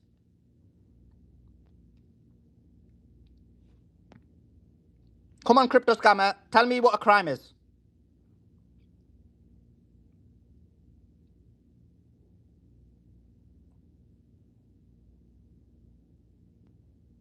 Hello, Yeah, just can you hear me explain to me. now? Yeah, explain to me what a crime is.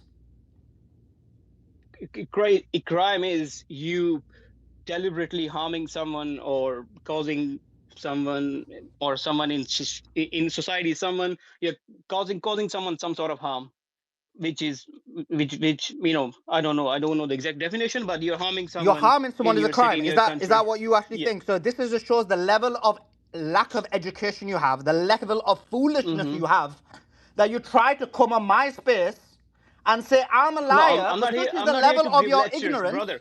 such is the Bro, level of I'm your not a professor. stupidity, I'm not here to give such is lectures. such shut up. Such is the level of your stupidity that you don't even know what a crime is. You think a crime is harm.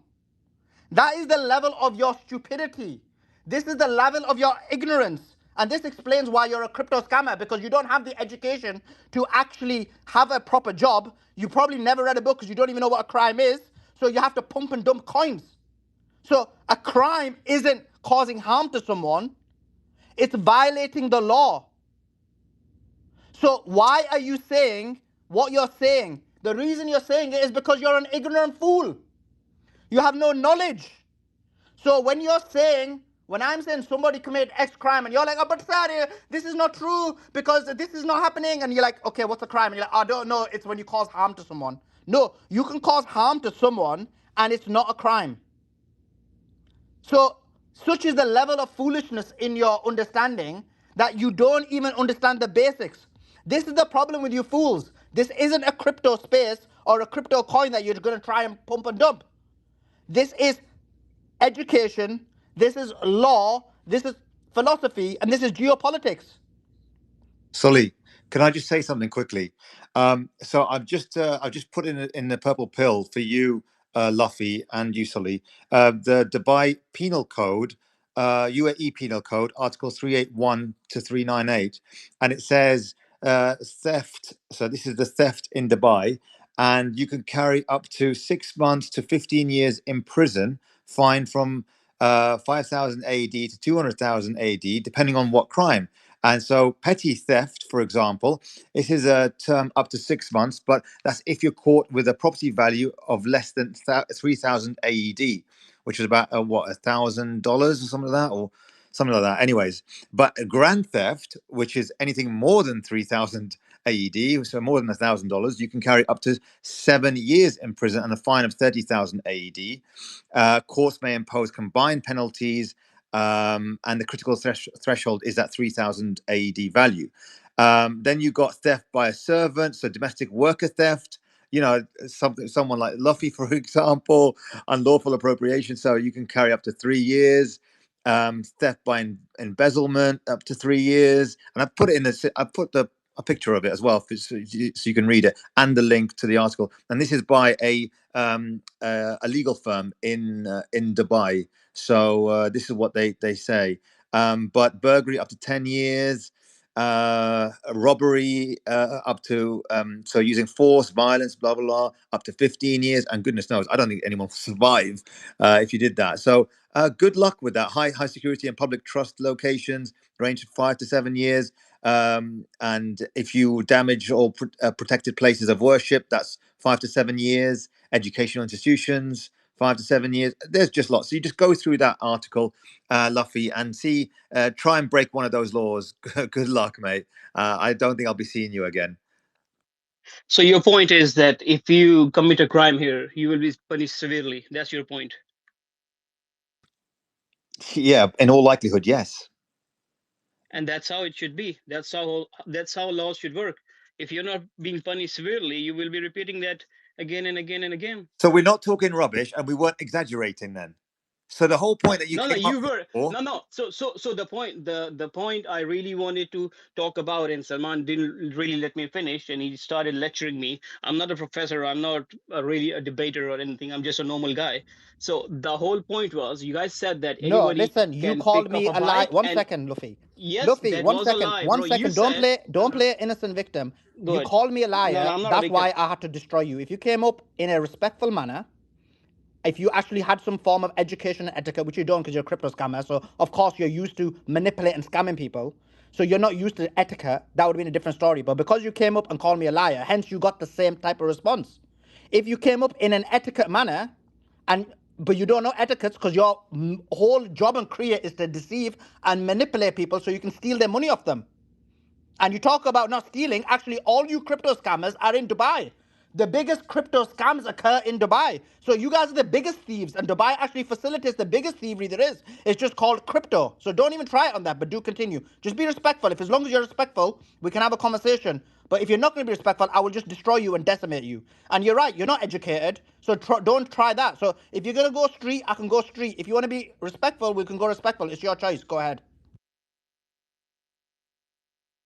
Bro, I don't care what you do. I don't really care if you're respectable or not. The whole That point I makes was no sense. So making, and once when I said you again, guys it's are not about you caring. I'm telling you how I want to facilitate this conversation. You can either have this conversation in a respectful manner, and we can do that, or I can just demonstrate that you're a fool who's uneducated, who's illiterate, who can't even explain basic points. So it's your choice how you want to go about this.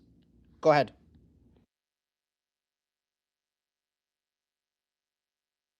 okay, I'm not really gonna get into that. I'll say one thing, then you'll mute me, and then you'll go on for next 10 minutes. So I'll just go straight to the point. When I said that you guys are lying, you guys are literally exaggerating. You guys said that you can pick up a chocolate bar or something like that, and you will be taken to the bunkers and you will be tortured I mean, that was something where I said, you guys are literally exaggerating. None of that happens. Yeah, if you get caught committing a crime, yeah, you will be punished. There are different punishments from I don't know what really, I don't even know the exact punishments. Yeah, but you will be punished. But it's a blatant lie that if you get caught with a chocolate bar, so you will be just taken to the bunkers and you will get, I don't know, you will get tortured or stuff like that. And then your example, Suleiman, your example you gave of that guy, that influencer, uh, I don't remember his name, whatever he was. We don't even know what that guy did, why he was picked. And I'm not in no way, shape, or form I'm saying that these guys are perfect. If you go and say or do anything that is against anything that you do and say anything that is against their rulers or stuff like that, in that regard they're really brutal, really brutal. But when it comes to day to day people with each other, even with local Emiratis and each other, these guys are really fair. They treat you fairly. Even if you're against an Emirati, we come against Emiratis every now and then. We get into accidents and stuff like that, and we get treated very fairly. But the You're way Yeah, he's you lying. and lying. you no He's lying here. no, I'm You're not lying. lying. You're lying. You're lying. You're No, lying. I'm not lying. You're How am I lying. lying? You're lying. How You're lying. how am I lying? How am I lying? You're lying because you are 100% lying because I know How? people. How are you lying? Because the words coming out of your mouth are not true. That's how you're lying. Um, my best friend, his father, like, do you know McGettigan's pub? Do you know Bonnigan's Tower? Do you know, like, yeah, in Dubai? Do you know them? No, You don't know Bonnigan's Tower. You don't know McGettigan's pub, no? no. No, yeah, you do. Obviously, you do. Okay, they literally hire slaves to work around there. So you're talking shit. I was there 2 years ago, and I was delighted to go. It was the best experience in my life until I went there, and then I got up early one morning, and then literally the slaves were on a bus. They don't even give them air conditioning on the bus. People have to stick their heads out of It's the most disgusting country in the world. It's disgusting, disgusting, right? I know people How is who it discussed?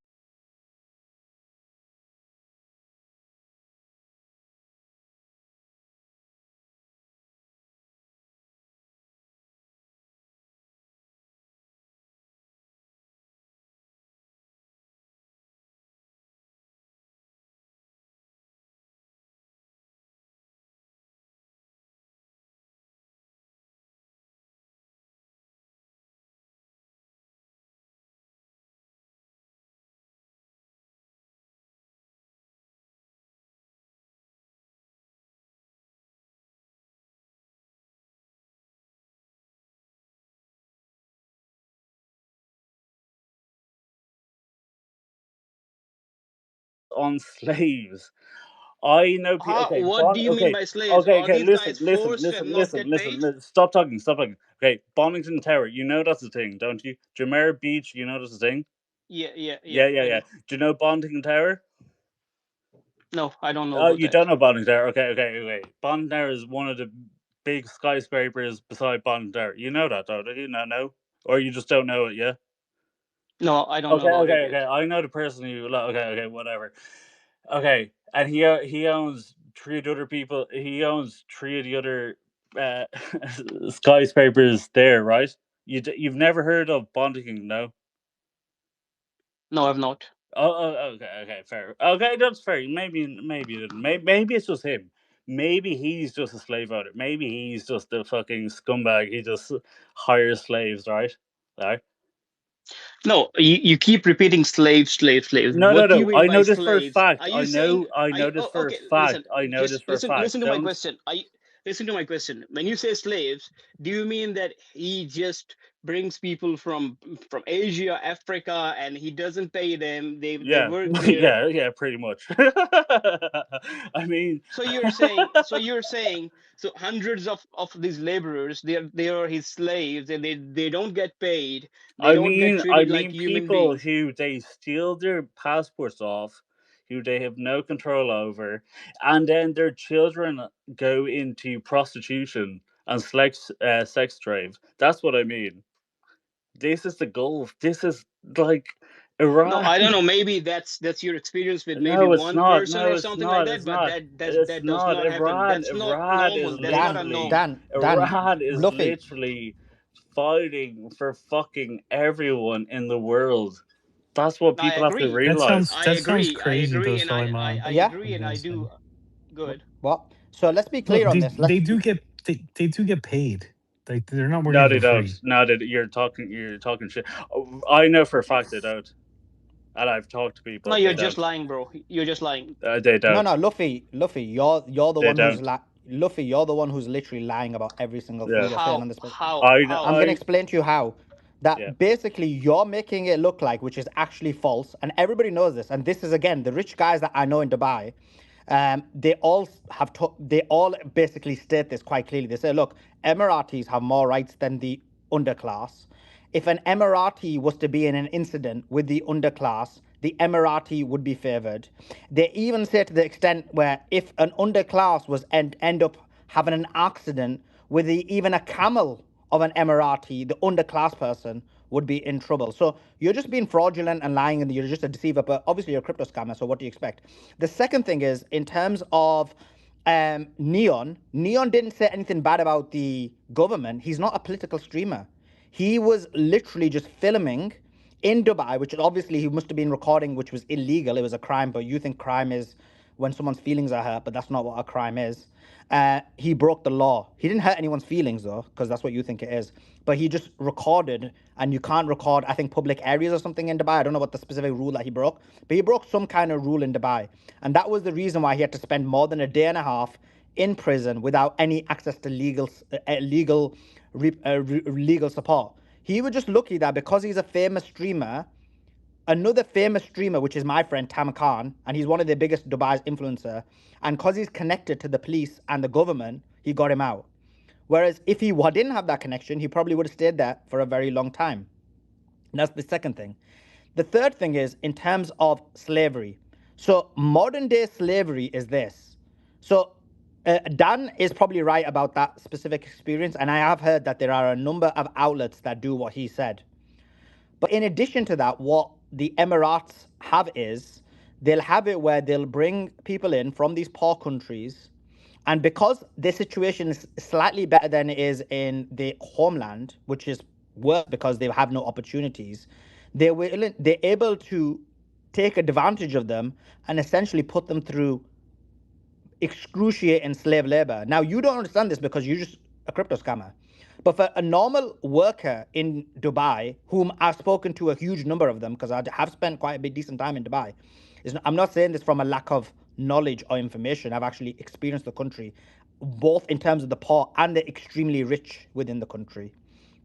And I'm not even talking about Joa, I'm talking about people richer than Joa. That being said, there is this treatment of the underclass where they don't have any rights, they don't have any opportunities, they're not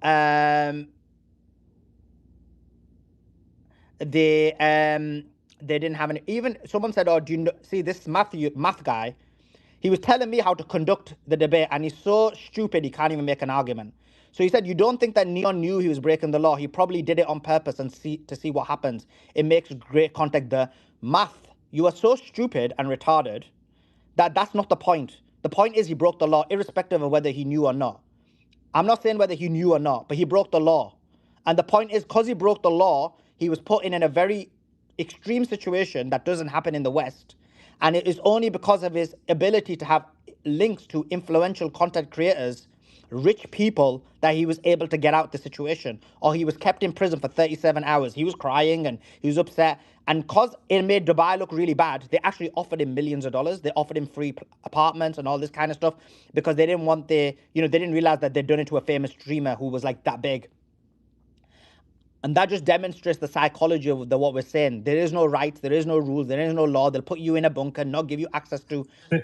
So Yeah. Suleiman, tell me how that's different from what they do to Cubans that come to America, or Mexicans, or like Cubans are different because they get held indefinitely in America if they commit a single crime. If you get caught shoplifting, you'll be put in jail for life. It's far worse than that. It's far worse than Um, that. It's literally Yes, they many slavery. also don't examples. have the same rights. No, it's literally I'm asking it, Suleiman for the difference, Dan. right. Um, No. Sorry. so what you're saying? There's a Cuban who becomes an American citizen and then is not is No, put in no, they prison. don't become a citizen. What They happens? can't become a citizen. What do you mean? What happens? So is a Cuban who's in the, on a green card, on a visa, on what? Yeah, he could be on a green card. So you're saying a Cuba Hmm. A Cuban. who, see, this math guy is just so dumb. Math, come on the space. Let me destroy you on the space. If you don't come on the space, I'm just gonna block you in here and you can come on the space. So he's like, it doesn't it happen in the West? Do you get arrested for being pro-Palestine? Yes, people do get arrested for being pro-Palestine some of the times, but then they don't go to jail. The jail will be overturned. In Dubai, you're not even allowed to protest for Palestine. You will be jailed for even. That's why there's no pro-Palestinian protests in Dubai, even though the people of Dubai are with Palestine. 100%. So 100%. So coming back to it, Joel, so you're saying there's Cuban people with green cards, and as soon as they commit a crime, they're in prison forever. Yeah, it depends. Well, Bro, I if they find have a that very green hard to card, it believe. depends. Can you It show me the data on on the that? green card. On the green card, it depends on the crime. It has to be worth over $10,000 or be considered a federal crime. So he is Nick But yeah, Kennedy. they're put in prison forever. He's I doubt But that. He's Nick Kennedy Jr. who No, says, no, no, for sure, Sully. because they can't be deported, so they have indefinite detention. So let me read this from Nick Kennedy. I'll deal with what you said in a second. So he says, Sully, we're going from Oman. So just to show this Luffy guy is a liar and a fraud. He goes, Suleiman, we are going from Oman. And this is Nick. So he sounds like a white guy. So it's not even a brown person. It's not even a Pakistani, an Indian, a Filipino. He says, Sully, we were going from Oman to Dubai. At the Dubai's border, they stopped us multiple times. I was vaping on the passenger seat. They were yelling at me. Meanwhile, local Arabs were smoking cigarettes in their car. Of course, it's a different system. And everyone knows this. This is why Dubai is a hub for like these far right people who basically believe that there's different rules for. They love it. They love it. So anyone in like a lot of the people I know who are extremely far right in Dubai, they love Dubai because they're like, yeah, it should be like this. It should be like different tiered system depending on your race, depending on various things. And we're like, no, I don't agree with that. I think all humans are equal. Joe, I mean, you've been to Dubai. Sorry, you've called me. Sorry, go ahead. Joe, you've been to Dubai. You haven't seen anything untoward, no? No, like I honestly haven't, Really, and honestly, maybe I'm just like living in my own little bubble when I'm there, but that's I have outrageous. not seen That's that. Joe is a outrageous. rich guy. Outrageous. Dan, Joe is a rich guy. He's literally living in like Palm Jumeirah. No. Like, I know a few rich Mm, people there as well. I know Joe a is living few in Palm people. Jumeirah. He probably never met Luffy unless Luffy's shining his boots or something. Joe, hand on heart, have you never in your time in Dude, I Dubai? Have you swear, never? I have not. I honestly have not seen that. Look, Okay. I'm not on Okay. Fair. construction sites, right? I don't go to the, places where there would have women of the night. I don't do that. So I I like. respect you as a person, so I'm going to Joe is a appreciate good what guy. you Joe is a say. good guy. So But Hadith, he's Hadith, okay. he's Hadith, can I say he's one thing? Hadith. Can I say one Put your thing? hand up, Can I say Luffy. one Put thing? your hand up, Luffy. The, Control yourself. the This reason isn't a why crypto scam, right? Hadith says I was stopped by UA police for vaping outside Dubai Mall. I'm a British Pakistani.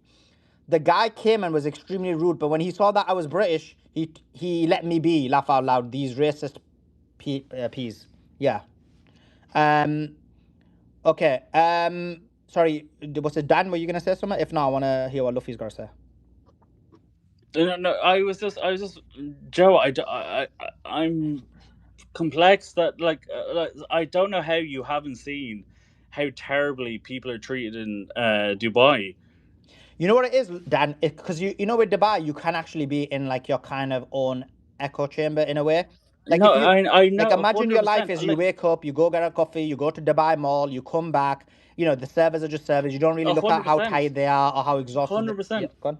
As I said, I know people who I like my one of my best friends. His granddad builds fucking what those towers there. I know exactly, and as I was saying, it's Bonington. I can Bonington Towers and the ones around it. Right, I know exactly how the richest people fucking live, and that's how I know exact. And the reason what really pissed me off, we got up early one day to go to the beach, and then we were going, and then they wouldn't even give air conditioning to the fucking people, and they had to. It was 40 degrees, and the people had to stick their heads out of the fucking bus to get air. Right. So Joa, so have you Dan, are not you seen any of Irish? this? You I am. sound it, How bro. do you This is know what I that? mean. It's the Irish people. They're so awesome, bro. They're always like pro humanity. They're all. No, it's I just love them. I think it's my Celtic. I think it's my Irish, my Celtic blood that makes me have these right these humanitarian positions. Because it's like, yeah, what you're saying, I agree with, and it's only, and Dan, it will be because like, you know, the way we view the world is a bit different to some other yeah. people. Like I'm always looking Yeah. at like the poor. Whenever I go to a country, I'm always observing like the poor people, the rich people. I always go make it. I always like I'll talk to poor people and workers within restaurants more than Yeah. anybody else because I 100%. just want to hear what their lives are like. And then obviously I'm friends because I'm a well known guy. Ah, you're a I'm well legend. connected. So Sully. Oh, by the way, I can't believe I'm on this. I'm on this fucking panel. Sully, my God, fucking 28 days. I've been listening to you for 28 days. I fucking love you so much. You've been, yeah, Beatrice, or Khaleesi as I used to call it. But anyway, but you're amazing. You've been, oh God, what you've been doing. This should be a Netflix documentary. What you've done for 12-day war in this. My God, you're a legend. You're literally changed the world. You don't realize it, but anyway, no, honestly, appreciate that, Dan. um, Appreciate it. Beatrix is really good. it's true. She does amazing. But obviously I joke around with her a lot. But No, no, she's yeah, amazing. No, she yeah, is yeah, amazing. yeah. She's She amazing. is. She's a bit of a Yeah. bitch, but like, What do you say? you need that. You need that there. Oh, I never heard what you said there. But anyway, the yeah. So look, we appreciate your kind words. But let's see what this Luffy guy's got to say. Go ahead, Luffy. So Luffy, so we've dealt with your initial claim. Now, what's your other claim? Oh, by the way, Luffy, can I ask you a question? Is that all right? Okay. Go ahead. Can you not just speak in a respectful way? Did your parents never taught you manners? What do you mean Okay, by so that? when someone says to you, Suleiman, can I ask you a question? I'll be like, yeah, of course you can. No, yeah, go ahead. So this again explains your kind of nature, your lack of etiquette, your lack of manners. Maybe this is the reason why you don't see the things you do, that you see where we see them, because we understand etiquettes and manners and respect. You clearly haven't been taught those things, hence why you're in crypto, meme coins and scamming people. So Luffy, coming back to it, can I ask you a question, please? Yeah, go See, ahead. once again, you don't learn, do you? You don't learn basic manners. This is the problem with you guys. Right. I'm gonna try it again, and if you don't demonstrate manners again, you're gonna be thrown off the space because clearly your parents haven't taught you it. Luffy, please, can I ask you a question? Buddy, you're not my dad. I mean, I You should have asked been me your if you can dad ask. because I would have taught you some manners. Unfortunately, your dad didn't teach you manners. This is the problem, buddy. So tell your dad to teach you manners so you won't be crypto scamming people. Okay, let's get back to the space. Sanga, go ahead, jump in. Buddy, you're not my dad. Go ahead, Sanga. It's not my daddy. That was amazing. Can you hear me? Yeah, go ahead, Sanga. Yeah, I'm totally with you. I was just gonna come up and say I've seen this with my own eyes from a balcony of a hotel I was staying in Dubai. I saw maybe like 10 or 12, like, they were mostly like Indians, Pakistani, or Bengalis, and they were all living in like a small box. Emirati dogs live better than the labor class people in Dubai. So I'm totally with you. This place is evil unless you want to, turn into a human that you are not, less of a man that you're not. You're just, or like, instead you're gonna like, close your eyes to all the bad things that the UAE is doing to people across, like, the Muslim world. Trump just came out and said that Kuwait, Emirates, and Saudi Arabia fought really hard and bravely for Israel. So what does that tell you? These people are betraying their own Palestinians. First of all, they are Arabs and they are Sunnis. Iranians are Persians and Shias, so they have like nothing in common with these people, but they stand up for them. So totally with you with Dubai and what a ghost of a town it is. There is no community. There are malls, cars, and all of that, but there is zero sense of community. So if you're there with like, you don't have like, people to socialize with. Everybody's like an expat and there to do business or like, run away from crypto taxes. And the same thing is true about Saudi Arabia.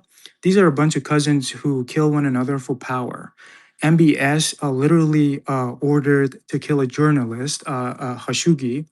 Go look him up if you don't know anything about him. He chopped them up, bagged them up, and sent them to Belize. So this is the true nature of like what these Gulf countries are. I know this guy who is a I think he has a YouTube channel that talk shit about MBS and the buddy of the government in Saudi Arabia. So what MBS did, they arrested his brother and 14 of their friends, and they are sent to prison for life. He told the guy, come back to Saudi Arabia, or I will keep him in the prison forever and you'll never see him again. And to this day, they are in prison. So yeah, these countries are evil, man. Thank you for debunking all the bullshit these guys trying to spread here. Joe, what do you like? Have you not seen anything in Dubai? It's just perfectly fucking beaches and everything. What do you think? Okay, let me just read the super chat and then let's change the conversation. 'Cause I think we've just been on this topic for way too long. Humans Rights Watch. This is a huge super chat from Why Can't We Have It or something. Human Rights Watch and the US State Department document that Dubai's kafala system creates conditions akin to modern day slavery. Their 2025. I think Joel loves the Human Rights Watch. I think he was using it against Iran the other day. Or was that a different one? Their 2025-2026 report highlights systematic wage theft, debt bondage, and passport. Oh, so exactly what you said, Don. Debt bondage and passport confiscation that trap migrant workers. Oh, I thought it was isolated, but it sounds like what you're saying is actually prevalent, Dan. So apologies for assuming that what you said was very specific or specified, but it seems like it's actually systemic. We'll have to look at the report, obviously, to ascertain if it is to the level It it is. is. Sorry? 100% is. I've seen it. It's disgusting. Yeah, I appreciate that.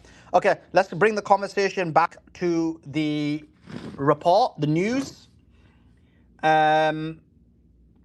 And this is what people don't understand. They're like, why are you attacking UAE? Well, it's not the UAE, it's all the Gulf states. It's just these guys were crying about UAE. It's funny, someone said, oh, what about the Epstein class countries? You don't know Dubai is part of the Epstein class, or what you're talking about there. The Iran hit that specific place. What was it called again? Does anyone remember? Which literally the guy was in the Epstein, Dubai, the guy was in the Epstein documents. What's it called? Dubai something. Marina something? I can't remember the The name of it. marina, yeah. Yeah. Yeah.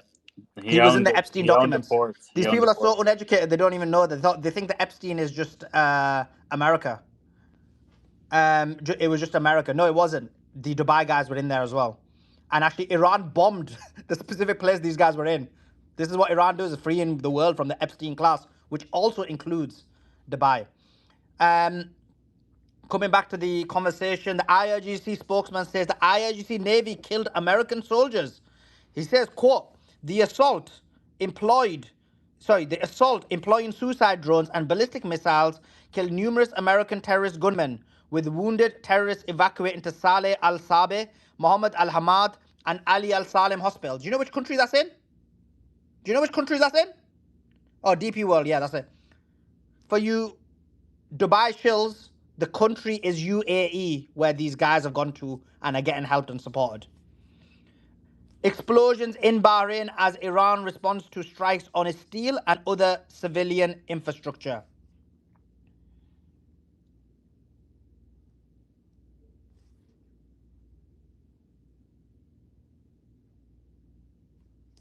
Okay, that's the latest. Let's see if there's any more, because we kind of digressed a little bit. I find it weird when people could shill UAE and then attack Israel. Like, Israel is bad. Israel's the worst, but UAE is a close second. Anything that we accuse Israel of, the UAE does that at a BTEC level. Israeli Ministry of Health. Wow. In Israeli Ministry of Health, say 100 people were injured just yesterday. I mentioned this already. CBS say that 12 American soldiers among the clinically, here it says dead. I read it was injured. So it's either injured or dead, but 12 soldiers in Saudi Arabia, another GCC country, another country helping America and Israel in this war. You know, these are massive underreportings. When they say 100 injured, it's clearly maybe like 200 dead and like 500 injured. Exactly. Absolutely. Absolutely. Andrew, We've been saying that a lot. Andrew, add what you want to say, and then do you want to read that thing that you want to read from Daniel Davis? Oh, sure. Yeah, let me read that. And by the way, if anyone says, why did you go off track talking about these GCC countries, what Dubai and these countries do? No, it's extremely related. And Dan, thank you for weighing in on that. While I was working on a contract in Vietnam, a contact came in from Dubai running a $700 million money laundering scam, working through Dubai, and the Russian mob was involved in it. Oh, let me tell you. And I kept saying, how come I keep hearing Dubai mentioned all the time? And I was told that's where all the planning comes from. Oh, yeah. So don't anyone tell me that they're this pure, clean. No, that's the Epstein class is totally involving these GCC countries. Iran is totally calling them out. They're showing their hand here. Anyway, I got to read this from Colonel Davis a couple hours ago. He posted this. He writes, and those of you that don't know who Daniel Davis is, he's a four-time war, highly decorated veteran.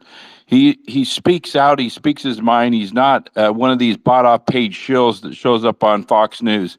And he says, I'm issuing this direct warning directly to Donald J. Trump. This is this colonel writing this. This is posted here a few hours ago on X. Trump is disconnected from reality.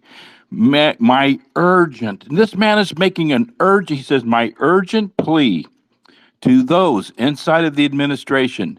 The hope is now that someone inside of the administration, you, J.D. Vance, Tulsi Gabbard, the chairman of the JCS, anyone, one of you, tell the president the truth. Do not launch this ground operation on Iranian territory. Even if planning is underway or orders have been drafted, they must be stopped. Allowing momentum to carry us into an operation that produces casualties and the body bags would be catastrophic, especially if it yields no strategic gains. The outcome would make America's position far worse. President Trump is driven by imaginary and images and videos. He lives on social media. He watches television constantly and responds far more to short, dramatic clips than accurate and necessary intelligence briefings. This has pushed the United States into a strategy, into crises, into this crisis in the Iran war in the Middle East. We've made this major, this is what he writes, we've made a major strategic error by choosing this wholly and complete unnecessary war with Iran, and it's unclear how we get out of it. As of today, it will be extremely difficult to extract ourselves without further damage to U.S. credibility and regional interests. And then he says, watch the full clip now. So yeah, please look at that. This man is laying it down here. This is amazing. I'm stunned, and he's saying this is a plea to stop this insanity. Yeah, thanks, Uli. That's it. I just wanted to share that.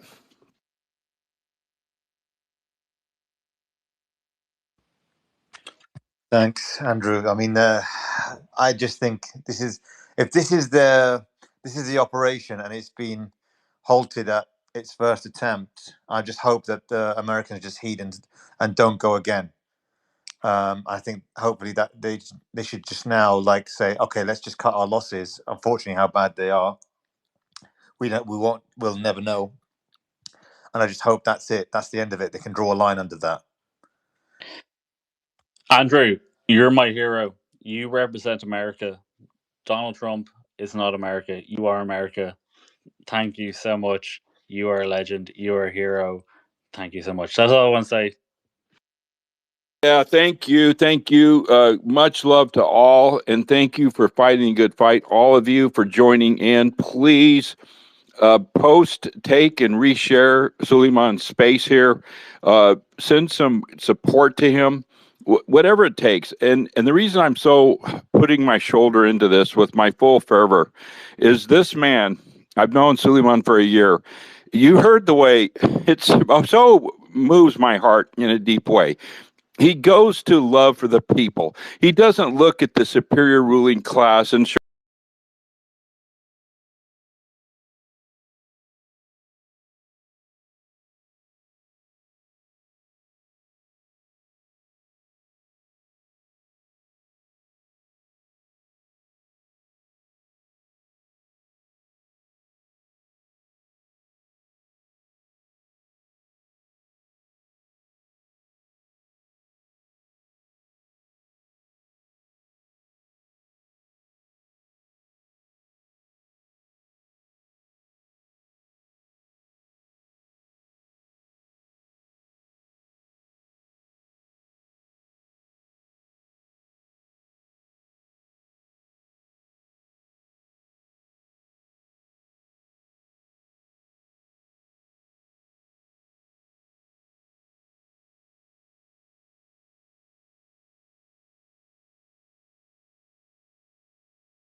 uh, 28 days, and before that, and then the 2 years of the genocide.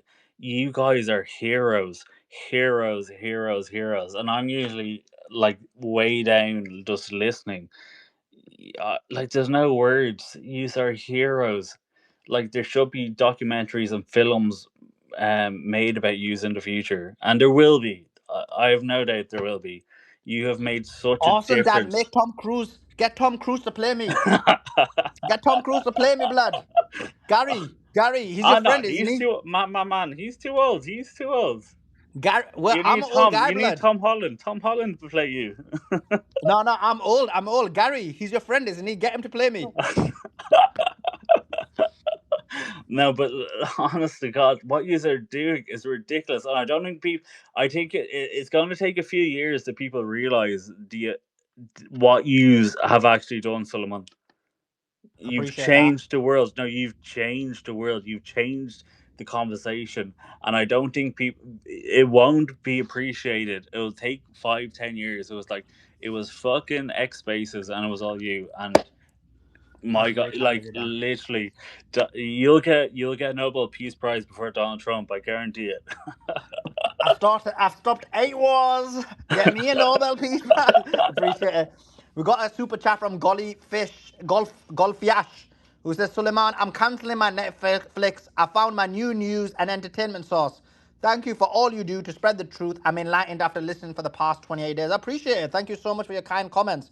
Listen, I love, everyone knows I love the glazing, but I appreciate it. Okay, let's go to David. David, jump in. I just want to second, Suleiman. I think what you're doing is amazing. I've been following this, and it's incredible. You're doing incredible work. The one thing I popped my hand up was because you talk about, quote, crypto scammers and, derisively and casually, and I agree, but I want to make sure that you clarify you're not including Bitcoiners in that, right? So I think everybody should understand the difference, and I hope you would clarify that doesn't include I can't. Bitcoiners because they're 100% on your side. Yeah, of course. I wasn't including the Bitcoin guys. I don't think you can like pump and dump Bitcoin. I'm not an expert on it. That's Joe and Gary. But yeah, no, from my understanding, again, it's very limited. So don't like, don't take me as an expert on that. Joe is probably the better guy to speak to about that. But I'm talking about meme coins specifically, which are pump and dumps. But yeah, appreciate you asking that for clarification. Yeah, look into it. Bitcoiners are 100% on your side. Oh yeah, I am, We are David. with David, you. I'm just waiting for Bitcoin to get below 44, and then I'm gonna put everything in it. Joe told me, Joe, David, he told me, what he Why told is me, Joe David? laughing? Joe, Because it's David, you not know what going to Joe told me? 44. It's going to 44, Joe. It's going below 50. I told you that. We'll see who's right about that, me or you. So, where's he gone? David, do you know what Joe told me, David? No, go ahead. He said, oh, guess what, Suleiman? Bitcoin's going to 280. And I went, really, Joe? And he said, yeah. And then next thing I know, it's at 60. No. That's not what I said. I That's an told you abridged, this. Joe. That's an told you. abridged version. I That's told an you at abridged. 108. I told you at 108 to sell. Right. I did think the cycle would see 250. We didn't. And then you're saying 280, it's going bro. to 50, and I said we're not going to. If we're not closing at 50 or below. If it does, then the whole thesis to me is broken. Um, I'm and we're telling you, it's seeing, going to go below 50. and we So, made a yeah, bet. We David. made a bet that it goes to 250 before it goes to 50. That's Yeah, the bet we yeah. made. Yeah, that I agree with. Yeah, that's it. I mean, we didn't bet any money because it's against my religion, but Yeah, like yeah. a No, gentleman's friendly a gentleman's. dinner. We bet a dinner. No, not a dinner. Like a gentleman's. I'll take you out a dinner separate, which is irrelevant to this. But this is gentleman's agreement. But yeah, so David, just to give you the abridged version, Joe said to me it's gonna go to 250, and the next thing I know it was at 60. That's the abridged version. Yeah, we were all there, and then it wasn't going to go below 60, and then this war started. But 40, What is it below 60 60, now?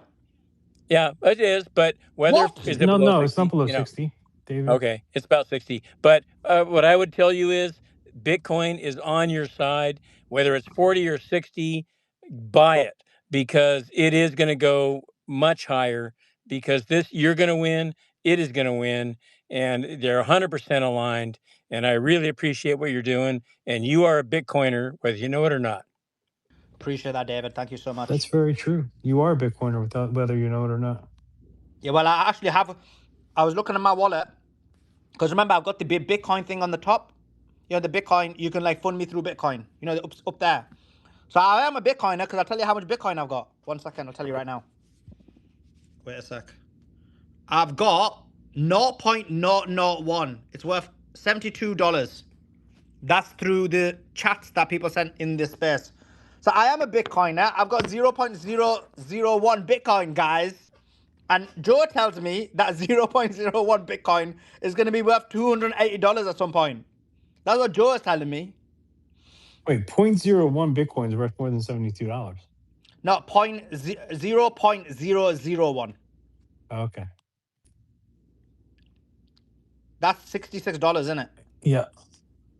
Right now. Yeah. But I think I might have slightly more than that because it says $70 in the wallet. But so yeah. And actually Celtic, I've only got that because I'm sure you're the one who sent me $50, but it dropped in value. Celtic. I could be wrong. That's my other Irish brethren. It's always the Irish. Okay, Conscious, go ahead.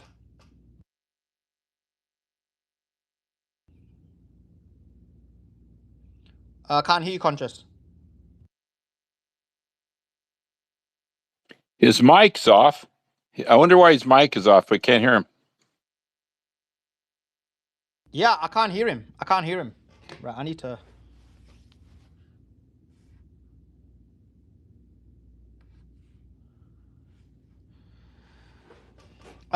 Okay, I can't hear this guy. Conscious, we can normally hear you, so you're gonna have to reset and come back up. Let's bring some people up. They might want to give their opinion.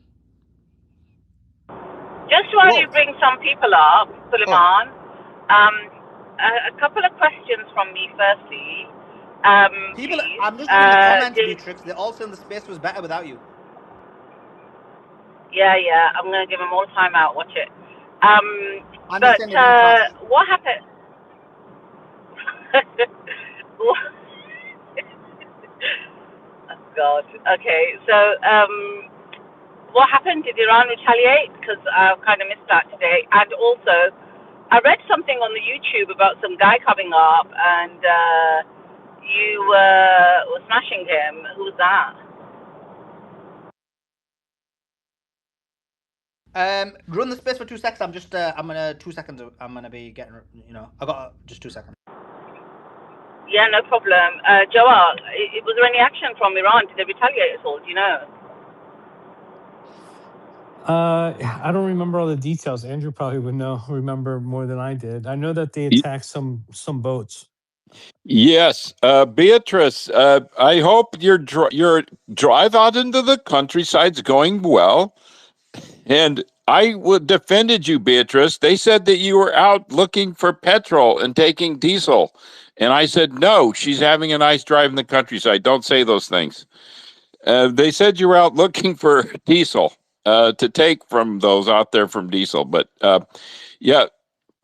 Iran, they've struck, as Joa said, Beatrice, pretty big news. The GCC, they pulled one and they managed to send some United States Navy launches, those LCUs, they're launch boats to make amphibious assaults.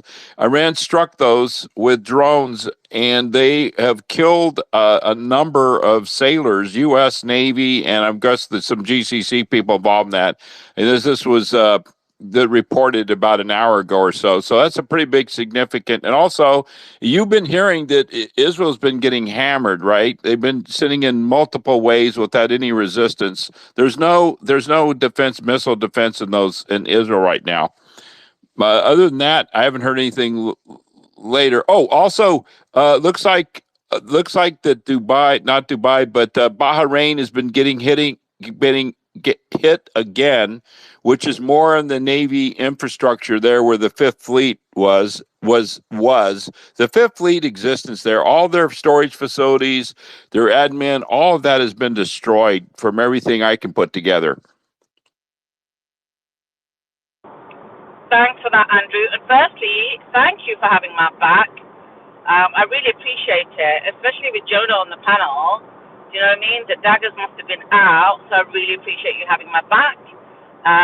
Yeah, I was out this evening. But also, I think they've been hitting the Fifth Fleet for a while. I'm sorry to hear about the Americans being killed, but I literally don't understand what Trump's doing. It enrages me. But I know that Iran had said they were going to hit all the companies or any companies in hotel with American shareholders, and so I thought it was going to be premises, but they haven't done that yet, I guess. I didn't realize they'd actually killed servicemen tonight, and that just enrages me because that was completely on Trump, to be honest, to put them in that position, knowing full well what would happen. But I think the Fifth Fleet, they've been hitting for a while anyway, haven't they, in Bahrain? This isn't the first time. Yeah, absolutely. This has been going on for 28 days, off and on. The first first day 1 through about 8, Bahrain was getting hit hard, and then we didn't hear much about it. But since the GCC, since Bahrain did not back off, especially the UAE and Kuwait and Saudi Arabia, they're coming in. They're backing. They're not going to back down. They're not going to let go. They're backing the United States completely, and they're going to pay for it, and they are paying for it. So, but what shocks me beyond belief is, first of all, why would the U.S. and Bahrain, or in this case, Dubai or the UAE, why in the world would they ever launch these very slow moving assault boats? This is World War II technology. They're very slow barges. They have a flat bottom. They are very cumbersome through the water. Now, I know the Persian Gulf is not necessarily real choppy. It's not like you're out in the open ocean, but they're very slow. They're very easy to hit. And the Iranians see them coming clearly. And I blame the United States commander that put them in there. They have blood on their hands, and I pray to God they're held in a war tribunal. And I mean, if I was given those orders, and I was in position 2 or 3 times when I was acting active fleet to be given orders to engage a potential target, and if I would have done what they did, it's unfathomable. To put my men in harm's way like that is unfathomable. It's unthinkable. It's criminal, and they need to be charged with it. And I have no respect for our Pentagon, every one of those officers, Admiral Cooper and Raising Kane, General Kane. He's despicable, and I have no respect or honor for that man. And I say the United States military, you're in shame. I'm shamed. You're walking in shame. God bless you, Andrew. You are a patriot. You are the ultimate patriot. To give out about your own country, to criticize your own country when they're doing something wrong, you are a patriot. You are. God bless you. Yeah, and listen, who I've been told, and I know I've repeated myself, but I've been hit many times by very like emails, and I get a lot of hate mail from Christian Zionists. A lot of Christians come after me, but I've been told by Americans I shouldn't be an American. I had this M person, I think his name was Mango, I can't remember. He said I need my passport removed. I need to be removed from this country. I've had good old boys tell me I need my ass kicked. I've had 3 times I've had threatened, and thank God someone from the inside, this one man, he's Second Ranger, 75th Regiment, a combat 10 combat tour military guy contacted me privately. He served with my son, the son that I lost. He served in combat in Ramadi. And he told me, has your life been threatened? I said, a couple times close. He said, let me tell you, if someone threatens your life, I have the ability to go in the dark web. Let me know exactly who threatens your life, and I will back you up. I knew your son. I served with your son. He was a great man and a great man of honor. And he said, it makes me damn mad. I don't agree. He doesn't agree with me politically. This young man doesn't agree with me. But he said, I'll tell you what, you're a true patriot. You speak your mind. This is what makes America. We have the right, our First Amendment right. And who's a true patriot? So, yeah. God bless you, Andrew. You God are bless you. you are an American hero. Thank you. Thank you, brother. Yeah, Andrew, you know what? You are indeed. I think it's patriotism to hold your leaders accountable. I think it's blind following if you don't. That's not patriotism, it's just blind following if you don't. And I think we should expect better from our leaders, especially if what you're saying, that was an old barge, it was World War II kind of slow moving. That means that sadly, that kind of calculation must have been known, that they were just literally being sent to their death for effect, for impact, to justify, continuing this, the fact that Americans have been killed and now therefore we need to continue it. Because you sent them to your death if they were not in a vessel that was actually going to have any, be of any real consequence in this war. So it's shameful. It's sad. It's really sad. Yeah, let Beatrice and listeners, let me give you 2 scenarios. If you were going to launch a modern day of amphibious assault, you would use what we have as an LCAC. An LCAC is a hovering massive craft, or a very large craft. It moves at extreme speeds, and it has radar blocking capability, although the Iranians can get through that.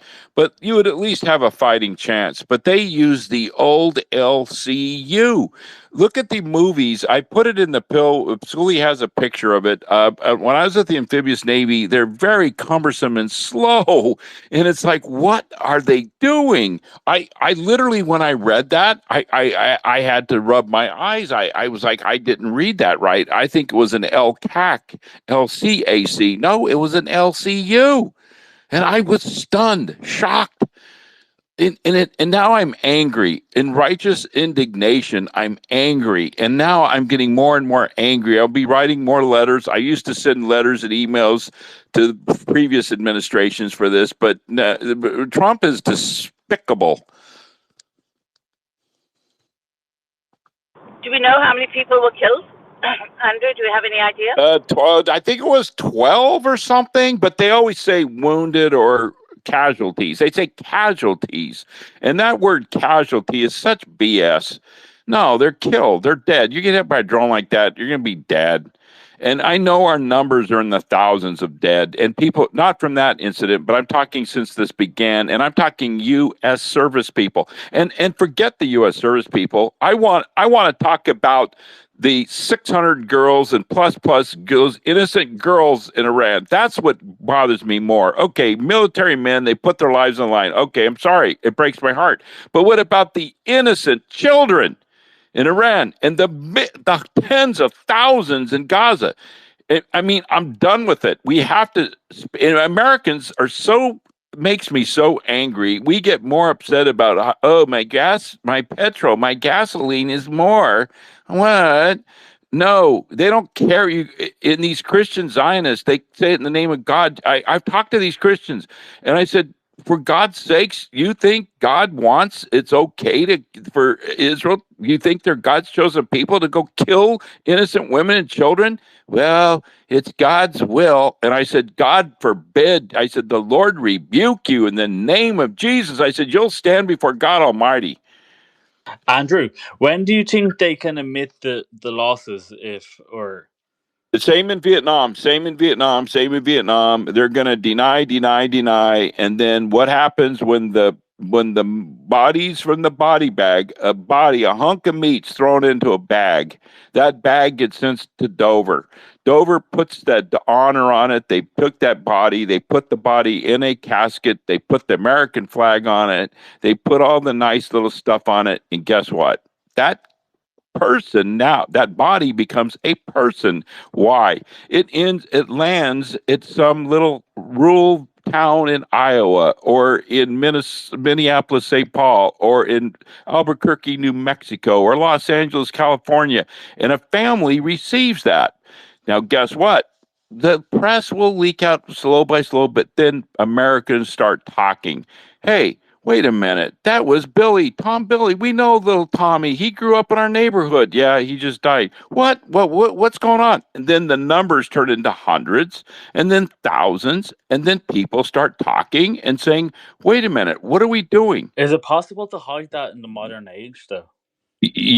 Not as much, but they're doing a phenomenal job at it. The Dover Air Force Base brought on contractors to get. Now, Dover handles they're the mortuary, the morgue for the U.S. military. They hired on, they have I think it was a $500,000 contract to go hire extra morticians to come and work to handle in the surge of dead bodies coming in. And then with modern day technology, they're covering it extremely well. But guess what? They have social media now, and I think this will break loose a lot faster. Sorry, I'm. They also Sorry. put an advert out at Dover. In addition to what David was saying, they also put an advert out right at the beginning. I think it was in the first week of the war, to hire hundreds of more contractors to deal with the personal effects of those that came back deceased. So their belongings, registering them, logging them. And at that time, they told us only 2 servicemen had died. And we know for 2 servicemen, you don't need hundreds of contractors. So that's the other thing. And then what they did was they made all of the funerals and burials classified. So no photography allowed, no names to be allowed, nothing. It's all classified. I don't know how they're going to manage that with families and things like that, but it's all classified, which is why you know they're lying, because if they weren't lying, they wouldn't need to do that. But is in the modern age, is it possible to hide the deaths, or am I being ignorant? No, modern age, it's not. It's possible to an extent, but they won't be able to keep a lid on it. I don't see how. So let me use Israel as an example. Israel claims they've had, I don't know, 1 or 2 deaths at most or something, injuries, but nothing more. So what one of the kind of media outlets in Israel did was it looked at all the burial requests, cemetery numbers that have gone up since the beginning of the war at short notice. And it calculated using those figures, eliminating those that were in hospital for a period of time or something like that. So like if somebody had cancer or whatever, eliminated those. And I think this was a few days ago, and I can't remember the exact number, but I think it was 1,100 or 1,200 that they said based on that. And this was the Hebrew arm of Tasnim News Agency, I believe. So I think, yeah, Andrew's right that we may not find out the exact number now. In future we will, but I think it's going to be difficult to hide. It's just not going to be possible. I think the more people get enraged and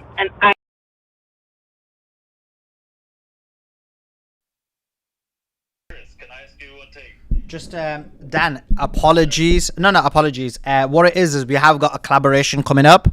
We've got an interview with Rathbone. So if you can give me until after this interview, that will be awesome. Appreciate it as always. The Irish, obviously, they understand. Ain't like the rest of these people.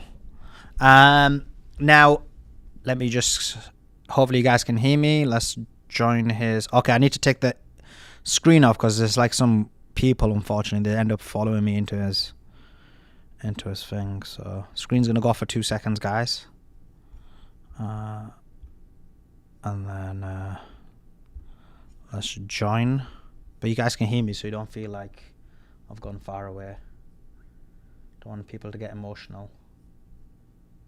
no one getting emotional, Suleiman, don't worry about it. Public relations of the Islamic Revolutionary Guard.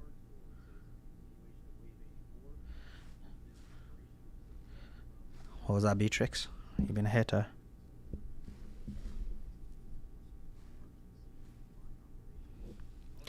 Okay, guys, we're gonna be joining in a few seconds.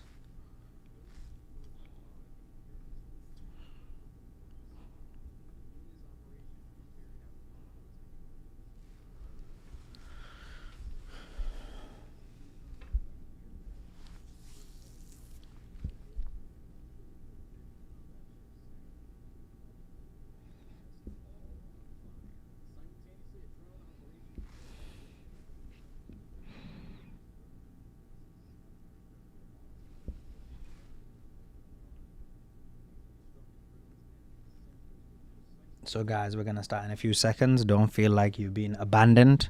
I know how some people will be on social media. The screen's dark, but the reason the screen is dark is because what's been happening is people have been following me into his space, into his interview, and so the best way to do it is to take the screen off and then join his interview, and then we deal with it. Up on the stage here and get the latest and the greatest happening now concerning this war with Iran. What's up, Suleiman? Welcome in. How are you doing? Oops, 1 second, sorry. No problem. We're just going through some of the reposts. In fact, we were just covering your post. Okay, sorted. It's because I have to do that thing before I come into your thing, so. Oh, yeah. So is everything okay? Yeah. All right. So I'm a bit behind on the day, I'll be honest, but I know that you've been going at it, and I wanted to ask you what are the top stories today? Because I think the biggest thing for me is learning that we all thought that there'd be a ground invasion by tonight. It seems now more likely that it's going to be postponed. We saw Trump issued the 5-day interim period. Now he extended it 10 days. People are saying that the ground invasion is going to happen earlier in April. So what are your thoughts? No, I think the ground invasion's coming.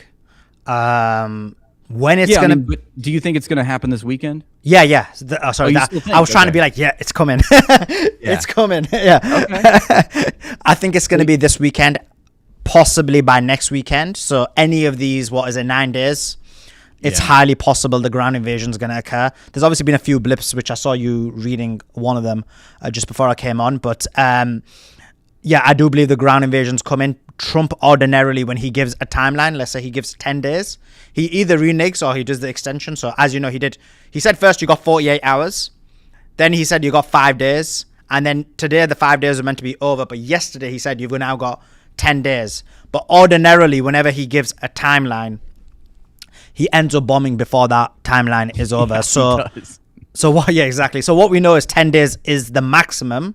It's going to happen before the 10 days. That's a good point. Some of the units are in place, although as you saw there, they got hit. But they've got a lot of the military personnel in place in UAE. Some of the amphibious units are there already. Some of the personnel are already there, as well as the equipment. We were 50-50 whether it was going to be the UAE or Kuwait. Yeah. Dawson thought... I remember I came on your show before and I thought, okay, the UAE...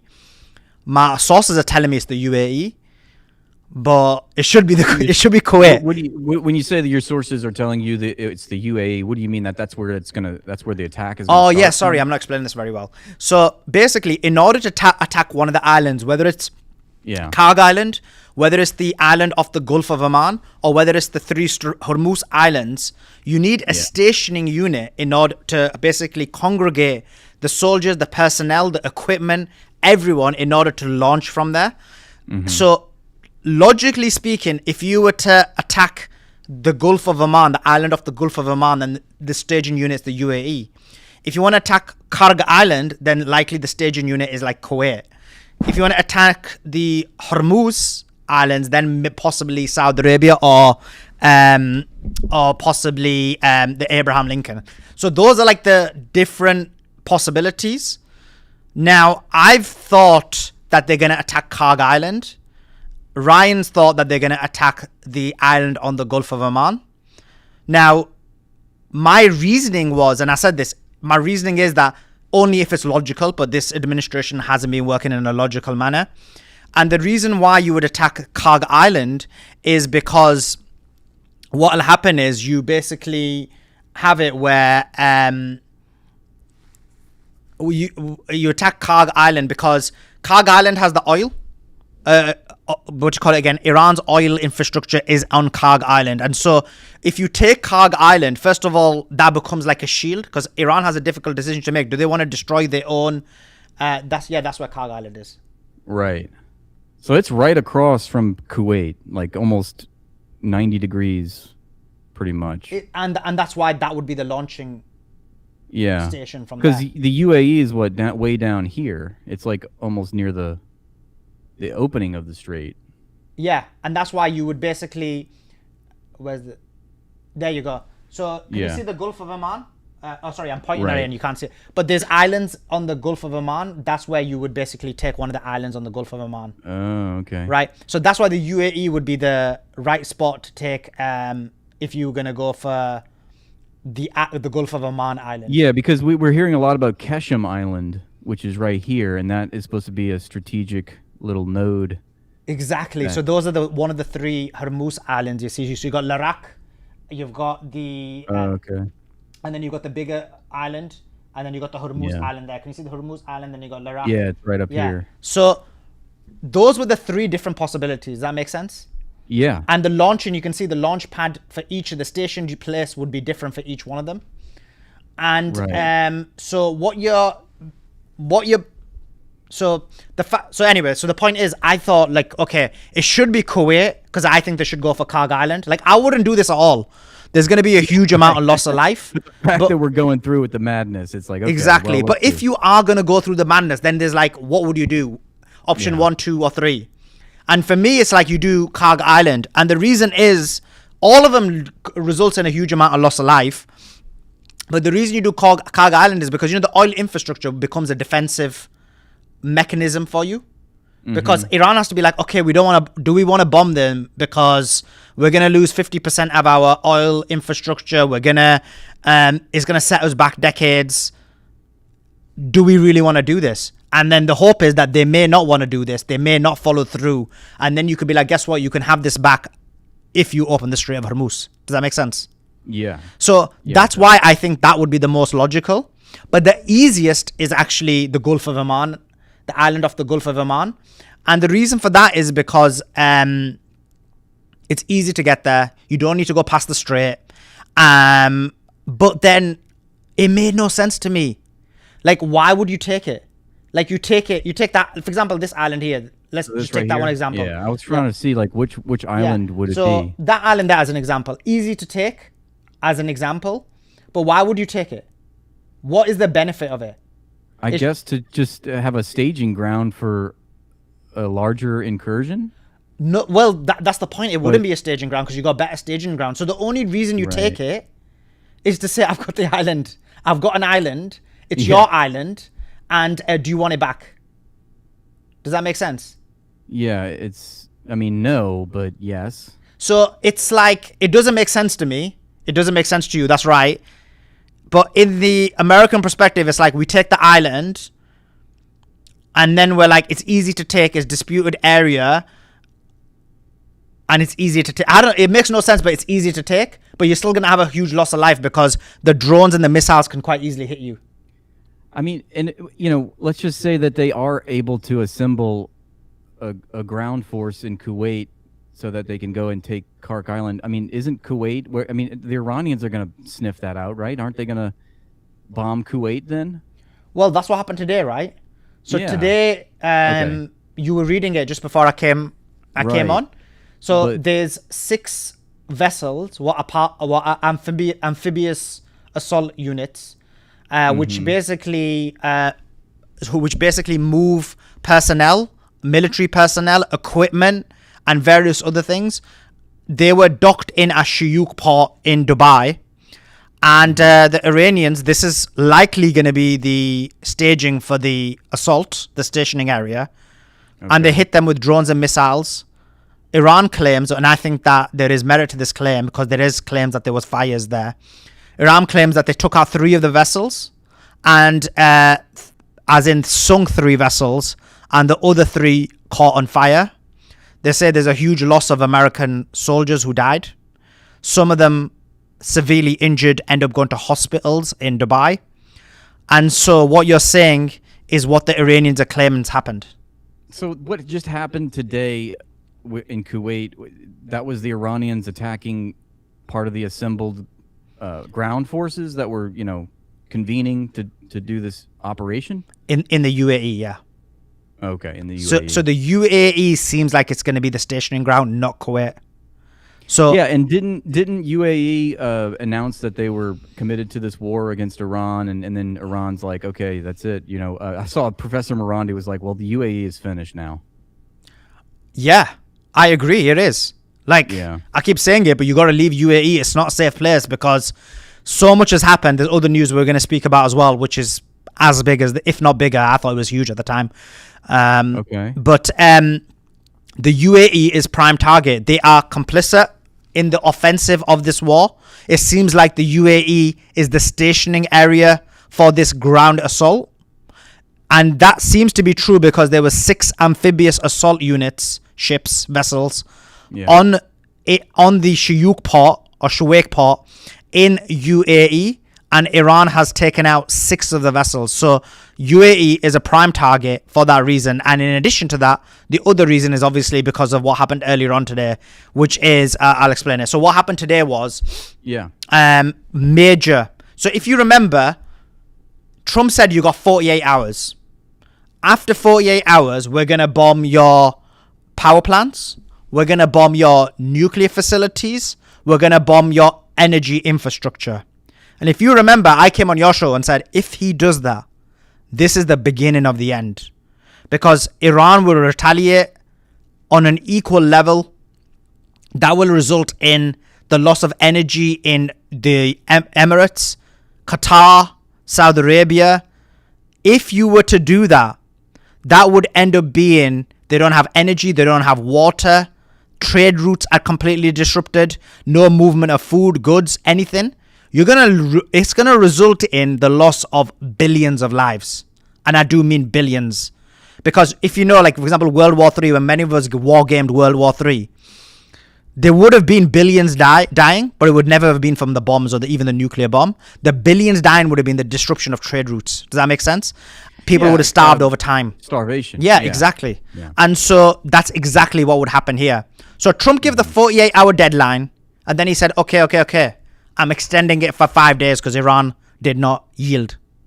He extended it for 5 days. And then once again, Iran did not yield. So he extended it after 4 days for another 10 days. That suggested to me, yeah, it's crazy. But that suggested to me that, wait a sec, maybe this man isn't as crazy as we thought, in the sense of he'd be crazy, but he's not that batshit crazy. Yeah. Because he knows the consequences, the billions of lives in his hand. And that kind of gave me a bit of like hope, because I thought, okay, at least we know it's not going to go to that. That's because that's always been my biggest worry more than anything else. And then the complete destruction of all the infrastructure in the Middle East to bring about, mass starvation and famine in other parts of the world. Exactly. Basically. Yeah. That's been the biggest fear, billions dying. And so he extends it, and I think it gives me hope. It's thinking, okay, so for me, it was like, he's extending it for 10 days. He's not going to destroy the infrastructure. He's going to do the ground invasion. That's going to result in loss of American lives. But at least it's not that billions of people dying, right? So that's what I thought was happening, in the sense of trying to get in the mind of a madman. But then today, what happened? Good luck. Yeah, exactly. Yeah. It's a web of craziness. But then what happened today? Today, Israel bombed Iran's power plant. Israel bombed Iran's nuclear facility. Israel bombed Iran's steel plants, the top 3 steel plants in the world. Sorry, in their country. Which means they destroyed their manufacturing. Which all of these people were saying, free Iran. And yet you've destroyed Iranian industry to the extent where they've gone back decades. This was one of their main industries during sanctions. So just think about the pain and suffering they caused. So they also bombed one of the plants, which is energy and water supply. This is literally going against the 10-day extension. It's breaking the agreement. Right. And so immediately after that, we thought, look, this is the beginning of the end. Iran has said since then that Dubai, which is UAE as well, UAE, Qatar, Bahrain, Kuwait, Saudi Arabia, your energy infrastructure will be targeted. Your nuclear facilities will be targeted, and possibly the desalination plants. If you work in any of those industries, or even hotels that house American personnel, you should make sure you're at least 1 kilometer away, because Iran is coming. So if Iran ends up responding in an equal manner, this could get really ugly. To me, it's a day ending in Y. So, of course, Israel is bombing energy infrastructure, steel manufacturing, all this stuff. I sometimes, I get inundated with all of this information. I struggle to ascertain what is the importance of each escalation, But, because we know, just like you said, it was 48 hours. Before the 48 hours were up, Israel was bombing Iran. Then they got the 5 days, and then before the 5 days was up, Israel was bombing Iran. The same thing happened with the 10 days. How much of an escalation do you see after today's events? Like, is this a big escalation in terms of what Israel's doing to Iran, and can we expect to see like sort of what you're pretending right here, which is like the complete destruction of all this infrastructure in the Middle East and Israel included? Yeah, it's major escalation to the extent where I thought, like, honestly, I don't think I'm like that guy, but in this war, I might end up coming across like that guy who's always like, oh my God, it's the end of the world, the end of times is coming. But it literally feels like that. And if you listen to the past, when I used to stream, when I used to do the spaces, I was always like, nah, it's not that much of a big deal, like drama. But I'm seriously concerned about this. I don't, like, what would Iran do? Like, Iran, whatever they do is going to cause significant harm. And Israel did it, and the report is from Iran that they did it because Abbas Araghchi came out with a statement immediately after, and he said that they did it despite Trump saying that there's 10 days, and it was with the Americans being involved in it. So this is really bad. Like, it's hard to fathom. I'm not just talking about oil prices. Yes, The financial industry will completely be destroyed. Savings will be worth nothing. Costs will be unbelievable. That's just, I'm not even talking the financial aspect of it. That's a separate aspect, which many of the financial experts say that it's going to be so bad that it's going to be innumerable. The financial system is going to collapse. You know, it's going to go into a Great Depression. The value of properties are going to drop significantly. You won't be able to afford your rent, your bills, your water. I'm not even talking about that. I'm talking about mass starvation with billions dying. And so if Iran bombs at an equal level, that's going to be really bad. Then it comes to like, is America and Israel going to respond? And if they do, then the response is going to happen, and this is just going to become a major escalation. There was kind of an understanding that these things were off limits, and this is why this was meant to be Trump's big threat. But Israel's done it with claims that America was involved. So I can't minimize it enough that from a world perspective, this is catastrophic. If the war, let's just say the war ended miraculously today, everything just froze. The entire conflict just froze as it is. Does Israel survive? Is there any scenario where you think it's plausible that Israel could sustain itself, given everything that's happened in the past month? Yeah. Israel will survive, yeah. You think Israel will survive regardless, if no matter if the war drags on? Oh no. You said right now. If it ended today, you'd say that they would be able to continue. Oh yeah, if the war ended today, then Iran has made the biggest mistake they could ever have made, and it will just result in the end of Iran. Well, that's what I guess. That's yeah.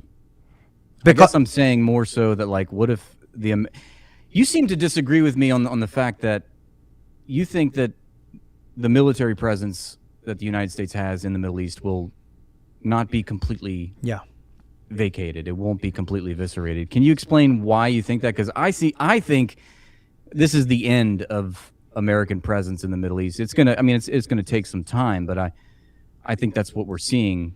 What makes you think that Americans, that military presence in the Middle East will continue after this?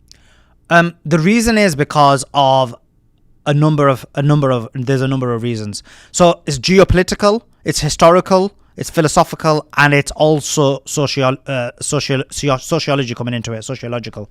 And what I mean by that is, if you look at the history of the Gulf states, and let's look at Saudi Arabia, the UAE kind of being the child of Saudi Arabia when it comes to this aspect.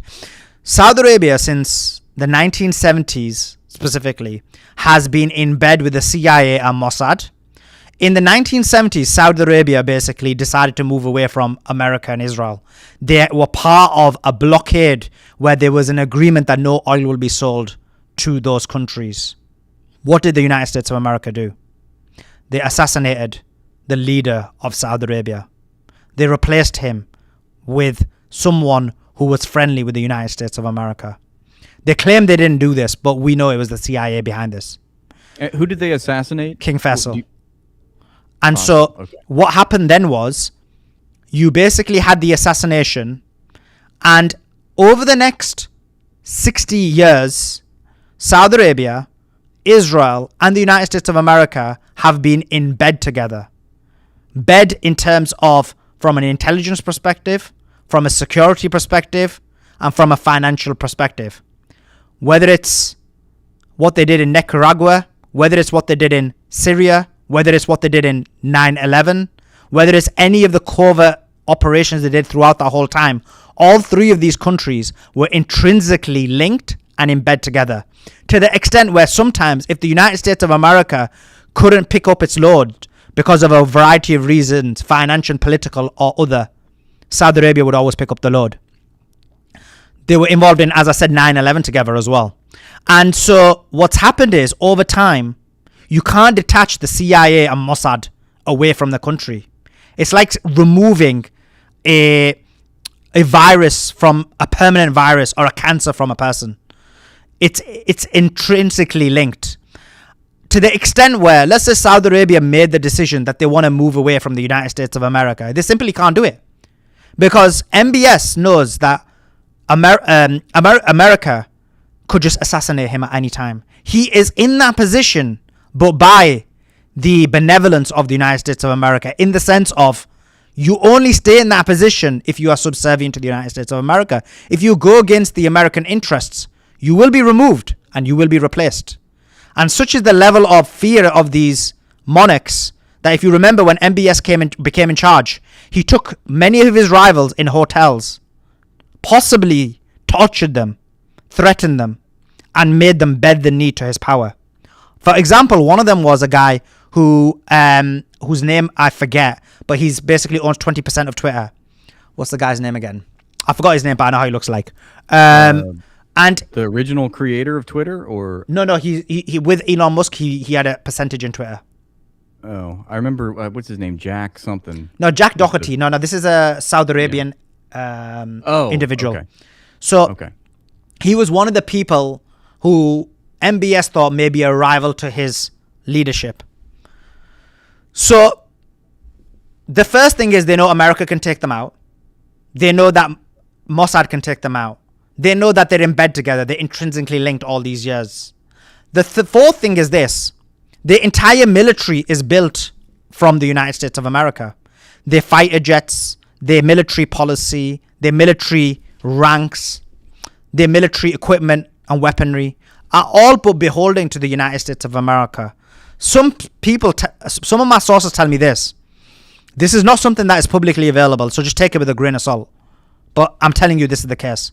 That the F-35 fighter jets that Saudi Arabia have, first of all, aren't as good as the Israeli F-35 fighter jets.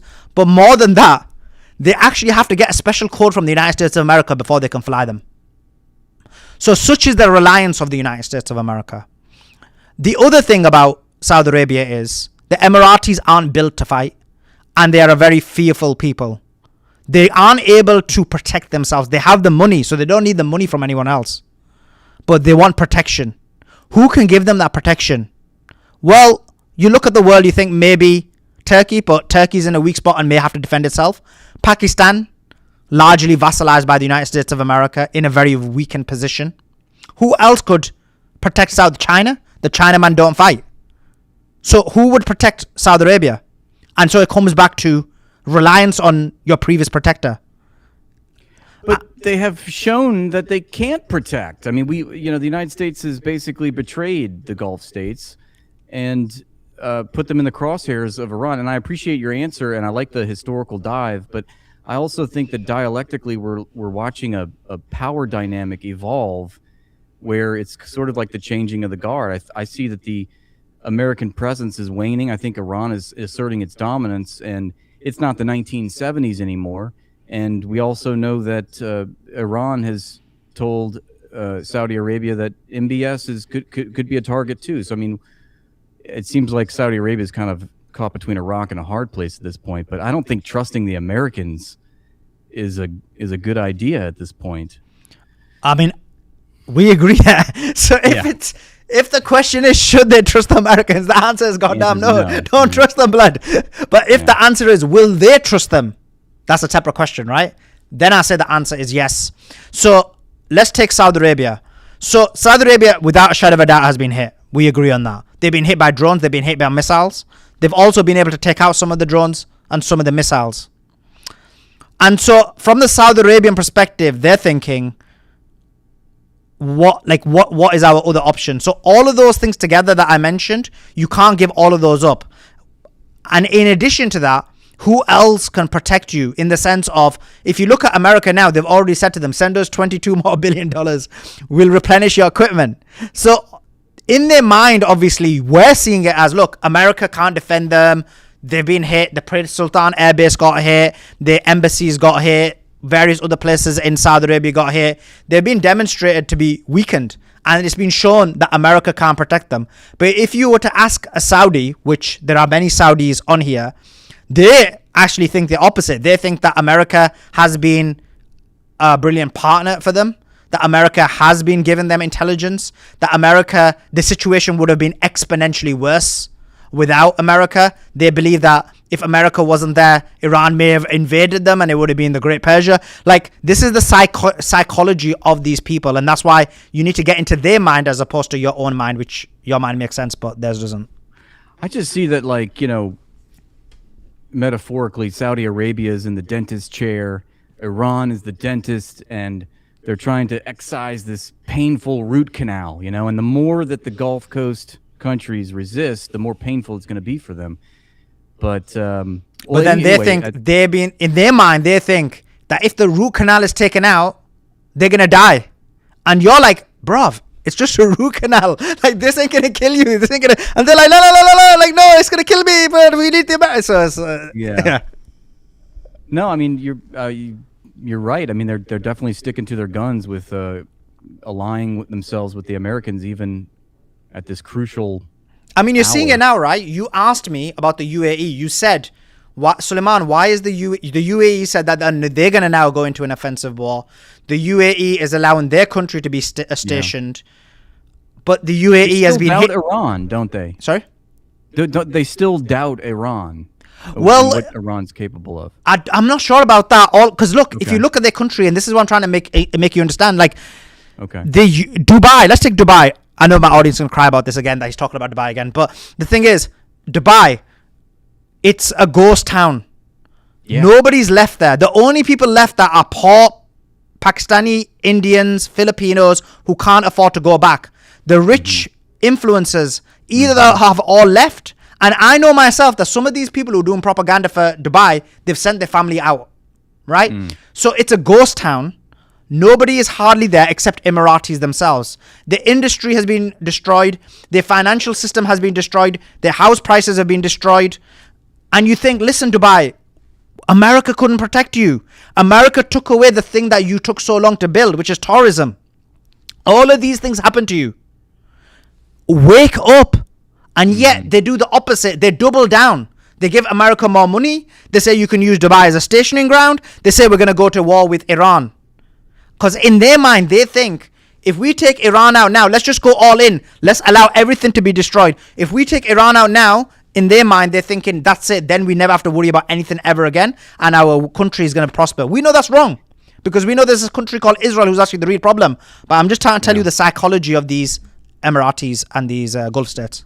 We saw a video just a second ago of the Dubai airport is completely just no people anywhere. And I wonder, do we even know how many people have like fled at this point? It's got to be hundreds of thousands or what's...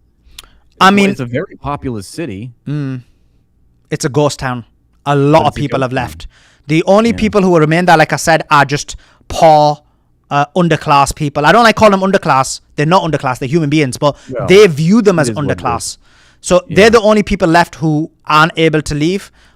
Almost all these influencers have left. All these rich people have left. Everyone's gone to safety. The only people remaining are these, these few people you see on the internet who are like social media who are doing the influencing. But they themselves have sent their family out. Ask them, do a picture of your family. Are they there as well right now, live? They won't be. Nope. Poor Mario Nawfal. He's not in Dubai either. Oh, he's not. He left. No, I know him. Okay, so what else did I want to ask you? So let's turn to something more happy. We're on the 84th wave of True Promise right now. Yeah. I heard, Lawrence Wilkerson was telling some podcaster that he's been receiving a lot of these pirated videos out of Israel, and he says Israel's being ripped apart at this point. And do you have any insider info coming from Tel Aviv? I mean, what are we looking at here? Well, let's even not look at the insider information. We'll talk about that in a second. Let's just look at the publicly available information, right? Okay. Tel Aviv has been decimated. Yeah. If you look at it today, there was like 2, I believe, or 3 cluster missiles that were directed towards Tel Aviv. I was watching those. 0 interceptors went up to try and stop them, even before they dispersed. So I guess we're right. They've either got no defense interceptor missiles, which is highly likely. There's I forgot the name now. There's Royal Institute of something. It's an Zionist NGO, right? Yeah, no, right. Mm-hmm. They basically said that a couple of days ago that Israel only has 1 or 2 days left of defense interceptor missiles. either it's the defense interceptor missiles or either it's the radars that have been taken out, because the radars basically stop them from getting warning. Whichever one of those two is, probably a combination of both. They are getting no defense interceptor missiles out. Today's hits, no defense interceptor missiles. They came in, they completely decimated Tel Aviv, and those are just the public videos we're seeing. Complete destruction. Even in that incident, there was about, I believe, 8 or 9 casualties. Just in that incident that we saw publicly. And then privately, you see Tel Aviv, and things are not looking good. But that being said, although they're not looking good, like you asked me the question earlier, you said that if things were to stop now, would that be the end of Israel? No, it wouldn't, because they would just get you and your audience, and largely my audience, basically Americans, to refund their infrastructure, refund their development, and bring them back to the situation they're in. And then if they were to stop now, they would just go after Iran in like a year. So it's in Iran's interest to do not agree to a deal, whatever, even though that deal, is in their benefit. And then to the north, we saw Hezbollah has just been putting up quite a fight against the Israelis, ambushing them. Absolutely. They destroyed like 100 tanks in the past 15 days. Bro, it's crazy. Like, that level of decimation, it's unfathomable.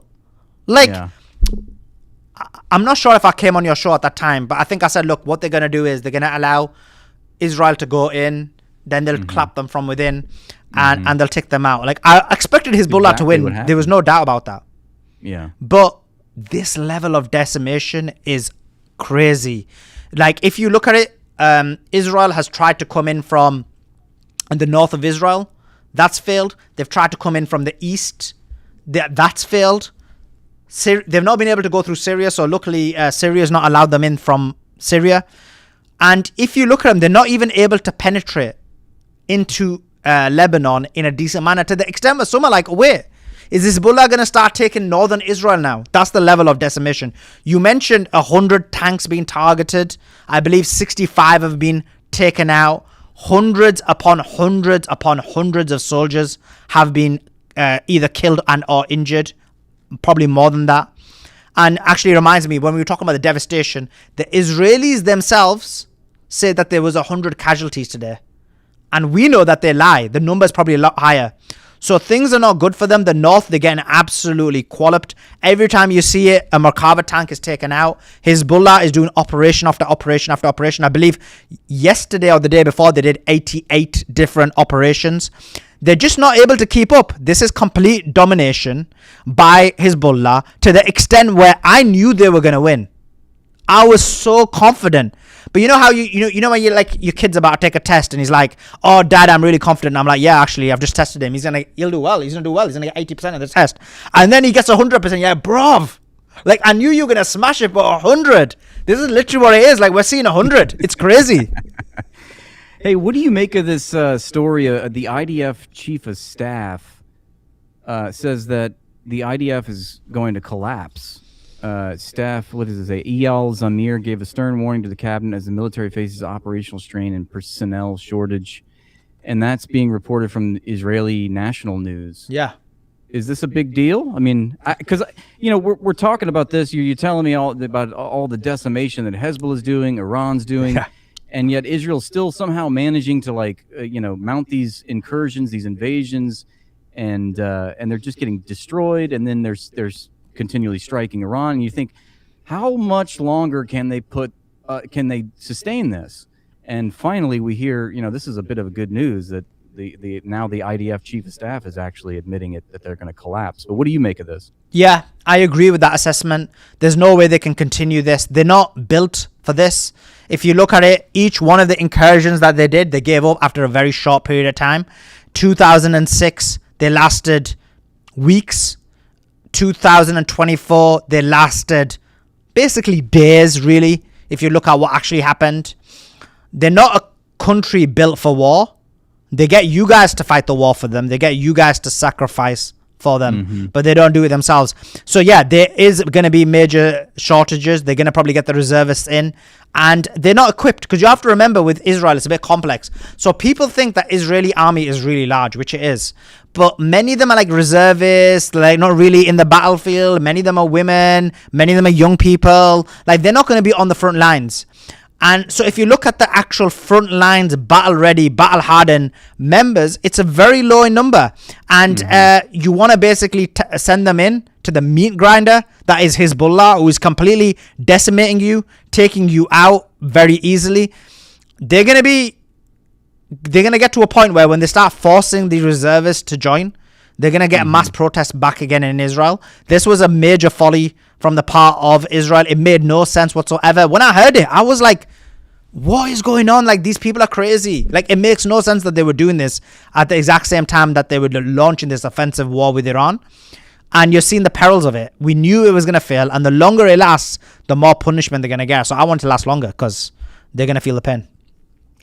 Well, speak of the devil, here's a quote from the former IDF Chief of Staff, Gadi Eisenkot, who not only lost his son in a Gaza tour after October 7th, tragically, but he is also the articulator of the formal Dahaya Doctrine, which is basically unremittent terrorism against all enemies of Israel. But he says that the government of Israel, the supreme command of the IDF, you will not be able to say again that you didn't know. The chief of staff is raising 10 red flags. The reservists and their families are crying out. The government is ignoring it and continuing on its path, advancing draft evasion. Yeah, it's true. A lot of them are not, like, even the reservists are fleeing. You know, they're not getting the amount of reservists that they need.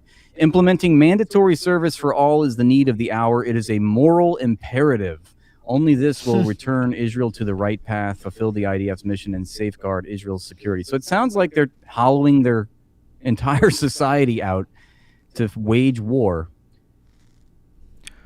Anyway, that's pretty remarkable. Yeah. And they're being forced to do that because they are losing really badly in Israel, in Lebanon. And Lebanon's always been their dream. Like, they've always wanted to take up to the Litani River at a minimum, but really their always dream was to go to Beirut, because the aim is if they take Lebanon up to Beirut, they take Syria up to Damascus, they have this David corridor through Iraq, they take Iran, and they've basically become the arbiter of energy infrastructure in the area and movement of goods in the area, and they can become a real powerhouse in the region. This has always been their dream. We talk about the Greater Israel Project, but the Great Israel Project is not merely land. Land without a plan is merely land, although land is the most valuable asset any human being can have. And so they need all of these things in order to accomplish their goal of having ultimate power. And so for them, Lebanon has always been that dream to take, and it's always been frustrating to them that Hezbollah is always there to combat them and stop them. They so bad want to become the octopus of terror that they claim Iran is, don't they? Yes. I mean, they already are the octopus of terror. Yeah. But they want to get their hands and their tentacles in every corner of the Middle East, it seems. The world. So if you because if you look at what their aim is, and this is why I'm a big proponent of this position, that this is going to be, whatever you want to call it, Pax Israel, Pax Judaica, whatever it is, there definitely is, because if you look at the key infrastructures and the key industries, it is very much Jewish Zionist run. And so you take the Middle East through the land, you make trade agreements with the Middle East, you expand from a land perspective, you then have deals made with a variety of countries. They're already in Africa. They make deals within Africa. They've got the Isaac Accords in South America. They've in Kenya. They're in the Congo. They're in a number of countries where they're able to expand. They reach all of these in all of these areas. Then separate to that, they are but the arbiters of AI, and my belief on that is that he who controls AI is going to control the world. And if you look at many of the Western proponents of AI, the many of the people who are developing AI, pushing it, being financed, are all Jewish Zionists. Whether it's except for Elon Musk, who's a Zionist but isn't Jewish. Actually, he is Jewish, so he's a Jewish Zionist as well. They've got Elon Musk, they've got Ellison, they've got Zuckerberg, they've got Altman. all of them advancing in AI are doing it from that perspective. And again, like I said, I'm a big believer that I don't think there's ever a possibility of AGI. I've been saying this for a very long time. I believe they are just LLM models and they can never advance to that level. And if I'm right, I completely agree with you there. That's a great take. Yeah, and if I'm right, just think, why are these people having this rat race to the top? If the rat race is that we're going to get to AGI and then AGI is going to decide everything, then who cares who gets there? You're all going to be working together to get to the AGI because he's going to be the ultimate control. Well, but the reality... I can answer that because according to Elon Musk and you know, there's been that splintering within the AI industry because everyone seems to think that the other corporation is evil and you know... But why does that matter? Because if the AGI is going to be the one in charge, then it doesn't matter if it's but the evil man or the good man who takes it, but the AGI is going to be so advanced. No. It's going to be so self-sustaining that it doesn't matter who gets there. But why it actually matters who's going to get there is because what you just said, which is that it matters if who gets there, because whoever gets there, whether it's Zuckerberg, Altman, whoever it is, he will be the controller of AI. He will be the one who decides truth from falsehood, right from wrong, good from evil, whether you live or die, whether you're able to breathe or not. And so this advancement, it really is to become the ultimate God in this world. And if you look at all of these people who are involved in the West, all of them are Zionist, and actually all of them are Jewish Zionist. So AI, they have control over. You know, they have control over the media. Larry Ellison's now taken over TikTok. They already have Facebook. They already have Instagram. They already have X. Then you look at mainstream media. In America, this is the biggest thing that impacts a global insight into things. Larry Ellison's taken over CBS. He's about to take over CNN. They already have Fox News. If you look at Hollywood, it's completely controlled. So this is like the choke points where they control everything. Like, you know, I always give this example of the West Bank. So if you look at the West Bank, they don't control all the land in the West Bank. But they control all the choke points where they really control it all. Does that make sense? Because they've got the key choke points. And so they're able to have that stranglehold over the West Bank. And so that's how they have the stranglehold over the whole of society. So I don't know how we got to this strand, but that's obviously the aim. Well, that's all right. That's a good analogy. You know, it's sort of analogous also to the U.S. empire and how we project strength, because we don't need to take territory necessarily. We just have to put up military bases around the world. And, you know, that's part of the Lend-Lease program and everything. But I just don't think that AGI is some objective thing that everyone that's going towards this one goal and it always looks the same.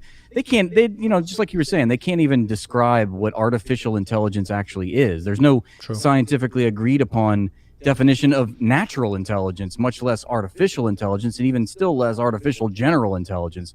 And I think everything is political and you know, it very much the way that they're training these large language models, what they're feeding it is influencing the overall product. Obviously, I want to ask you a question about these bizarre White House photos. I haven't been able to understand why they're releasing these pixelated photos that look like JD Vance and Donald Trump. Like, what is going on? Did they get hacked? So initially, if you remember, this happened a few days ago. I was live spacing at the time, and we were like, oh my God, what is this? Because they showed the boots, if you remember, and they said the launch is coming. And then they had the second one with the inverted flag, which people thought it meant false flag, or it meant that the civilians were going to rise up because it was the lines were vertical. But then this is the clip you were referring. Yeah, exactly. That was the second clip. And the first clip was deleted, right? The one with the shoes with likely Levette in there. It was? And Rubio. So when we saw that, we were like, oh, it got deleted. We thought either it's a hack, either they're trying to send you a message, they're trying to be stupid, why are they playing with people's lives, all these kind of things. But obviously since then, they've been posting a lot more pixelated images. You actually had a really good comment here. I liked it. You said American, Lebanese, Palestinian, and Iranian lives are sacrificed for Israel, and the White House thinks it's a joke. And it ended up being that, because from my understanding, what all of this meant was that they're launching, and it's so disgusting. They're in the middle of a war. And as you just read there, people are losing their lives. Yeah. People are afraid that there's going to be a ground invasion. Many people have already died. I believe hundreds of American soldiers have died, but they're not telling you. Hundreds. And they're doing this pixelated campaign when everybody's looking at the White House to see if there's any war updates, whether there's a ground invasion. Apparently, they're just launching a White House app. That's all it was. It was marketing for a White House app, which is absolutely disgusting. Oh. Yeah, they're just gaslighting us. They're trolling us. It's disgusting. Yeah. Like, I get a troll, right? It's funny, whatever it may be. But it's the White House, bro. It's the President of the United States. Like, you're not a comedian. You're not a satirist. Like, even in the in the middle of a war. Like, this was my problem. Like, I said it to my audience, right? And I was like, do you know the Trump dance? Yeah. Yeah. So I was like, jerking off camels, it looks like. Or he's jerking off 2 giraffes. Yeah. Yeah. And so if you look at the Trump dance, right? Like, when he did it the first time, it's like your granddad. He did it, and you were like, oh, that's really funny. Like, oh, okay, granddad, that's really funny. But, like, okay, it's funny. And you're like, oh, look, granddad's dancing. It's really funny. But, like, now it's in the middle of a war, and you're doing it. It's just not funny. It's literally like people, it's like, granddad, okay, we told you it's a joke, but don't do it right now while you're in the middle of a war. Like, we're in a funeral. You're not meant to be dancing. Like, oh, look, I'm dancing. It's like, no, it's not funny right now, granddad. And then he's doing it. So it just shows the ridiculous nature of him. It shows the fact that he doesn't understand. He doesn't have any kind of empathy for what's going on. And more than that, it shows... And it shows contempt. He has contempt for everyone, and that's what he's proving. Exactly. And also it shows a generational gap as well, that this guy's a very old man. He doesn't understand society. He doesn't understand culture that well. And it's a generational problem. And this is the problem we've seen in the United States of America. The presidents that they've been electing have been like grandpas. Yep. That's the gerontocracy. I was just complaining about this before you showed up here. But Suleiman, it's always a pleasure talking with you. Is there anything else that we missed that you wanted to share with us? No, I believe we covered all of it. The big one was the energy crisis. We talked about the vessels being hit. We talked about the ground invasion that's likely coming, and we talked about what's happening in the Middle East and Lebanon. Yeah, we covered all of it. All the latest news were up to date. So, are you going to be streaming the war all weekend long? Is that where we can find you? Yeah, we are. Yeah, you can find me on my YouTube, which is I just shared the YouTube link. I'm encouraging my audience to follow Suleiman. As you can see, he does great work, important work. So there's his YouTube page, and you've been climbing. You've been doing great work, and you've been growing, and that's awesome to see. Yeah, I appreciate that. I think like YouTube is the hardest platform to grow on, but it's a lot more rewarding. So yeah, I appreciate if you can follow me on Suleiman Ahmed X on YouTube. We stream basically long hours throughout the day. We were doing 24/7 up until a few days ago. Now we're doing like half a day, maybe 14-15 hours, depending on what day it is, unless there's huge breaking news. Like today there was like big breaking news, which was the energy thing. And then we do like small updates. Like for example, you'll see a 10-minute video on there, where I was explaining the energy crisis, the energy war that we thought was going to... You do really good updates, like where you codify and consolidate all the information of the day, and you make really good posts on YouTube. Like topic based. And then the other one is we just interview like a really good guest. And I know you've got like an awesome guest coming on. I know. In fact, Suleiman, I was singing your praises earlier, just as I hopped on live, because I told everyone that we've sealed the deal. We've got Larry Johnson coming on the stream this Tuesday, and that's thanks to you for... No, you don't need to say thanks, and I didn't want to... You don't need to say it publicly as well. I appreciate it. Look, I don't believe in this kind of gatekeep, but everyone gatekeeps, bro. It's crazy. Like, I'm like shocked. Like, I'm always like, oh, you interviewed that person. Can you get me his number? And the next thing you know, they never give me it. And I'm like... Bro, that's crazy. Like, why are you gatekeeping? Like, it makes no difference. Like, he's going to benefit everyone's audience. I don't know, it's going to be a great interview. I believe you're doing it on Tuesday, right? Yes, Tuesday at 9 p.m. Eastern. And what upcoming interviews do you have? I know you've got a whole slew of people you interview. Yeah, I haven't got any locked in at the moment. Because what I was thinking was I'm gonna be I've got a few things on the weekend, and then I'll tell you about them later. But then and then I was thinking I need to lock in and then get everybody locked in. But I'll have a lot of interviews coming on Monday, but maybe not as much of the weekend. But everyone can check that interview with Larry Johnson on your YouTube channel, which is a Rathbone with an extra E. And yeah, we may even like stream it or something, because I think that's going to be awesome. Our audience, actually, we might do that. We might stream. Oh no, but that'll be tight if we stream your. You got to now. You're committed. If you don't do it, I'm going to take it as a personal offense. Well, what I'll do is we'll do it. We'll stream it in, because it's going to be awesome. My audience love Larry Johnson, and they love you as well, so it's going to be awesome. So everyone make sure you watch it on Rathbone's channel, and then what we'll do is we'll send everyone to your channel, and we'll do it we'll stream it on the space. I think that's the best way to do it. Sick. Yeah. So everyone on the YouTube, everyone on my YouTube can go to your YouTube and watch it, and then we'll stream it on the space. And I think that'll be awesome, because on Tuesday, that is going to be such a big update, because either the ground invasion's already happened, or Larry's going to tell you it's coming in the next few days. So either way, it's going to be really good. One or the other, right? Yeah. But appreciate having me on. Thank you so much. Absolutely, anytime, Suleiman. We'll see you again. We'll probably see you again Tuesday as well. Yeah, after Larry Johnson. Yeah, after the post interview. Yeah, that's gonna be awesome. I'm gonna sound dumb compared to Larry, but we'll try our best. Appreciate it. Have a great weekend, friend. We'll see you soon. You too as well. Thank you so much. All right. Bye. All right. That was Suleiman Ahmed on YouTube. That was Rathbone. We love Rathbone. Make sure you're following him. Great guy. Rathbone with an extra E on YouTube, and on X, it's _Rathbone. So make sure you're following him. Great guy, great person. You heard him. He's legit. He's a real one. And he's got a really good interview. Oops. Oh, guys, don't see that. He's got an interview with, what's his face? He's a real one. He's got a really good interview with Larry Johnson, and I think you should. We're gonna stream it anyway. We're gonna stream it on the space, and it's gonna be awesome. It is gonna be awesome. Right, have I muted everything properly, because I always forget. Larry Johnson, and I think you should. We're gonna stream it anyway. We're gonna stream it on the space, and it's gonna be awesome. It is gonna be awesome. Right, have I muted everything properly, because I always forget not to mute this. Here we go.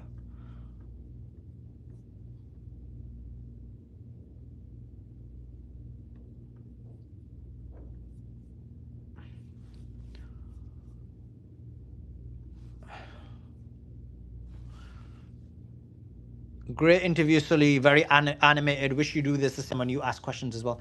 Yeah, you know what it is? It's like, I mean, I can do that style where I talk a lot during the interviews as well. But it's like, I feel like because we've got experts, that you want to try and get as much information from them as possible. But of course I could do that because I have a huge amount of knowledge. But I just always think like, we should put the spotlight on the experts. That's kind of my psychology. But if you think I should do different style, I can do any. Blood, we could do any style. We could go street, we could go academic, we could talk a lot, we could talk less. We could do any of those things. So let me know your thoughts and we can do those. Is this still an echo? I thought I took it off. That's muted. And that's muted. The echo should be gone now, guys. Scott Ritter is going to be sorted, but he is traveling at the moment, so not too far away. And then we should have him on. Okay, let's get back into the space. Let's get some conversations going. Let's speak about the breaking news. Let's get into it. Lots to speak about, lots to get through. Let me look at the news. Okay.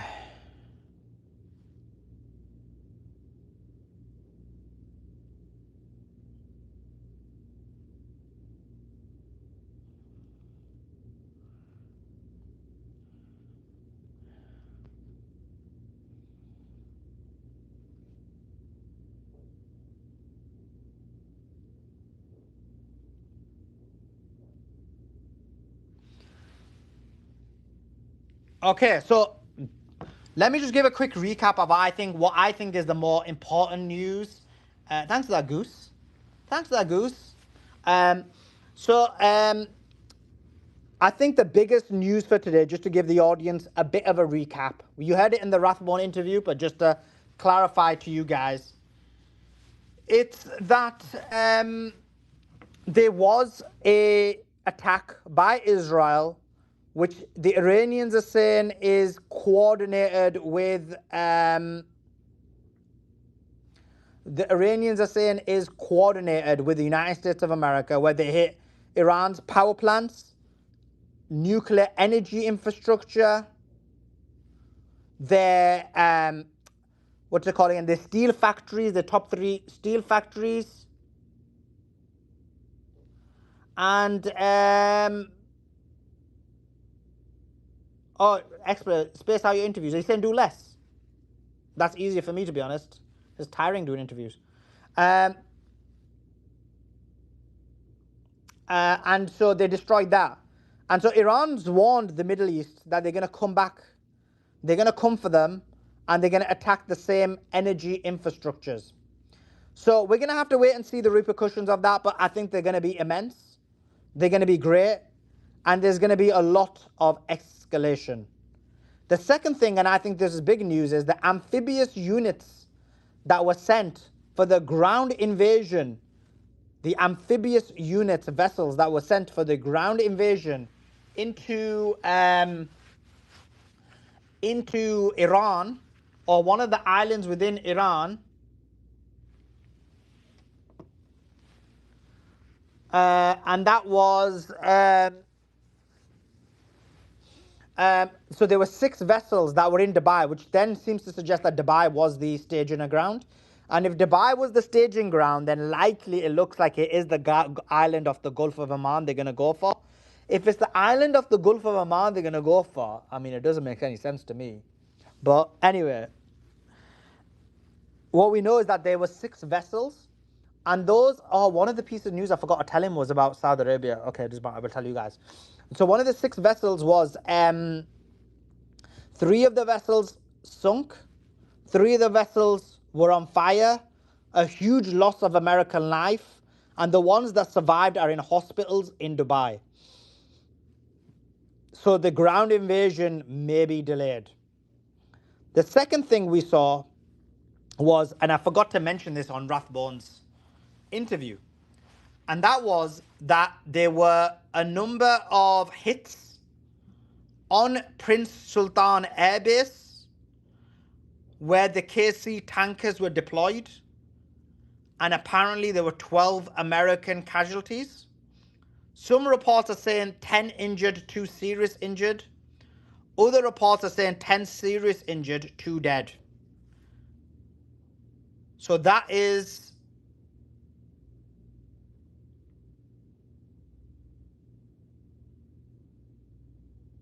what is happening. So those are the biggest news and the biggest information today, and it is highly concerning. The ground invasion, in my view, is on. It might happen tomorrow or Sunday. If you remember, this war began at 1 p.m. in 2 hours. So that could happen at any time. Although they've had a big setback in Dubai in terms of the ground invasion. What else? Yeah, that's largely the biggest news. Andrew, what's your thoughts on these amphibious units being taken out, the 6 of them? Is that a large number, if you can explain to the audience, or is that normal? That's a very small number for an amphibious assault. It is a extremely small number. Usually, for something on the magnitude of actually doing an assault on Iran, you would see like 3, 4, 5 times that number, and it would be in a massive wave. This is extremely rare.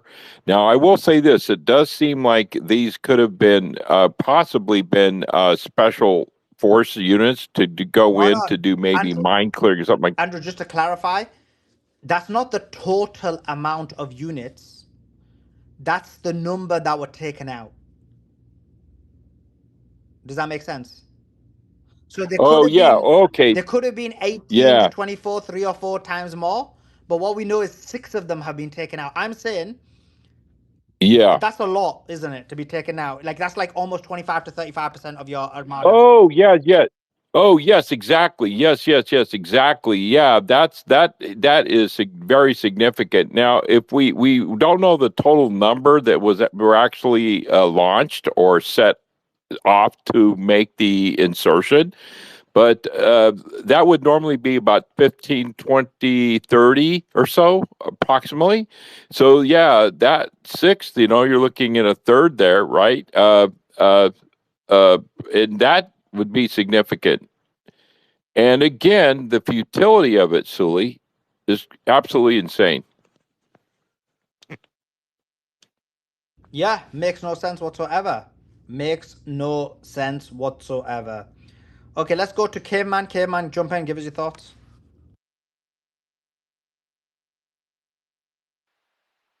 Hi. Hope everybody's doing all right.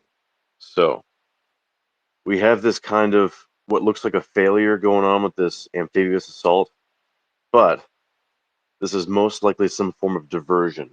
We're already seeing insurgency popping up mainly around the Isfahan area, also around Moroge and in what's the name? The Kurdistan state section, right? So I've already seen from some sources and footage as well that the Kurds have been smuggling weapons in from Turkey through Turkey since January, right? And if we're going to do a real proper assault, they're probably already doing it, but they're just not talking about it. I mean, one of our big powers is air. We got air superiority, and I would not be surprised if they've already sent in airborne troops or agents into the field, possibly with munitions and more arms for these insurgent groups popping up. I mean, the Kurds for the longest time have wanted their own country. Iraq promised them, they got screwed over. We promised to help them before, they got screwed over again. But they're ready to fight. Kurds are like freaking Klingons. They are like a warrior culture. They're extremely tribal, almost like Mongolians. When my mom came to America as a refugee from Iran, she had a lot of Kurd friends, and these guys are like hardcore. Like the type of guy like, oh, if you buy them lunch, they will kill somebody for you. So they're ready to fight. That's just their culture. So we really just have to wait and see. I mean, I'm really surprised they would even only do an amphibious assault. It's kind of obvious, it's slow. We have a lot better and more efficient ways of getting soldiers in the field nowadays, especially for an assault. So, Caveman, I need to push back, sir. Air superiority. You really believe that the U.S. has air superiority at this point?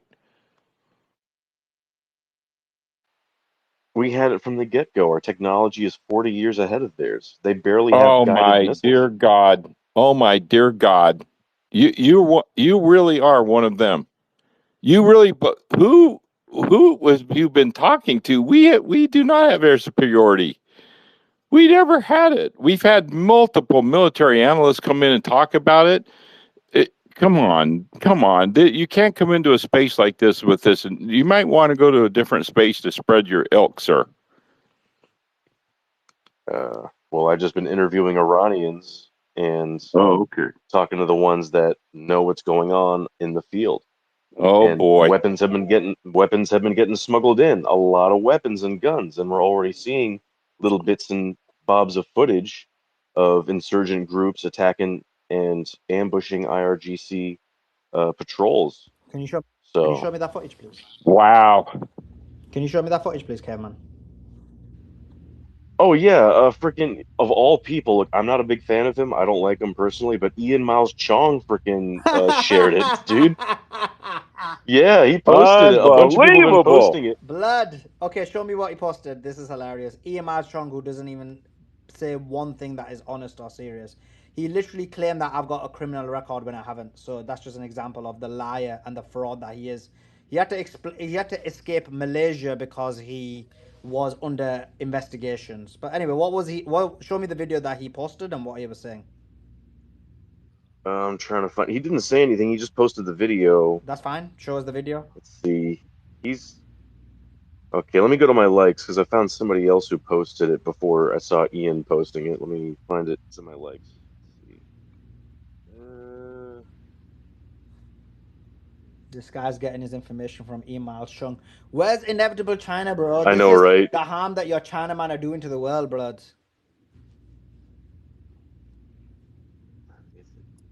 Imagine using Ian Miles Chong as a Oh, reference. let me bring Oh Sam my up. God. Where's Sam? Sam. I know it's freaking stupid. Okay, It here is very stupid, bro. I'm gonna repost it. This is from a different guy. Okay, so Same video. okay. Here, if you go to my posts, you'll see it.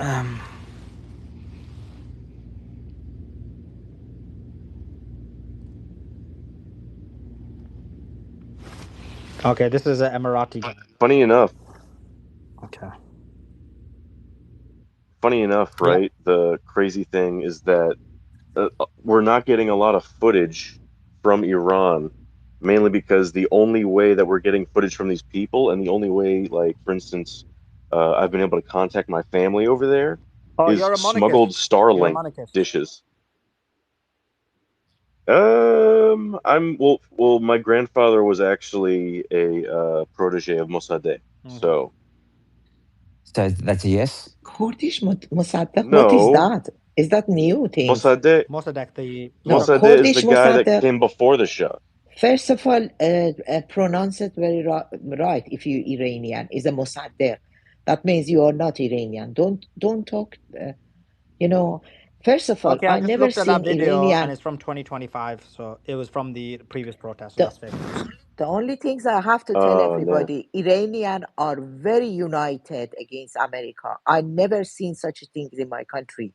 I never seen the 1 million people register for helping Basiji, which is everybody was hating the Basiji, but now 1 million people came and registered for helping the Basiji. I'm sorry. If you want to tell lies, go somewhere else because we can confront you. Iranians are very united, very united. I never seen such a thing in Iran. You You're cannot kidding kill me. you cannot kill civilian in Iran and think you can get away from it. Don't do that. Exactly. They killed my shababa. They killed my grandfather. They put him in Aaron prison when he was in the Go hospital with kidney away. failure. Who was your? What do you talk about? What did he Listen, You do? know. is that a Khaen? Oh, That's why they kill him. Don't come here and spread the lies. I don't Right. say. What did I your don't dad you say. do? I don't say the bisharaf. government is perfect, but What did your your dad government. do? Where do you live? Where do you live in America? Your government is perfect. Probably your dad was a No, Savaki. Yes, Savaki. Exactly. How do we know who is your it was dad? my You come in grandfather here and first of talk all. about listen. Put his name on. Tell me who is it? And they Why were you torturing our Hashem families Khomeini too. Moroge. Hashem Moregi you cannot Khomeini even Moroge was my grandfather. talk Okay? You don't Farsi even in you the can't right even way. speak Farsi. What are you talking about? Who are you Speak fooling here? Farsi. You dare What to are you, come to this Pedasokte? space when we are all educated and you can't even say the Farsi letters and words properly. You can't Eh, even pronounce the letters properly. What are you talking about? Was your so you say What am your I talking about? grandfather you say your Yes, grandfather was in Evin prison and died and he was a Mossadegh supporter. So who imprisoned him during Mossadegh? Because the only people who did that were the Shah's regime. In he fact, my died own in father. 2012. Oh, really? So Your he lived that grandfather. long? Your grandpa Are was you stupid? 120? You're so out of it. I mean, your What do you? grandpa. Yes, Your my grandpa was grandfather. the Mossadegh. So It's not did my he live great during? grandfather. Do you know Mossadegh? Oh Yeah, my How many goodness. years ago Mossadegh was there? my great grandfather sent my grandfather to learn in Mossadegh's house. He had to Oh serve the my tea God. first. The He had to lies they wash the say. horses. Oh my God. And who He had to killed? start from the ground up Yeah, as an and apprentice. the He Islamic was a regime boy. waited until 2012 to kill him in prison. Like, why would they wait that long? Like, you don't even make sense. And also, if you're so proud of your grandpa and your whatever, your great grandpa, how come on your page on X, you don't have the real name? Like, you have his picture posted, but you don't have his real name under his profile. Like, what is it with you Yes, guys, his real name is monarchists? Hashem. You don't know me from Adam, okay? No, I You don't checked know your my page. family. I checked your page. Hashem Hashem what? who? Hashem what?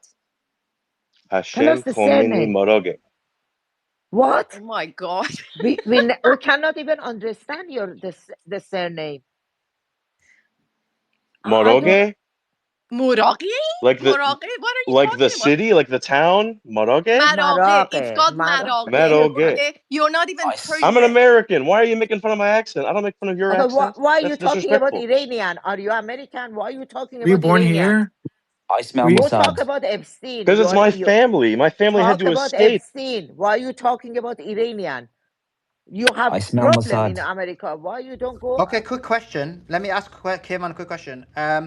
Why, if you claim that that is your father and you're saying his name, why is My it your grandpa, sorry. grandfather? Yeah. Why is it why is it you're on an anonymous profile? That doesn't make sense logically. Because it's my profile. I don't want people to know who I am. But then you did. You said you just told us your grandfather's name, and said that's your grandfather. So you've doxed yourself. Yeah, because I have to defend myself.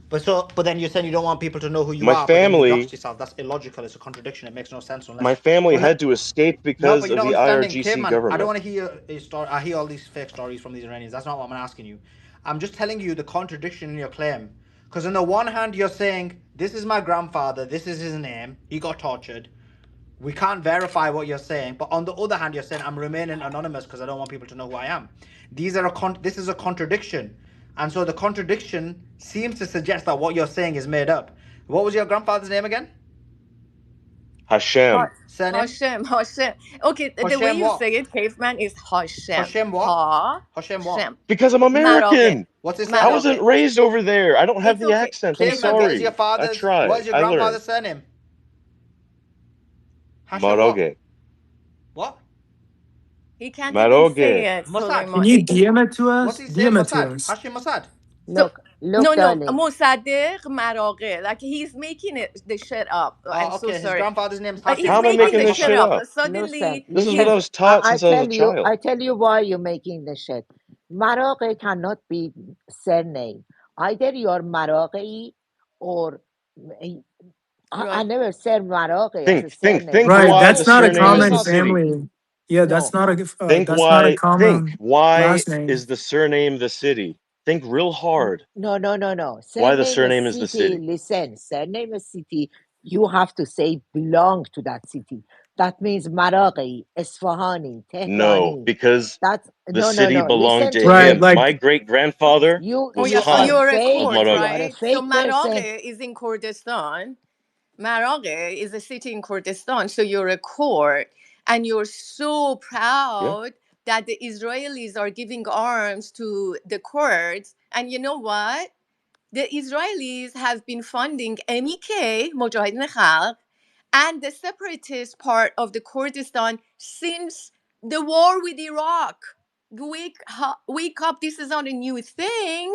So you think like they're doing you a favor, or that's gonna make the regime topple or something like that? Like wishful thinking. They've tried for like 47 years. And you know what? Actually, most of the Kurds are patriotic. They love Iran. They don't want to separate from Iran. Bullshit. But then there is Peshwak, the mofos that are called Peshwak and Komole that you probably belong to, or you probably belong to the MEK and have a fake account, and you come to this space and you're so happy that your own people are being killed by the I am not. Israelis. yeah, he's a And separationist you're a for sure. liar. You're Yeah, not. you're a So separationist, what do man. you support? I What do am you support? not. What do you support exactly? Who do you support exactly in this war? Who do you support in this war? Who do I support? I support Uh-huh. the people of Iran. And People that of means Iran that is very united.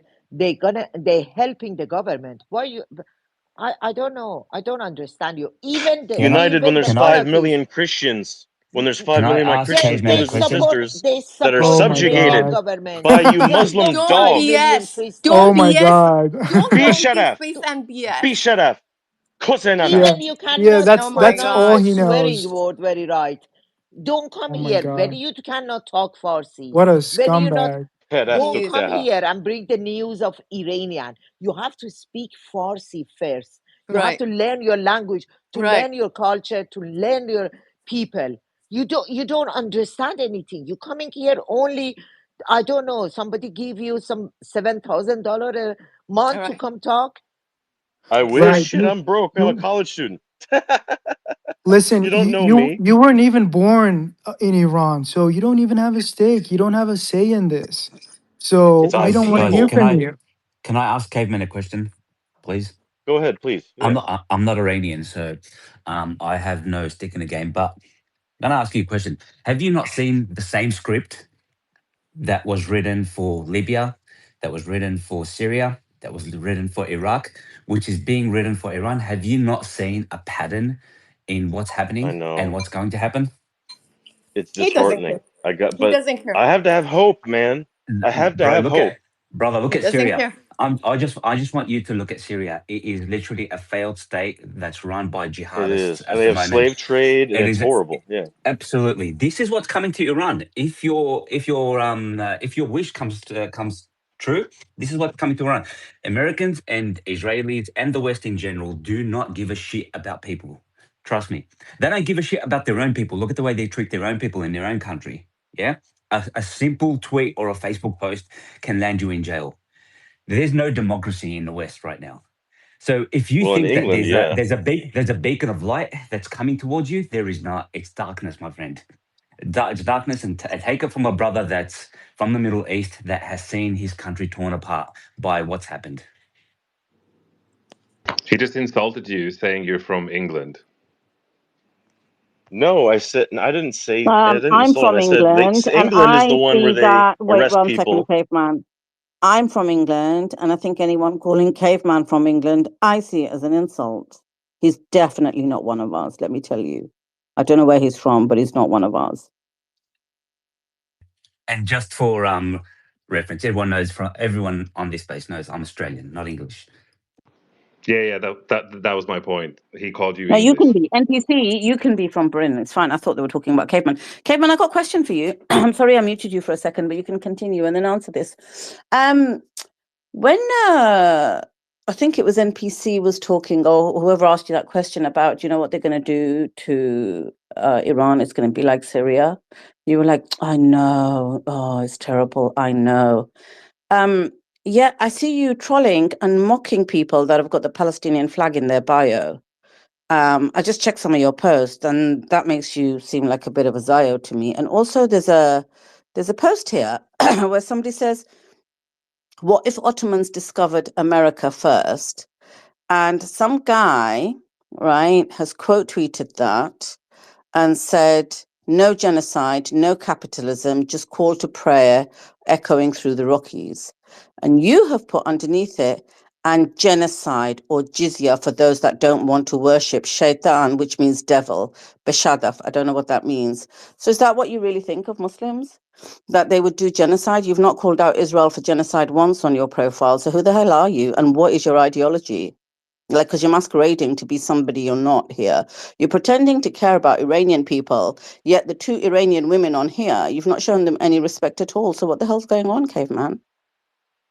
All right.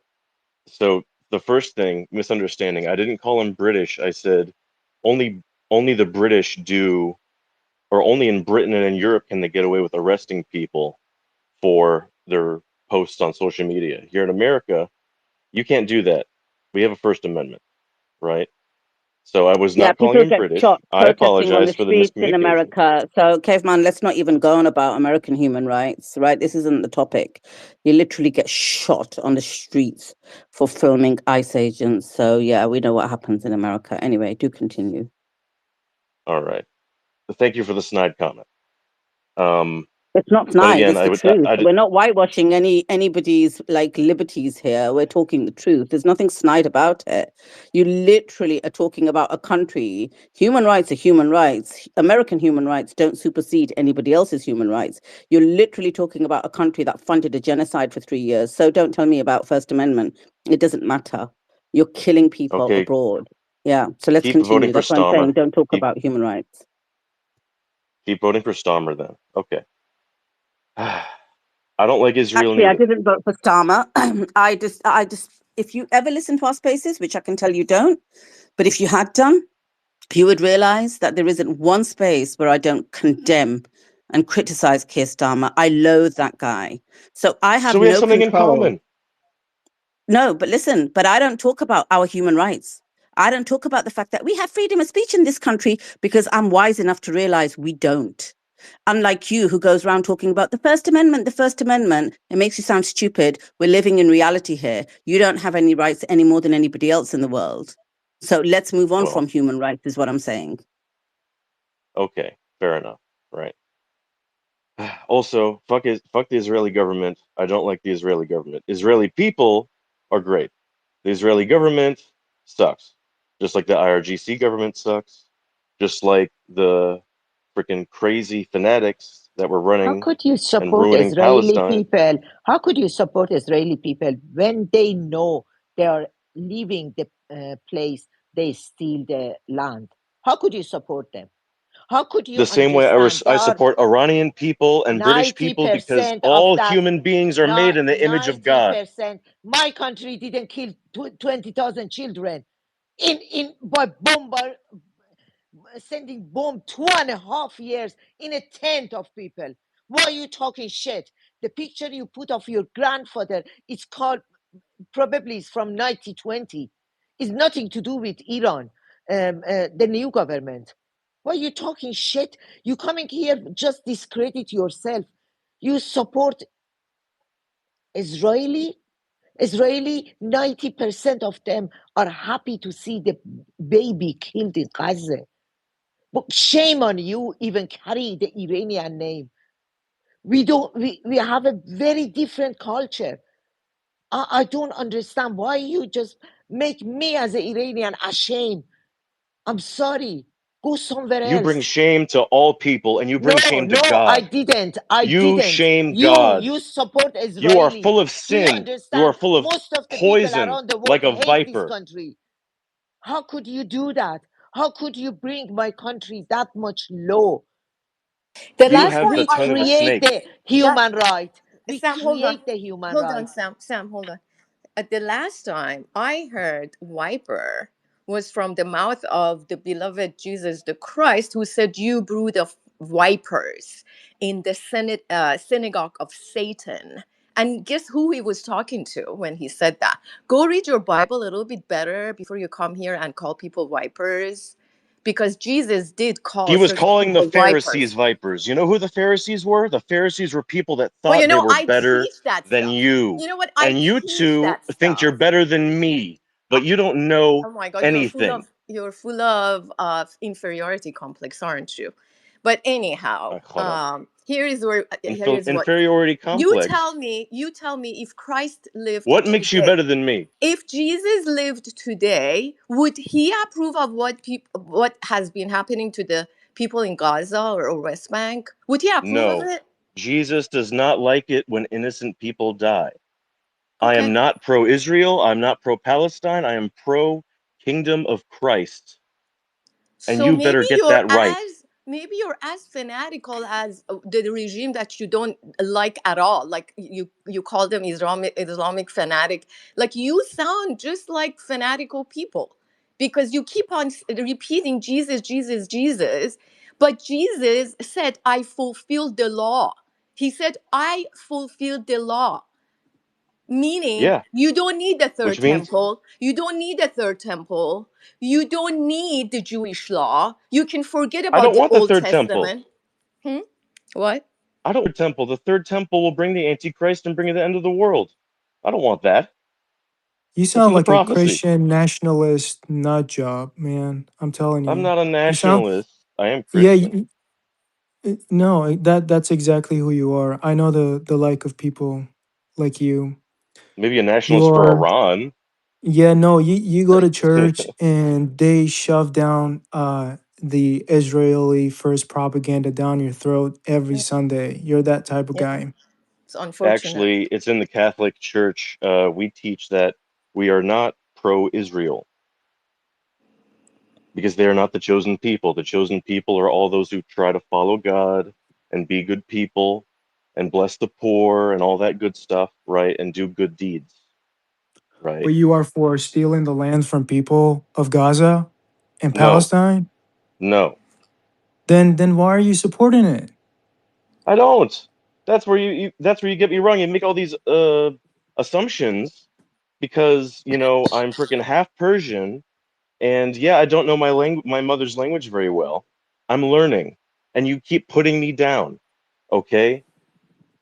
No, I'm not No, putting I've you never He's a down. experienced half It's this. just half. like I've you never don't know experienced enough this about the behavior from matter. He's a any half person. half Iranian.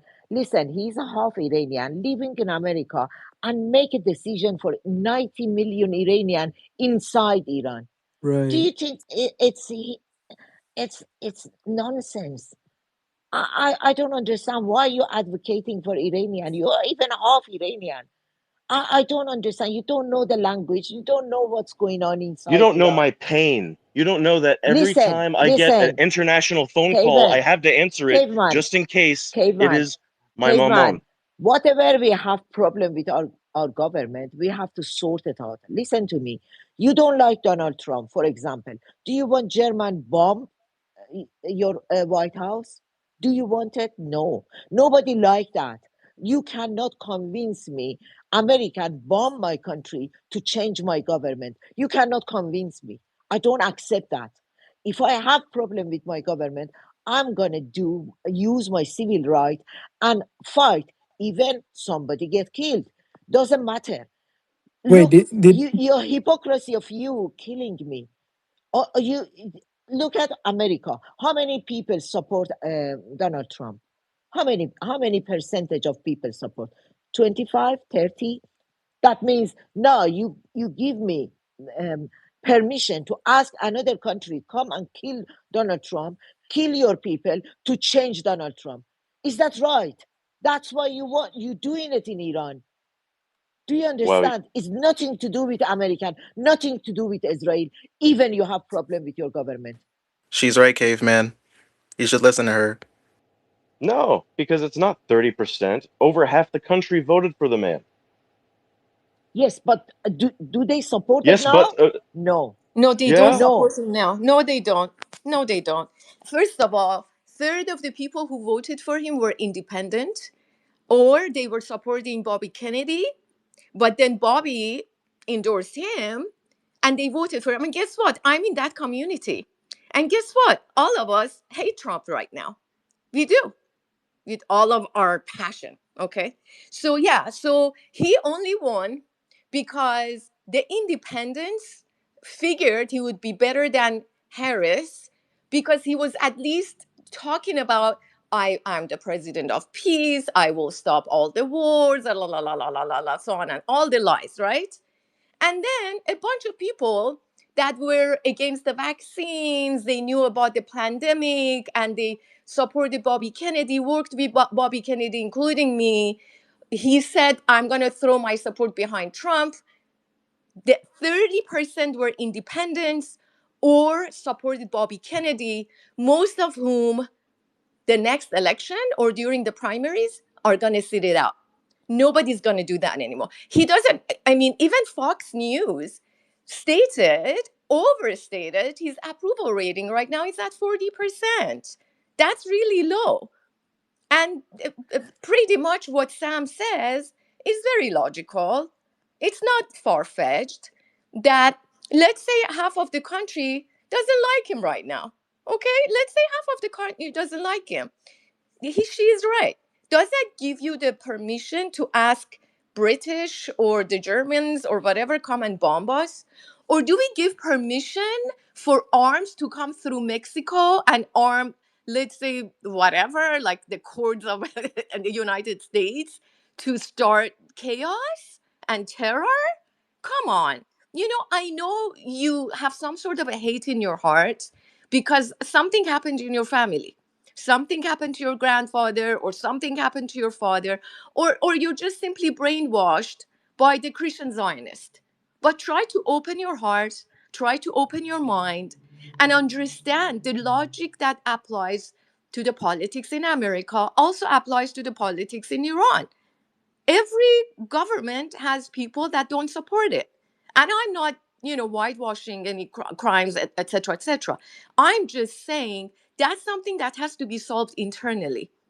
And in the history of humanity, anybody who is from a country and asks another foreign entity to come and invade their country or bomb their country to oblivion to change the regime of their country has been considered a traitor, treasonous. And guess what? Reza Pahlavi did that. And some other, maybe a faction of Kurds and MEK and some other people. But that's not how a righteous, patriotic nation operates. That's all we're saying. So, And I want to add something else. I'm sorry to sure. tell you. Look, in Iran, what Iran doing at the moment in our region, Iran became the champion of the our region. Why? Because many years American non-stop committed crime in our region, killing our children, our babies, our women, destroying our houses in all of the country around us. And whenever I go everywhere, people like me, the brown skinned people, they praise us. Do you understand? Do you understand? How could you forget what they did in Syria? How could you forget what they did in Libya, Iraq, Afghanistan? I don't understand. Our country is doing something good for a. I don't know if we kick American out of our countries. This is good. And how could you not to see that? I don't Look Because at I'm think not I don't brainwashed. think there's an caveman. I don't think there's an issue with you being against your government. I have no issues with it. It's your freedom to do so. But this is something Sully actually spoke about in one of his discussions that I was watching. There's this obsession in the Middle East with the Western, Western way of governing, and we've got an obsession with them that they're going to come in and they're going to bring in a system that's going to bring us democracy. That's not going to happen. It has never happened. It has never happened. Maybe it happened in Germany once upon a time, but mate, we're not Germany. The Middle East is not Germany. We're far, far from Germany. It hasn't happened in Syria, hasn't happened in Libya, hasn't happened in Sudan, hasn't happened anywhere. They don't give a shit about us. Your way of regime change, okay, if you want to change your regime, you've got the democratic rights to do so through your council elections, your mayoral elections, your government elections, your small government elections, your what's called your federal government elections. You've got an opportunity to change government every 3 or 4 years, I think it is in Iran. I could be mistaken, but I believe it's every 4 years. So, to think that the Americans are going to come in and change the government and that's going to benefit you, no, far from it. And all you have to do is look at its history. That's all you have to do. Just look at the history of what's happened in the Middle East. Also, you say that your grandpa was a supporter of Mossadegh. Okay, so who took Mossadegh out? Who did the coup in Iran? The Shah. Who? It was the U.S. who did the coup, helped the Shah to get rid of Mossadegh, and then they brought back the Shah, right? They took him Yeah, out, then they brought him back. They did the same thing with Reza Shah, his father, right? He was yeah. installed by the British. So all we are saying is that we don't want any more foreign entities to meddle in our internal politics. No matter who is in power, whether the Shah was in power, we didn't want anybody interfering. When Mossadegh was in power, we didn't want anybody interfering, so on and so forth. And right now we don't want it either. And if actually you speak, if you listen to the last interview by Mohammad Reza Pahlavi, the Shah, the previous Shah, if you listen to his last interviews, he has nothing good to say about Israel. He actually, in a 60-minute interview, told the interviewer that he was asked a question. It was very controversial, like he called him a dictator or something like that, which he was. But then Shah responded and said that, you know why you're, trying to corner me? And the interviewer in 60 Minutes said, why? He said, because you are controlled by Mossad. You're controlled by the Israelis, basically by the Jews. And the interviewer couldn't believe it. He said, what do you mean? He said, they control your media. He said, what else do they control? He said, the banks, all your financial institutions. They even control the Hollywood. Go and find that interview. It's all over the place. And Oh, so, I know of about course, it. I Yeah. don't, yeah. So, of course, we don't want Israel or US or anybody else for that matter to interfere with our internal politics. And so, and we know that during the last uprising, I can prove it personally, that and everybody can. I mean, it was on channel 12 and channel 14 of the Israeli TV stations, that they were arming some of their assets within the protesters in Iran. Some of them were MEK, some of them were some of the Kurds that were coming through Kurdistan or Turkey, and that resulted in massive numbers of deaths within the Iranians, because they were shooting at the police, they were shooting at the Basijis, they were shooting, and they were randomly shooting at the protesters. Why? Because Trump had stated that his red line was, if the number of people killed, protesters killed in Iran reaches a certain level, that's his red line, and he's gonna do military action against the Iranian regime.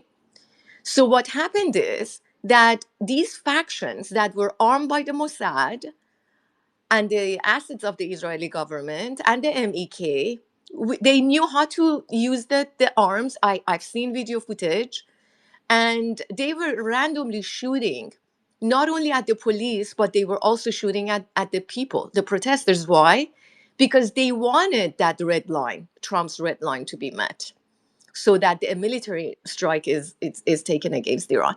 So, there is a lot of propaganda. There is a lot of paid propaganda on the internet. There are so many accounts that are bots that are created, AI bots that are created. I mean, I've been attacked on Facebook for my posts by a lot of these fake accounts. And then they come and say something, and then I respond and totally like blow them away. And then I go and check their accounts. And it's only like are created like a week ago, 2 weeks ago, three, and they don't even have any content on their pages. These are bots.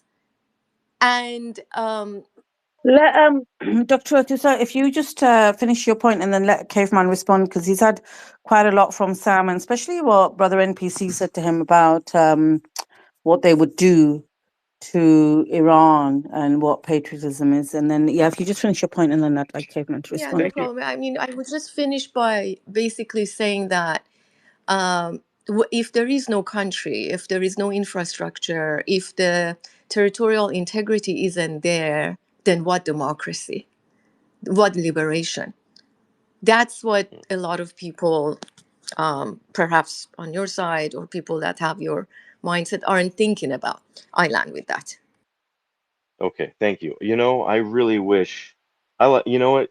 You're nice. I just wish that you were the one speaking, because your Maman earlier was very nasty, but you were very nice there, and you made some good points.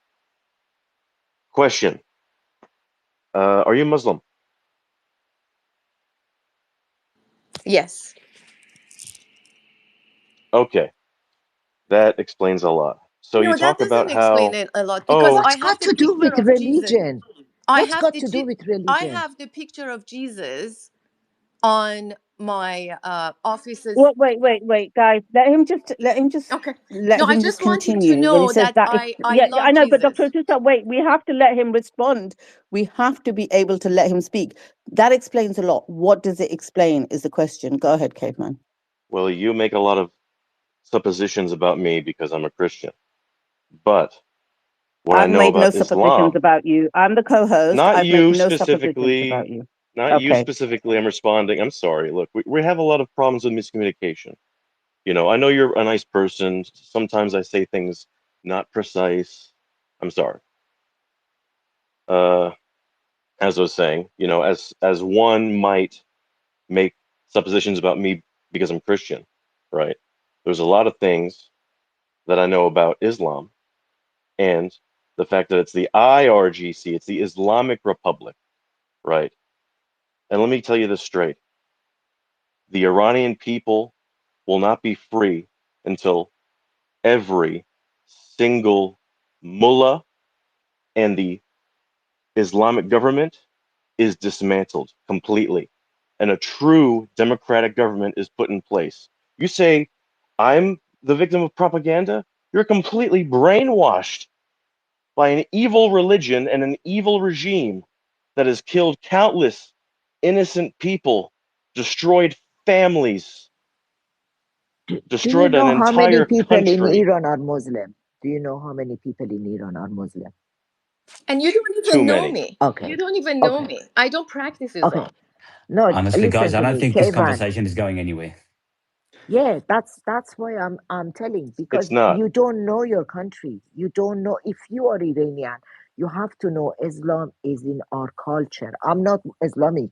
No, it's I not. and also I am the person, I didn't like my government. I don't like my government, but I'm not gonna side with American. You don't understand. If you have a problem with Muslim people, that's a different thing. That means you're against your country because your country rooted by Islam. You cannot change it. No. No, this is what they said, monarchies tell you. But you go to villages, you go to cities, and you will understand. That's you are brainwashed. Islam is part of our culture. You cannot change it. You Part of your cannot change culture. it. You cannot change it, darling. Unfortunately, you God will can't. change it.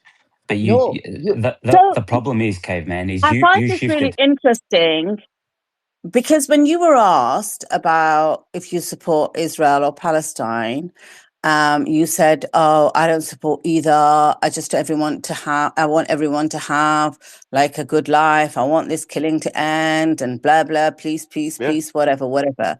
Yet, let me just finish now, okay, man, because I've been listening for a while, right? Mhm. Yet, you've not mentioned the genocide once, so humanity doesn't matter to you. I take it. These are my interpretations from your profile. You've not mentioned Palestinian lives being lost once.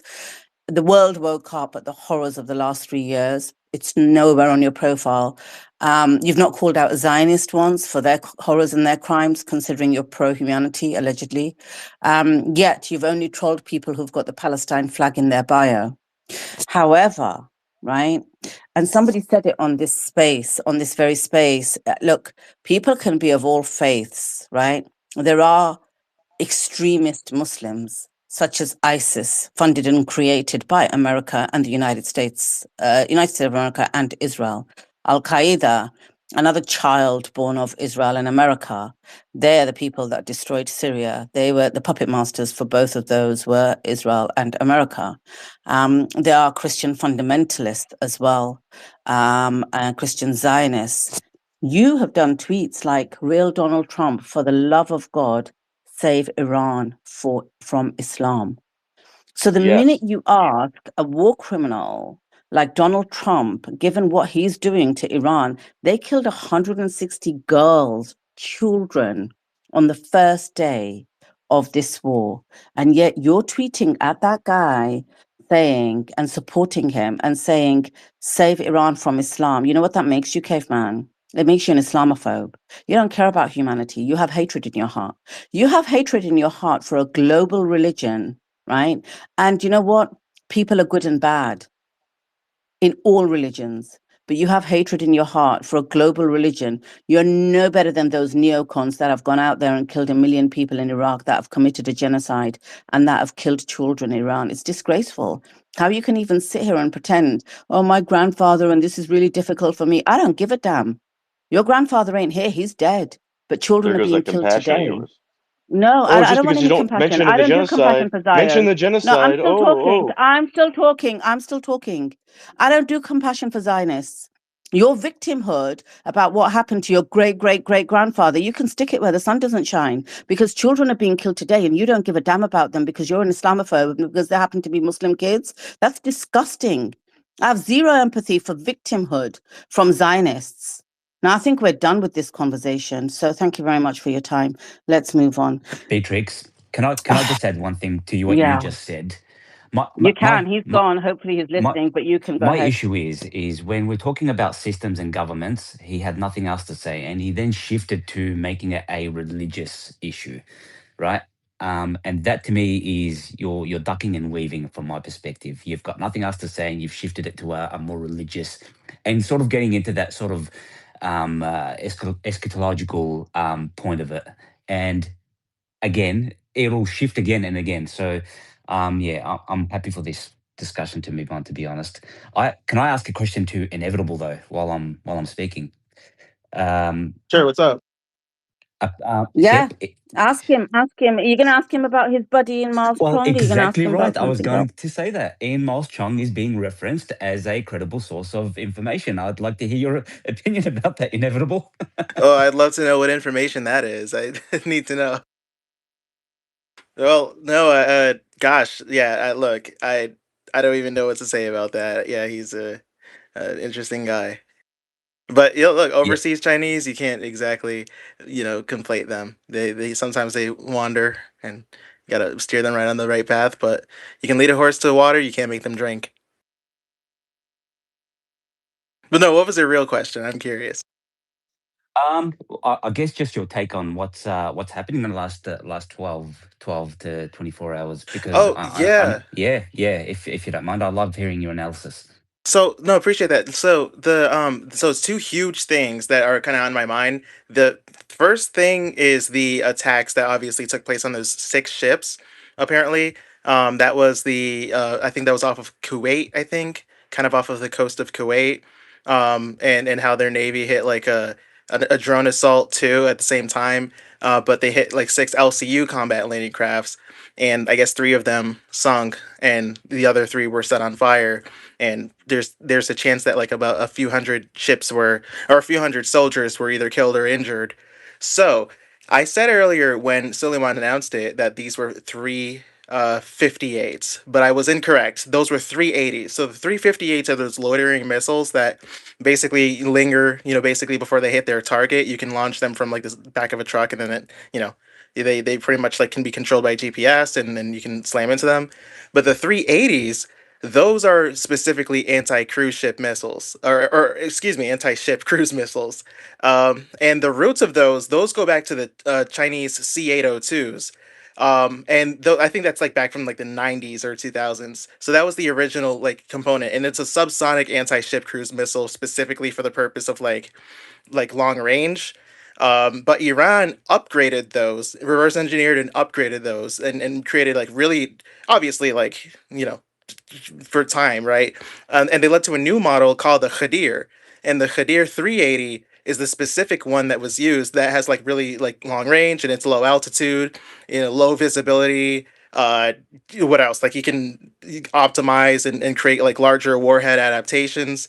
And I think the advantage here, especially in this case, was how long, or rather, how low cost and how simple they were, because they didn't say how many missiles were launched, right? They just said how many ships were hit. So there's a chance that like they could have evaded, or at least those LCUs could have tried, evaded some, and then the whatever missiles hit, you really only need one impact. Is basically what I'm saying. And they're subsonic speed, so what that just means is like they're kind of slower than supersonic. Supersonic missiles are going to be like the brand new ones that China allegedly gave to Iran, the YJ-12s, right? So the subsonic speed just kind of gives the enemy defense like more reaction time for interception and stuff like that. So in this case, what I think was advantageous was the standoff capability, and Iran knew basically where they were. I think Iran had advanced time to prepare and to know, okay, they're going to come out of Kuwait. This is where they're going to be. There's a specific island that they targeted, or rather that they were staged from. And so if they were operating near beaches or ports, or like in the Persian Gulf, then the Qadir can basically allow launches from mobile coastal batteries that are easy to move around. You don't have to take much time at all to send them off. So again, those are the 380s, the Qadir 380s. That was the first thing, and I'm hearing I have good reason to know I have good reason to say that there were quite a few casualties. Like this is pretty much like on the record. The U.S. is going to announce at least some of it within the next like 12 hours. There's no hiding it. This has happened. Like it's not fake. It's not a ruse. But the other thing, and I'll try to be brief about the next one is the not Kuwait, but the oh yeah. So in Qatar, I believe. No, I'm sorry. In Dubai. So in Dubai, there was a specific strike. No, guys, let me back up. Bahrain. In Bahrain, there was a specific strike on the U.S. Fifth Fleet headquarters that got hit, I think, within the first 2 days. Now, that Fifth Fleet headquarters um, hasn't necessarily been used much. However, it was going to be used for staging the ground invasion, obviously. They were going to launch off of that area, and obviously, that was going to be like a logistical hub, basically, because it wasn't as damaged as like most of the other military bases that were hit within the first like few waves that Iran sent.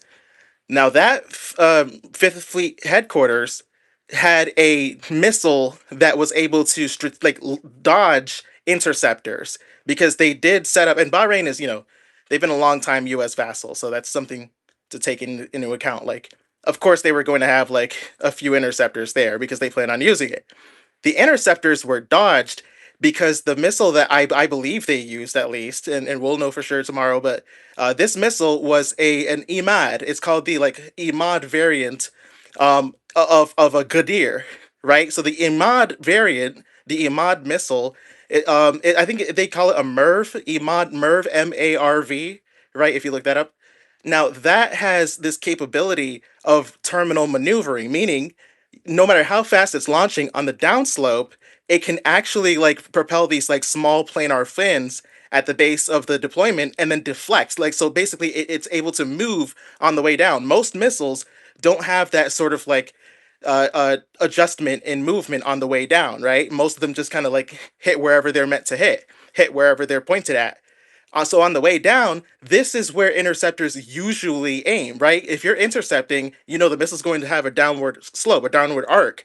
So, knowing that, the Iranians used that into their advantage, knew that there was protection that was going to be there, knew that there was going to be interceptors, and they developed that. I wanted to mention these missiles originated from a North Korean innovation. This was produced in the 90s too. That whole kind of like Gadir Imad family of ballistic missiles were from the North Korean Nodong, which came through from the 90s to the 2000s. And that specific adjustment, that MERV, was worked in collaboration with Iran and North Korea. So we're seeing again two different like types of missiles, right? The anti ship cruise missiles and the obviously the ballistic missile that we're talking about here, the Imad. And we're seeing two different like styles come into play, but the Iranians have made it their own. So that's why when you look up any video of the Bahrain Fifth Fleet attack, like from tonight, you will see again interceptors. And we saw this when they bombed what was it, that nuclear site in Israel. I think it was there's a nuclear site in Dimona, right? Dimona and Arad. This was just from like last week, right? Or 5 days ago, 6 days ago. Same thing. You'll see videos then of the same exact thing, the missile coming down and then dodging interceptors. So again, that is a specific innovation that was coordinated with their allies. So the fact that they weren't able to stop them, the fact that they weren't able to intercept them, the fact that they didn't see them coming, the fact that they weren't able to use any sort of electronic jammers to like short circuit the launchers or anything like that. That tells you that listen, this is not just a happy accident. This is like calculated foresight, foreknowledge of where the enemy is coming in, what they're planning to do, and how to respond. So yeah, like huge. And this is just again in the last like what 2 or 3 hours, man. So yeah, big deal. Obviously, too, on the other side, the U.S. and Israel have hit an attack on Tehran too. So I've kind of seen some footage about that, and I'm not sure exactly where they hit, but obviously it's a two-way street. So, but still hugely impressive. You're gonna hear about fatalities tomorrow from the U.S. side, and it should have never happened, but unfortunately, look, they committed to it. So here it is.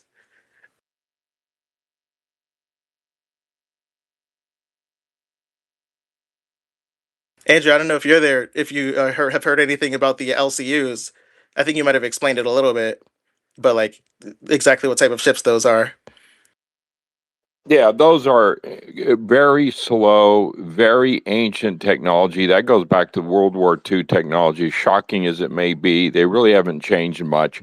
If they were going to use any modern, relatively speaking, warfare technology to make an amphibious insertion, they would have used the LCAC, the LCAC, those hovercraft. They move quite fast.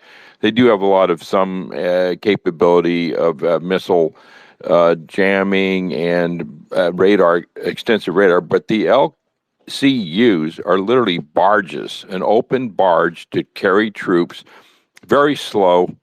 They have a very they're flat. They do not have any much, well, they have significant draft. They draw a lot. They drag. They're slow. They're cumbersome. I'm shocked that they would use those. Seriously, I'm really shocked. Yeah, me too. I was gonna ask, like, what even gives them, like, where is this sense of security coming from to make Zero. them think? Yeah, like, where? How does that even come about? Like, how do they get this sense of security to send something that is so slow, knowing what Iran has, or Yeah. unless they just don't know? That's why if I would go back and I was when I was commissioned active duty commander, okay, I literally would have to literally disobey those orders.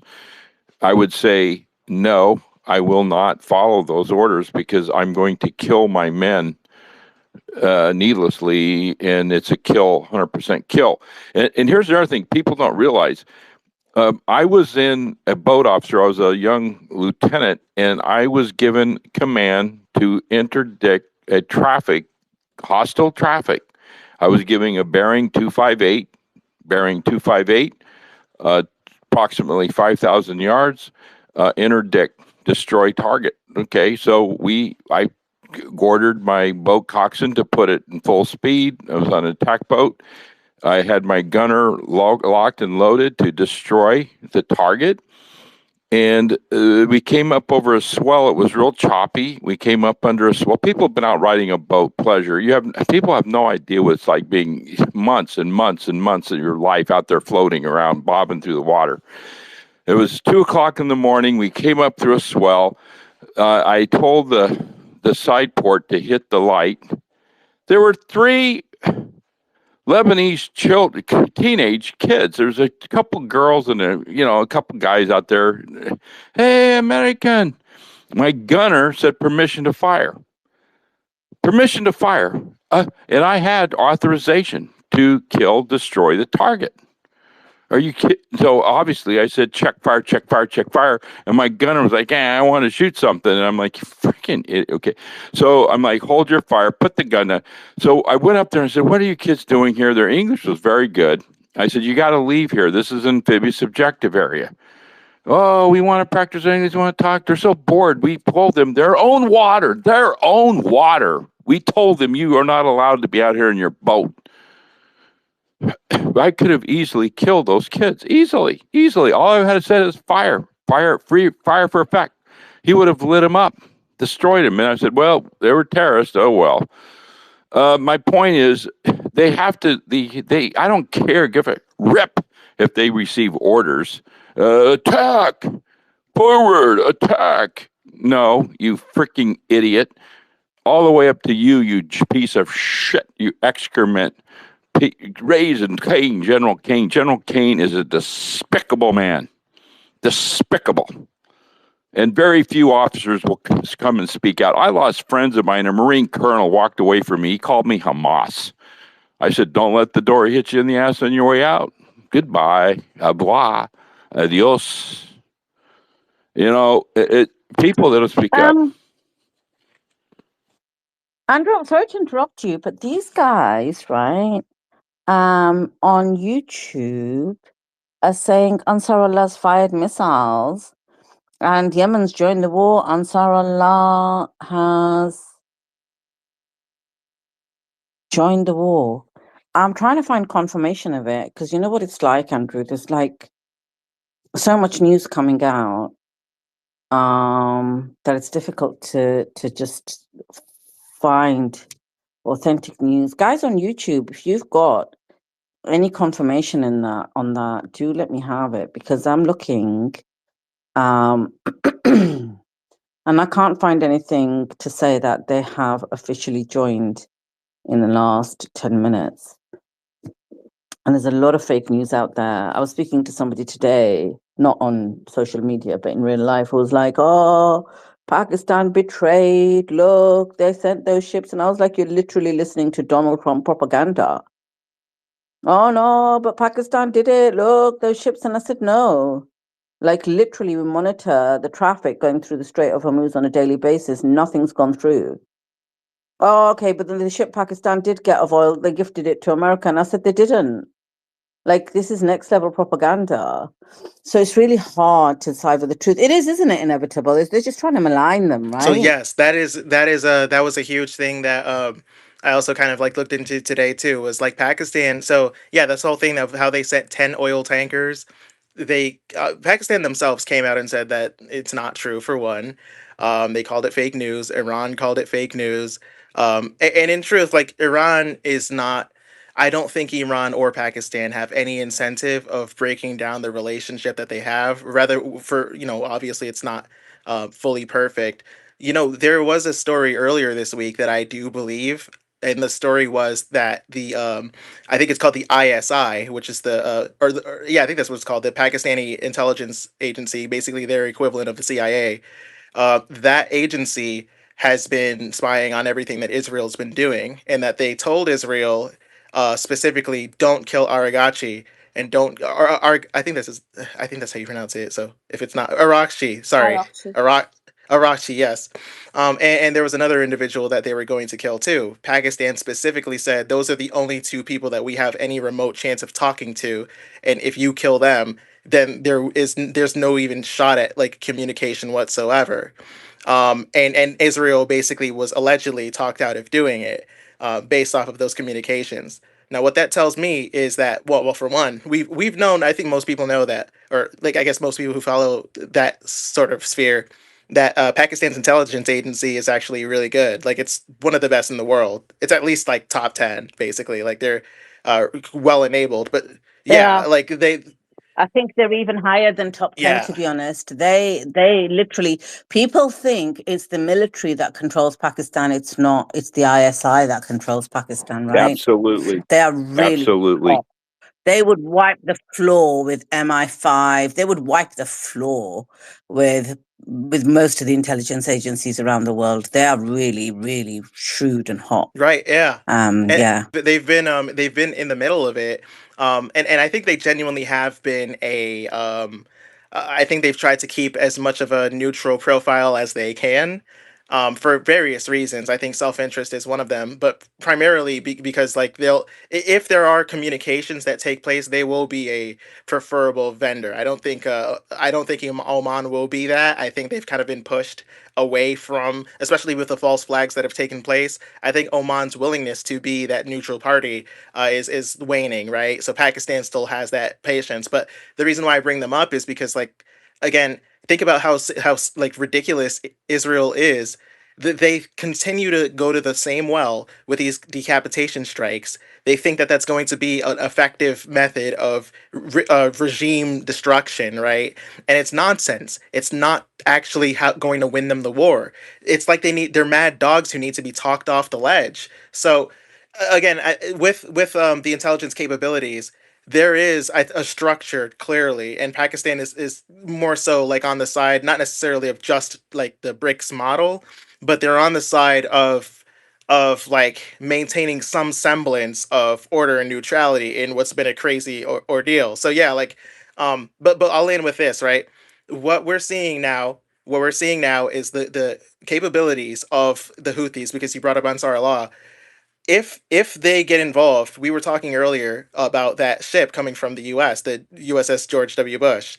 What we're seeing with the anti-ship capabilities now from Iran is going to be an example of what is shown in the Red Sea. Should the George W. Bush make its way there, right? Should it even get that far? And if there's an attack, I think the first thing we'll see is a demonstration from the Houthis of a long range attack to show as a deterrent, hey, this is how far we can hit you. So this is like how careful you should be. I think that they're going to really like the first time you see any strike, it's going to be again displaying capabilities that we didn't think was possible because they have them. They have the anti-ship missiles. They have the capabilities for saturation attacks and sending drone swarms. They have all of it. The same coordination that you're seeing with Iran in Lebanon with Hezbollah and those joint attacks with the drone attacks and the missile strikes, the rocket strikes and the missile strikes, right? Those coordinated attacks. You're going to see the exact same thing in the Red Sea if the U.S. dares to step in there. So yeah, that's Well, going to be big. So inevitable. You're right. let I me, have sorry, confirmation. flying. Do you mind just waiting? Sorry, flying. Can you just put your hand up for a second? Inevitable. I just need to cover something. I was just waiting for you to land. So all the references I'm seeing for Yemen having joined the war, all of the sources lead back to Israel. So Al Jazeera is reporting that Israeli military says missiles launched from Yemen. And every single reference, that's Al Jazeera saying Israeli military says. Every other reference is also Times of Israel saying it. The Ansar Allah are very similar to Iran in that if they do it, they'll say it themselves. We did this. And I haven't seen anything come out from them. So OSINT Defenders saying it, Times of Israel saying it, Al Arabiya, but then they're all saying that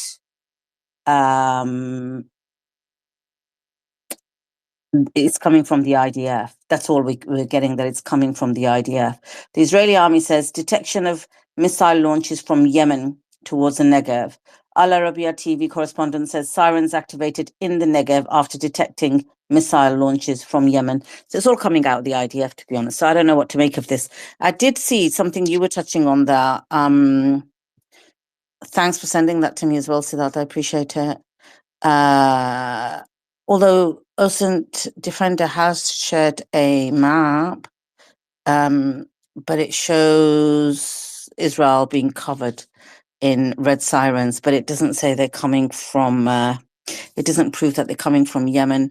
Times of Israel says, joining war, Yemeni Houthis launch ballistic missile attack on southern Israel. Could be.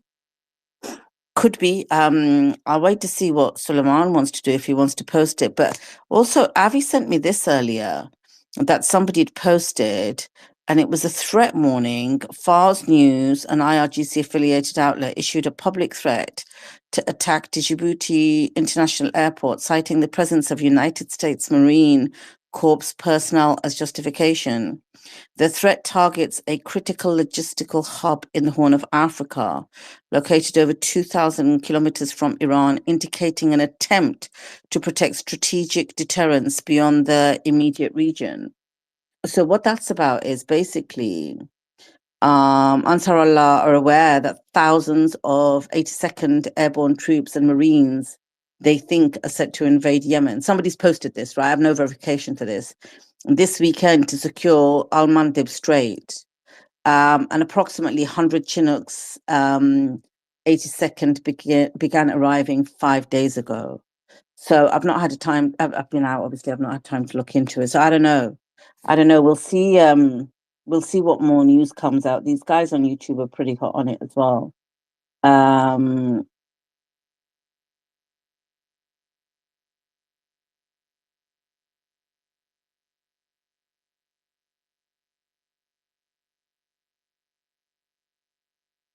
There's nothing else there. I don't know. Oh, so hang on, Moose. You're saying they said the missiles were from them. Have you got any confirmation of that? Can you send it to me if you have? Because I can't find any. Sorry, Flying, jump in. You were going to speak. Yeah, I just wanted to piggyback off what you and Inevitable were saying. I know the Israeli military lies all the time, but it tends to be that when they mention something like a rocket launch or a missile launch, they tend to be accurate. And I think what we're seeing here is the Yemenis, or the Houthis, excuse me, entering the war, and they launched it on Dimona. And I don't obviously I don't think it was a random entry into the war. But flying, where's the evidence of that? Because you're saying the Israelis seem to be accurate. I've seen the Israelis blow up hospitals and schools and blame the other side. Absolutely. Like, where's the accuracy? Absolutely. I'm just saying in terms of like threats incoming to their country, specifically when it comes to missile launches, you might be right. I mean, we're learning together here, right? So I just feel like, why would they lie about this? Why would they want to Maybe because they want a pretext to start attacking Ansar Allah. Fair enough. I mean, why wouldn't they lie? When have they told the truth? Tell me. That's a good point. You know what the Financial Times said? Flying, let me tell you, the Financial Times 4 or 5 days ago done an article in London saying, and I'm paraphrasing here, it's really hard to decipher the truth when we get like press releases from the White House. We have to pause and wait to see what Iran says to figure out what the actual truth is. So even they are saying that they wait for Iran to tell them what the truth is because they don't believe anything the White House says anymore. And the White House is marginally, slightly better than Israel. You just cannot take it. Do you know what I mean? We can't. I mean, you can say hypothetically if this was the case, but I wouldn't go and say Israel tells the truth when it comes to missiles and rocket launches because they've got a really bad track record. Fair enough. Okay, let's say that it is true that the Houthis just entered the war a couple of minutes ago. I think it would make sense for them to get in right now. We see that build up to ground forces going to Karg Island, or on the Iranian coast off the Arabian Sea there, or the Gulf of Oman, I believe it's called. If the Iranians are very calculated, and they're master strategists, and they play the long game, I don't think they would use the Houthis immediately to shut down the Red Sea right off the bat, because that's a maximum use case for the Houthis. I think if they're able to hit Dimona, I mean, we don't have confirmation. What we're saying is we don't even know if the Houthis actually did it. We're only hearing it from one side. I think they're demonstrating that capability now as a kind of a warning. It's like, if you really dedicate your ground troops to coming to Iran, and continue to hit our steel plants like the Israelis did today, apparently backstabbing the Americans. I believe that the Americans know everything that the Israelis do. That's total BS. But I think this may be the Iranians activating the Houthis as a they interpret that the Americans are actually gonna do that ground invasion, like Sully and you guys have been saying for weeks now, or at least in the last 7 days there. So this is so interesting, and I'm just gonna keep looking at my timeline here and try to find something for you guys. Well, flying, like, to steelman that too. Like, look, if the Houthis really hit Dimona, that's still what, like 1,500 miles around, roughly. Like, just if you just go from where they are, like from Yemen, or even from like the Red Sea, it's pretty far, and that would have to be like their Palestine missile, the what do you call it, the the hypersonic missile that they have. So the Houthis do have hypersonic missiles. I think they used them last year, and it's like they have solid fuel missiles too. So if they use that, that demonstrates their capabilities in a serious way, right? But it also helps because that's not going to shut down the Red Sea in and of itself. Any sort of action that takes place in East Africa or the Red Sea, anywhere around the Bab el Mandab, that's going to shut down the Red Sea. Just like the same way the insurance companies kind of like reacted wisely, I think, early on, it would be the same thing for the Red Sea. So I actually think that, like, if there's a Houthi attack, I could see that being like a grand opening. And what you said too, Beatrix, about the Djibouti, yeah, like there's the military base that's right there. That would be a huge point for the Houthis to kind of like hit as Looks like well. RT. Where's it Sorry, called? inevitable. Looks like RT is already posting about it as well. Okay, we'll see. But what's Aki saying though? What's RT saying, NPC? Is it saying IDF says or Israel says? It Or is it says, saying Houthi said? well, it just said Yemen officially enter war against us, against US, alongside Iran, Lebanon, and Iraq.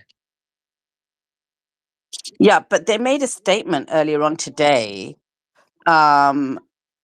And then I don't know, because I've been out like pretty much most of the space. I know they made a statement earlier on today, but have they taken any action? So that's a headline. What does the article say in that? Because everyone who's checked now is now confirming that it is all going back to Israeli sources. Now, it could be that they have done it, and they will come out and confirm it because they always do. But it could also be that it's a pretense because of what I was reading out earlier, what Inevitable's saying for Israel to do something. So Sadat's saying they're all still quoting Israeli media. It's really hard to And these guys are decipher, isn't it, checking. Beatrix? Like, there's so much fake news out there. Yeah. It's terrible, honestly. And I agree with you. Like, when you look at these fake news, like I was reading about yesterday, there was someone noting about like hundreds of US soldiers killed as they entered Carg Island, and there's no, it all. When you trace it back, it all goes back to Zio's bases. Could I get some Yeah, do you know perspective just on what? public? I'll give it straight to you, Obi. Is it you talking? I'll give it straight to you. But one of the things I will say, NPT, is that's one of the things that we've always done on our spaces, and Andrew will tell you that we'll read news from day one. We've done this, and then we'll analyze it, and we'll break it down, and we'll show the contradictions. And so we want our listeners to be able to, not just that we're reading the news, but then we're breaking it down and trying to verify if it's true or not. Otherwise, there's no point at this space. There's no point of Suleiman doing all the tweets if we're not putting out the truth. It's just another propaganda channel. So that's why we'll always wait for confirmation, and we'll try to make sure that we take perspectives on it and break it down. So I'm yeah. reading it on also Arab channels as well, Beatrix, that I usually follow. So again, I'm not saying it's 100%, but I'm reading it on there as well. Yeah, so Saqib saying even RT is quoting Israel. X-Play is saying, still looking, as I don't fully trust them, need further clarification. So loads of people are reporting it, but the source is all Israel says and IDF says. And that's why I'm just, and it could be that Ansarallah just haven't confirmed it yet. But nobody trusts the Zios for nothing. Sorry, Obi, jump in. Oh, I just wanted to say, because I think that the American government and the Zionists are underestimating how information and media is spreading now. Because if you look through history and you take the Vietnam War, it took almost 6 years to get 60% against the war. Like, it took the Iraq War, it was like 4 years. I think Afghanistan, it was like 7, 8 years. And if you look at the polls of how America's against this war, it's already in, depending on who you look at, but it looks like it's somewhere around 70 to 80%. So I think they're underestimating how information is spread now. And if you go back to what was his name? The caveman guy who was like, in America, we have the First Amendment. Yes, that's freedom of speech. And you have countries where freedom of speech is very limited. But freedom of speech can also be throttled in various ways. Now, COVID was an example of that, where the government went to Zuckerberg and told him what to push forward. So that's freedom of reach, right? We stop people that have an opinion that I don't like as a government, we will throttle that. So freedom of reach. But then there's other soft ways of stopping it, right? Because you go back to the 80s and 90s and 60s, through soft ways, you can control what mainstream media says, right? You can do that through, BlackRock owns shares in multiple companies that have voting rights. So you control what mainstream media says. So it actually limits not freedom of speech per se, but the reach of certain thoughts, right? So in a way, that is stopping ideas to come out. And I think, everyone talks about, what happened during October 7th and whatnot, they were not ready for huge platforms like Spotify, like X, like this space here to be able to have opinions. And that, I think, is what they are severely underestimating. And, if you look back in history, the Zionists, the whole Hasbara project started already in like 1950 or something. They had the Hasbara handbook that went out in 2002 to influence what people said on college campuses. You got, Frank Lunt's playbook in 2009, which was, all these talking points of how to control discourse. We're seeing it now with what's his name, Larry Ellison buying TikTok, buying all these platforms to try and control what the public discourse is. So it's very simplistic to go, in America we have the First Amendment, so you can say whatever you want. Because what's really important is having town squares where you can share and talk about ideas. And earlier, someone was talking about what are the casualties, the real casualties of Americans. And, they're saying it's supposed to be 20 or 30 or 40 or whatever it is. But then, some sleuths went out and looked at, well, where they bring in all the deceased. They've actually hired a bunch of people to deal with deceased people coming in, and it's in the hundreds, so it's probably a lot more. And these things only happen if we have spaces where your freedom of speech can also get reach. And I think, what's it called? COVID was where they tried to control the algorithms, but it backfired on them. And that's what we still have, because I'm surprised that places like YouTube allows this, but it's because they got so much backlash trying to control the narrative during COVID. But it is a huge battleground to make sure that, X remains a place where people can share thoughts and ideas, that YouTube remain. Spotify is rarely mentioned, but they were really one of the pioneers, especially during COVID, where they allowed people to have opposing opinions. Obi, I feel like this is an advert for No, Spotify. no, no. Like, I have no idea where this is going. We're trying to decipher if Yemen have entered the war. What is this about? Okay, so to finalize the point is that I think that the US and the Zionists are really underestimating that they cannot control public discourse. And I firmly believe that, because, yeah, again, look back at every war. It took years before the public finally found out. And already now, before the ground forces are going in, the negative sentiment towards these wars are very, very, very high. And, spaces like these play a huge part in that. So I think people are underestimating how fast and how negative Americans, Europeans, everyone is going to be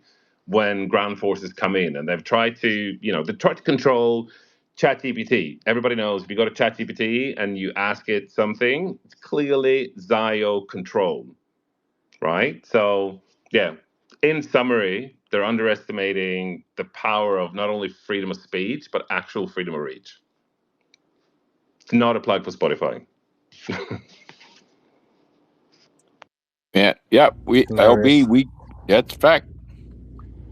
That's funny. Might jump in with your thoughts. Hey, Suleiman, thanks for giving me the chance to speak. I just wanted to actually go back to Caveman. Seeing a lot of Iranian Americans and how they are pushing this monarchist bullshit. Sorry, no cursing. It's not real. Like, I talk to family that keeps in touch with extended family in Iran. They're terrified over there, and they do not want to be bombed. And everyone has rallied around the flag after they slaughtered children. And what really bothers me is, like, when I get on X or if I see these clips on YouTube of like these supposed monarchist rallies, they're always with an Israeli flag too. None of it seems very organic to me, but they're all over the internet. Like, if I go on X and I post anything like the will of the people of Iran should be, who determines they should determine their form of government. The amount of attacks you get, man, it's absolutely absurd. And there's this disinformation stuff going on, like this caveman guy with like the Islam hate. Like, you don't have to like love a religion, but you can love people. You don't have to love a government, but you can, if you claim to have some loyalty or some love for, where your family comes from, like, wouldn't you care about what they decide they want to do in their nation? So a lot of it to me is it's just abhorrent. It's not representative of like the minds of, I would argue, a lot of Iranian Americans. I don't feel that way. It's just incredibly. It feels like an op is what I'm trying to get at, and it's all over the place. You rarely hear people that were born here, like myself, having the opportunity or having the ability to say, no, we do not agree with Reza Crown Cuck Pahlavi. No one there wants him. No one here likes him. Not even Trump acknowledges him. Like, I think it's like the third or fourth time now he's poo-pooed him off. So I don't know. I just want to say that to you. I love your spaces, man. And I Beatrix, love you're it, a great bro. Crown co-host. Cook is Appreciate it, amazing. mate. I like the Crown Cook. That was a blinder. I've now Israel that term. I've Israel that term, and I will be using that term just to let you know, mate. The Go Crown for it, Cook. man. I've Israel Day. That's it. Our own day. It was promised to me 3,000 years ago. I love it. That was a good one. Guys, we are wrapping up here. We'll be back tomorrow. There's a tweet in the nest. Some of you saw it, but just jump in again. I'll be there chatting away. It is the collaboration with Rathbone. We do an update about all the news that happened today, and a lot of news did happen today.